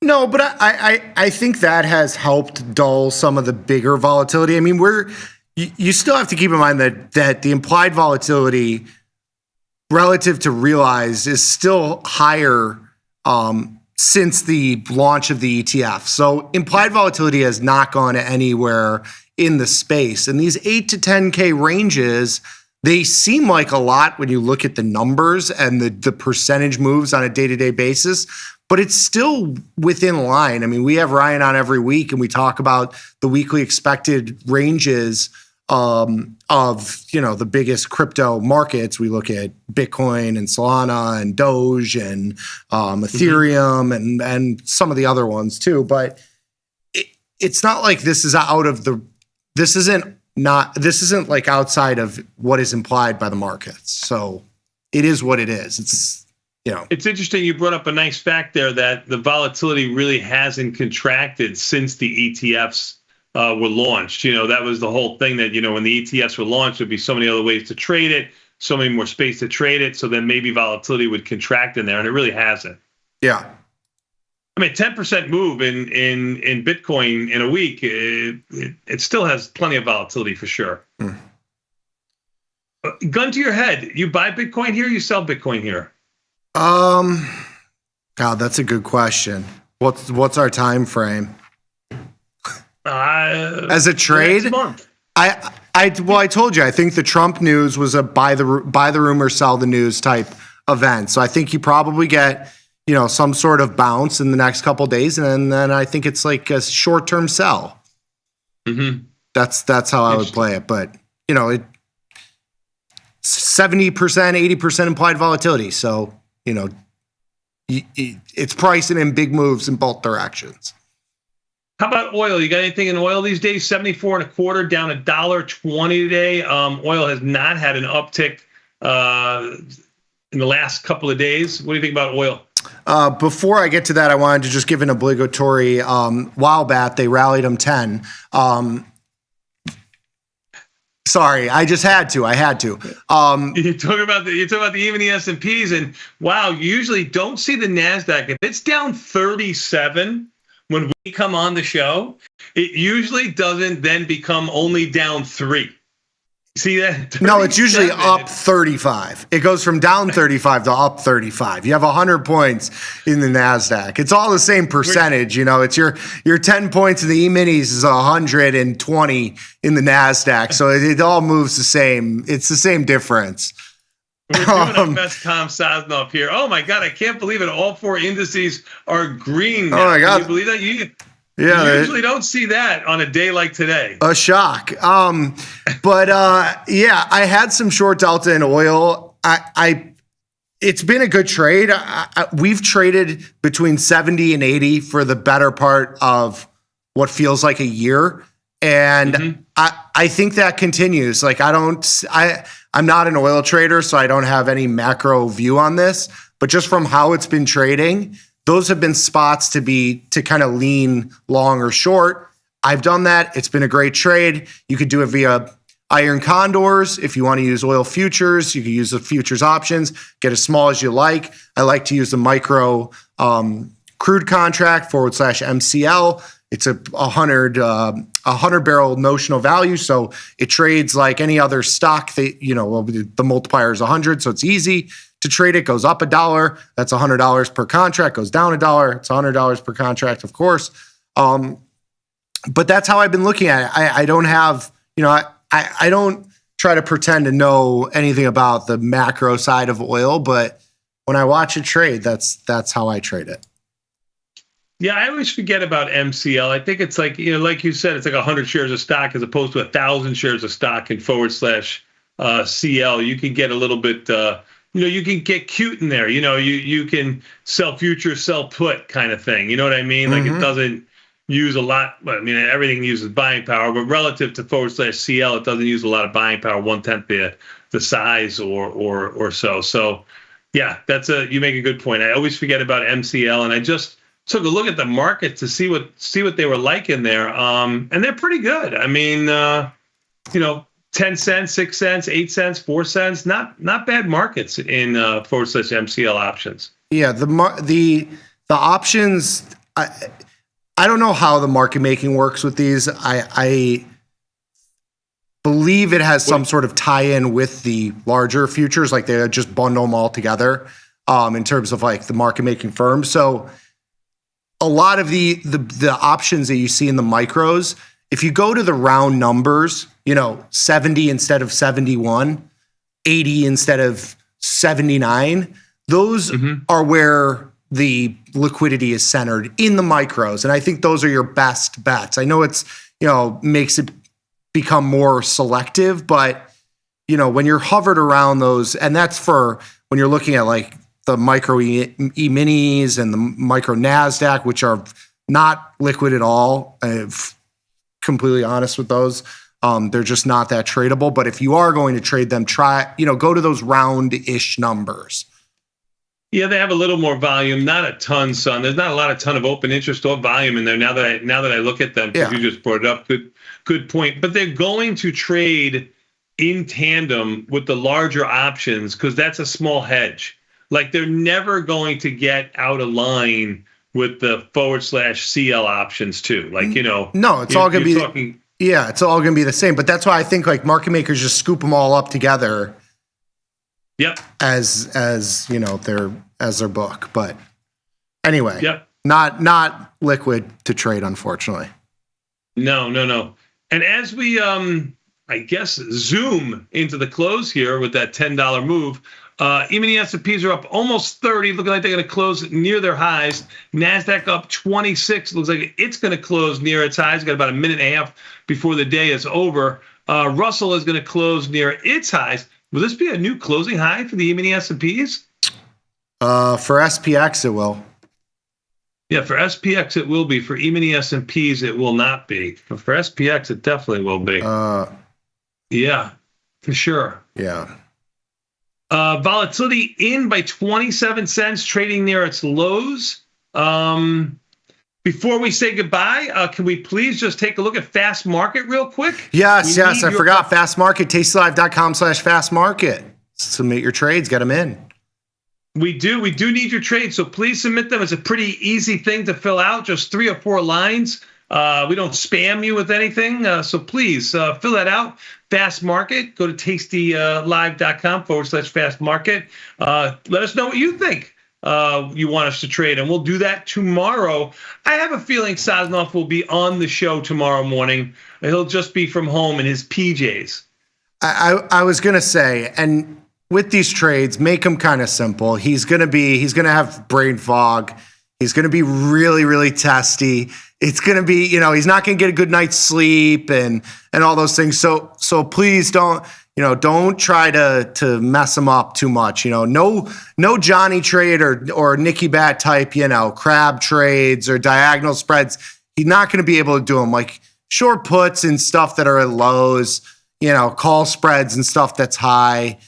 Just stick to the basics, guys. We don't want to hurt him. Or if you're vindictive, do completely the opposite of what my son said and put on a crab trade.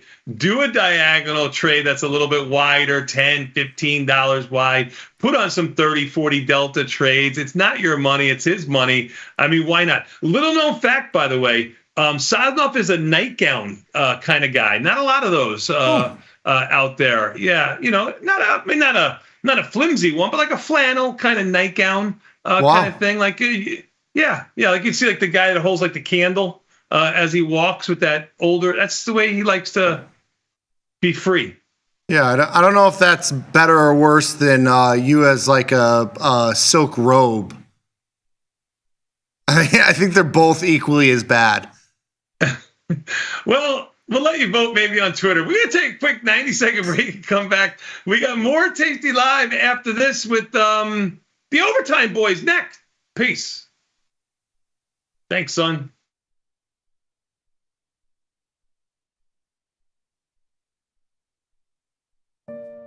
Morning, Uncle Craig.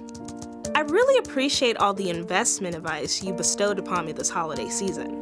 That opportunity Prince Harry emailed you about sounds interesting, but I think I'll just stick to watching Tasty Live. Sometimes it feels good to get smart. Get even smarter with live trading insights and some live taunting. I don't kick the cat or the dog or the small children until the day of Christmas. From the smart mouths at Tasty Live.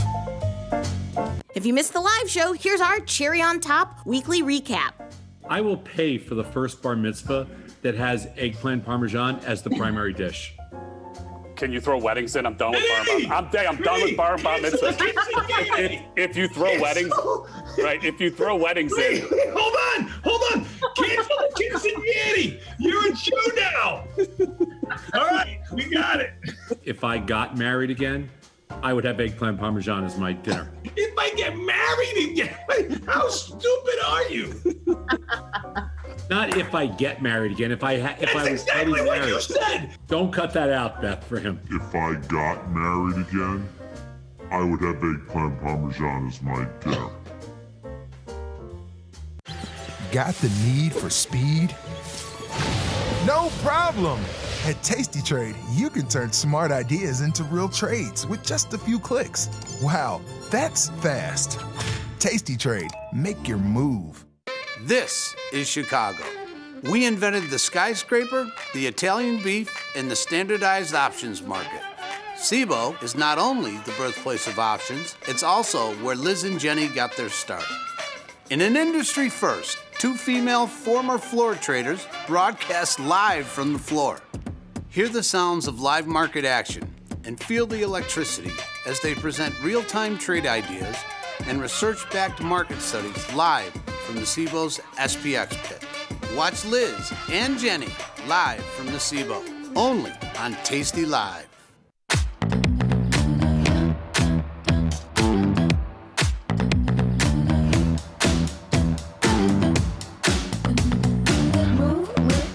Shake it up, stop when the clock hits 13. Sing 1, 2, 3, 4. Cause no one can do it like we do it, like we do it, like we do it. Cause no one can do it like we do it, like we do it, like we do it.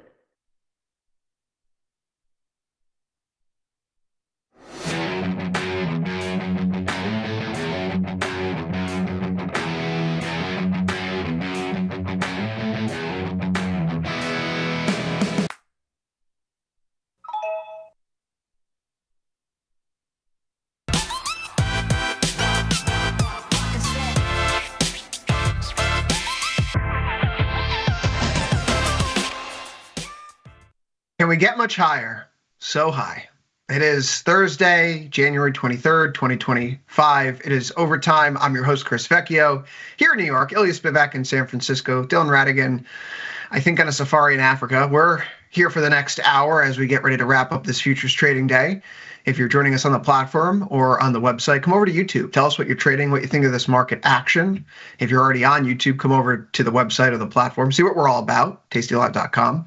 Guys, it's a day where stocks start the evening, or rather the morning lower, thanks to some of the news we saw yesterday evening. SK Hynix, the South Korean chip manufacturer that supplies the high bandwidth memory chips to NVIDIA, gives some less favorable, less optimistic forward guidance than what people were hoping for. And semiconductors start the day a little bit lower. NVIDIA is down by a few percent. But that's really it. We get to the U.S. market open here today, and once U.S. liquidity comes online, stocks begin their ascent higher. We have a nice little bang on up into the close here, a zero DTE squeeze. 61.32 or so, all the way up to about 61.50 before the market took a breather here. Ilya, the news regarding tech stocks overnight wasn't fantastic, but all things considered, the market didn't take issue with what Trump had to say today at the WEF, the World Economic Forum. Are we in a Goldilocks type of market still? It doesn't look like anything has materially changed from yesterday to today. I mean, if you look at where we sit on the S&P overall, we're basically at December's highs. So we had some back and forth at the start of the year here, a bunch of repricing, bunch of repositioning, bunch of capital deployed and redeployed, and we're basically back at the deciding line. So what has changed, really? Not much. At this point, yesterday as today, my upshot is if you thought that December was a top and that's where you started to sell, as I did, you're basically back to scratch and you're waiting. If you want to be long, the risk reward to doing that with a new entry here makes very little sense unless you break that high, in which case it makes all the sense in the world. If you've been holding long, getting out makes no sense because you've had lots of wind at your back. If you've been holding short, you've not been proven wrong. So at this point, what is there to do? Not much. get more long.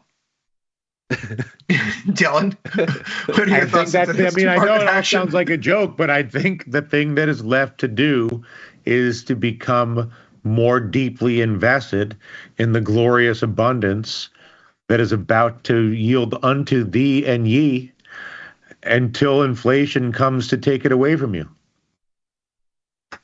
It's interesting that you mentioned inflation because that was certainly the thread that kind of followed through Trump's speech today at the WEF. I was mistaken earlier. He wasn't talking about blowing up cold fronts.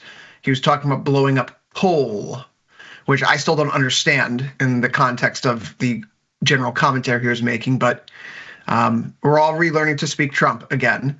Nevertheless, that threat of inflation, if you tug on his comments today, there's really three things that he cared about most. He was talking about tariffs and how if you bring your manufacturing and make your goods here in the United States, you get a 15% corporate tax rate. That's great. If not, you're going to face very steep tariffs. He wants lower oil prices. He was telling the audience today that he wants OPEC and Saudi Arabia to pump more out of the ground. And he was also calling for lower interest rates. He didn't just say it at the WEF today. He said it again this afternoon, not just from the Fed. He thinks that central banks globally need to lower interest rates. Forget whether or not this will actually happen. He doesn't control OPEC. He has no influence over the Federal Reserve, let alone what the ECB, BOJ, or any other central bank does. But you can kind of see the contours of what Trump's stated goals are, at least publicly. He wants lower oil prices, which, if you think that the dollar is a petrocurrency, which I do, that's where you get a weaker dollar coming out of this. The tariffs probably fight against those goals, but lower oil, lower dollar, you could then have lower interest rates if energy prices are more contained. What were your thoughts coming out of that hodgepodge of remarks today at the WEF? Did you see that there is at least some semblance of a stated policy outcome here that Trump's looking for? Ilya? As I look at this, it basically rhymes with the idea that we don't know anything yet. Because none of this represents meaningful difference from what we had in December. Which is why when I look at what's occurred here, the sort of mid-December to sort of second half of December to second half of January shuffle, if you will, you really haven't changed any of the makeup of what's going on. And the give and take has only taught you one thing. We know what the upside is. We don't know what the downside is. And the Fed and yields are spooking markets. So we don't know how much tariffs we're likely to get or not get. We just know that the new administration likes them. We knew that back in December. We have no more clarity. We know that the administration wants deregulation. How and to what extent, we don't know, and still that's an open question. We know that they want to, at minimum, renew the tax cuts from Trump's first administration, but we don't know what else they want to do or can do. Things like no taxes on tips, say. Might that unleash more U.S. consumption potential? Who knows whether it even materializes. Those kinds of things need to get voted on in the legislature. So as we look at all of this, do we know anything new? No, we don't. We're still left with basically the same basic architecture of what Trump wants is more inflation, looking at the policies that he's talking about. And yet he seems to, on the other side, want easier monetary policy. And yet at the same time, as you've just mentioned, he seems not to want price growth. All of this sounds very Erdoganish if you're a follower of Turkish monetary policy and the lovely experience they've had. That economy has basically fallen apart multiple times over in recent years because of the president's, let us say, misplaced diagnosis that interest rate hikes cause inflation as opposed to the other way around. So what we have here is very inconsistent, very kind of muddy, but the overall structure of what we knew a month ago, 2 months ago, none of it has changed. And so far, it's actually U.S. growth that's the beneficiary overall, because it looks like it's the growth side that we're pressing first, and the anti-growth side, like the tariffs, that we're walking more slowly. But of course, that has a dark side, higher yields. That just means more inflation. So far, the only thing that the markets have anything to hold on to, as far as maybe it's not so bad, is one CPI report. It's not exactly a whole lot. So at this juncture, the risk still is the same. Tons of redemptions, higher interest rates, lopsided growth, which we're going to see in the upcoming PMI numbers here over the next 24 hours, where the U.S. is starting to approach the edges of the stratosphere. Meanwhile, everybody else still can't get the engine turned on. So we're looking at a situation that doesn't look any more encouraging for me. The question really is price action. Can you get past these highs? That would tell you that the markets want to shrug off the risks and continue to inflate the bubble, in your parlance, Chris. And maybe so. But I mean, do you think is there any context for there's a context for when you have a concentration of wealth within, or concentration of performance within the S&P 500 relative, yes, where 5 companies or 80% of it or whatever. Mm-hmm. Is there a context for when global economies have such a wide divergence in the rate of growth, relative rate of growth between the UK and the US, or between, you can all the comparisons.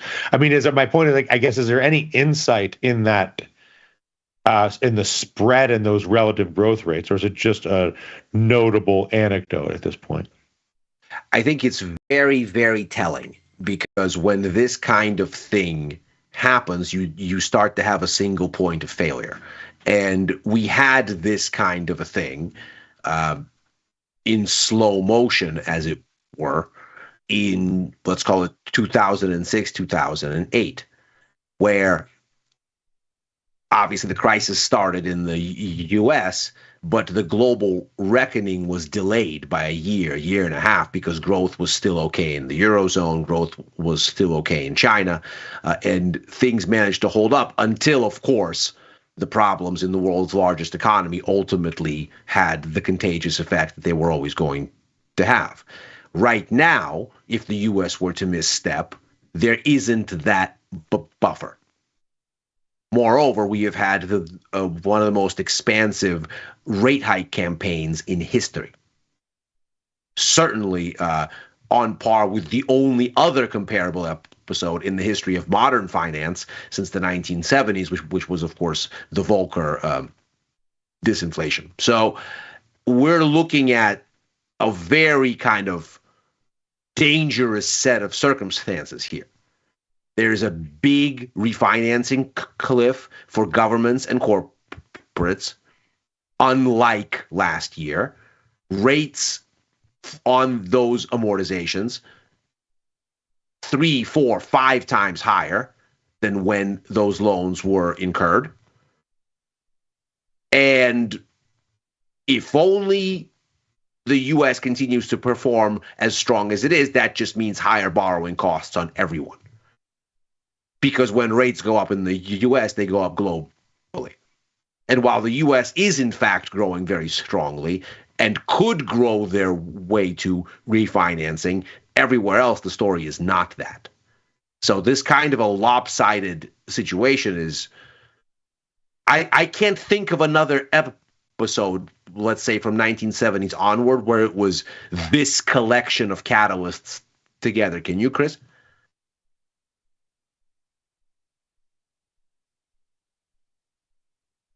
And is your audio on? No, I'm just ruminating right now because I'm trying to think. I don't know, but I think, so much is about sentiment and like positioning in the market. And the positioning, at least in stocks, is actually not that high. We were looking at the positioning on Tuesday on Futures Power Hour, I believe, and I'm just going to pull this up for the sake of making sure I have the right number. The rolling 10-year Z-score for ES speculative positioning is only plus 0.34. For the NASDAQ, it's plus 0.04. I mean, it's the NASDAQ positioning right now is basically at the,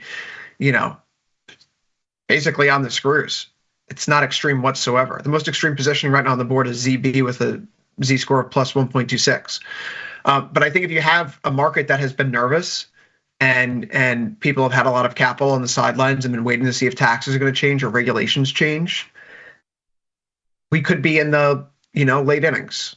And if all these activities that I'm seeing correspond to a market that's going to go into like the top phase, like the last swing up. And that's not because Trump's president, just because we're getting the set of policies that would be accretive to the market inflating itself and then crashing down. And I think if we look to history anyhow, the market's averaged a 20% correction every 3 years or so since World War II. So Biden had one. Trump, of course, had his during COVID. The odds are that you're going to get one in the next few years, considering it's been 2 years in a row, back-to-back gains over 20%. So seeing something come around the corner and say 2026 wouldn't be a shocker. But right now we're kicking the can down the road. People are underinvested. Saudi Arabia is going to round off their investment into the U.S. to $1 trillion. Maybe. Right, Radigan? That's what Trump says today. 100%. But isn't this like 600? Let's Trump round that runs up. Between a half a trillion and a trillion every day. This guy. But if that even so, like, isn't it just the general? That's the reason why my attitude is spend less time evaluating Trump and more time getting more long, getting more involved, getting more into this, because it's going to be a permissive and abundant environment with a lot more risk than usual. And so your choice is either to play into it or to try to hide from it. And I just don't know how you would hide from it. No. As we said yesterday, it seems like a high risk, high reward kind of environment on the whole. Dylan, I'm not sure if people were able to catch you last night on Stephanie Ruhl's show, former CNBC host, now on MSNBC. I had a chance to listen to it a little bit. What do you think the most pertinent point you made was last night? I mean, for sure, the only point that I was making with Stephanie last night, or have been making, whenever people ask me the question, is that it is a mischaracterization to say that there's a mandate for Donald Trump to be the president when 2 out of 3 eligible voters did not vote for him.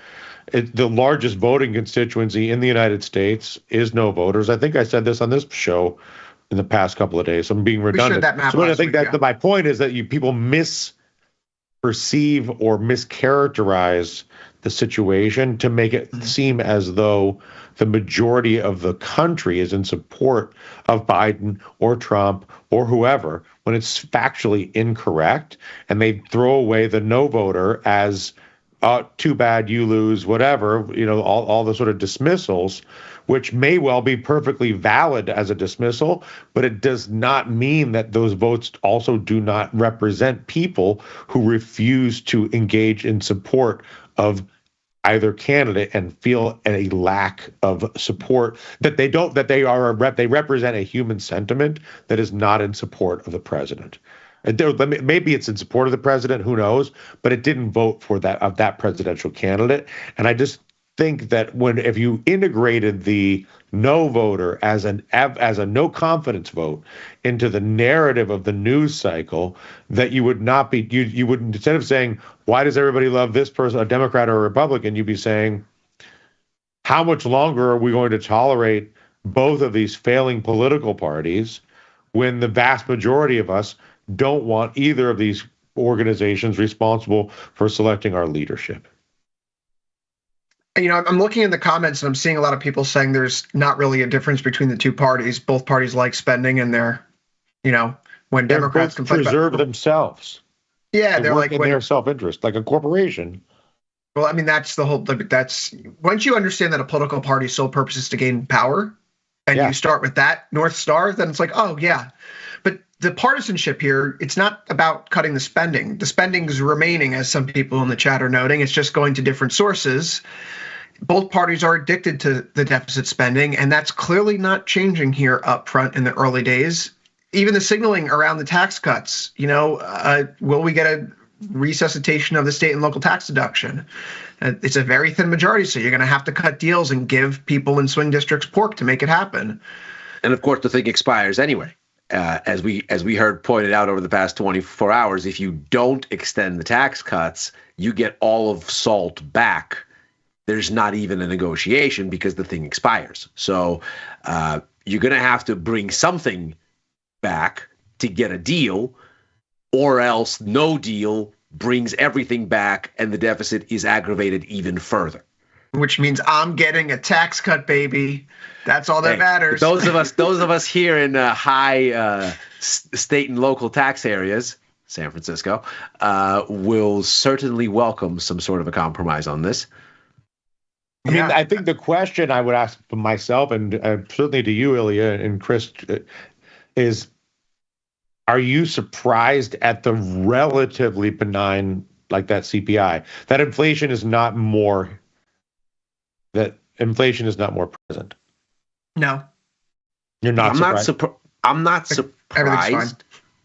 I'm not surprised. I mean, we're basically tinkering at the margins. I mean, if you look at what the markets grabbed onto, it's not the headline number. The headline number was actually higher.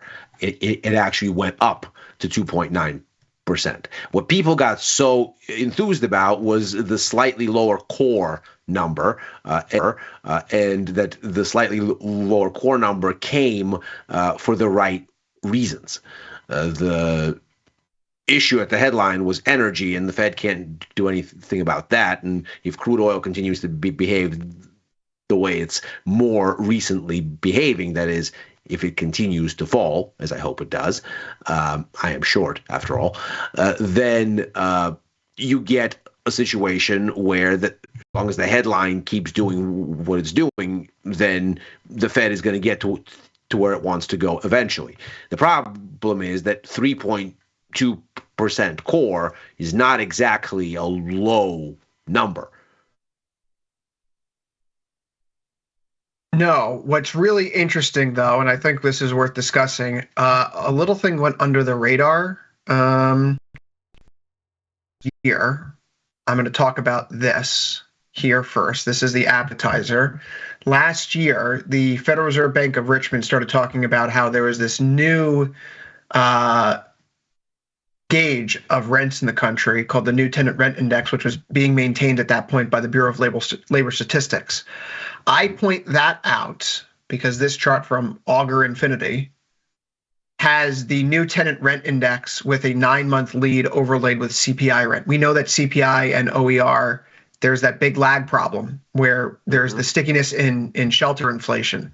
But if we think about this new measure of rents that the Fed's been keeping track of, and we look at it, how it moves, that makes sense, right? If rents are going up, then that filters through down to the economy. House prices up, then everything else is going up too. Here, it's looking like we have some serious deflation coming down the pipeline. Granted, not deflation and everything, but one of the major factors that was pushing up CPI throughout 2022 and 2023 is in a position now where it should be a significant headwind for inflation, right? It should make it more difficult for prices to climb in the headline indexes. And that's why I think this conversation that Trump's saying today matters so much, right? Can he actually get lower oil prices? I mean, he could give us a security deal with Saudi Arabia. The U.S. defense umbrella extends there as is extended to Japan, to South Korea. And in return, Saudi Arabia promises to pump a certain amount of oil out of the ground every single day. The only way that OPEC and the rest of those countries be able to keep the price of oil up is to cut their own production, which means they starve themselves of a fiscal revenue. So they'll be forced to do nothing but go along. And it reminds me of a gray swan I identified a few years ago that obviously never played out, but it was, what if you have an oil arrangement between Saudi Arabia, the U.S., and like Russia? That sidelines the rest of OPEC completely. And under a U.S.-Saudi deal, you could have lower oil prices that then feed into lower inflation, and then the Fed can cut those rates. And Dylan, if we have the Federal Reserve that by the summer is back on its rate cuts, and we've seen that this inflation bump hasn't materialized, and the unemployment rate stays with the 4 handle, and US GDP is still moving in a 2 to 3% range, I'd remind everyone, and Ilya, you know this, takes about 9 to 12 months for monetary policy or fiscal policy changes to filter through into the broader economy. So the actual real impacts through the data, the broad stroke, and the adjustments that the economy makes as a result of even just these executive orders this week will not be in the data until the second half of this year. And whatever fiscal policy changes occur, if it's the extension of the Trump tax plan, that probably doesn't happen until next year, the impact being felt. So right now, we're still riding the rails of the economy that we had in 2024. 4 handle on unemployment, 2 handle on inflation, 2 to 3% real GDP, right? And that gives you an SPX cash index that's closing at a new all-time high today. So I suppose stocks are doing well. I continue to add exposure because I think we're in the midst of the next leg up. I used the pullback today in SMH to, at the open, purchase 280 calls here. I'm still long the 260, 270 call spread. Also added a 280, 290 call spread here onto the docket. Likewise, with that weakness this morning out of the gate, used it to leg into XLY call spread, long the 240, short the 250. I'm positioned for this market to rip into new highs. And so I fully expect that to happen here over the next few days. And if it doesn't, then I'll be out some money. But if not, then if things go according to plan, then, we're going to wrap up January here with a double-digit gain on the board for the first month of the year. So I'm quite content with that. One thing to keep in mind, if you look at the PCE data, the housing component contribution to headline inflation, and I look at PCE here because CPI is not as clean on this division, but for PCE, you can very easily sort of chip out housing and say, here's the contribution from housing. Of the recent numbers, we haven't had the December update yet, so this is November. December is likely to be more of the same in terms of the components, but higher on the rate. Housing is about half the contribution to inflation that core services is. And core services accounted in November for 73% of all inflation. Housing is a pittance. So when you consider, okay, yes, rents seem to have a nice tailwind for inflation, but unless you get the service sector situation handled, inflation isn't coming down. And dealing with that service sector situation, what that means is unclear. Because if we are going to ramp up the economy as the new administration wants, and that's going to drive up yields, as has been the consequence of expectations that that'll happen, then you have a situation where you're not going to have the cool down in the most important part of this matrix. It's just not going to happen. And if you add on top all of the issues with the potential for tit for tat, trade wars, blah, blah, blah, et cetera, this could become a very different kind of story. Now, I'm not terribly concerned that inflation is going to crash the U.S. economy. That's not a risk that's meaningfully on the menu because the U.S. is, in fact, growing fast enough to manage higher yields, or so it seems. The level of consternation in bond markets, in corporate credit seems to be minimal at best. So it doesn't look like anybody's worried about real credit stress in the U.S. The issue is elsewhere. The issue is for virtually every other economy, which has to, because of U.S. outperformance, deal with higher yields. Meanwhile, none of the U.S. outperformance is spilling abroad because all of it is service sector demand, not goods demand. And most of that demand is serviced by domestic U.S. firms, hence the doldrums in Canada, even as the U.S. is as strong as it is and as tied to the U.S. hip as Canada's economy is. So you have the danger here of basically a two-phased kind of a problem, where first higher yields essentially crush the rest of the global economy, and the multinationals in the S&P see that as a consequence in their earnings abroad, only for that then to backfill and hit the U.S. downwind. And of course, when that happens, you have a much bigger issue. Now, still possible the world economy could grow out of this if what's going on in the U.S. starts to spill over, finally. And maybe it will. We are looking at sort of historic disconnect in terms of spending on services versus on goods. If we start to rebalance a little in the U.S., if we start to feel rich, as it were, and start to buy more from abroad, that would start to emanate good vibes elsewhere, and the world economy could, in fact, overcome all of this and grow out of it. Not if you have a tariff war, though. Is there a tariff war coming, though, Dylan? Look at Mexican stocks here. Who knows, right? I mean, some tariffs will be coming for sure. I would say at least extremely likely. Shocking to not have some tariffs at this point, but there's some distance between some tariffs for theatrical reasons for the performance of the U.S. president and a full-on tariff war. There's a range of possibilities there, and to the degree to which I don't see how the stock market or the bond market would be where it is if a tariff war was nearby. I think the Mexican ETF is what we should be looking at here. EWW is showing some really interesting bottoming price action right now.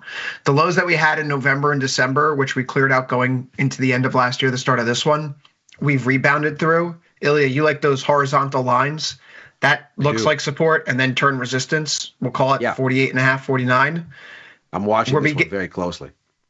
This becomes one of those maybe it's not. This doesn't feel like a typical Tasty trade, right? No. Nick Batista and I were talking. Longer.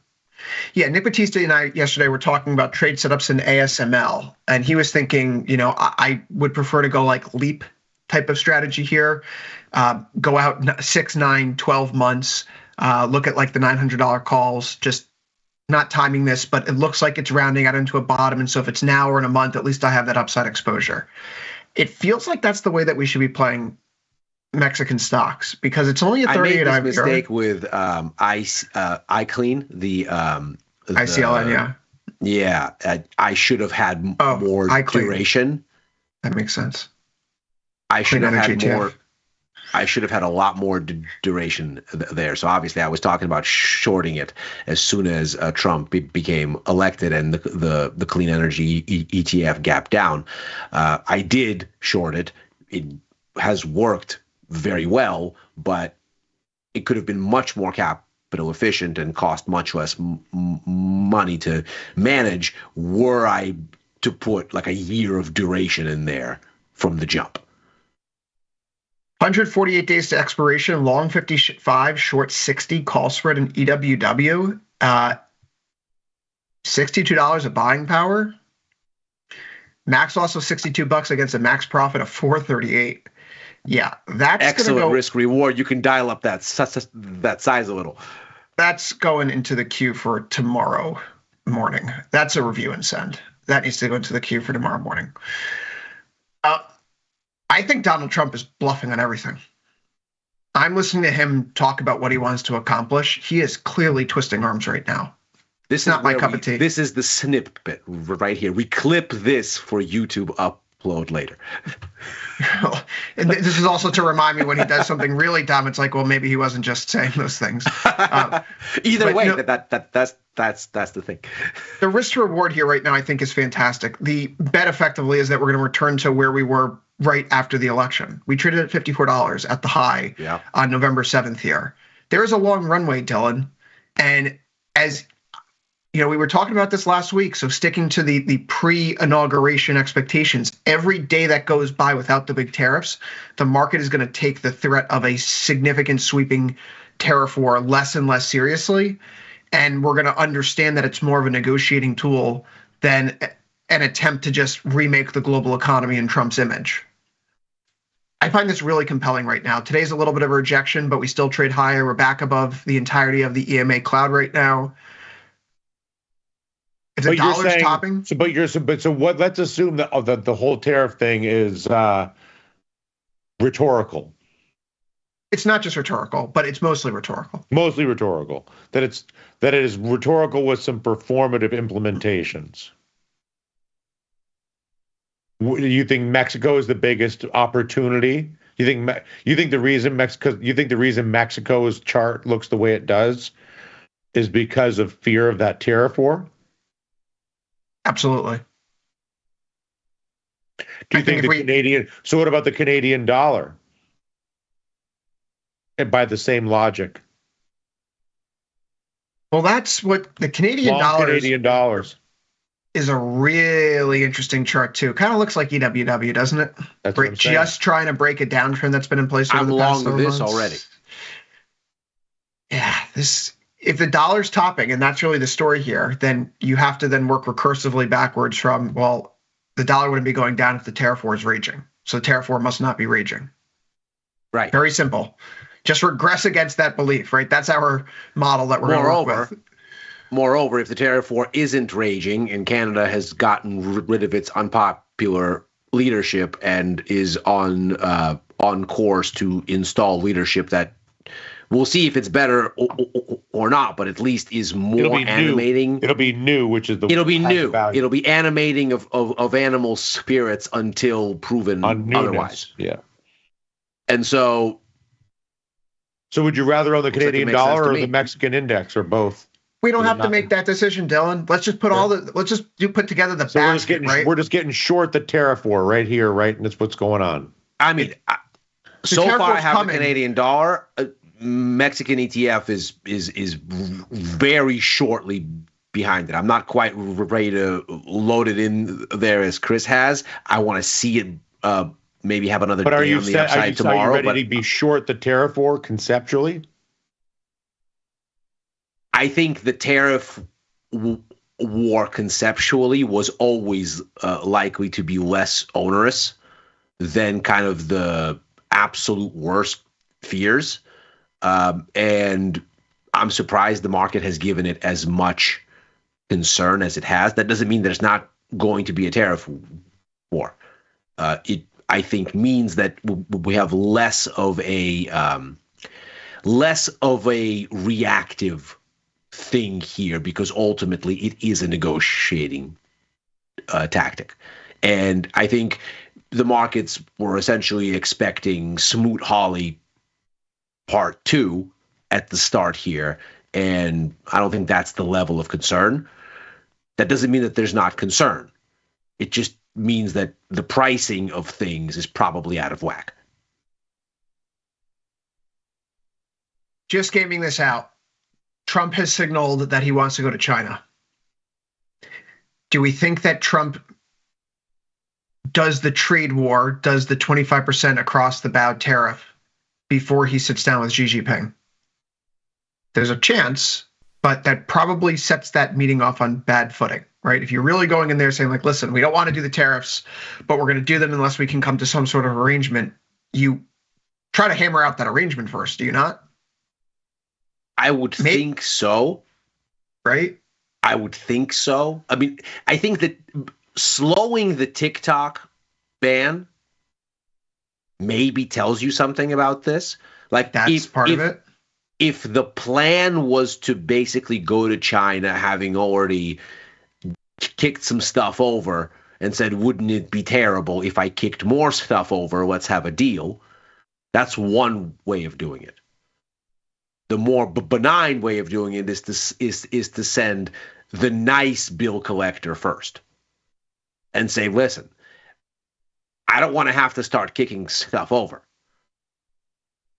And I don't want to kick anything over. Let's just do this deal, and then I don't have to. And the TikTok slow walk may be a part of that.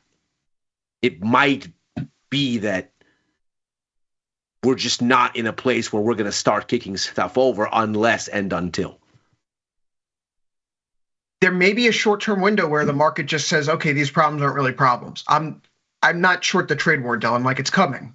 I just think that maybe to the degree that we thought it would arrive, that the time scale were off and the magnitude were off as well. So if it's later and shallower, then the market's been pricing in a world that will never come to fruition, even if the trade war does arrive.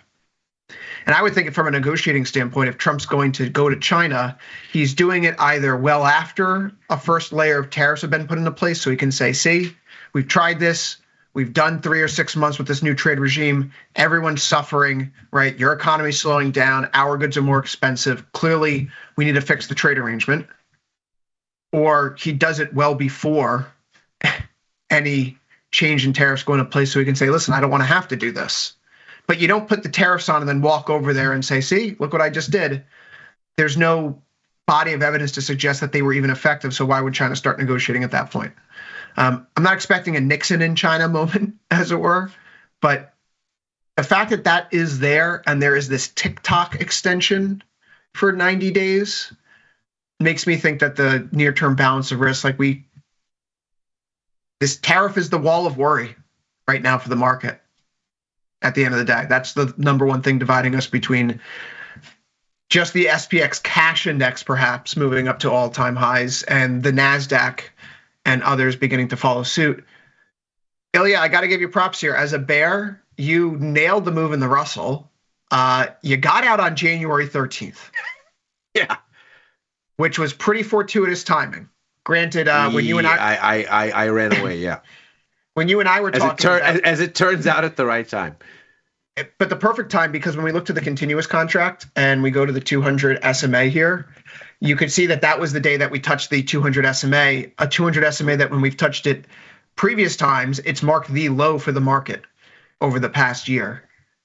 It also feels like we've now entered new territory here a little bit, because when we look to the continuous Russell, we see that one, my diagonal line has been broken, fine, but two, this horizontal line that we've been watching and have had here static on the continuous contract for months and months and months, we can make adjustments to try to justify that we're not really above it. We can make the line thicker or skinnier. This is a 5 thickness here. Can't go much thicker, Ilya.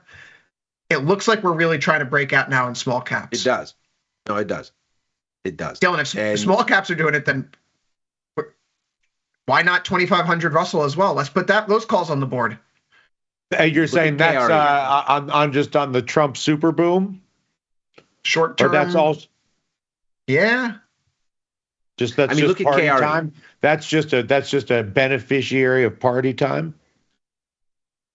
KRE, Ilya, you can look to XLF. So this is really the thing.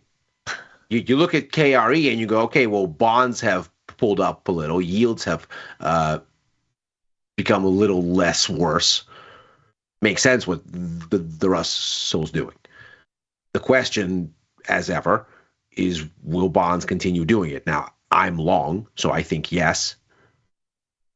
And part and parcel of this, very supportive for the Russell. If you think that bonds are going to rebound from here, that should be Russell positive. But so far, I've liked the bonds side of expressing this idea because I can see how the Russell could get pulled into broader risk aversion were that to happen, whereas being long the bonds would only benefit from broader risk aversion. So if you want to keep things isolated to Russell and the bonds, then they should be going up together and have been recently. But if you want to sort of expand your viewpoint and go higher in the atmosphere for your vantage point, as those of us that are macro-minded tend to want to do, then you say, you know what, I don't want to be long equities in one pocket if I'm skittish about being long them overall. Instead, I'm just going to do the bonds themselves. Sure. On the other hand, as Dylan might say. Maybe it's party boy time. Could be. What do those Russell out of the Sure money looks calls? like it to me. Sure looks like it to me. I mean, if tomorrow we're through those highs on ES, it's on. Why not? I mean, literally, there's a 24-hour timeline on this thing now on any given day. It was a 24-hour timeline yesterday. It's a 24-hour timeline today. We keep scraping at the highs. It would take but one day through those highs, and we've turned the page. And December was not what December looked like. Or not. Or not. I don't know, but the thing is, we're beginning to break out, and if we're seeing the junk begin to rally, and the price action here today very encouraging, right? Yesterday we have the pullback, but we don't pull back below that November 19th swing low. We don't clear out the swing highs we have in December, the beginning of January. We pull back into the EMA envelope, which holds up as support, and then the candle turns green for the day. This feels like if small caps lead mega cap tech tomorrow, it would not shock me whatsoever. Consistent with that, I'd like to get this on the board. I know we're not going to get it executed here, but 56 days to expiration. Let's see if we can get this filled when markets reopen later. Get it into the queue. Might as well. We're going to put all the chips into this corner right now. The market's shaping up for it. And I say shaping up for it because the VIX with a 15 handle, right? This has been one of those environments where the VIX is at 15 or so and technical momentum is positive. I found my most success personally just blindly being long stocks and, spending most of my time sorting through Excel spreadsheets and bothering Dr. Data to help me code some things into Python. When I overtrade and overthink, it doesn't really do well for me. So I think I'm content here, though, guys. We haven't necessarily talked about the sector performance today. Yesterday was a bloodbath. 6 of the 19 or rather 6 of the 25 were up. 19 of the 25 were down. Today is much better distribution. In fact, 19 of the 25 are up today. The 5 that are down, KRE off by 0.36, KBE off by 0.24. Junior gold miners off by 0.15, semiconductors down by 0.12, and then gold miners GDX off by 0.08. OIH is unchanged. Everything else is in the green. It's biotech, it's retail, it's industrials, it's real estate. Dylan, part of the reason why I don't think that's what party time looks like. Everybody wins. I think that at this point, again, the question is, where do you want to be for this party, and how risky is this party? The question is not, is there a party? There's a party. Right. There's definitely a party. Yes. And so that whether it's long the Canadian dollar and long Mexico, or whether it's long the Mag 7 or long the Russell, I mean, you can make a case for all of it. Well, let's make a case here for the folks in the chat, because I want to redirect this chat into a more positive direction. What do you guys want to trade going into tomorrow for the end of the week? Let me know what ticker it is. We'll pull it up on the screen. Dylan, it feels like that, right? The party's on in certain corners of the market right now. There seems to be unbridled risk appetite by certain market participants. The animal spirits are on the rise. Is our only job as traders to make sure that we get a seat when that music stops playing? We got to make sure that we drink from the punch bowl and consume as much as possible until it runs dry. I mean, for sure, that's the magic trick, but that's easier. It's one of those things that's simple to say and hard to do. But I would say, yeah, I would almost get an appetite to sell, just to be selling underneath the S&P or the NASDAQ every month. Maybe at a little bit of distance, but. Ilya, what are some of your favorite trades going into tomorrow? I see.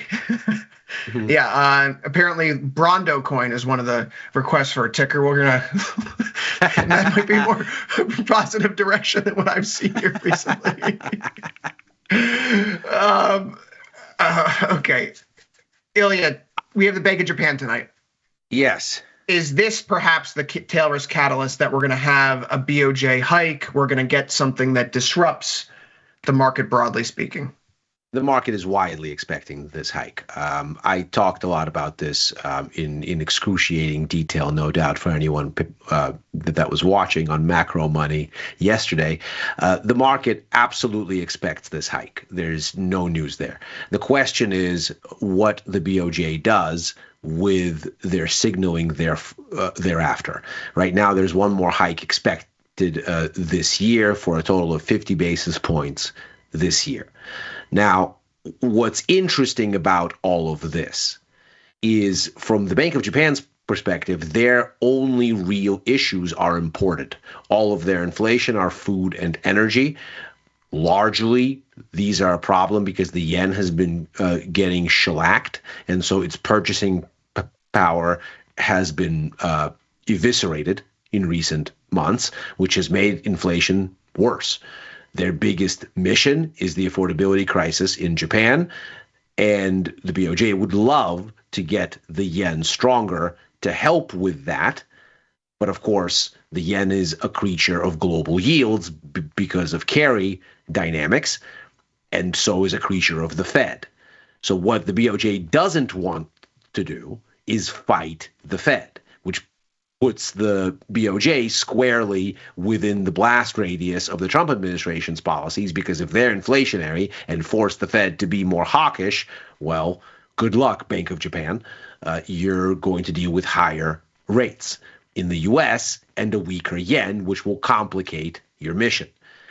So if the Bank of Japan comes out here, I think that this is probably the most interesting part of this thing. If they come out and they say, we're hawkish, we might hike more, implicit in that is the bet that they think U.S. rates have topped, because they are not envisioning that they're going to have to fight the Fed to getting a stronger yen and to getting inflation down, imported inflation down, which is really the only kind that matters in Japan at this point. If, on the other hand, they're skittish and they say, food prices have a tail to higher inflation, but energy prices have a tail to lower inflation.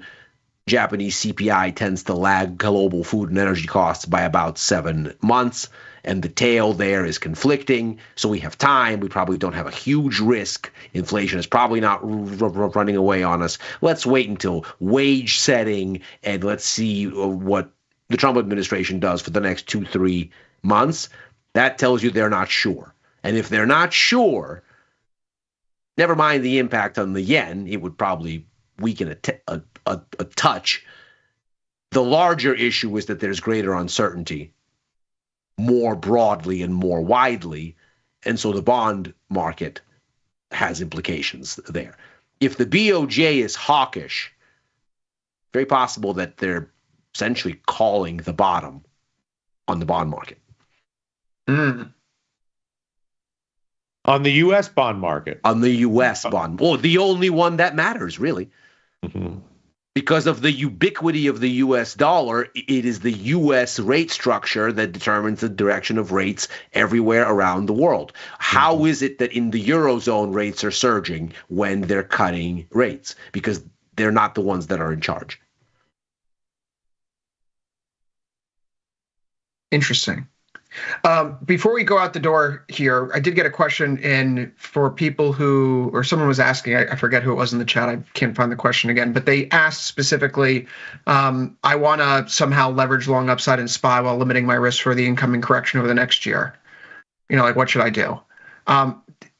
JP, we actually talk about this a bit. You hear Victor Jones talk about this. JP Morgan has the hedged equity collar strategy. That's effectively what this is. You'd be doing a collar strategy here. You own the underlying asset. You're buying SPY. You're selling the out of the money call, and you're buying a deep in the money put. This limits your upside, of course, but it also caps your downside. And the cost of it is what you're paying for the collar itself. Me in particular, right? I don't want to cap my upside ever, so I don't engage in trading strategies like this.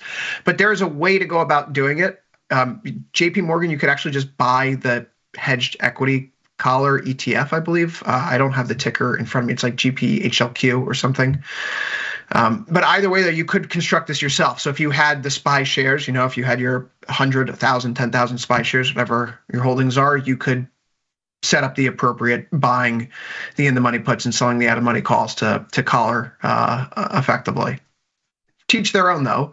I happen to think that if it's going to be a good year for stocks, it's going to be a great year for stocks because the distribution of gains, right, even though it's an average of about 8 or 9% per year since World War II, the good years are closer to 20%. The bad years are closer to negative 13%. So if it's good, it's going to be great. If it's bad, it's going to be terrible. It's less likely to be the average gain in and of itself. Guys, outside of adding XLY, SMH, what else did we do today here? There was some silver yesterday. We have to put these back on for tomorrow. Yeah, that's about it. I don't really see anything else going on right now because it's been a good day. It was a quiet day. The market moved up slowly, ground higher.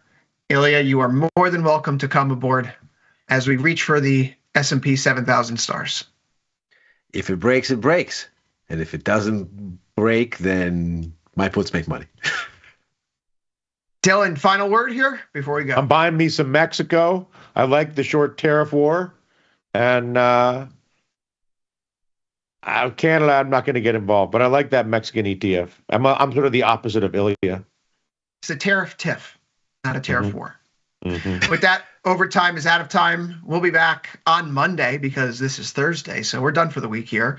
We are back on Tasty Live Monday through Thursday, 4 p.m. Eastern, 3 Central, right after last call, so be sure to join us.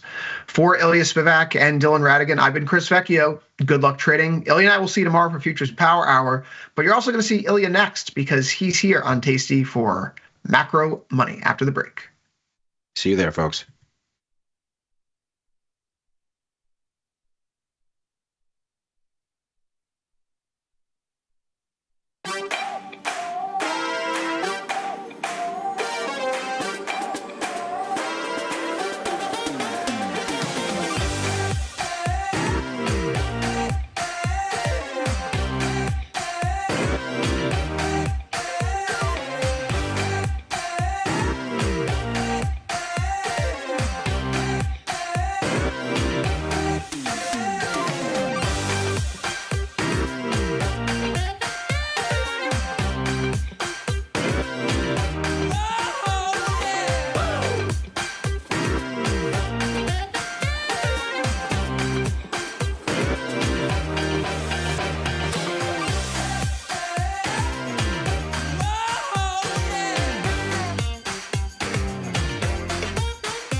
Started trading around 2018, as soon as I got out of college. Stumbled upon a couple of different YouTube videos and learned that way. Truth or Skepticism with Dylan Radigan was actually kind of what really caught me in the early stages because Dylan was sort of the skeptic and like I was a skeptic as well.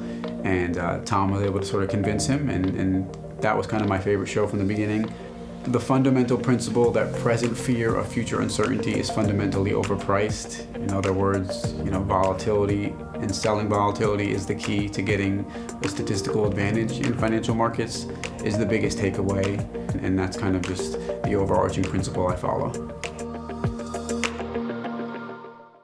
Calling all traders. Are you using tastylive mechanics and enjoying awesome results? Are you an up-and-coming options savant? We're looking for you. For over a decade, tastylive has shared the most inspiring stories of traders teaching themselves a new skill, using probabilities and experiencing new levels of success. If you think your trading journey should be shared with Tasty Nation, we'd love to hear from you. We are always on the lookout for the next class of rising stars. Email us at risingstars@tastylive.com if you'd like a chance to share your trading journey and inspire others. Ready to take your trading skills to the next level? Dive into the world of stocks, options, and futures with Tasty Trade courses. Whether you're a beginner or more advanced trader, our courses can empower you with the knowledge to succeed. Watch as our team in Chicago shows you how to use the Tasty Trade platform and go over the basics of trading. Perhaps you'll learn about a new strategy or a potential product for your portfolio. To find our courses, go to the Manage section of our web platform or head to courses.tastytrade.com. Start taking control of your financial future. Visit our courses today. Looking for a better broker and a bonus? Sweet. We got you. Right now, you can get a bonus of up to $4,000 when you open and fund a Tasty Trade account.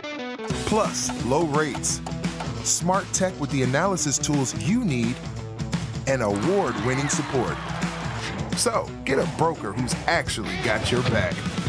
And up to $4,000 at Tasty Trade. Make your move, genius. Tasty Trade.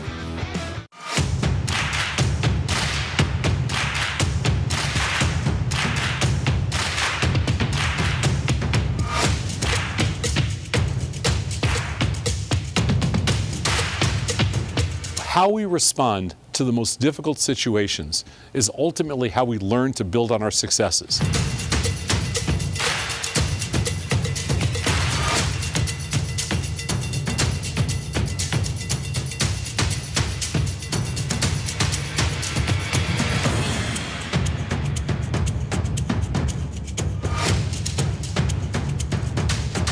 It takes the guesswork out of retail trading.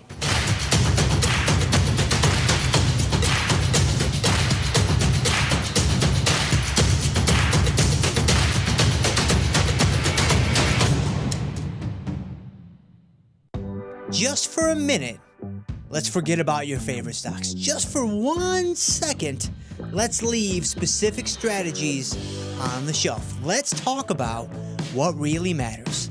Your portfolio. How do you build it? What should you target? How do you manage it day to day?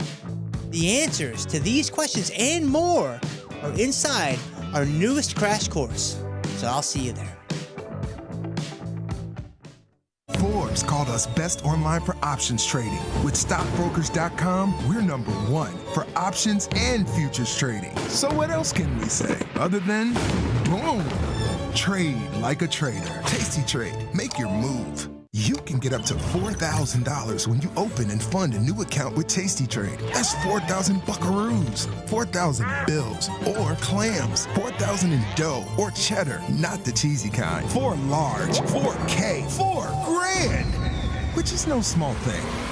Open and fund a new Tasty Trade account and get on the platform for traders who just want to trade.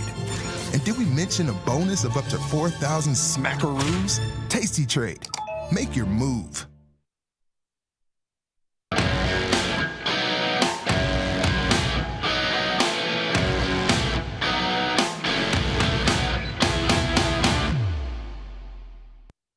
PMI data is due to show that the U.S. economy continues to soar, so what could possibly go wrong? That's what we're going to ask here on Macro Money. I'm Ilya Spivak, head of Global Macro here at Tasty Live. We have the upcoming January 1st look at Global Purchasing Manager Index, or PMI data, that is going to be in focus for us today. This, of course, is something that is a very closely watched way to estimate what global growth trends are if you don't want to get stuck looking at perennially delayed quarterly GDP numbers. Not only are they released late, but the trends they show are very dated by the time you get them. Markets, of course, still react, but that is not the most timely way of looking at things. These PMI numbers, however, are a great way to approximate. These are surveys of purchasing managers at large corporates that, because they have to manage inventories and such, have to, by virtue of what they do, look ahead. And so this becomes a good reflection of where global growth is going in a more timely way. And the expectations that we're looking at here for the major economies due to come across the wires here, they look relatively benign if you look at the US, much less so if you look elsewhere, and generally in line with the trends that we have seen. So consider here that for the major economies here, the story is that of continuation. Slight positive growth in Australia, a little bit of a cool down maybe in Japan, but not much. About the same for the composite index there. The Eurozone still in trouble. Third consecutive month of contraction expected there. Just to make sure that we're on the same page, the way that this is marked, of course, is around a center line of 50, which is neither growth nor expansion. Above 50 is growth. Below 50 is contraction. The more you get above 50, the faster the growth. The more you get below 50, the faster the contraction. And so what we're looking at then for the Eurozone in seeing a number that is sub 50 is contraction. And this would be the third consecutive month of that. On to the UK, relatively flatlined there. But for the US, strength on strength on strength. Another potent reading here. And in fact, if we want to consider what the trend here looks like, the history is very kind to comparison here. So we're looking in January for just a bit of a downtick on the composite as the service sector cools just a touch. And if we compare this to the recent history, the reference points take us all the way back to April of 2022. So very strong growth in the U.S.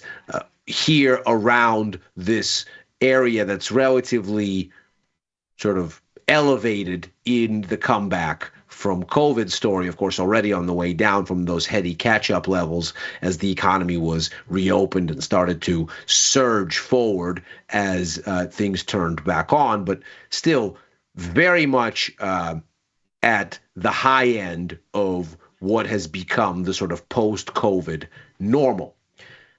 Compare that with the Eurozone. So again, not much changed from December's numbers, but still relatively anemic.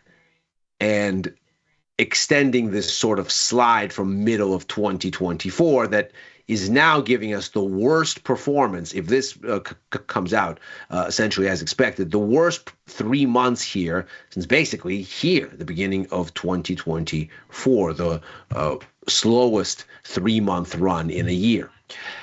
And the reason we focus on the US and the reason that we focus on the Eurozone and single those out is because, of course, the global economy is overwhelmingly driven by 3 major economies.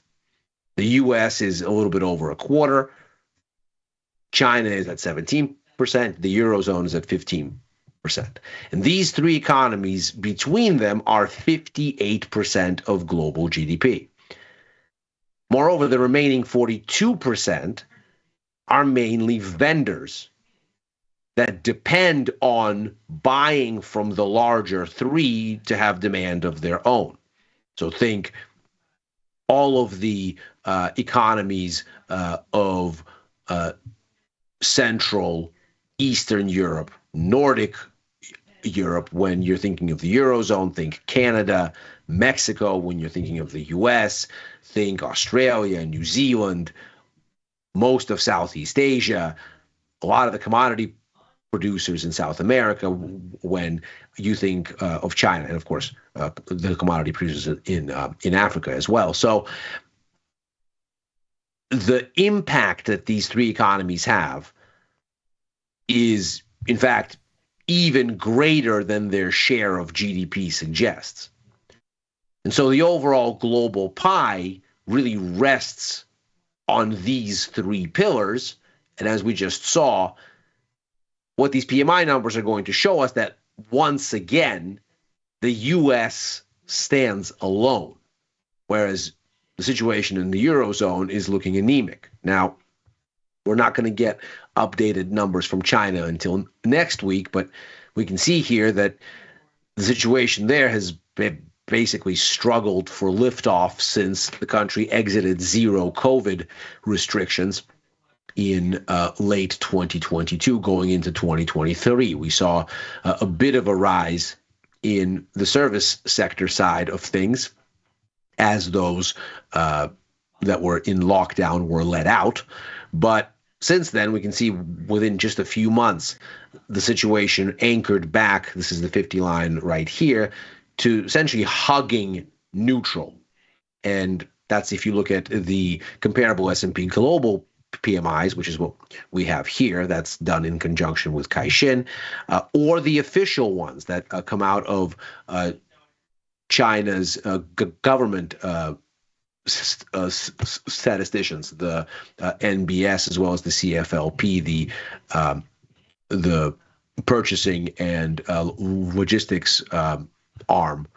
You can see here again, surge in early 2023 as you get this reopening, and then a kind of sinking to hug the neutral, not going anywhere, not growing, not shrinking kind of setting. And that, of course, is how, when you look at the dynamics of overall global growth, you end up with something that is much more anemic than the U.S. situation would imply. So take a look at, once again, what's going on with the U.S. We're booming and we're sitting at levels that haven't been hit in over 2 years, 2.5 years, whereas when we look at these global averages, we're sitting at maybe on the composite index here, the highest levels since about mid last year. But ever since peaking in May, what we've seen is a deceleration. And largely, this is because what we're seeing in the U.S. is a story stuck in the U.S. rather than something that is going to emanate to the world at large. In fact, just last week, what we saw was CPI data that once again showed us that the service sector is overwhelmingly in charge when it comes to price structures. As a matter of fact, if we take a look at how much contribution there was to overall inflation from the service sector, it was a whopping 93%. And that has in fact been the norm in 2024, in 2023, where the economy is overwhelmingly skewed to the service sector. Compare that with 2021, 2022, where the average was closer to 35-40% of inflation was in the service sector. And that, of course, is an implication of demand. When there is greater demand, there is greater upward pull on prices. And so backing out from prices to look at, okay, well, all of inflation is apparently in services, that must be where all the demand is. That seems to explain how it is that you have the world's largest economy, the biggest contributor, in fact, to overall global GDP, surging, but the global economy is doing nothing of the sort. It's not falling apart, to be sure, but it appears more so to be idled in place around these levels here. So positive growth, but modest by comparison when we look at the heights being scaled by what's occurring in the U.S. This is, of course, because the services boom that we have in the U.S. is mainly serviced by domestic firms. That demand is satisfied largely in-house, as it were. In fact, the anemic state of Canada's economy, which has struggled to grow in any kind of capacity over recent years, is a case in point. Canada exports 80+% of everything it sells overseas to the U.S. for obvious proximity reasons. But the U.S. is booming, yet Canada is struggling. Were there to be spillover from the U.S. and how strong it is, Canada would be the first place to look and see. And that spillover is plainly not there. So what we're looking at then is a situation where there is an increasingly lopsided story for growth, and that lopsided story certainly favors the U.S., but it leaves global growth without much of a leg to stand on in terms of lasting and building performance, because everywhere else appears to be weak, and of course, most notably in Europe and in China. Meanwhile, what's happening in the U.S. is not making its way outward beyond U.S. borders in any kind of a meaningful, accelerating way. There is, of course, a dark side to just staying inside the U.S. economy for growth where everywhere else is weak, because the thing that the U.S. is exporting, not demand, but higher interest rates. We can see here in the green is the U.S. 10-year. In the blue is an average of the 10-year rate for the other major economies here.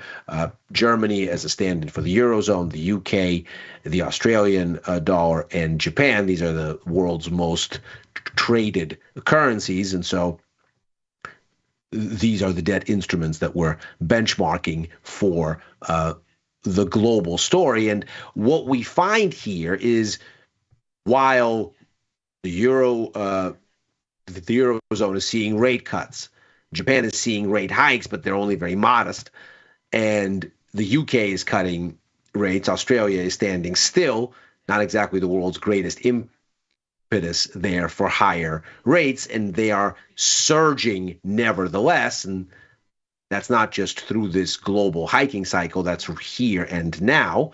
And that, of course, is because rates in the U.S. are doing that. And this speaks to, of course, the ubiquity of the U.S.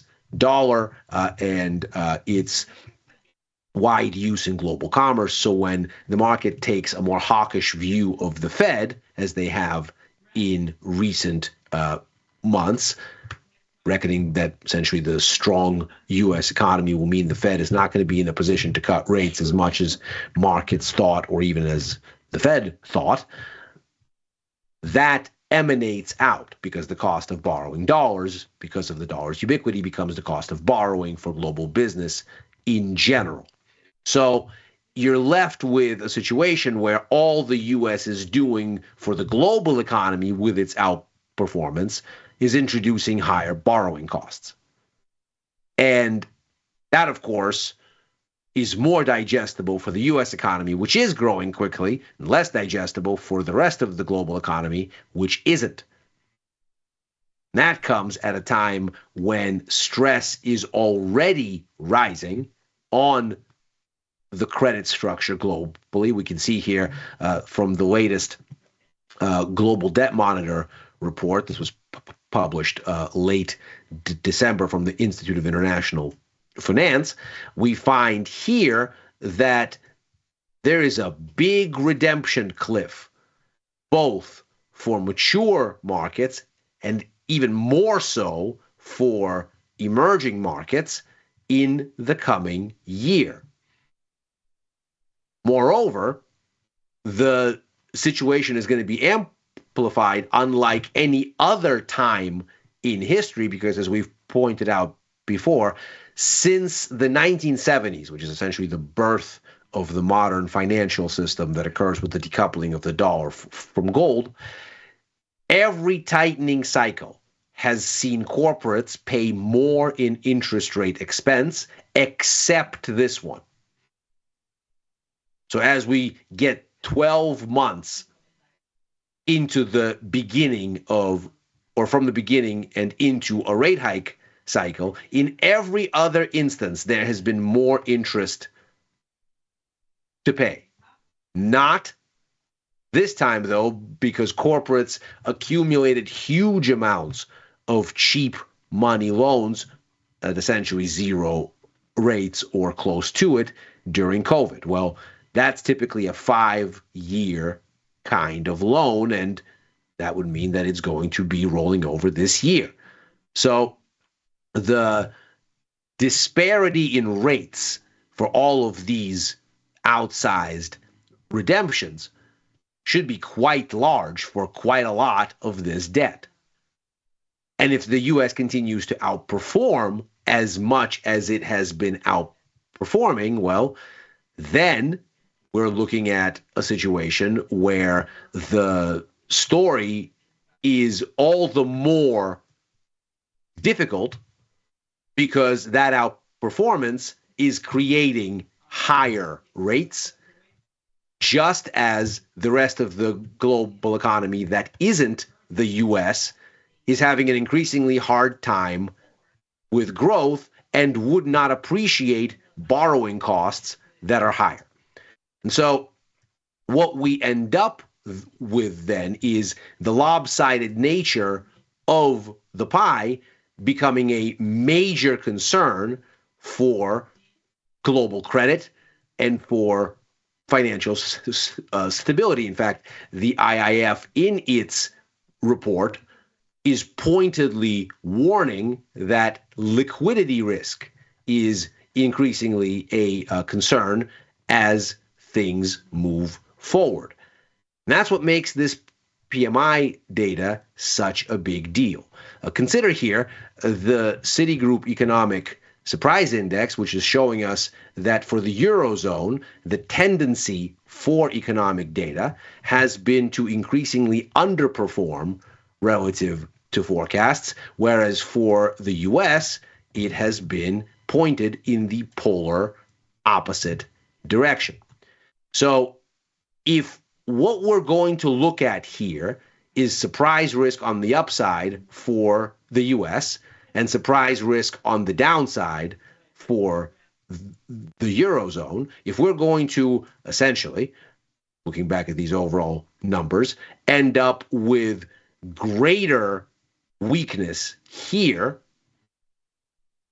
but greater strength here, then this disparity at the heart of the story ends up looking wider. The wider the disparity, the more this becomes an issue. Because higher U.S. growth means higher U.S. rates, means higher rates everywhere, but everywhere is increasingly struggling to stomach it, especially if at the time this is what beckons ahead. So putting all of it together tells you that even as you get strong U.S. economic data, and even as that, at face value, encourages risk appetite, you may well get a negative response from markets as they look through and find in that data this, and begin to get worried that what this means is ultimately divestment and a more risk-averse perspective. As a matter of fact, that is precisely the logic that we've seen show up in stock markets in December. They've, of course, recovered and sit back at their December highs, currently looking at the S&P 500. But that spooking in December that led the sell-off, that was about rising rates. That was about this right here. And to the extent that this has scope to shutter markets again, because that disparity is looking increasingly lopsided in the PMI data, what may look like U.S. strength may in fact end up a growing concern for equities and for risk-oriented assets more broadly. And that is Macro Money for today. As ever, we are here Monday through Thursday, right after Overtime, a show that I co-host with Dylan Radigan and Chris Vecchio, looking at the Wall Street close and what may follow thereafter. I'm back with Chris for Futures Power Hour Fridays and Mondays, on with Victor Jones for The Price of Truth on Tuesdays, as well as with Victor and Tom for First Call on Sundays, writing for the News and Insights portion of tastylive.com, and commenting at Ilya Spivak on the platform formerly known as Twitter, as well as on Blue Sky. Thanks very much for joining. Macro Money's back next week. Take care.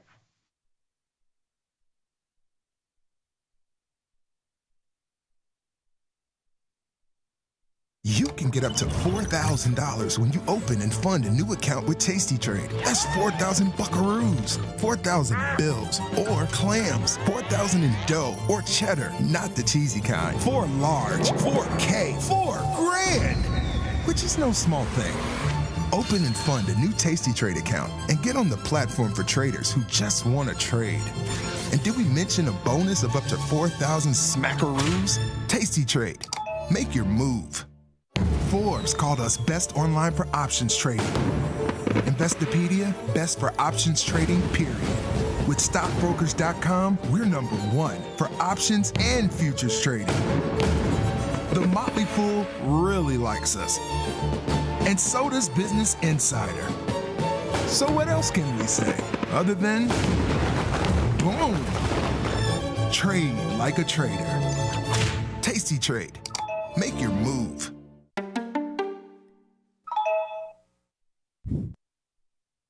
One of the things that was most intriguing about the financial space to us is just that there wasn't a lot of vision, there wasn't a lot of innovation, and I think that left a door open for us, which we really liked. After almost 20 years of open outcry, standing in the pit trading, I felt like all the markets were moving from kind of traditional open outcry to electronic trading. I saw the writing on the wall, and I wanted to be first. Building the best technology in the world for traders was one of the coolest things anybody could ever do. I loved every second of it. Thinkorswim will always be my baby, but this one, it's different. We built ours literally from scratch. It's a much thinner, it's a faster, it's a slicker application. Everything's on one page. So you're always looking at the core page and then bouncing around from there to get to whatever you want to get to.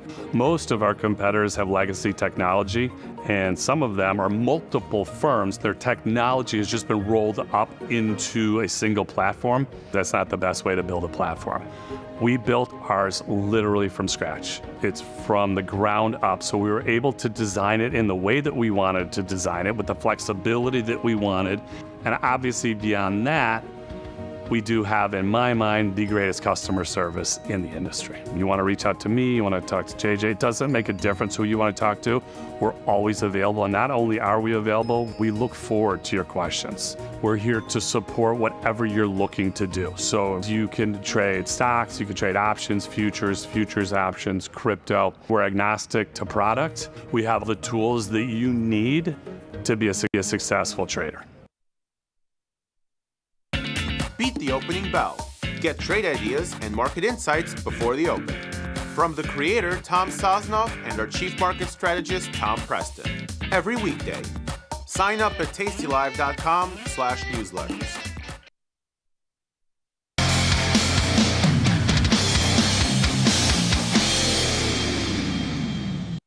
What is going on, everybody, and welcome back. I almost said today's assignment. Welcome back to the Bad Taste segment. Today's Thursday, got another day in the week left. But what's going on, Chad, Julia? How we doing today? Dude, I'm doing great. Chad, how's it going? Welcome, everybody. I'm like still cold. It's still freezing in Chicago. But you know, what are you gonna do? I guess I'm used to it at this point. I know it's not saying much, but it's pretty cold over here in Florida as well. I don't know if you've seen, but there's been some snow in Florida. There's been some snow. I have seen some. There's snow in Florida where you are. No, not where I'm at. It feels like it, but no, it's a little bit. It's more colder relative to what it's usually like. And then I know I was looking at the news earlier today, and it's looking like there was some snow on the shoreline, and I seen some people playing in the snow on the beach. I'm like, felt like a fever dream. But other than that, that's kind of what's new over here. Well, you're ready to go because you are from a place with a lot of snow, aren't you? Oh, I felt like I was back home. That's what I thought it was. I was gonna say in Florida though, that's gotta be. I'd imagine like the houses and shit are not really like designed for this kind of stuff. Can't be. No way. A lot of the houses are built. I know some of the apartments, whatever it is, especially maybe people that have more of a loft style. I know the insulation is not going to be as it would as like a regular kind of apartment building. So I bet people down there are a little bit more cold. But other than that, no. It's really not too bad. Can't complain. But I did see the snow on the shoreline. I was like, that's insane. But that is kind of bananas, yeah. Yeah, it's bananas, no doubt. What's new with you, though, Julie? What's new? Oh, nothing. Just another day in the market, I suppose. I think I'm like about as flat as you can get for today. Okay. Feels a little weird. I don't know. I threw some positions on today. I actually did a post-earnings play in UAL, one of the sleeper builds, actually. One of the sleeper builds that was down almost 5% today. Otherwise, I threw on a position in gold. I had a position in USO. I don't remember what I did with it. Oh, that's okay. Theta Traders, awesome to see you. Organic farming, big ups. Bad Traders, awesome to see you here. Illinois wants our snow back. Yeah, we actually haven't been getting very much snow in Chicago, fun fact. Well, I see where it went. I can see where it went. We just misplaced it. Bob, Osborne, Lone, Emmett, awesome to see everybody here. Thank you guys also for joining us.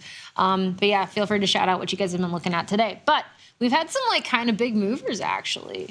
Some big movers, some small. But yeah, in terms of my own positions, I threw on a GLD trade. This is 57 days out. It was a trades from the research team idea actually from like 2 weeks ago, but decided to move over to the 57 days today. And then UAL, I think that's all I added actually. Kind of quiet trading day for me in terms of adding and managing positions. But what about you? Have you been looking at anything interesting?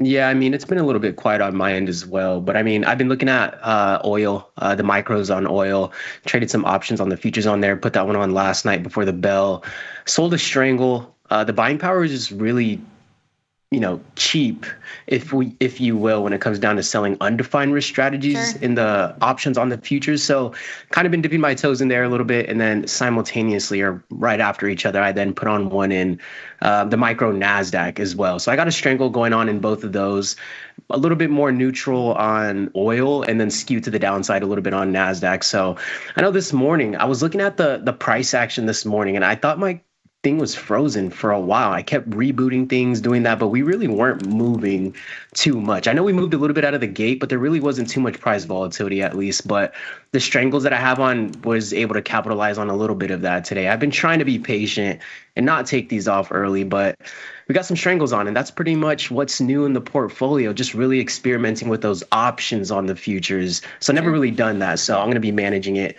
week in, week out and see how we can go about those. Yeah, I've liked options on futures in the past. I think there's, obviously like a bunch of other factors that you have to consider, but so I've kind of messed around with these in the past.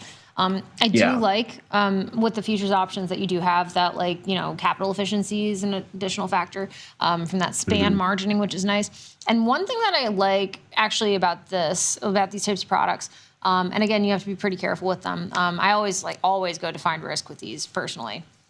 But one thing that I like is that, back earlier in 2023, when we had kind of lower vol, some of the commodities actually had high enough vol to trade like options on them. So you had a little bit of juice in there. Obviously, the liquidity is not there for a lot of these. But with beans, even beans, you got an IVR of 44. Whereas if you want to get away from earnings a little bit more, ETFs are, obviously an option, but we're not seeing a ton of volatility across the ETFs right now. So that's kind of, I think, an interesting case for trading some of these commodities, but it's just a gigantic product. So I always size very, very small. I do like the span margining, but I always use max loss really as my effective VPR because it can, jump up to that, obviously. Completely. Really interesting volatility in here. Beans. What's up, I'm not going to try to pronounce your name. Thank you for joining us over on Bad Trader. That's an interesting case for that. We're seeing actually decently high vol in some of these, especially in some of these currencies, which I do not trade much. I don't know if you've ever touched Not a currencies. fan. Not much. I'm definitely not much of a fan. GC has scorned me a time or two. I've been scorned by the gold futures. I got a GLD trade on, decided to do that instead of GC. One thing that between GLD and GC, pretty, GLD liquidity is not bad.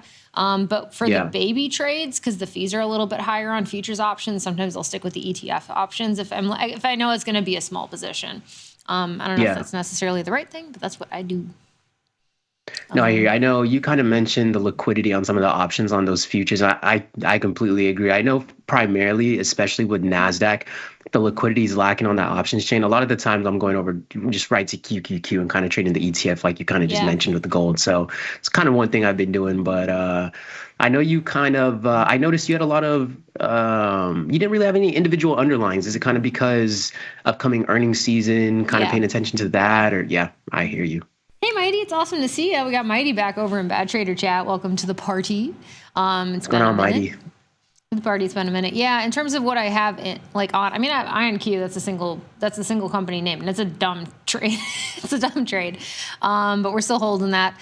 GLD, IWM, IBIT. And a lot of these are shares too, just because I didn't want the leverage going into inauguration day. So now I got a couple more options on. And UAL is a single company name, but this is a post-earnings play. American Airlines actually just reported today, and they donked actually. I don't know if you have any airlines exposure, but American Airlines donked pretty badly, where GE stonked. What's kind of the case with the rest of the airlines? Are they kind of following suit? Airlines are kind of all over the place. I mean, I don't doubt that UAL maybe had a little bit of sustained volatility from American Airlines reporting earnings today. This one I think has been a really pretty interesting one. I mean, it was down, 5%. Pretty big move today.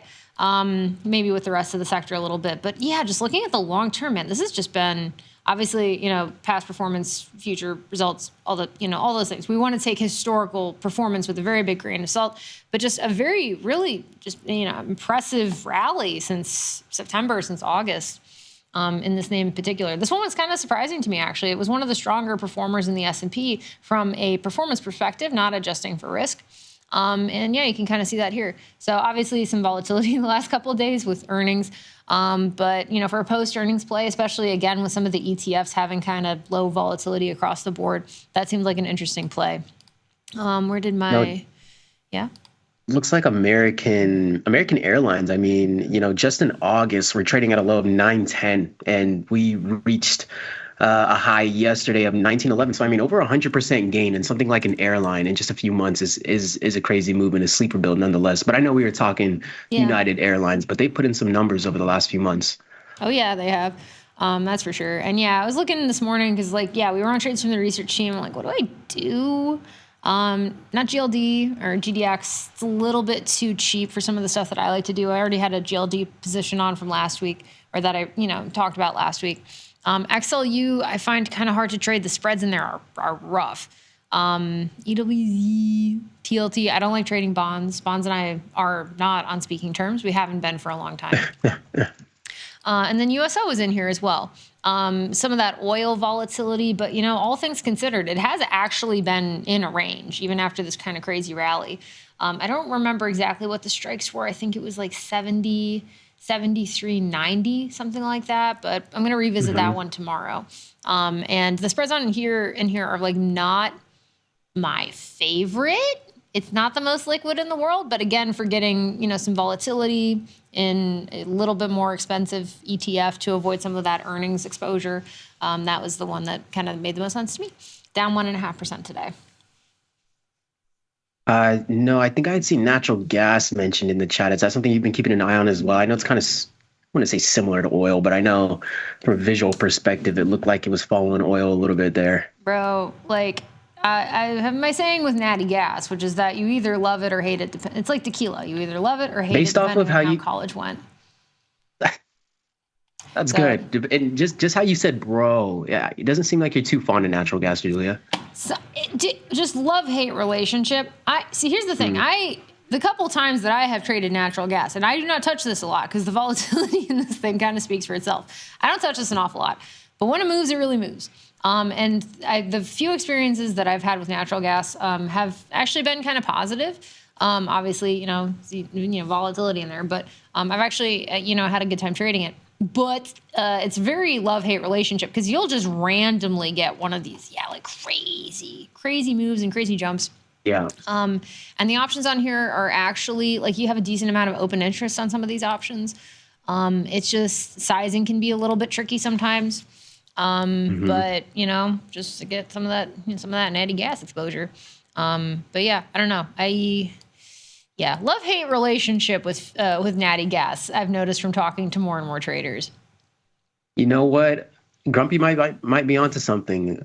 Tequila futures, Julia. Tequila futures. Run. Tequila futures. Did you? Okay, and someone can fact check me on this, but somebody actually at a show, at a Tasty Live show, mentioned that there are cheese futures. Did you know that? Cheese futures. Cash settled cheese futures. I'm pretty sure they're open for 15 minutes a day or something. Cash settled cheese futures. Cash settled cheese futures. CSCWOO 179 right now. Cash settled cheese futures. CSC equals F. I'm pretty. I don't know anything about this product. I just think that it's funny that it exists. I'm very bullish cheese, and I swear to God, I think they're open for not a long time. I thought I remember reading that they're 15 minutes a day or something, but either way, they're not open for a very long time. There you go. What's CODK?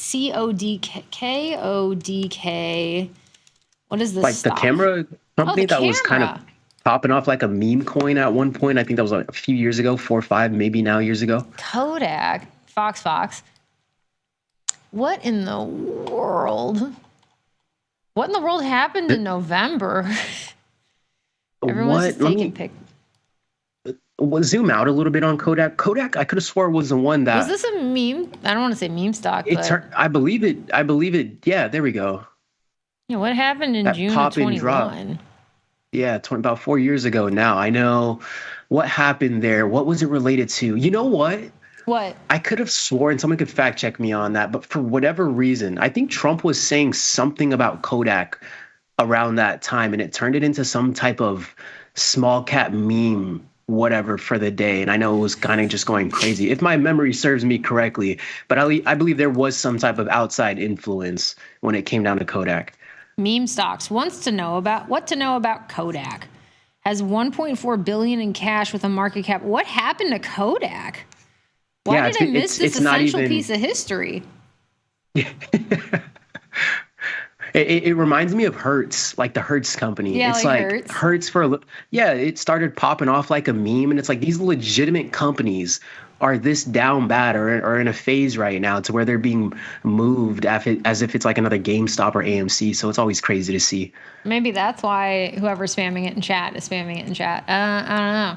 But someone says they might have said crypto. I think they said crypto from loan. I don't know how true that actually is. But do you know what that reminds me of a little bit? What's that? Do you remember when Radio Shack very briefly became a crypto exchange or offered crypto exchange services? I remember that. You got it. I had to go in the Wayback Machine to find it, but there was a time when Radio Shack just went a little wild on Twitter and started offering crypto swaps or something. I could have swore. Does anybody remember what's his name? That guy. You guys see, this isn't the books in my garage and my Lamborghini in my garage. What's his name? I believe he purchased Radio Shack, if I'm not mistaken, and tried to do something and wrap it in the crypto industry. You know what I'm talking about? You've described a lot of people. That is not very. He was like one of the pioneers of it, like early 2013, 2014. Dark hair guy, glasses. What is his name? I forget if anybody remembers, but I believe he was the one. Yeah, I believe he tried to rebrand Radio Shack. What is his name? It's going to bug me, but if anybody knows what I'm talking about, let us know in the chat. 2020 bump was from that. Actually, that sounds about right. Yeah, that's the guy with the face. That sounds about right. Oh man, yeah, I forgot. Now it is kind of ringing some bells. You know what's funny is, like, wasn't this around the same time, like within a couple months of GME? Because like that kind of I believe so. That kind of drew a little bit more of my attention, to be honest. What a dumb trade. This is one of my worst trades with Look, it's still trading at $28. That's crazy. Wait, what do you? GameStop. Oh, GameStop. I thought GameStop was changing something fundamentally with the company. That's what I heard. But maybe that was a lot of, I don't know, maybe the bag holders were printing out those PR news to try and get this up a little bit. Hey, I don't know what's liked going on Radio with Shack GameStop when now. I was a kid because they have components. Best Buy doesn't have the same kind of components that Radio Shack had. You know why I liked Radio Shack? And this is a technology that I fell in love with as a kid. I loved walkie-talkies. I don't know why. I loved walkie-talkies.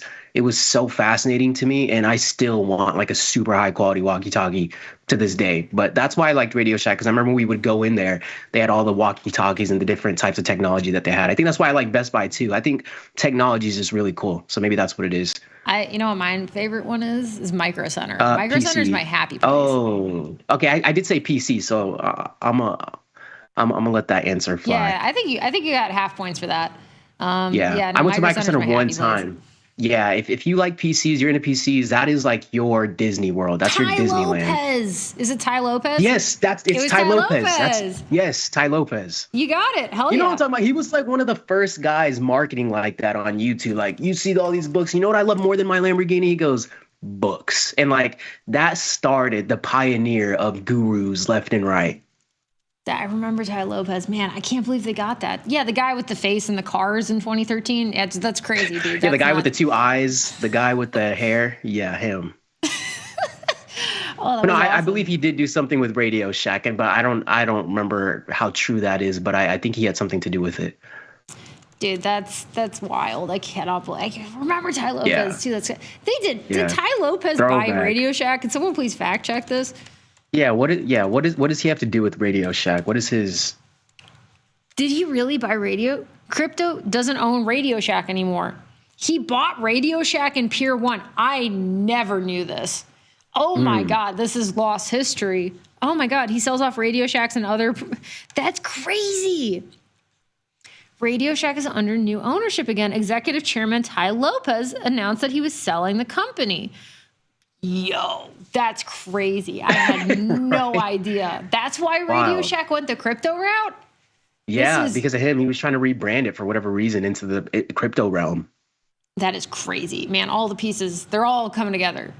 Oh, yeah. Bananas. Okay, y'all. Well, we do have just about 10 minutes left. We got a whole bunch of people in chat. It's awesome to see you guys here. All the, a bunch of bad traders over here, which has been super cool. So we have a couple trivia questions. We can try to do a tradle. I have mixed feelings about today's tradle. I took a peek. Do you want to hop into it, E? Yeah, let's do it. We got a couple trivia for the day. What would the theme be? The theme is going to be, again, fun facts. Stock market related, but fun facts. And I guess we could put it under regulation. We can do that, but hopefully we have time to get to the tradle. I'm still thinking about the Fiji answer. And again, Emmett Morrison, I will never forget you because Emmett threw Fiji in there. We got the hole in one, but let's get into it, Julia. I'm going to be honest. This might be a similar situation. Okay. I think you'll immediately see what I'm talking about. Okay. We'll get to it. Not just crypto, AI crypto from Theta Trader. Hell yeah. Okay, guys, let's get into it. First things first, we do have an app. We've made a couple of cool updates, a while back, actually. Got to update this slide. But if you want to come hang out with us, we would love to have you. We got the tastylive app in there. We got badges and points and trading, which is kind of cool. Or linking up to a brokerage account, I should say. So if you want to come find us, it's over on the App Store and the Google Play Store. And then in addition to that, if you want to come chat with us, you can find us over in Bad Trader Chat. I will award you Bad Trader points if you get the correct answers to our upcoming trivia questions. Or you can come chat with us on Tasty Live's YouTube channel at Tasty Live Show. So, fun facts. Fun facts. Let's do it. Okay. Facts you might have not known. I might not know these facts. Let's get into it. All right. What is the term alpha referred to in trading and investing? We got a few options here. We have the ratio of a stock's price to its earnings. Let me get a better visual on this. The ratio of a stock's price to its earnings. We got B, a measure of a portfolio risk-adjusted performance relative to a benchmark. We got C, the difference between a stock's high and low price in a session, or D, the percentage of short interest in a stock. What is this? This is a term that I've seen flying around in the trading community. I'm like, what does this mean? Why is everyone using this term? I felt like an outsider for one of the first times when it came down to markets and on social media and online. But alpha is a term that might be a little bit more familiar in crypto. That's, it's also, so I do hear a lot of people like, seeking alpha, even like the website. And a lot of people are talking about alpha. It does also have a mathematical definition related to beta. Fun fact. Maybe someday we'll do a big old dive about it. We got to. But let's What do we take a think look. in chat? What is chat saying over here? Seeking alpha. A bunch of people know their stuff. We got Bob and Big Teal Donuts back over in Bad Trader Chat. It's awesome to see you guys there. What does the term alpha refer to in trading and investing? Could it be the ratio of the stock's price to its earnings, the measure of a portfolio's risk-adjusted performance relative to some benchmark, C, the difference between a stock's high and low price in a session, or D, the percentage of short interest on a stock? Although admittedly, all of these metrics seem pretty interesting. But which one's the alpha? What could it possibly be? It looks like we have a pretty common answer. It looks like this was a softball, apparently. People definitely know their stuff over here. A bunch of people are saying it. So I'm going to go ahead and I'm going to echo what people are saying. Could it possibly be B, the measure of a portfolio's risk-adjusted performance relative to a benchmark? Let's check it out. B, measure of a portfolio's risk-adjusted performance relative to a benchmark. And then we got a little bit of an explanation. But alpha represents the excess return of an investment compared to a benchmark index, and it shows how much a portfolio manager or strategy has outperformed or underperformed the market on a risk-adjusted basis. Positive alpha indicates better than market performance. But again, another term heavily thrown, especially with Gen Z. Gen Z loves this word alpha when it comes down to the crypto industry. So if crypto starts getting a little bit more popular again, maybe things start popping off. I know Ryan Grace is doing a great job educating people in the crypto realm. Alpha is something you'll see very commonly. But we got the first one for one. And people seem to know their stuff. Looks like Bob got it, Organic Farming got it, Theta got it, T-Port, got it. Apparently I'm the boomer because a whole bunch of people got it. Looks like, Bob got it over in Bad Trader Chat as well as Big Deal Donuts. So y'all are getting some trivia points for that for sure. I'm going to go ahead and divvy those out. And then for the next question, what do we have? Let's do it. Number 2 on the day. Who is considered the father of value investing? I should have put Tom Sosnoff's name on there, man. Anyways, A, Benjamin Graham, B, Warren Buffett, C, Peter Lynch, or D, John Bogle. Who is it? What could it possibly be? Don't feel bad, Unc. I saw your tweet that you got called Unc in a Discord chat. Oh, goodness gracious. I did. All right, but hey, look, I could. Big Deal was there as well. Big Deal said something, and they didn't call Big Deal Unc. They called him something else. So I'll take Unc. Oh, no, God. Anything past 25, everybody under the age of 25, if you're 25 and up, they think you're like headed for retirement. Like they don't even think they think you need a kid. Retirement home. Legitimately, though, yeah. Which is like, they're not too far off. I'll just say that.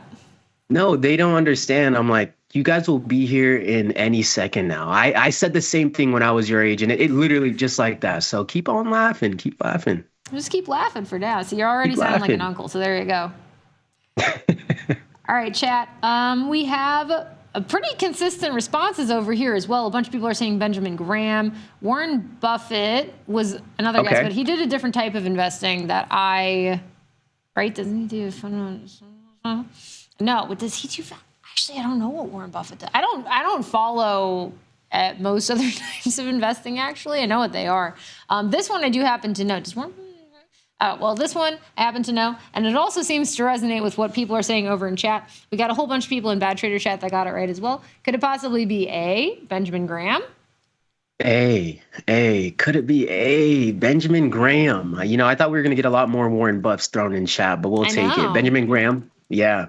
Benjamin Graham, The Offer of the Intelligent Investor, probably one of the most popular investing books, I would say, in security analysis, developed the principles of value investing, emphasizing buying undervalued stocks with strong fundamentals and margin of safety. But it is Benjamin Graham. We went 2 for 2 on the day, and that lets me know I'm going to have to turn it up a couple notches when we hop out next week. There you go. Okay, Steve got it right. Buffett is a student of Graham. I thought he did value investing, but I'm like, did he do fundamental invest? No, I did not know Buffett right? was a student of Graham. Okay. The last 3 were all students. There you go. Theta Trader should get extra points for that one. But I'm going to go ahead and award some points for bad traders over in chat. Well done, guys. You get 200 points for knowing your stuff.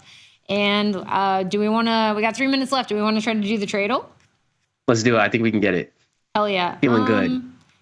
Theta Trader, I feel like you get extra points because you knew they were all students of Benjamin Graham. So I'm going to go ahead and send those over to you. Hell yeah. It looks like it's about time for our Tradle. This is, I think, maybe the first. Is this the first one that we've done together in 2025? Or have we done one before? I think it might be. It's been a little while. It's been a hot minute, that's for sure. So if anybody is joining us for the very first time, we like to play a game called Tradle.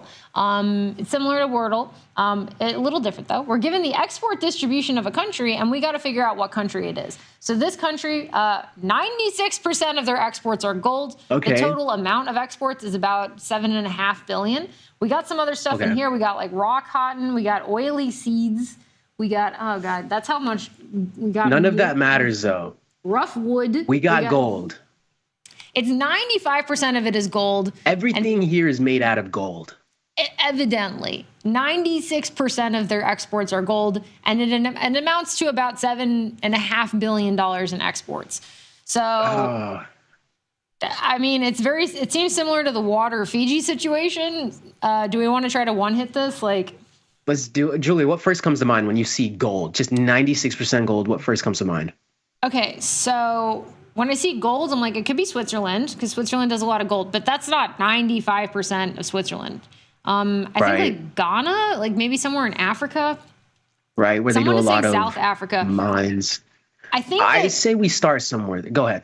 Well, I was going to say, I don't think it's South Africa because De Beers Diamonds is based out of South Africa. So I would expect diamonds to make up a pretty big chunk of South Africa. It could be that, though. Valid. It's valid. Damn, who does so much? It's so much gold. It's like... There's a movie with Nicolas Cage to where they find this one room at the end of a movie and it's just like pure gold, wherever that is. Someone's asking, are diamonds on the list? I mean, man, we got iron. Iron core? Manganese. We got thermostats. It's gold and thermostats? That's bananas. This is too small. Newsprint? Yeah, dude, I don't see... If diamonds, they might be on here, but I do not see them. So I'm very skeptical that it's South Africa. You can't go south. Eritrea. Africa's got to be more diamonds. Got to be more diamonds. I think Blood Diamond, that's a really good movie, if that's what it's called. I think that's what it's called, though.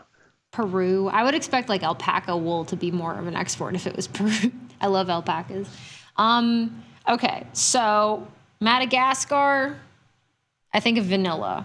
Okay, let's just start with something so we have a jumping off point. How about that? Okay, what's the best answer besides, I watch it be Africa or South Africa, but what is the best answer besides that? What are we thinking? I like Eritrea. Eritrea. Let's throw it in there. Let's see. Okay. We're 77% of the way there, and it's straight west. It's directly west. It's 4,600 kilometers west. I'm not sure where Eritrea is. I'm also not sure where Eritrea is. Okay. I'm trying to think, I'm going to try Ghana, actually. Let's do it. I'm going to try Ghana, because it could be on the... Okay, it's very close to Ghana. It's very close to Ghana. So right we're 94% of the way there. It's straight north of Ghana. North of Ghana, guys. Now it's more of a geography problem.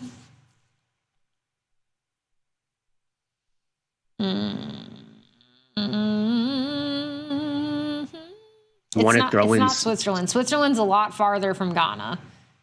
It cannot be Switzerland, guys. I promise. Switzerland there's no is way a hot topic Switzerland's in not chat. north of Ghana, is it? Am I losing my mind? let's satisfy the chat with throwing in Switzerland. It's not just to Switzerland. see. There's Just no to way. see. Just to see. Okay. Let's It's do not it. going to be Let's do it. Switzerland. If it's Switzerland, I will If eat it, my hat. as long as it's in the 90s, as long as it's 90-something%, I'll take it. Just to satisfy our curiosity. See, it's not Switzerland. Okay. It's south of Switzerland. Guys, We're I further told you away. it wasn't Switzerland, guys. I knew it.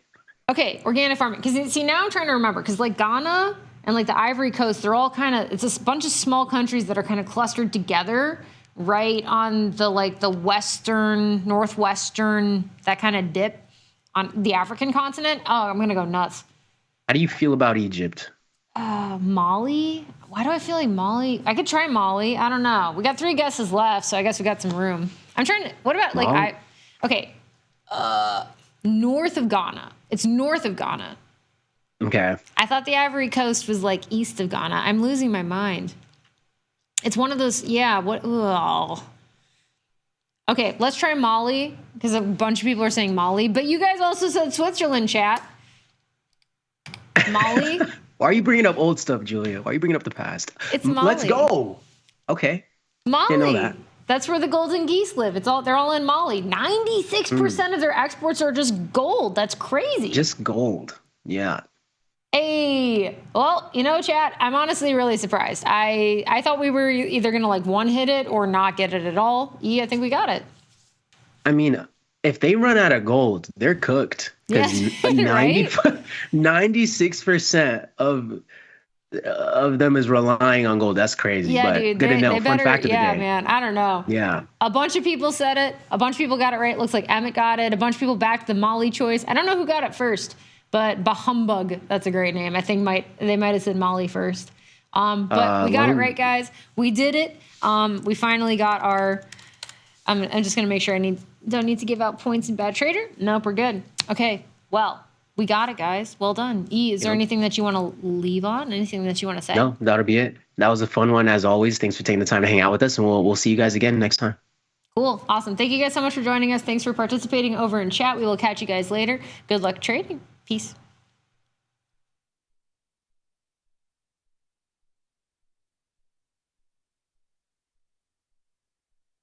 Know someone who needs a better broker? Earn $250 for each qualified person you refer to Tasty Trade. Because friends don't let friends trade on a bad platform. Terms and conditions apply. Join the club, genius. Tasty Trade. If you missed the live show, here's our cherry on top weekly recap. My favorite time to read is when I'm away on vacation. I'm on like an island somewhere and I have nothing to do except sit under a hut. That's my favorite time. But I don't see that happening anytime soon. You believe this shit? The favorite time you like to read is when you're under a hut on an island. That's pretty specific.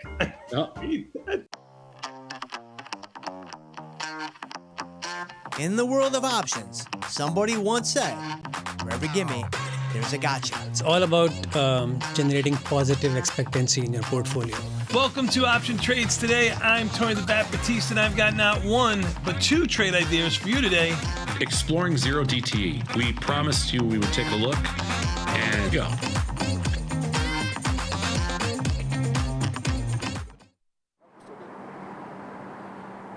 All right, yeah, I'll talk to you. There she is. Good, you found the place. Good, you're not stupid. I dated 3 stupid girls in my life. I loved every one of them. So maybe you're the next one. Having a good day? I'm having an awful day. But then it got really good again. Oh, good. So I'm feeling all right. Hey, where'd you go to college? I went to University of Penn State Community College. You didn't know they had one of those, did you? Didn't. Yep, the Fighting Rams. Oh. I'm one of the Rams now. Do you have any sexual fantasies? Excuse me? I do. My parents are watching. They're sitting on a rainbow. I'm half man, half giraffe, and I'm dressed like Brett Favre. What does that mean? I don't know. Yeah, talking about it gets me pretty hot, though. Uh-oh, there it is. His pants just got tighter. I'm a vampire. Can you believe that? Does that make me more mysterious and attractive? What? Uh-oh, watch yourself. We don't want to get hit by a car. Oh. My brother did that once. He can't talk now. Oh, my God, I'm not serious. Yeah, pretty serious. Are we getting serious? I think so. How many kids do I want? 5? 11? Oh. First meal. Here we go. That was rude. This is on you. So much time is flying by. Yeah. You're very funny. Oh, thank you. Does anybody ever tell you that? Yeah. Well, you're not that funny, so don't worry about it. That's interesting. Not a big fan of Sam's anymore. But now you know everything about me. I feel like I'm opening up so much. God, I'm scared. This thing is moving so fast. Yeah. Oh, wow. I haven't cried like this in a long time. Are these tears? Uh-oh, here we are. Front door. Big first kiss moment. Oh.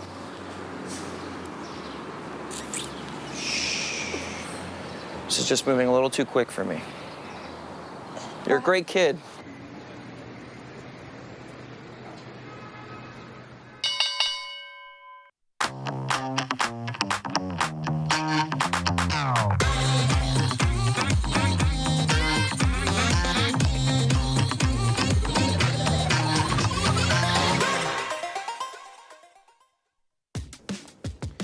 Look who's back testing.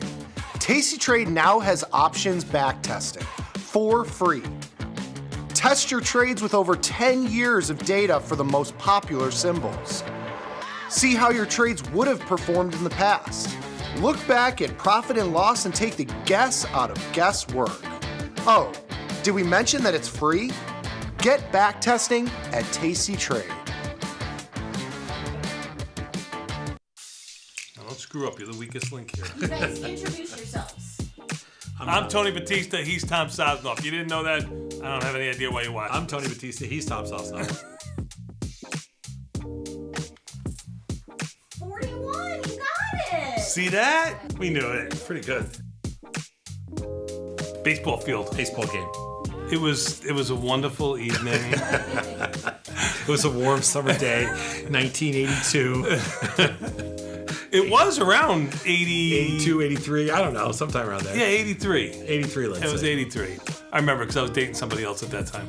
1983. Yes. It was a wonderful day. No, we were playing. We played softball on the same team. 16-inch? 12-inch. With gloves. Because we were hand models at the time. Yes. I played third base, Tony played right field. You've been dying to say that, haven't you? We took him to use a charity case.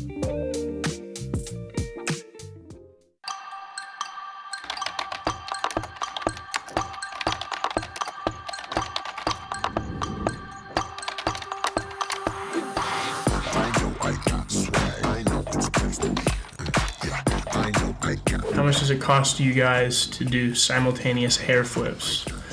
Years of practice. Everybody wanna be like me, yeah.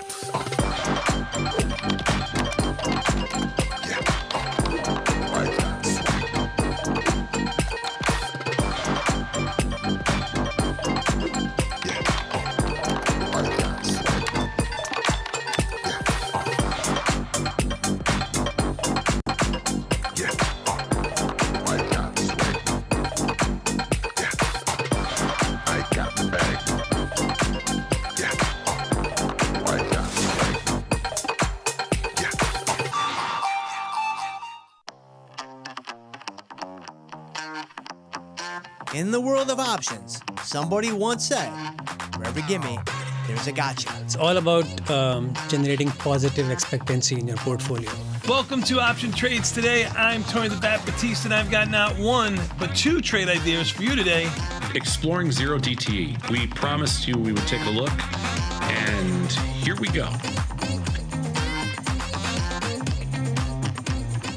In the world of investing, a beast lurks between the numbers, ready to pounce. Some traders hide from it, some ride it. If that's you, join us on Tasty Trade. Genius loves company. Look who's back testing. tastytrade now has options back testing for free. Test your trades with over 10 years of data for the most popular symbols. See how your trades would have performed in the past. Look back at profit and loss and take the guess out of guesswork. Oh, did we mention that it's free? Get back testing at tastytrade.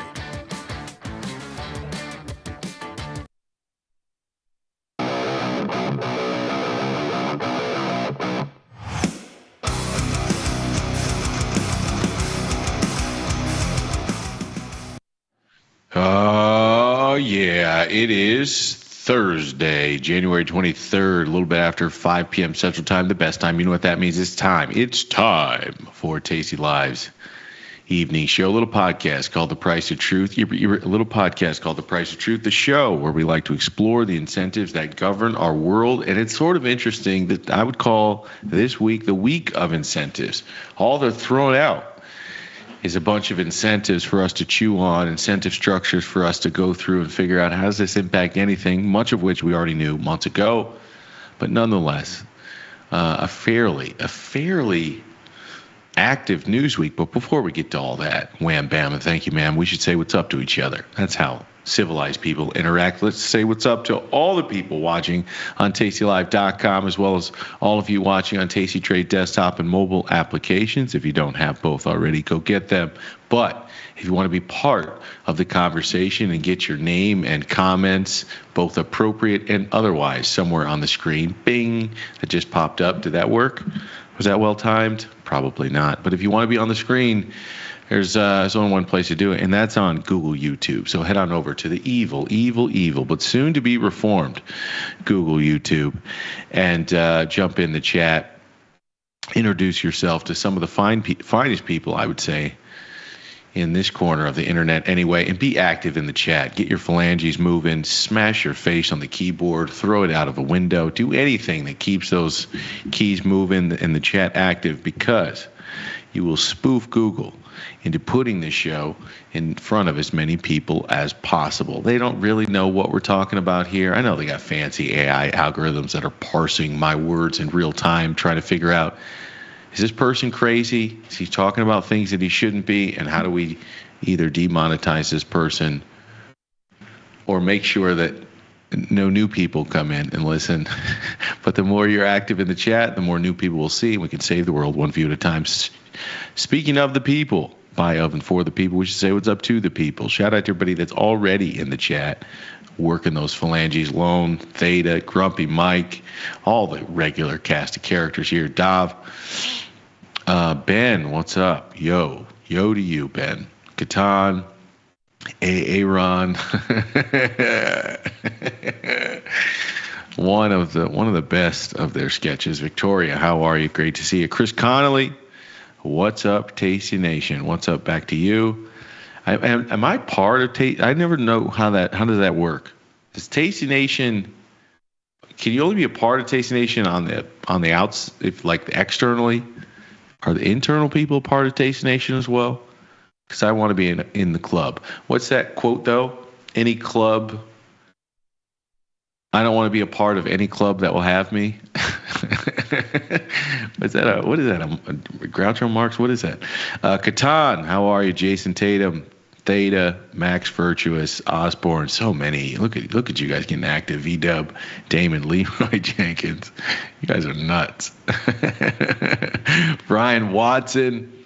Brian's a low-key the YouTube champion, like the YouTube king. Everyone give Brian a big thumbs up for putting in work with his timestamps. One of these days, I'm going to put out individual videos on an individual channel, and I hope Brian will be a part of that community, because God knows he's doing God's work out there, people. Shout out to you, Brian.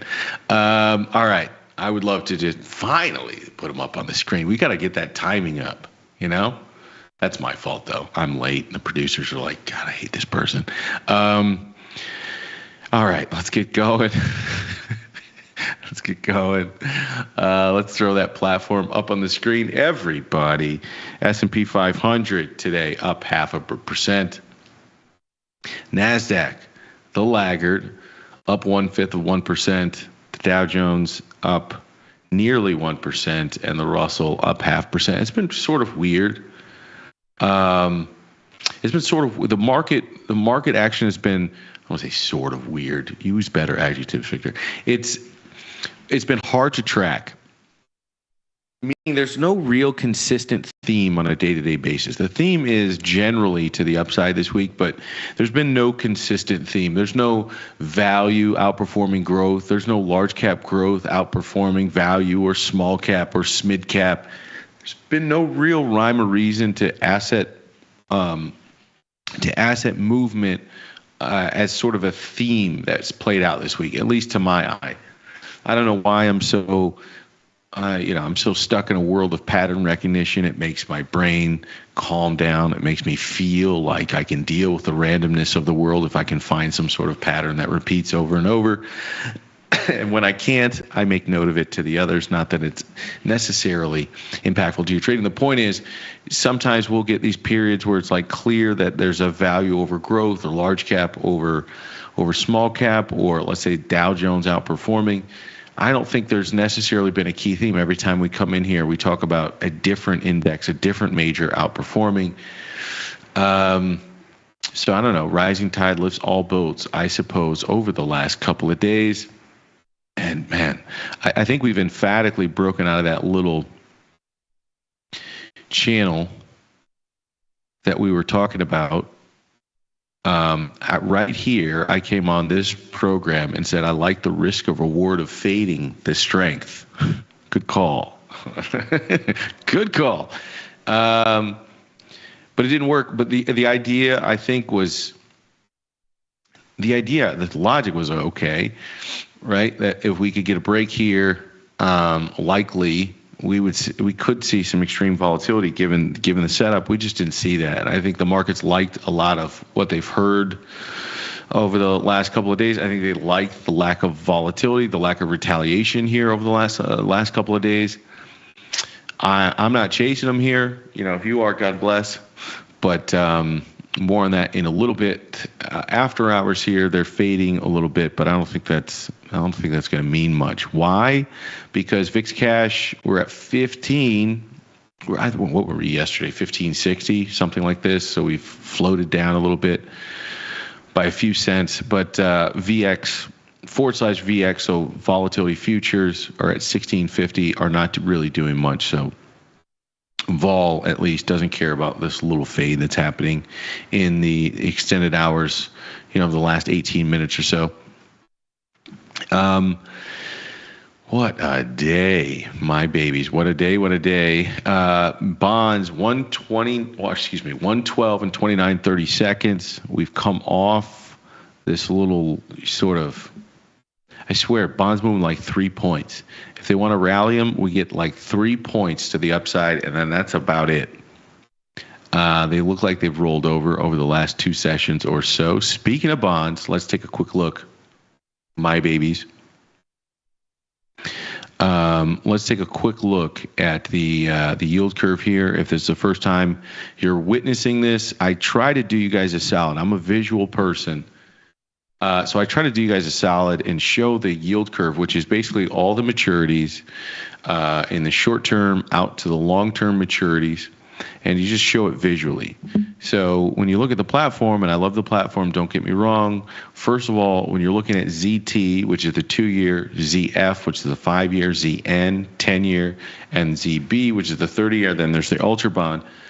If you don't watch those, first of all, those are bond prices, not yields. So just the idea of converting those from bond price to yields, which you can't do in your head, if you're not watching those, it's hard to sort of understand what might have happened.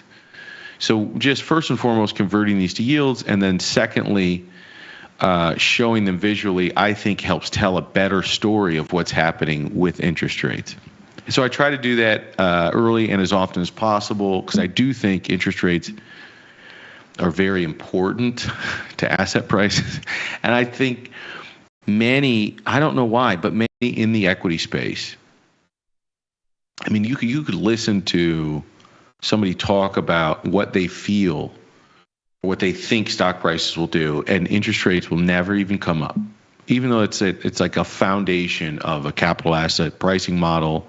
This is the basis of everything. And 2022 showed people, if you don't understand interest rates, you're going to get hurt.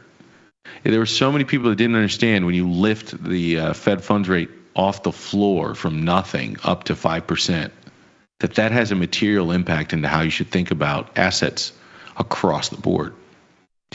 And I think it exposed a lot of people for not knowing just the extreme basics.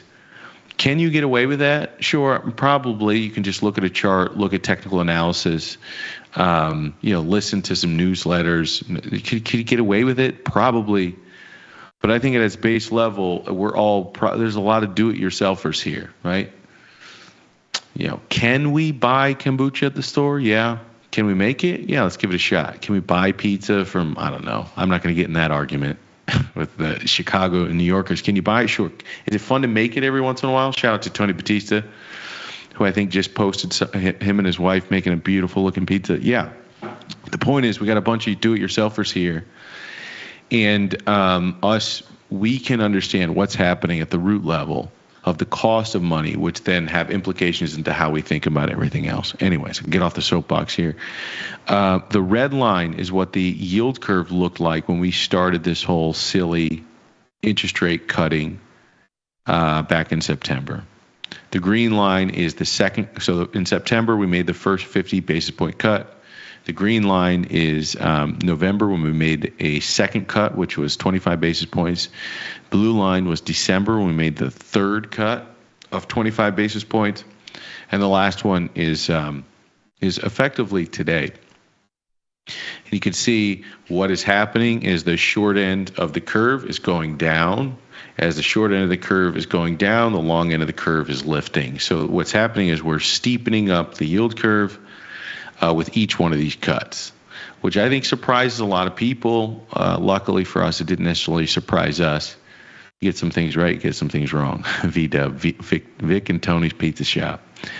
That was, by the way, he has the slickest way of doing like these underhand like these little jabs to the body.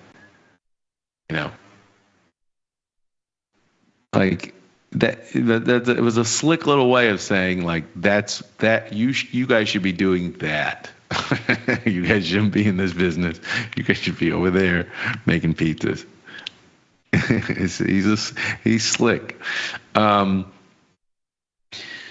the point is, we are seeing a steepening up of the yield curve, and I would suspect. You can sort of see the second point on the yield curve here, right? So what's happened as we've started cutting these rates, we had some points of inversion. What do I mean? Well, here, before we started cutting, the 1 year was telling you, or was trading at 3.99, where the 10-year was trading 3.71, meaning you were getting paid more to lend money for a year than you were to lend money out 10 years. And normally that doesn't happen. A normal yield curve is if I lend you money for a longer period of time, you're going to charge me, or I'm going to charge a higher percentage for the loan. So as you go out in time, you should see higher rates out in time. There's more time for the loan, more things could happen, more opportunity for the person not to pay it back, or more time for inflation. So even if I do get paid back, the purchasing power of the dollars I'm getting paid back in is it doesn't have the same purchasing power. So normal yield curve, we should see rates higher out in time. That was not the case when we started this whole thing, meaning we had an inverted yield curve. Shorter dated maturities had higher yields than longer dated maturities. That's not normal. As we went through this cutting cycle, as you've seen, the shorter end rates, which the Fed really has a tighter control over, they start dropping rates. So the shorter end is going to come down. That helps ease the yield curve inversion. But as they're doing that, they're putting less pressure on growth and inflation. And so that your long end starts to come up a little bit. And we're headed towards a more normalized yield curve, whereas you go out in time, this yellow lines, you go out in time, you're paying, or you're seeing higher and higher yields. That's sort of a normal world. And the only thing that is not normalized is sort of this very short end front kink. And the only difference now, whereas we had huge differences back then, the only difference now is maybe 25 basis points, 25 plus basis points, which means the market probably has settled out to maybe 1 or 2 cuts within the next year, and then you're probably going to have a normal yield curve. And then the cutting cycle likely is probably going to be over. And this whole game is over, and then we hit a reset button, whether we need to go lower, we need to go higher, but that's likely sort of where we're headed. And just really quickly, I'll throw in some of these the CME stats. I like to use the CME FedWatch tool. Most people that go to this, and you can just Google it. I gotta stop. I gotta figure out a new phrase for that. But you can, what should I say? You can DuckDuckGo this. It doesn't roll off the tongue. You can DuckDuckGo Fed or CME FedWatch tool, and it'll bring you straight here. But the point is, I really like this tool because it'll give you sort of the probabilities of how the market is pricing in Fed funds futures and what that means for the probabilities of a rate cut. But most people sort of use this current tab. I like to go to aggregated, and it gives me a fuller picture of how the market is pricing the implied probabilities of each of the meetings out in time. So basically, this January meeting that is coming up, is that next week, January 29th? Nearly 100% probability they're going to hold. They're not going to do anything. In March, there's a 73% probability they're going to hold as well. And then in May 7th, it's a 50-50 shot right now.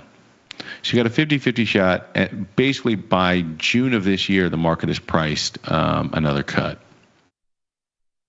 There's some wonky things happening in the data, or likely this is illiquidity.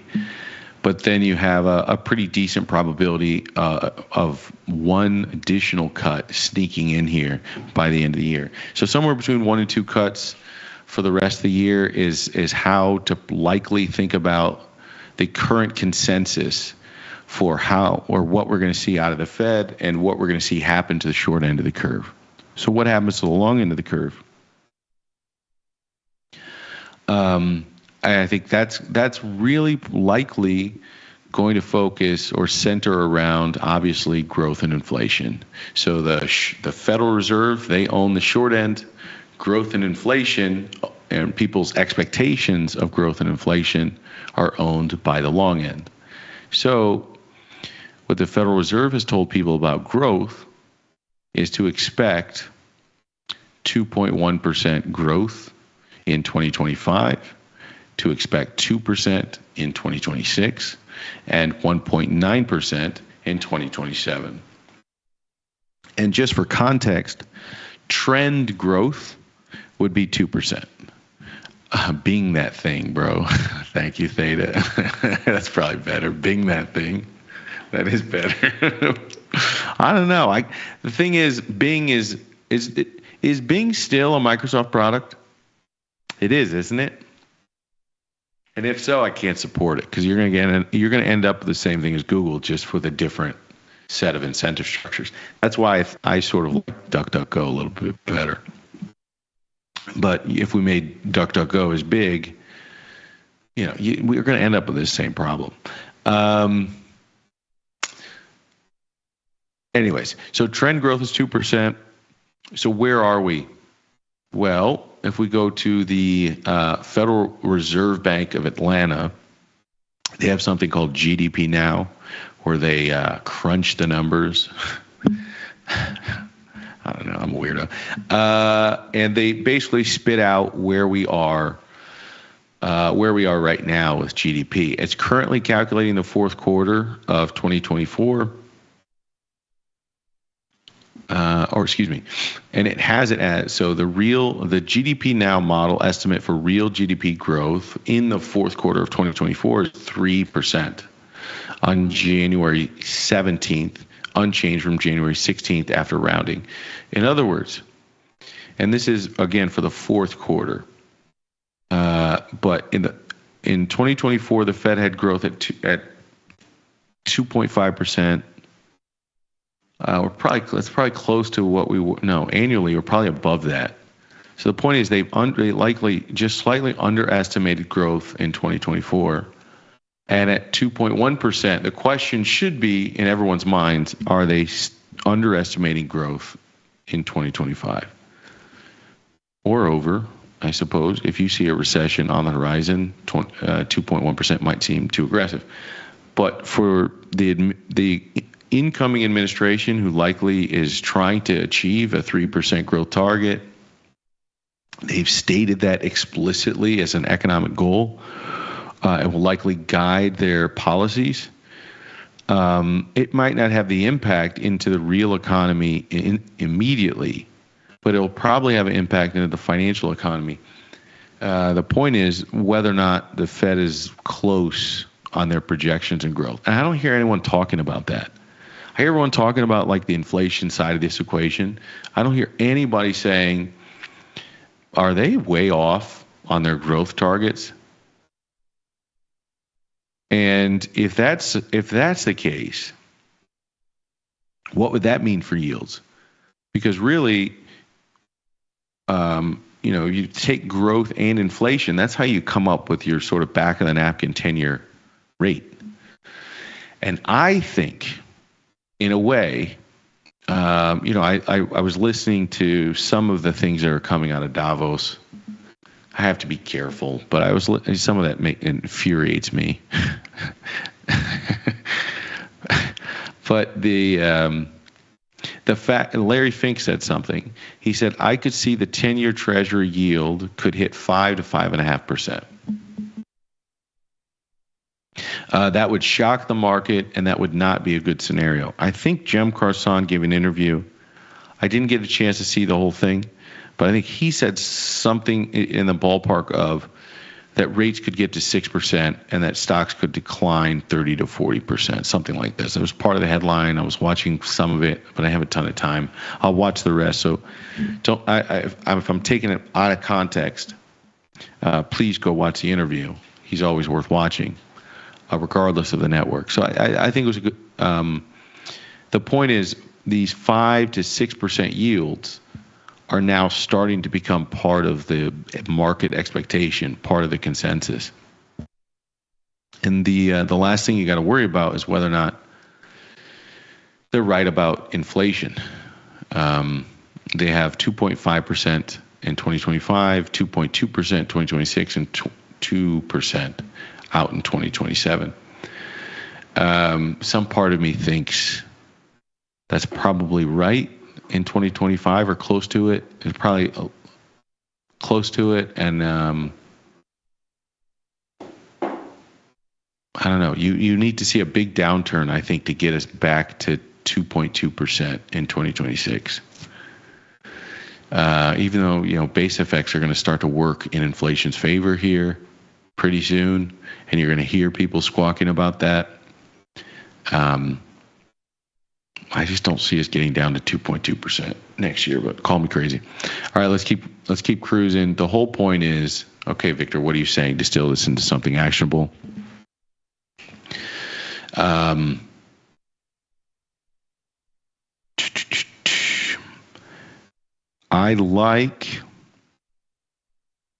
I like selling vol in bonds. I really, really thought the setup is here for sort of a long bond rally. It's just not there. And I don't know that we're close to a catalyst.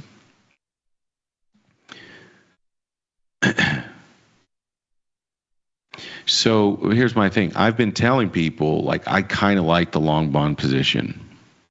And the way I execute it is through ZB and ZN. I probably wouldn't tell other people to do that with their money. Not that I'm telling you to do anything, but if I was talking to other people, I would probably say if you wanted to put on a long bond position, probably use TLT and probably build an equity position. If I could go back in time, I think that's what I would say. Because while I'm okay burning my own money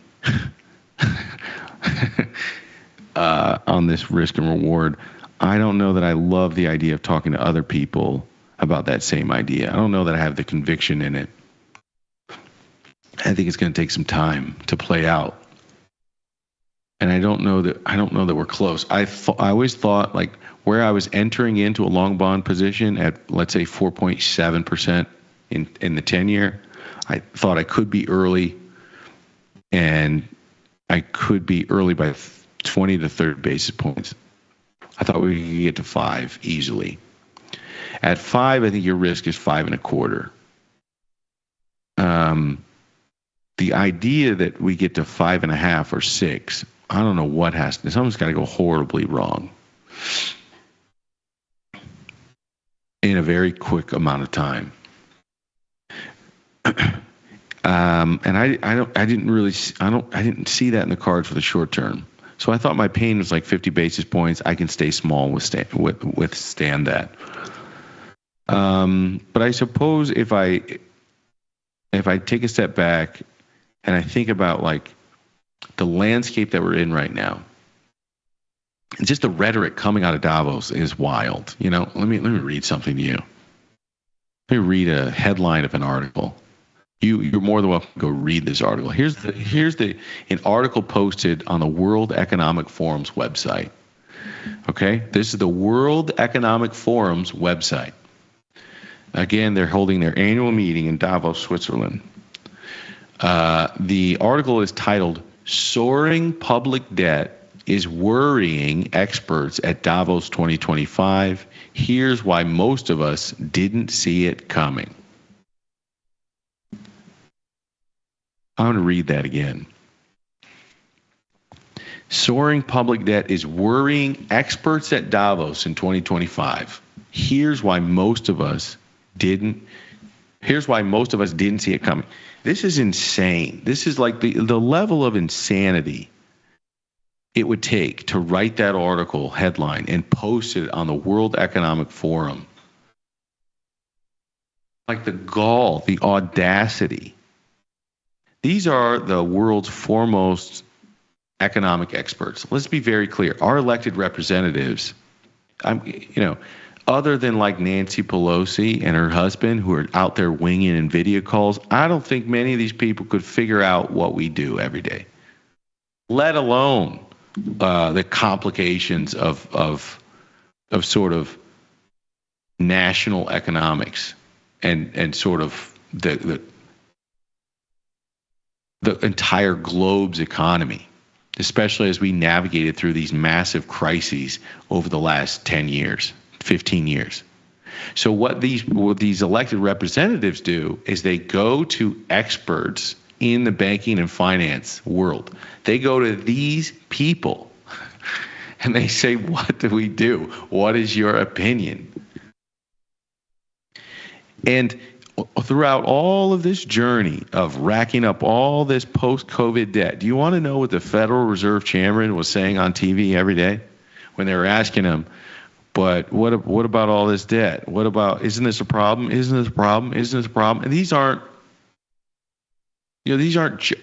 genius finance people asking these questions. See, these are just normal reporters. And what does he say? There will be a time to be concerned about the debt. That time is not now. Something to this extent, I'm paraphrasing. And all of a sudden, there's articles saying, oh my God, there's soaring public debt out here. We didn't see this. You didn't see that coming? Are you crazy?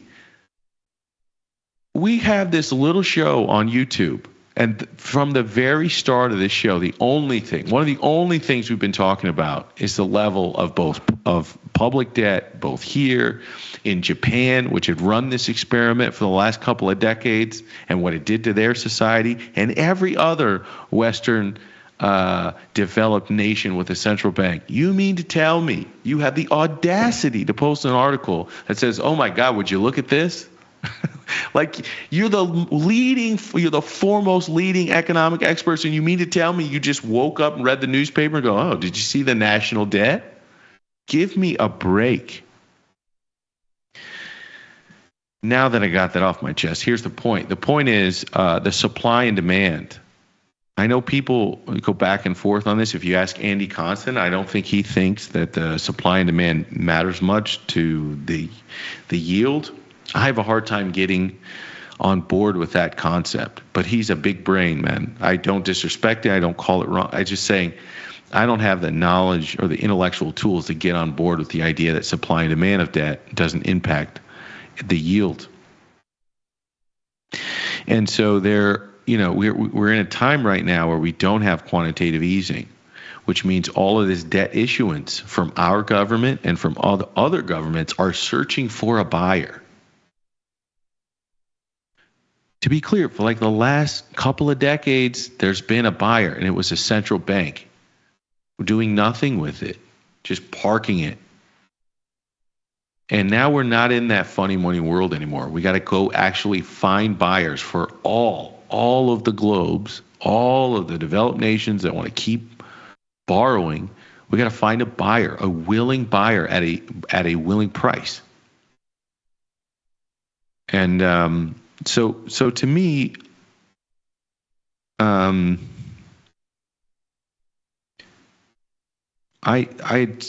had two minds of this, and I'll say it again. I'll get off bonds here. I know I go on a tangent sometimes with this stuff, but I think if you get this part right, everything else is downstream from this.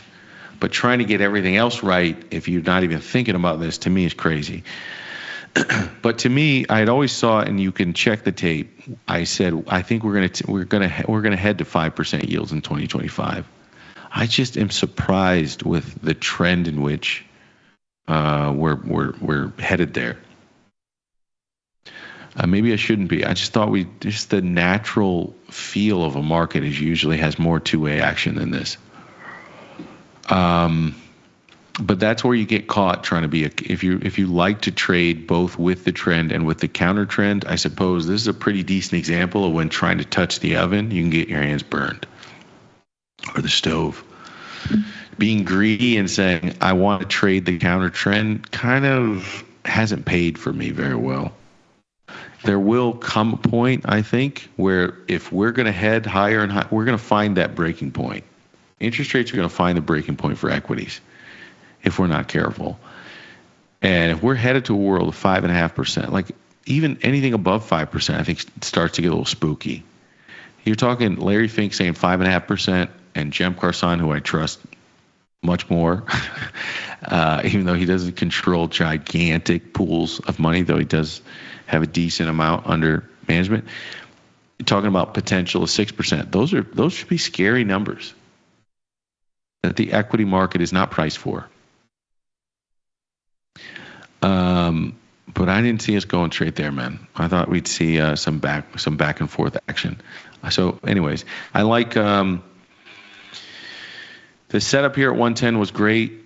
We got a nice little rally to 113. At 113, I have to go back to my risk and reward. My risk and reward is on the upside, you get a rally back to previous resistance, which would be 115.20, which is 3 points to the upside. Your risk is you go touch 110 again, and perhaps the trend says you could go even lower than that. So you got 3 points upside, 3 point downside. In the very, very short term, I think it's a 50-50 call. So I probably don't love long deltas here. I don't hate them. I don't love them.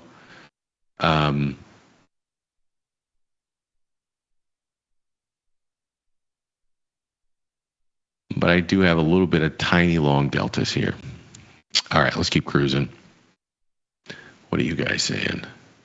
They're selling new Escalades, almost 200,000, no public debt.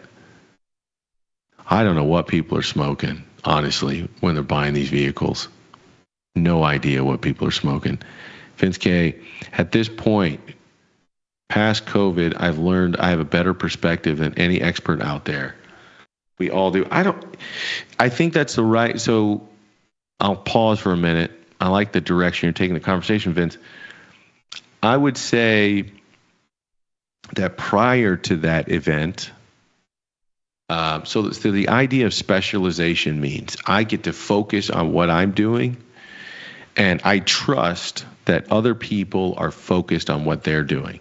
And that in order for added convenience and in order for me to do more things with less, that that I've got to do my thing and I do it well and I optimize it, and that other people are going to do their thing. And what I think that event taught me is how much trust is embedded in that system. That if I have a certain value system, I'm going to do my job and optimize in a way that says I want to bring more value to this marketplace. I'm going to do it with integrity and with honor. I'm going to whatever that means to me, and within the bounds of the law. And when somebody else is optimizing, they're optimizing saying, I'm going to keep the same taste, and I'm going to remove some of these ingredients, even though I might not know the long-term impacts of these ingredients, or maybe I know the long-term impact of these ingredients has negative health consequences. So I'm over here specializing in one way with one value set, and somebody else is specializing with a completely different value set. What that event told me or taught me is to say, I got to be a little bit less trusting, I think, until the world proves to me like, yeah, Victor, maybe, I don't know, I don't want to go into it too much, but I can make my, you know what, I've got coconut oil. We'll make our own chapstick, We'll make our own insect repellent from now. We got that. And maybe having less and doing less, but having fuller control over those things minimizes a lot more risk. It's less specialized, less focused. My life becomes less focused on one thing, more things, and you have less and you do less, but you have sort of more Renaissance-like, right? More skills. And so it taught me. It's not that I'm more of an expert than other people. It just means that I'm not going to completely give up and trust that other people are doing things the way I would have done it through the same value set. And that's what's changed. So I think we do a lot more. We do a lot of things on our own that we wouldn't have done on our own otherwise. We do a lot more research about very simple things that we probably wouldn't have done otherwise. And we get more sources for that research. And we do less than we do. We certainly consume much less than we have in the past. So I think that's how that period has impacted me. It's not that I trust them less. I just understand, you're talking through your incentive structure, and there might have been a period where I forgot to interpret your words through your own incentives, and then figure out whether or not the information you're giving me, how that plays with my own incentive structure. That's kind of the way I would say it, Vince. I don't know that if you should take my economic opinion over Larry Fink's, meaning it's just as good as another expert, but I do know I would like to form my own economic opinion and then hear what other people have to say as well, versus have no opinion and just have an expert give me their thoughts about what I should be thinking or doing. Rezo says, let me see. VW says, don't apologize. It's a good tangent. The treasury market has better foresight for the economy than just about any other market. Amen. VW, amen. Rezo says, I agree with you, Vic, but we could go up for another 2 years before everything comes to roost. I agree, Rezo. If you're saying the equity market could go up for another 2 years before everything comes to roost, I think that's true. It just depends on the speed. I think if rates get there really fast, we got a problem. If rates go straight there, if rates go straight there and we go fast, we got a problem. But if we take our time, we get some back and forth action, which I think is in the market's best interest. Then I think volatility remains a bit more muted, and that's the whole point, Rezo. That to me, it's surprising that that rates are just going straight there. To me, the speed, the gamma with which rates are changing, to me, that becomes concerning, that there isn't more two-way action. Here's another one of the experts got wrong. China's economy is dead. Give me a break. We tell ourselves whatever we want to sleep better. Spring coil. Vince, here's the other thing I would say. This goes with different sources. When I was in Chicago, we have in-laws here in Singapore, and they run a steel company, and they do a lot of business in China. And so sometimes the narrative I hear from media sources, I'll ask them, or I'll send them an article, or they'll either look at it or send it to some of their friends and contacts, and they'll come back to me and they'll say, what do you think this is? Is this true? And given their on-the-ground first-hand experience or their partner's on-the-ground first-hand experience, they'll be like, this is bullshit. This is propaganda. Like, this is not what's happening. Do I think they have problems? Yes. But I think we all have problems. You know what I mean? Do we not have problems with our own commercial real estate? Now they've got bigger problems, granted, in the real estate market, but like we've all got our own individual issues. I'm not saying China doesn't have big problems. I'm just saying that sometimes getting firsthand knowledge or experience in some particular issue is kind of better than taking everybody else's word for it. Brian Watson, people with their fancy cars keeping up with the Joneses. That took me a long time to stop trying to do that. All right, I'm going to do a couple more of these, and then we'll get on to prices. But you guys are going like deep introspective with this stuff, so why not? I think I've said this before on this podcast, but there became a moment where I felt like such a foolish kid with what I chose to like exchange, money, sort of this like an exchange of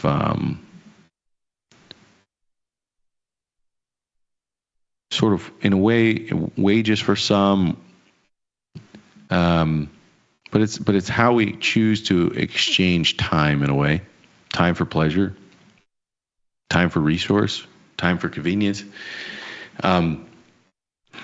And I remember being a kid, and I never checked the tags on anything.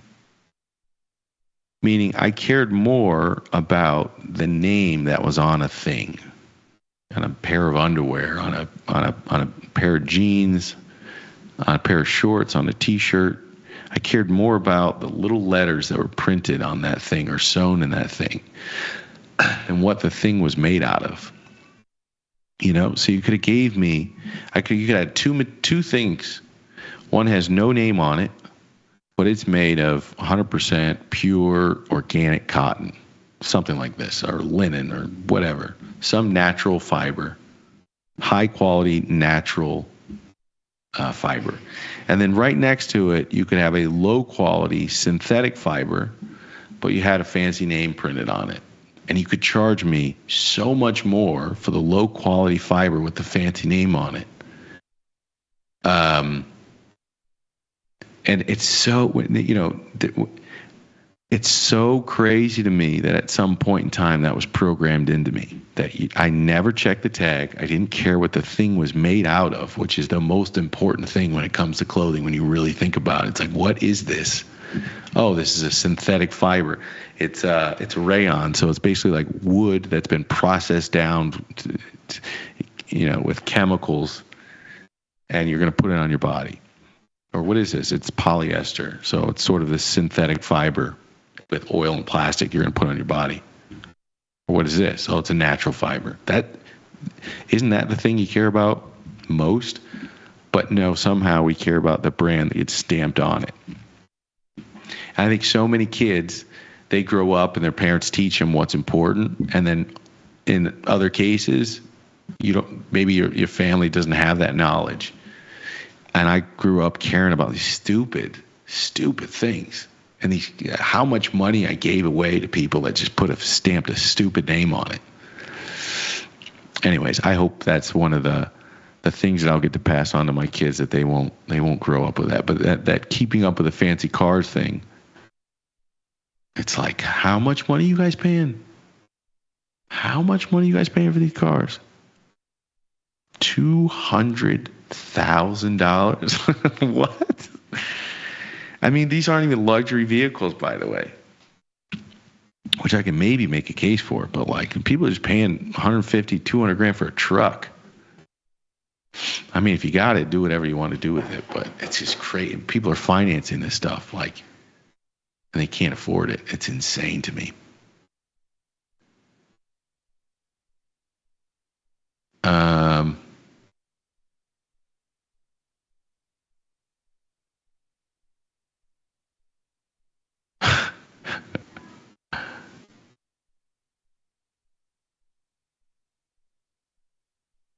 Let's see here. Live breaking news. Not live breaking news. I mean, I wouldn't call that.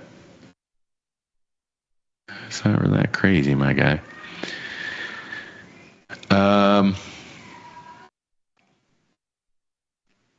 Grumpy Mike. School clothes shopping for me was a trip to the fabric store. Mom made my shirts. That's what I'm talking about. You know, I'm trying to do that right now. So that's my wife and my new thing. We're trying to make our kids, not like us, but source the fabrics and then have somebody help us put it together. I think it's probably going to lead to a divorce. She's always said that, like, I'll never work with you. Is that a good thing? Is that a good thing for your wife to say? What does that say about our relationship? That's too funny. 2006 Honda Civic and a 1997 Toyota Tacoma here. That's what I'm talking about, Ben. I didn't realize that. You know, it was the first time I had a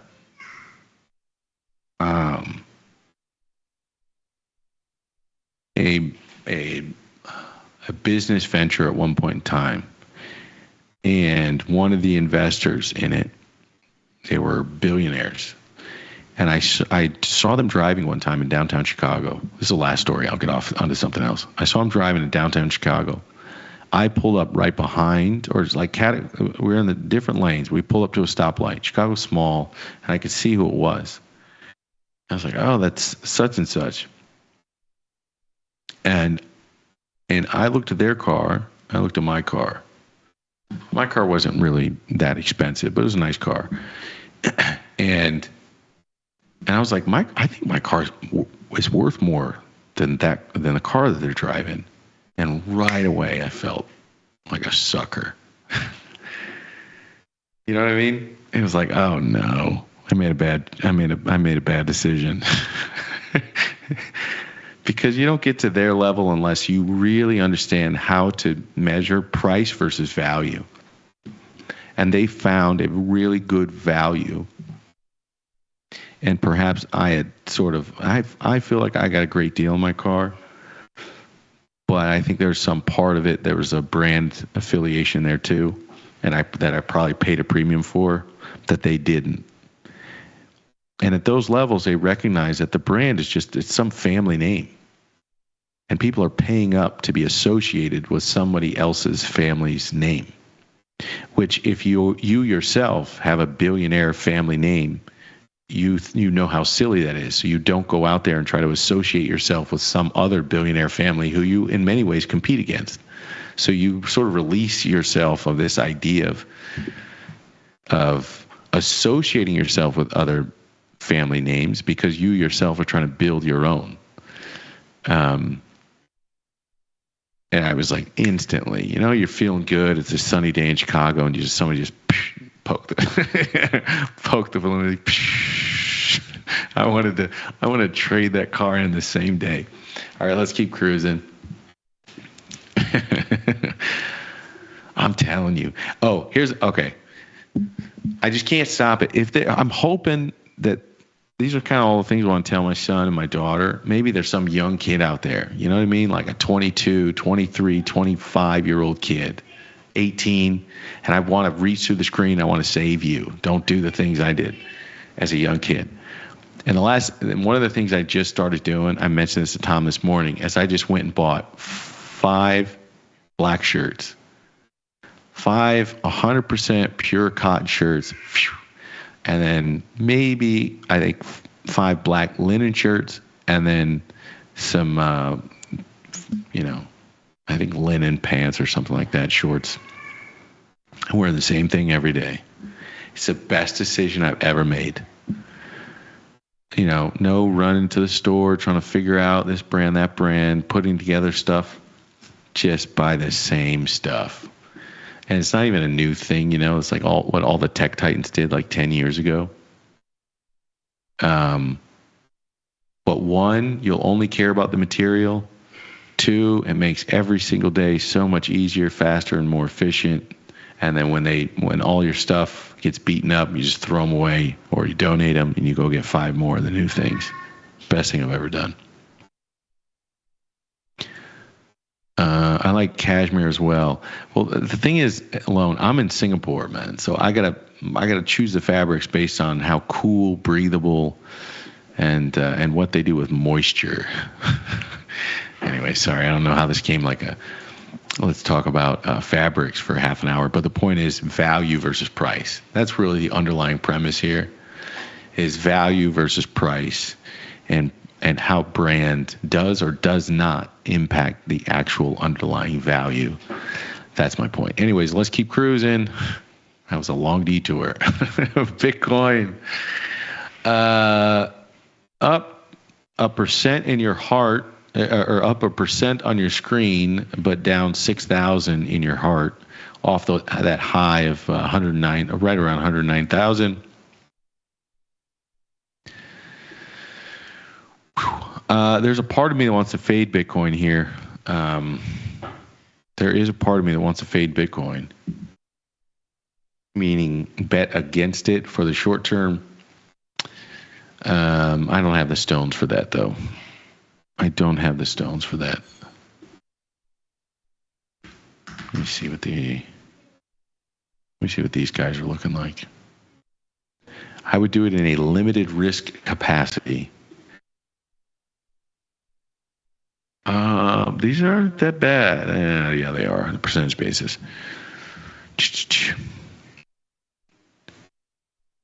I don't really know. Maybe the administration has a few more tricks up their sleeves for crypto that could be potential upside catalysts. I think they've done a lot so far. Maybe if they really want to do the Bitcoin treasury, the holding Bitcoin and treasury, but I'm not sure. I'm not certain that's going to come now.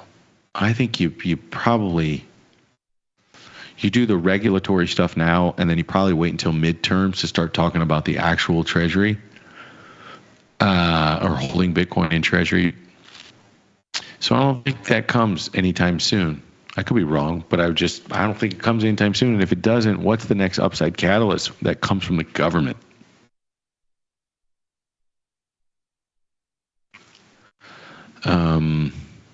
Other than regulation. I don't know. So maybe there's one or two additional catalysts that can come out of the Trump administration in the short term. But other than that, I don't know. Part of me wants to fade this thing. Just risk reward.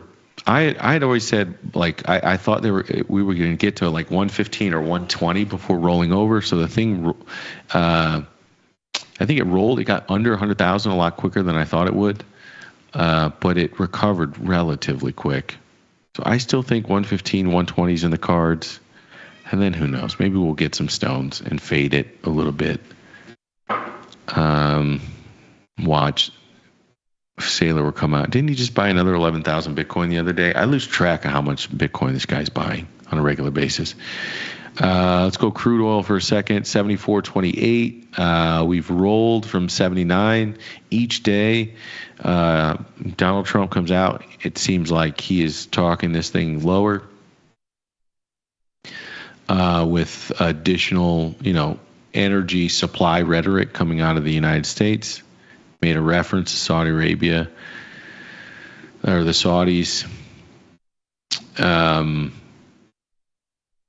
Energy did okay today, up 0.2%, a bit of a laggard. It's been a laggard for the last week, but if you know me, I just can't help but buy the dogs. So they're going to make energy cheap.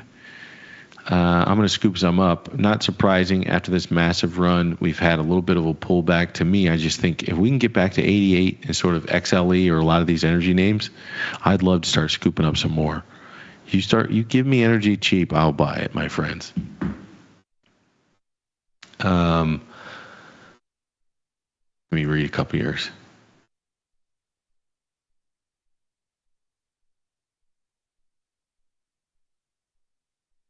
ABE, all black everything. Scramble everything. It's called minimalism. Yep. I think like my younger self, if I could go back, scramble everything, I was a bit of a sneakerhead too. File that under dumb things I spent my money on. But I was a bit of a sneakerhead back in the day.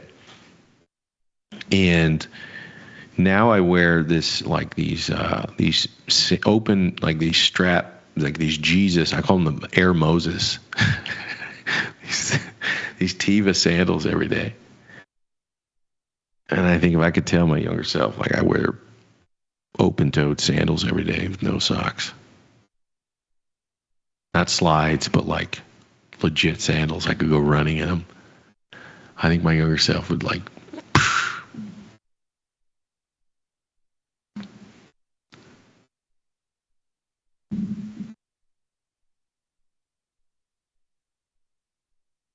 Yeah, Osborne. That's right.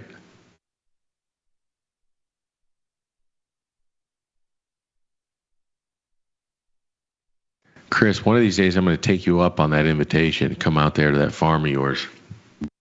Sounds like heaven on earth, man. You are living my dream. The problem is, my wife, that sounds like hell to her. So heaven on earth to me is hell on earth to my wife. So we compromised, and we live in a city state with 6 million people on a small island. That's a compromise.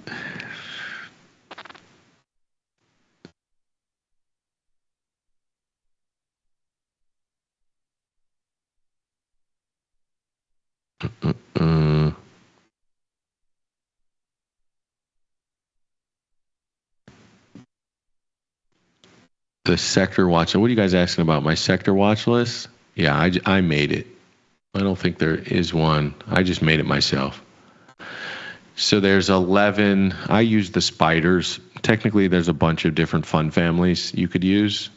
So this isn't the end all be all, but to me, the spiders, the SPDRS, that family of funds generally have the most liquid of the sector ETFs. I'll keep this up on the screen for anyone that wants to create their own. So I put these 11 sectors in a watch list, and that way every day I can just pull them up and see how the sectors are performing. I also do this with industries. I think I just deleted it though, because I wanted to create a better one. But not only do you have sectors, but you also have individual industries, and so I sometimes build an industry watch list so I can see what were the outperforming industries as well. It's a really easy way to track money flows on the day. You can do this with many things. You do it with country ETFs, so you can put all the country ETFs on a list and then just see, okay, what was hot today or the last week or whatever the case may be. You can do that with like market cap. So like, what am I trying to say? Style factor preferences. That's what I'm looking for. So like large cap, mid cap, small cap, growth, value, all of those you can put in a watch list, and then you can sort them to see what style factor preferences did the market have on an individual day. So all of those things I think are great shorthand watch lists to basically be able to look at the end of a day and just go, where did money flow? And maybe sometimes you tell yourself some story, make up some narrative fallacy as to why it happened. VW like that marital compromise.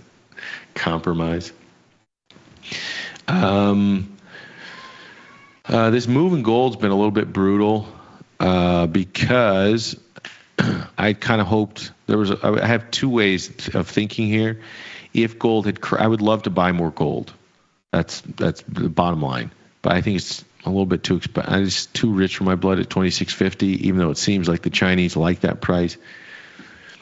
But instead, I bought the miners because gold wasn't getting cheap enough. And so, the miners have moved like $4 off the lows. That's 10% in a month, people. So that chart might not look like it's done much, but on a percentage basis, I think the miners are one of the most outperforming industries for the month of January so far. So all you people have been hating on this miner call. Excuse me, sorry about that. The miners put in some work this month, finally. Dear God. I was hoping for that in December. It made me wait. All right, I can hear my two little ones outside, and I'm getting this halo effect over my head that I need to fix. So I will. We're going to call it a little bit early today. I used to have a site that had a map of all the ETF movement along with sectors, but it went under. I used this one. I'll show you guys real quick. I don't know why I'm doing this. I don't get in trouble. There's this little program out there. You can't trade on it. I use it alongside a Tasty. It's a nice. So here's what I would do. I would just build watch lists like this. Equity markets, your sectors, a couple of global markets. This is how I view the world. So I just kind of build watch lists that look like this. So that said, everybody, do me a favor, hit the like button as you get out. This is Synthetic Friday for the Price of Truth, which means I'm not going to see you until Sunday. If you didn't know, there's a show every Sunday called First Call. So when futures open on Sunday, you can tune in to this YouTube channel, and we run a Sunday night show. We'll talk about the week that was, the events that are coming up, as well as futures open and how to think about them, whether there's any early opportunity. So join us this Sunday for First Call. It starts at 4:55 p.m. Central Time. Otherwise, I'll see you back here on Monday. Same time, same place, same great network, only on Tasty Live. Till then, peace.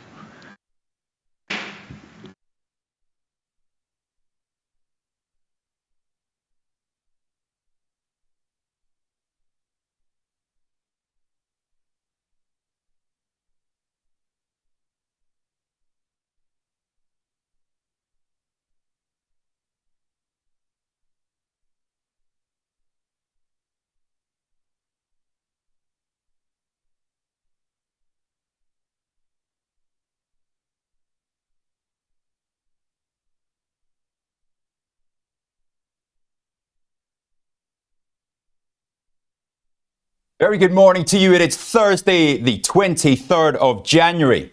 We have Ronaldo in the house. How are you, Ronnie?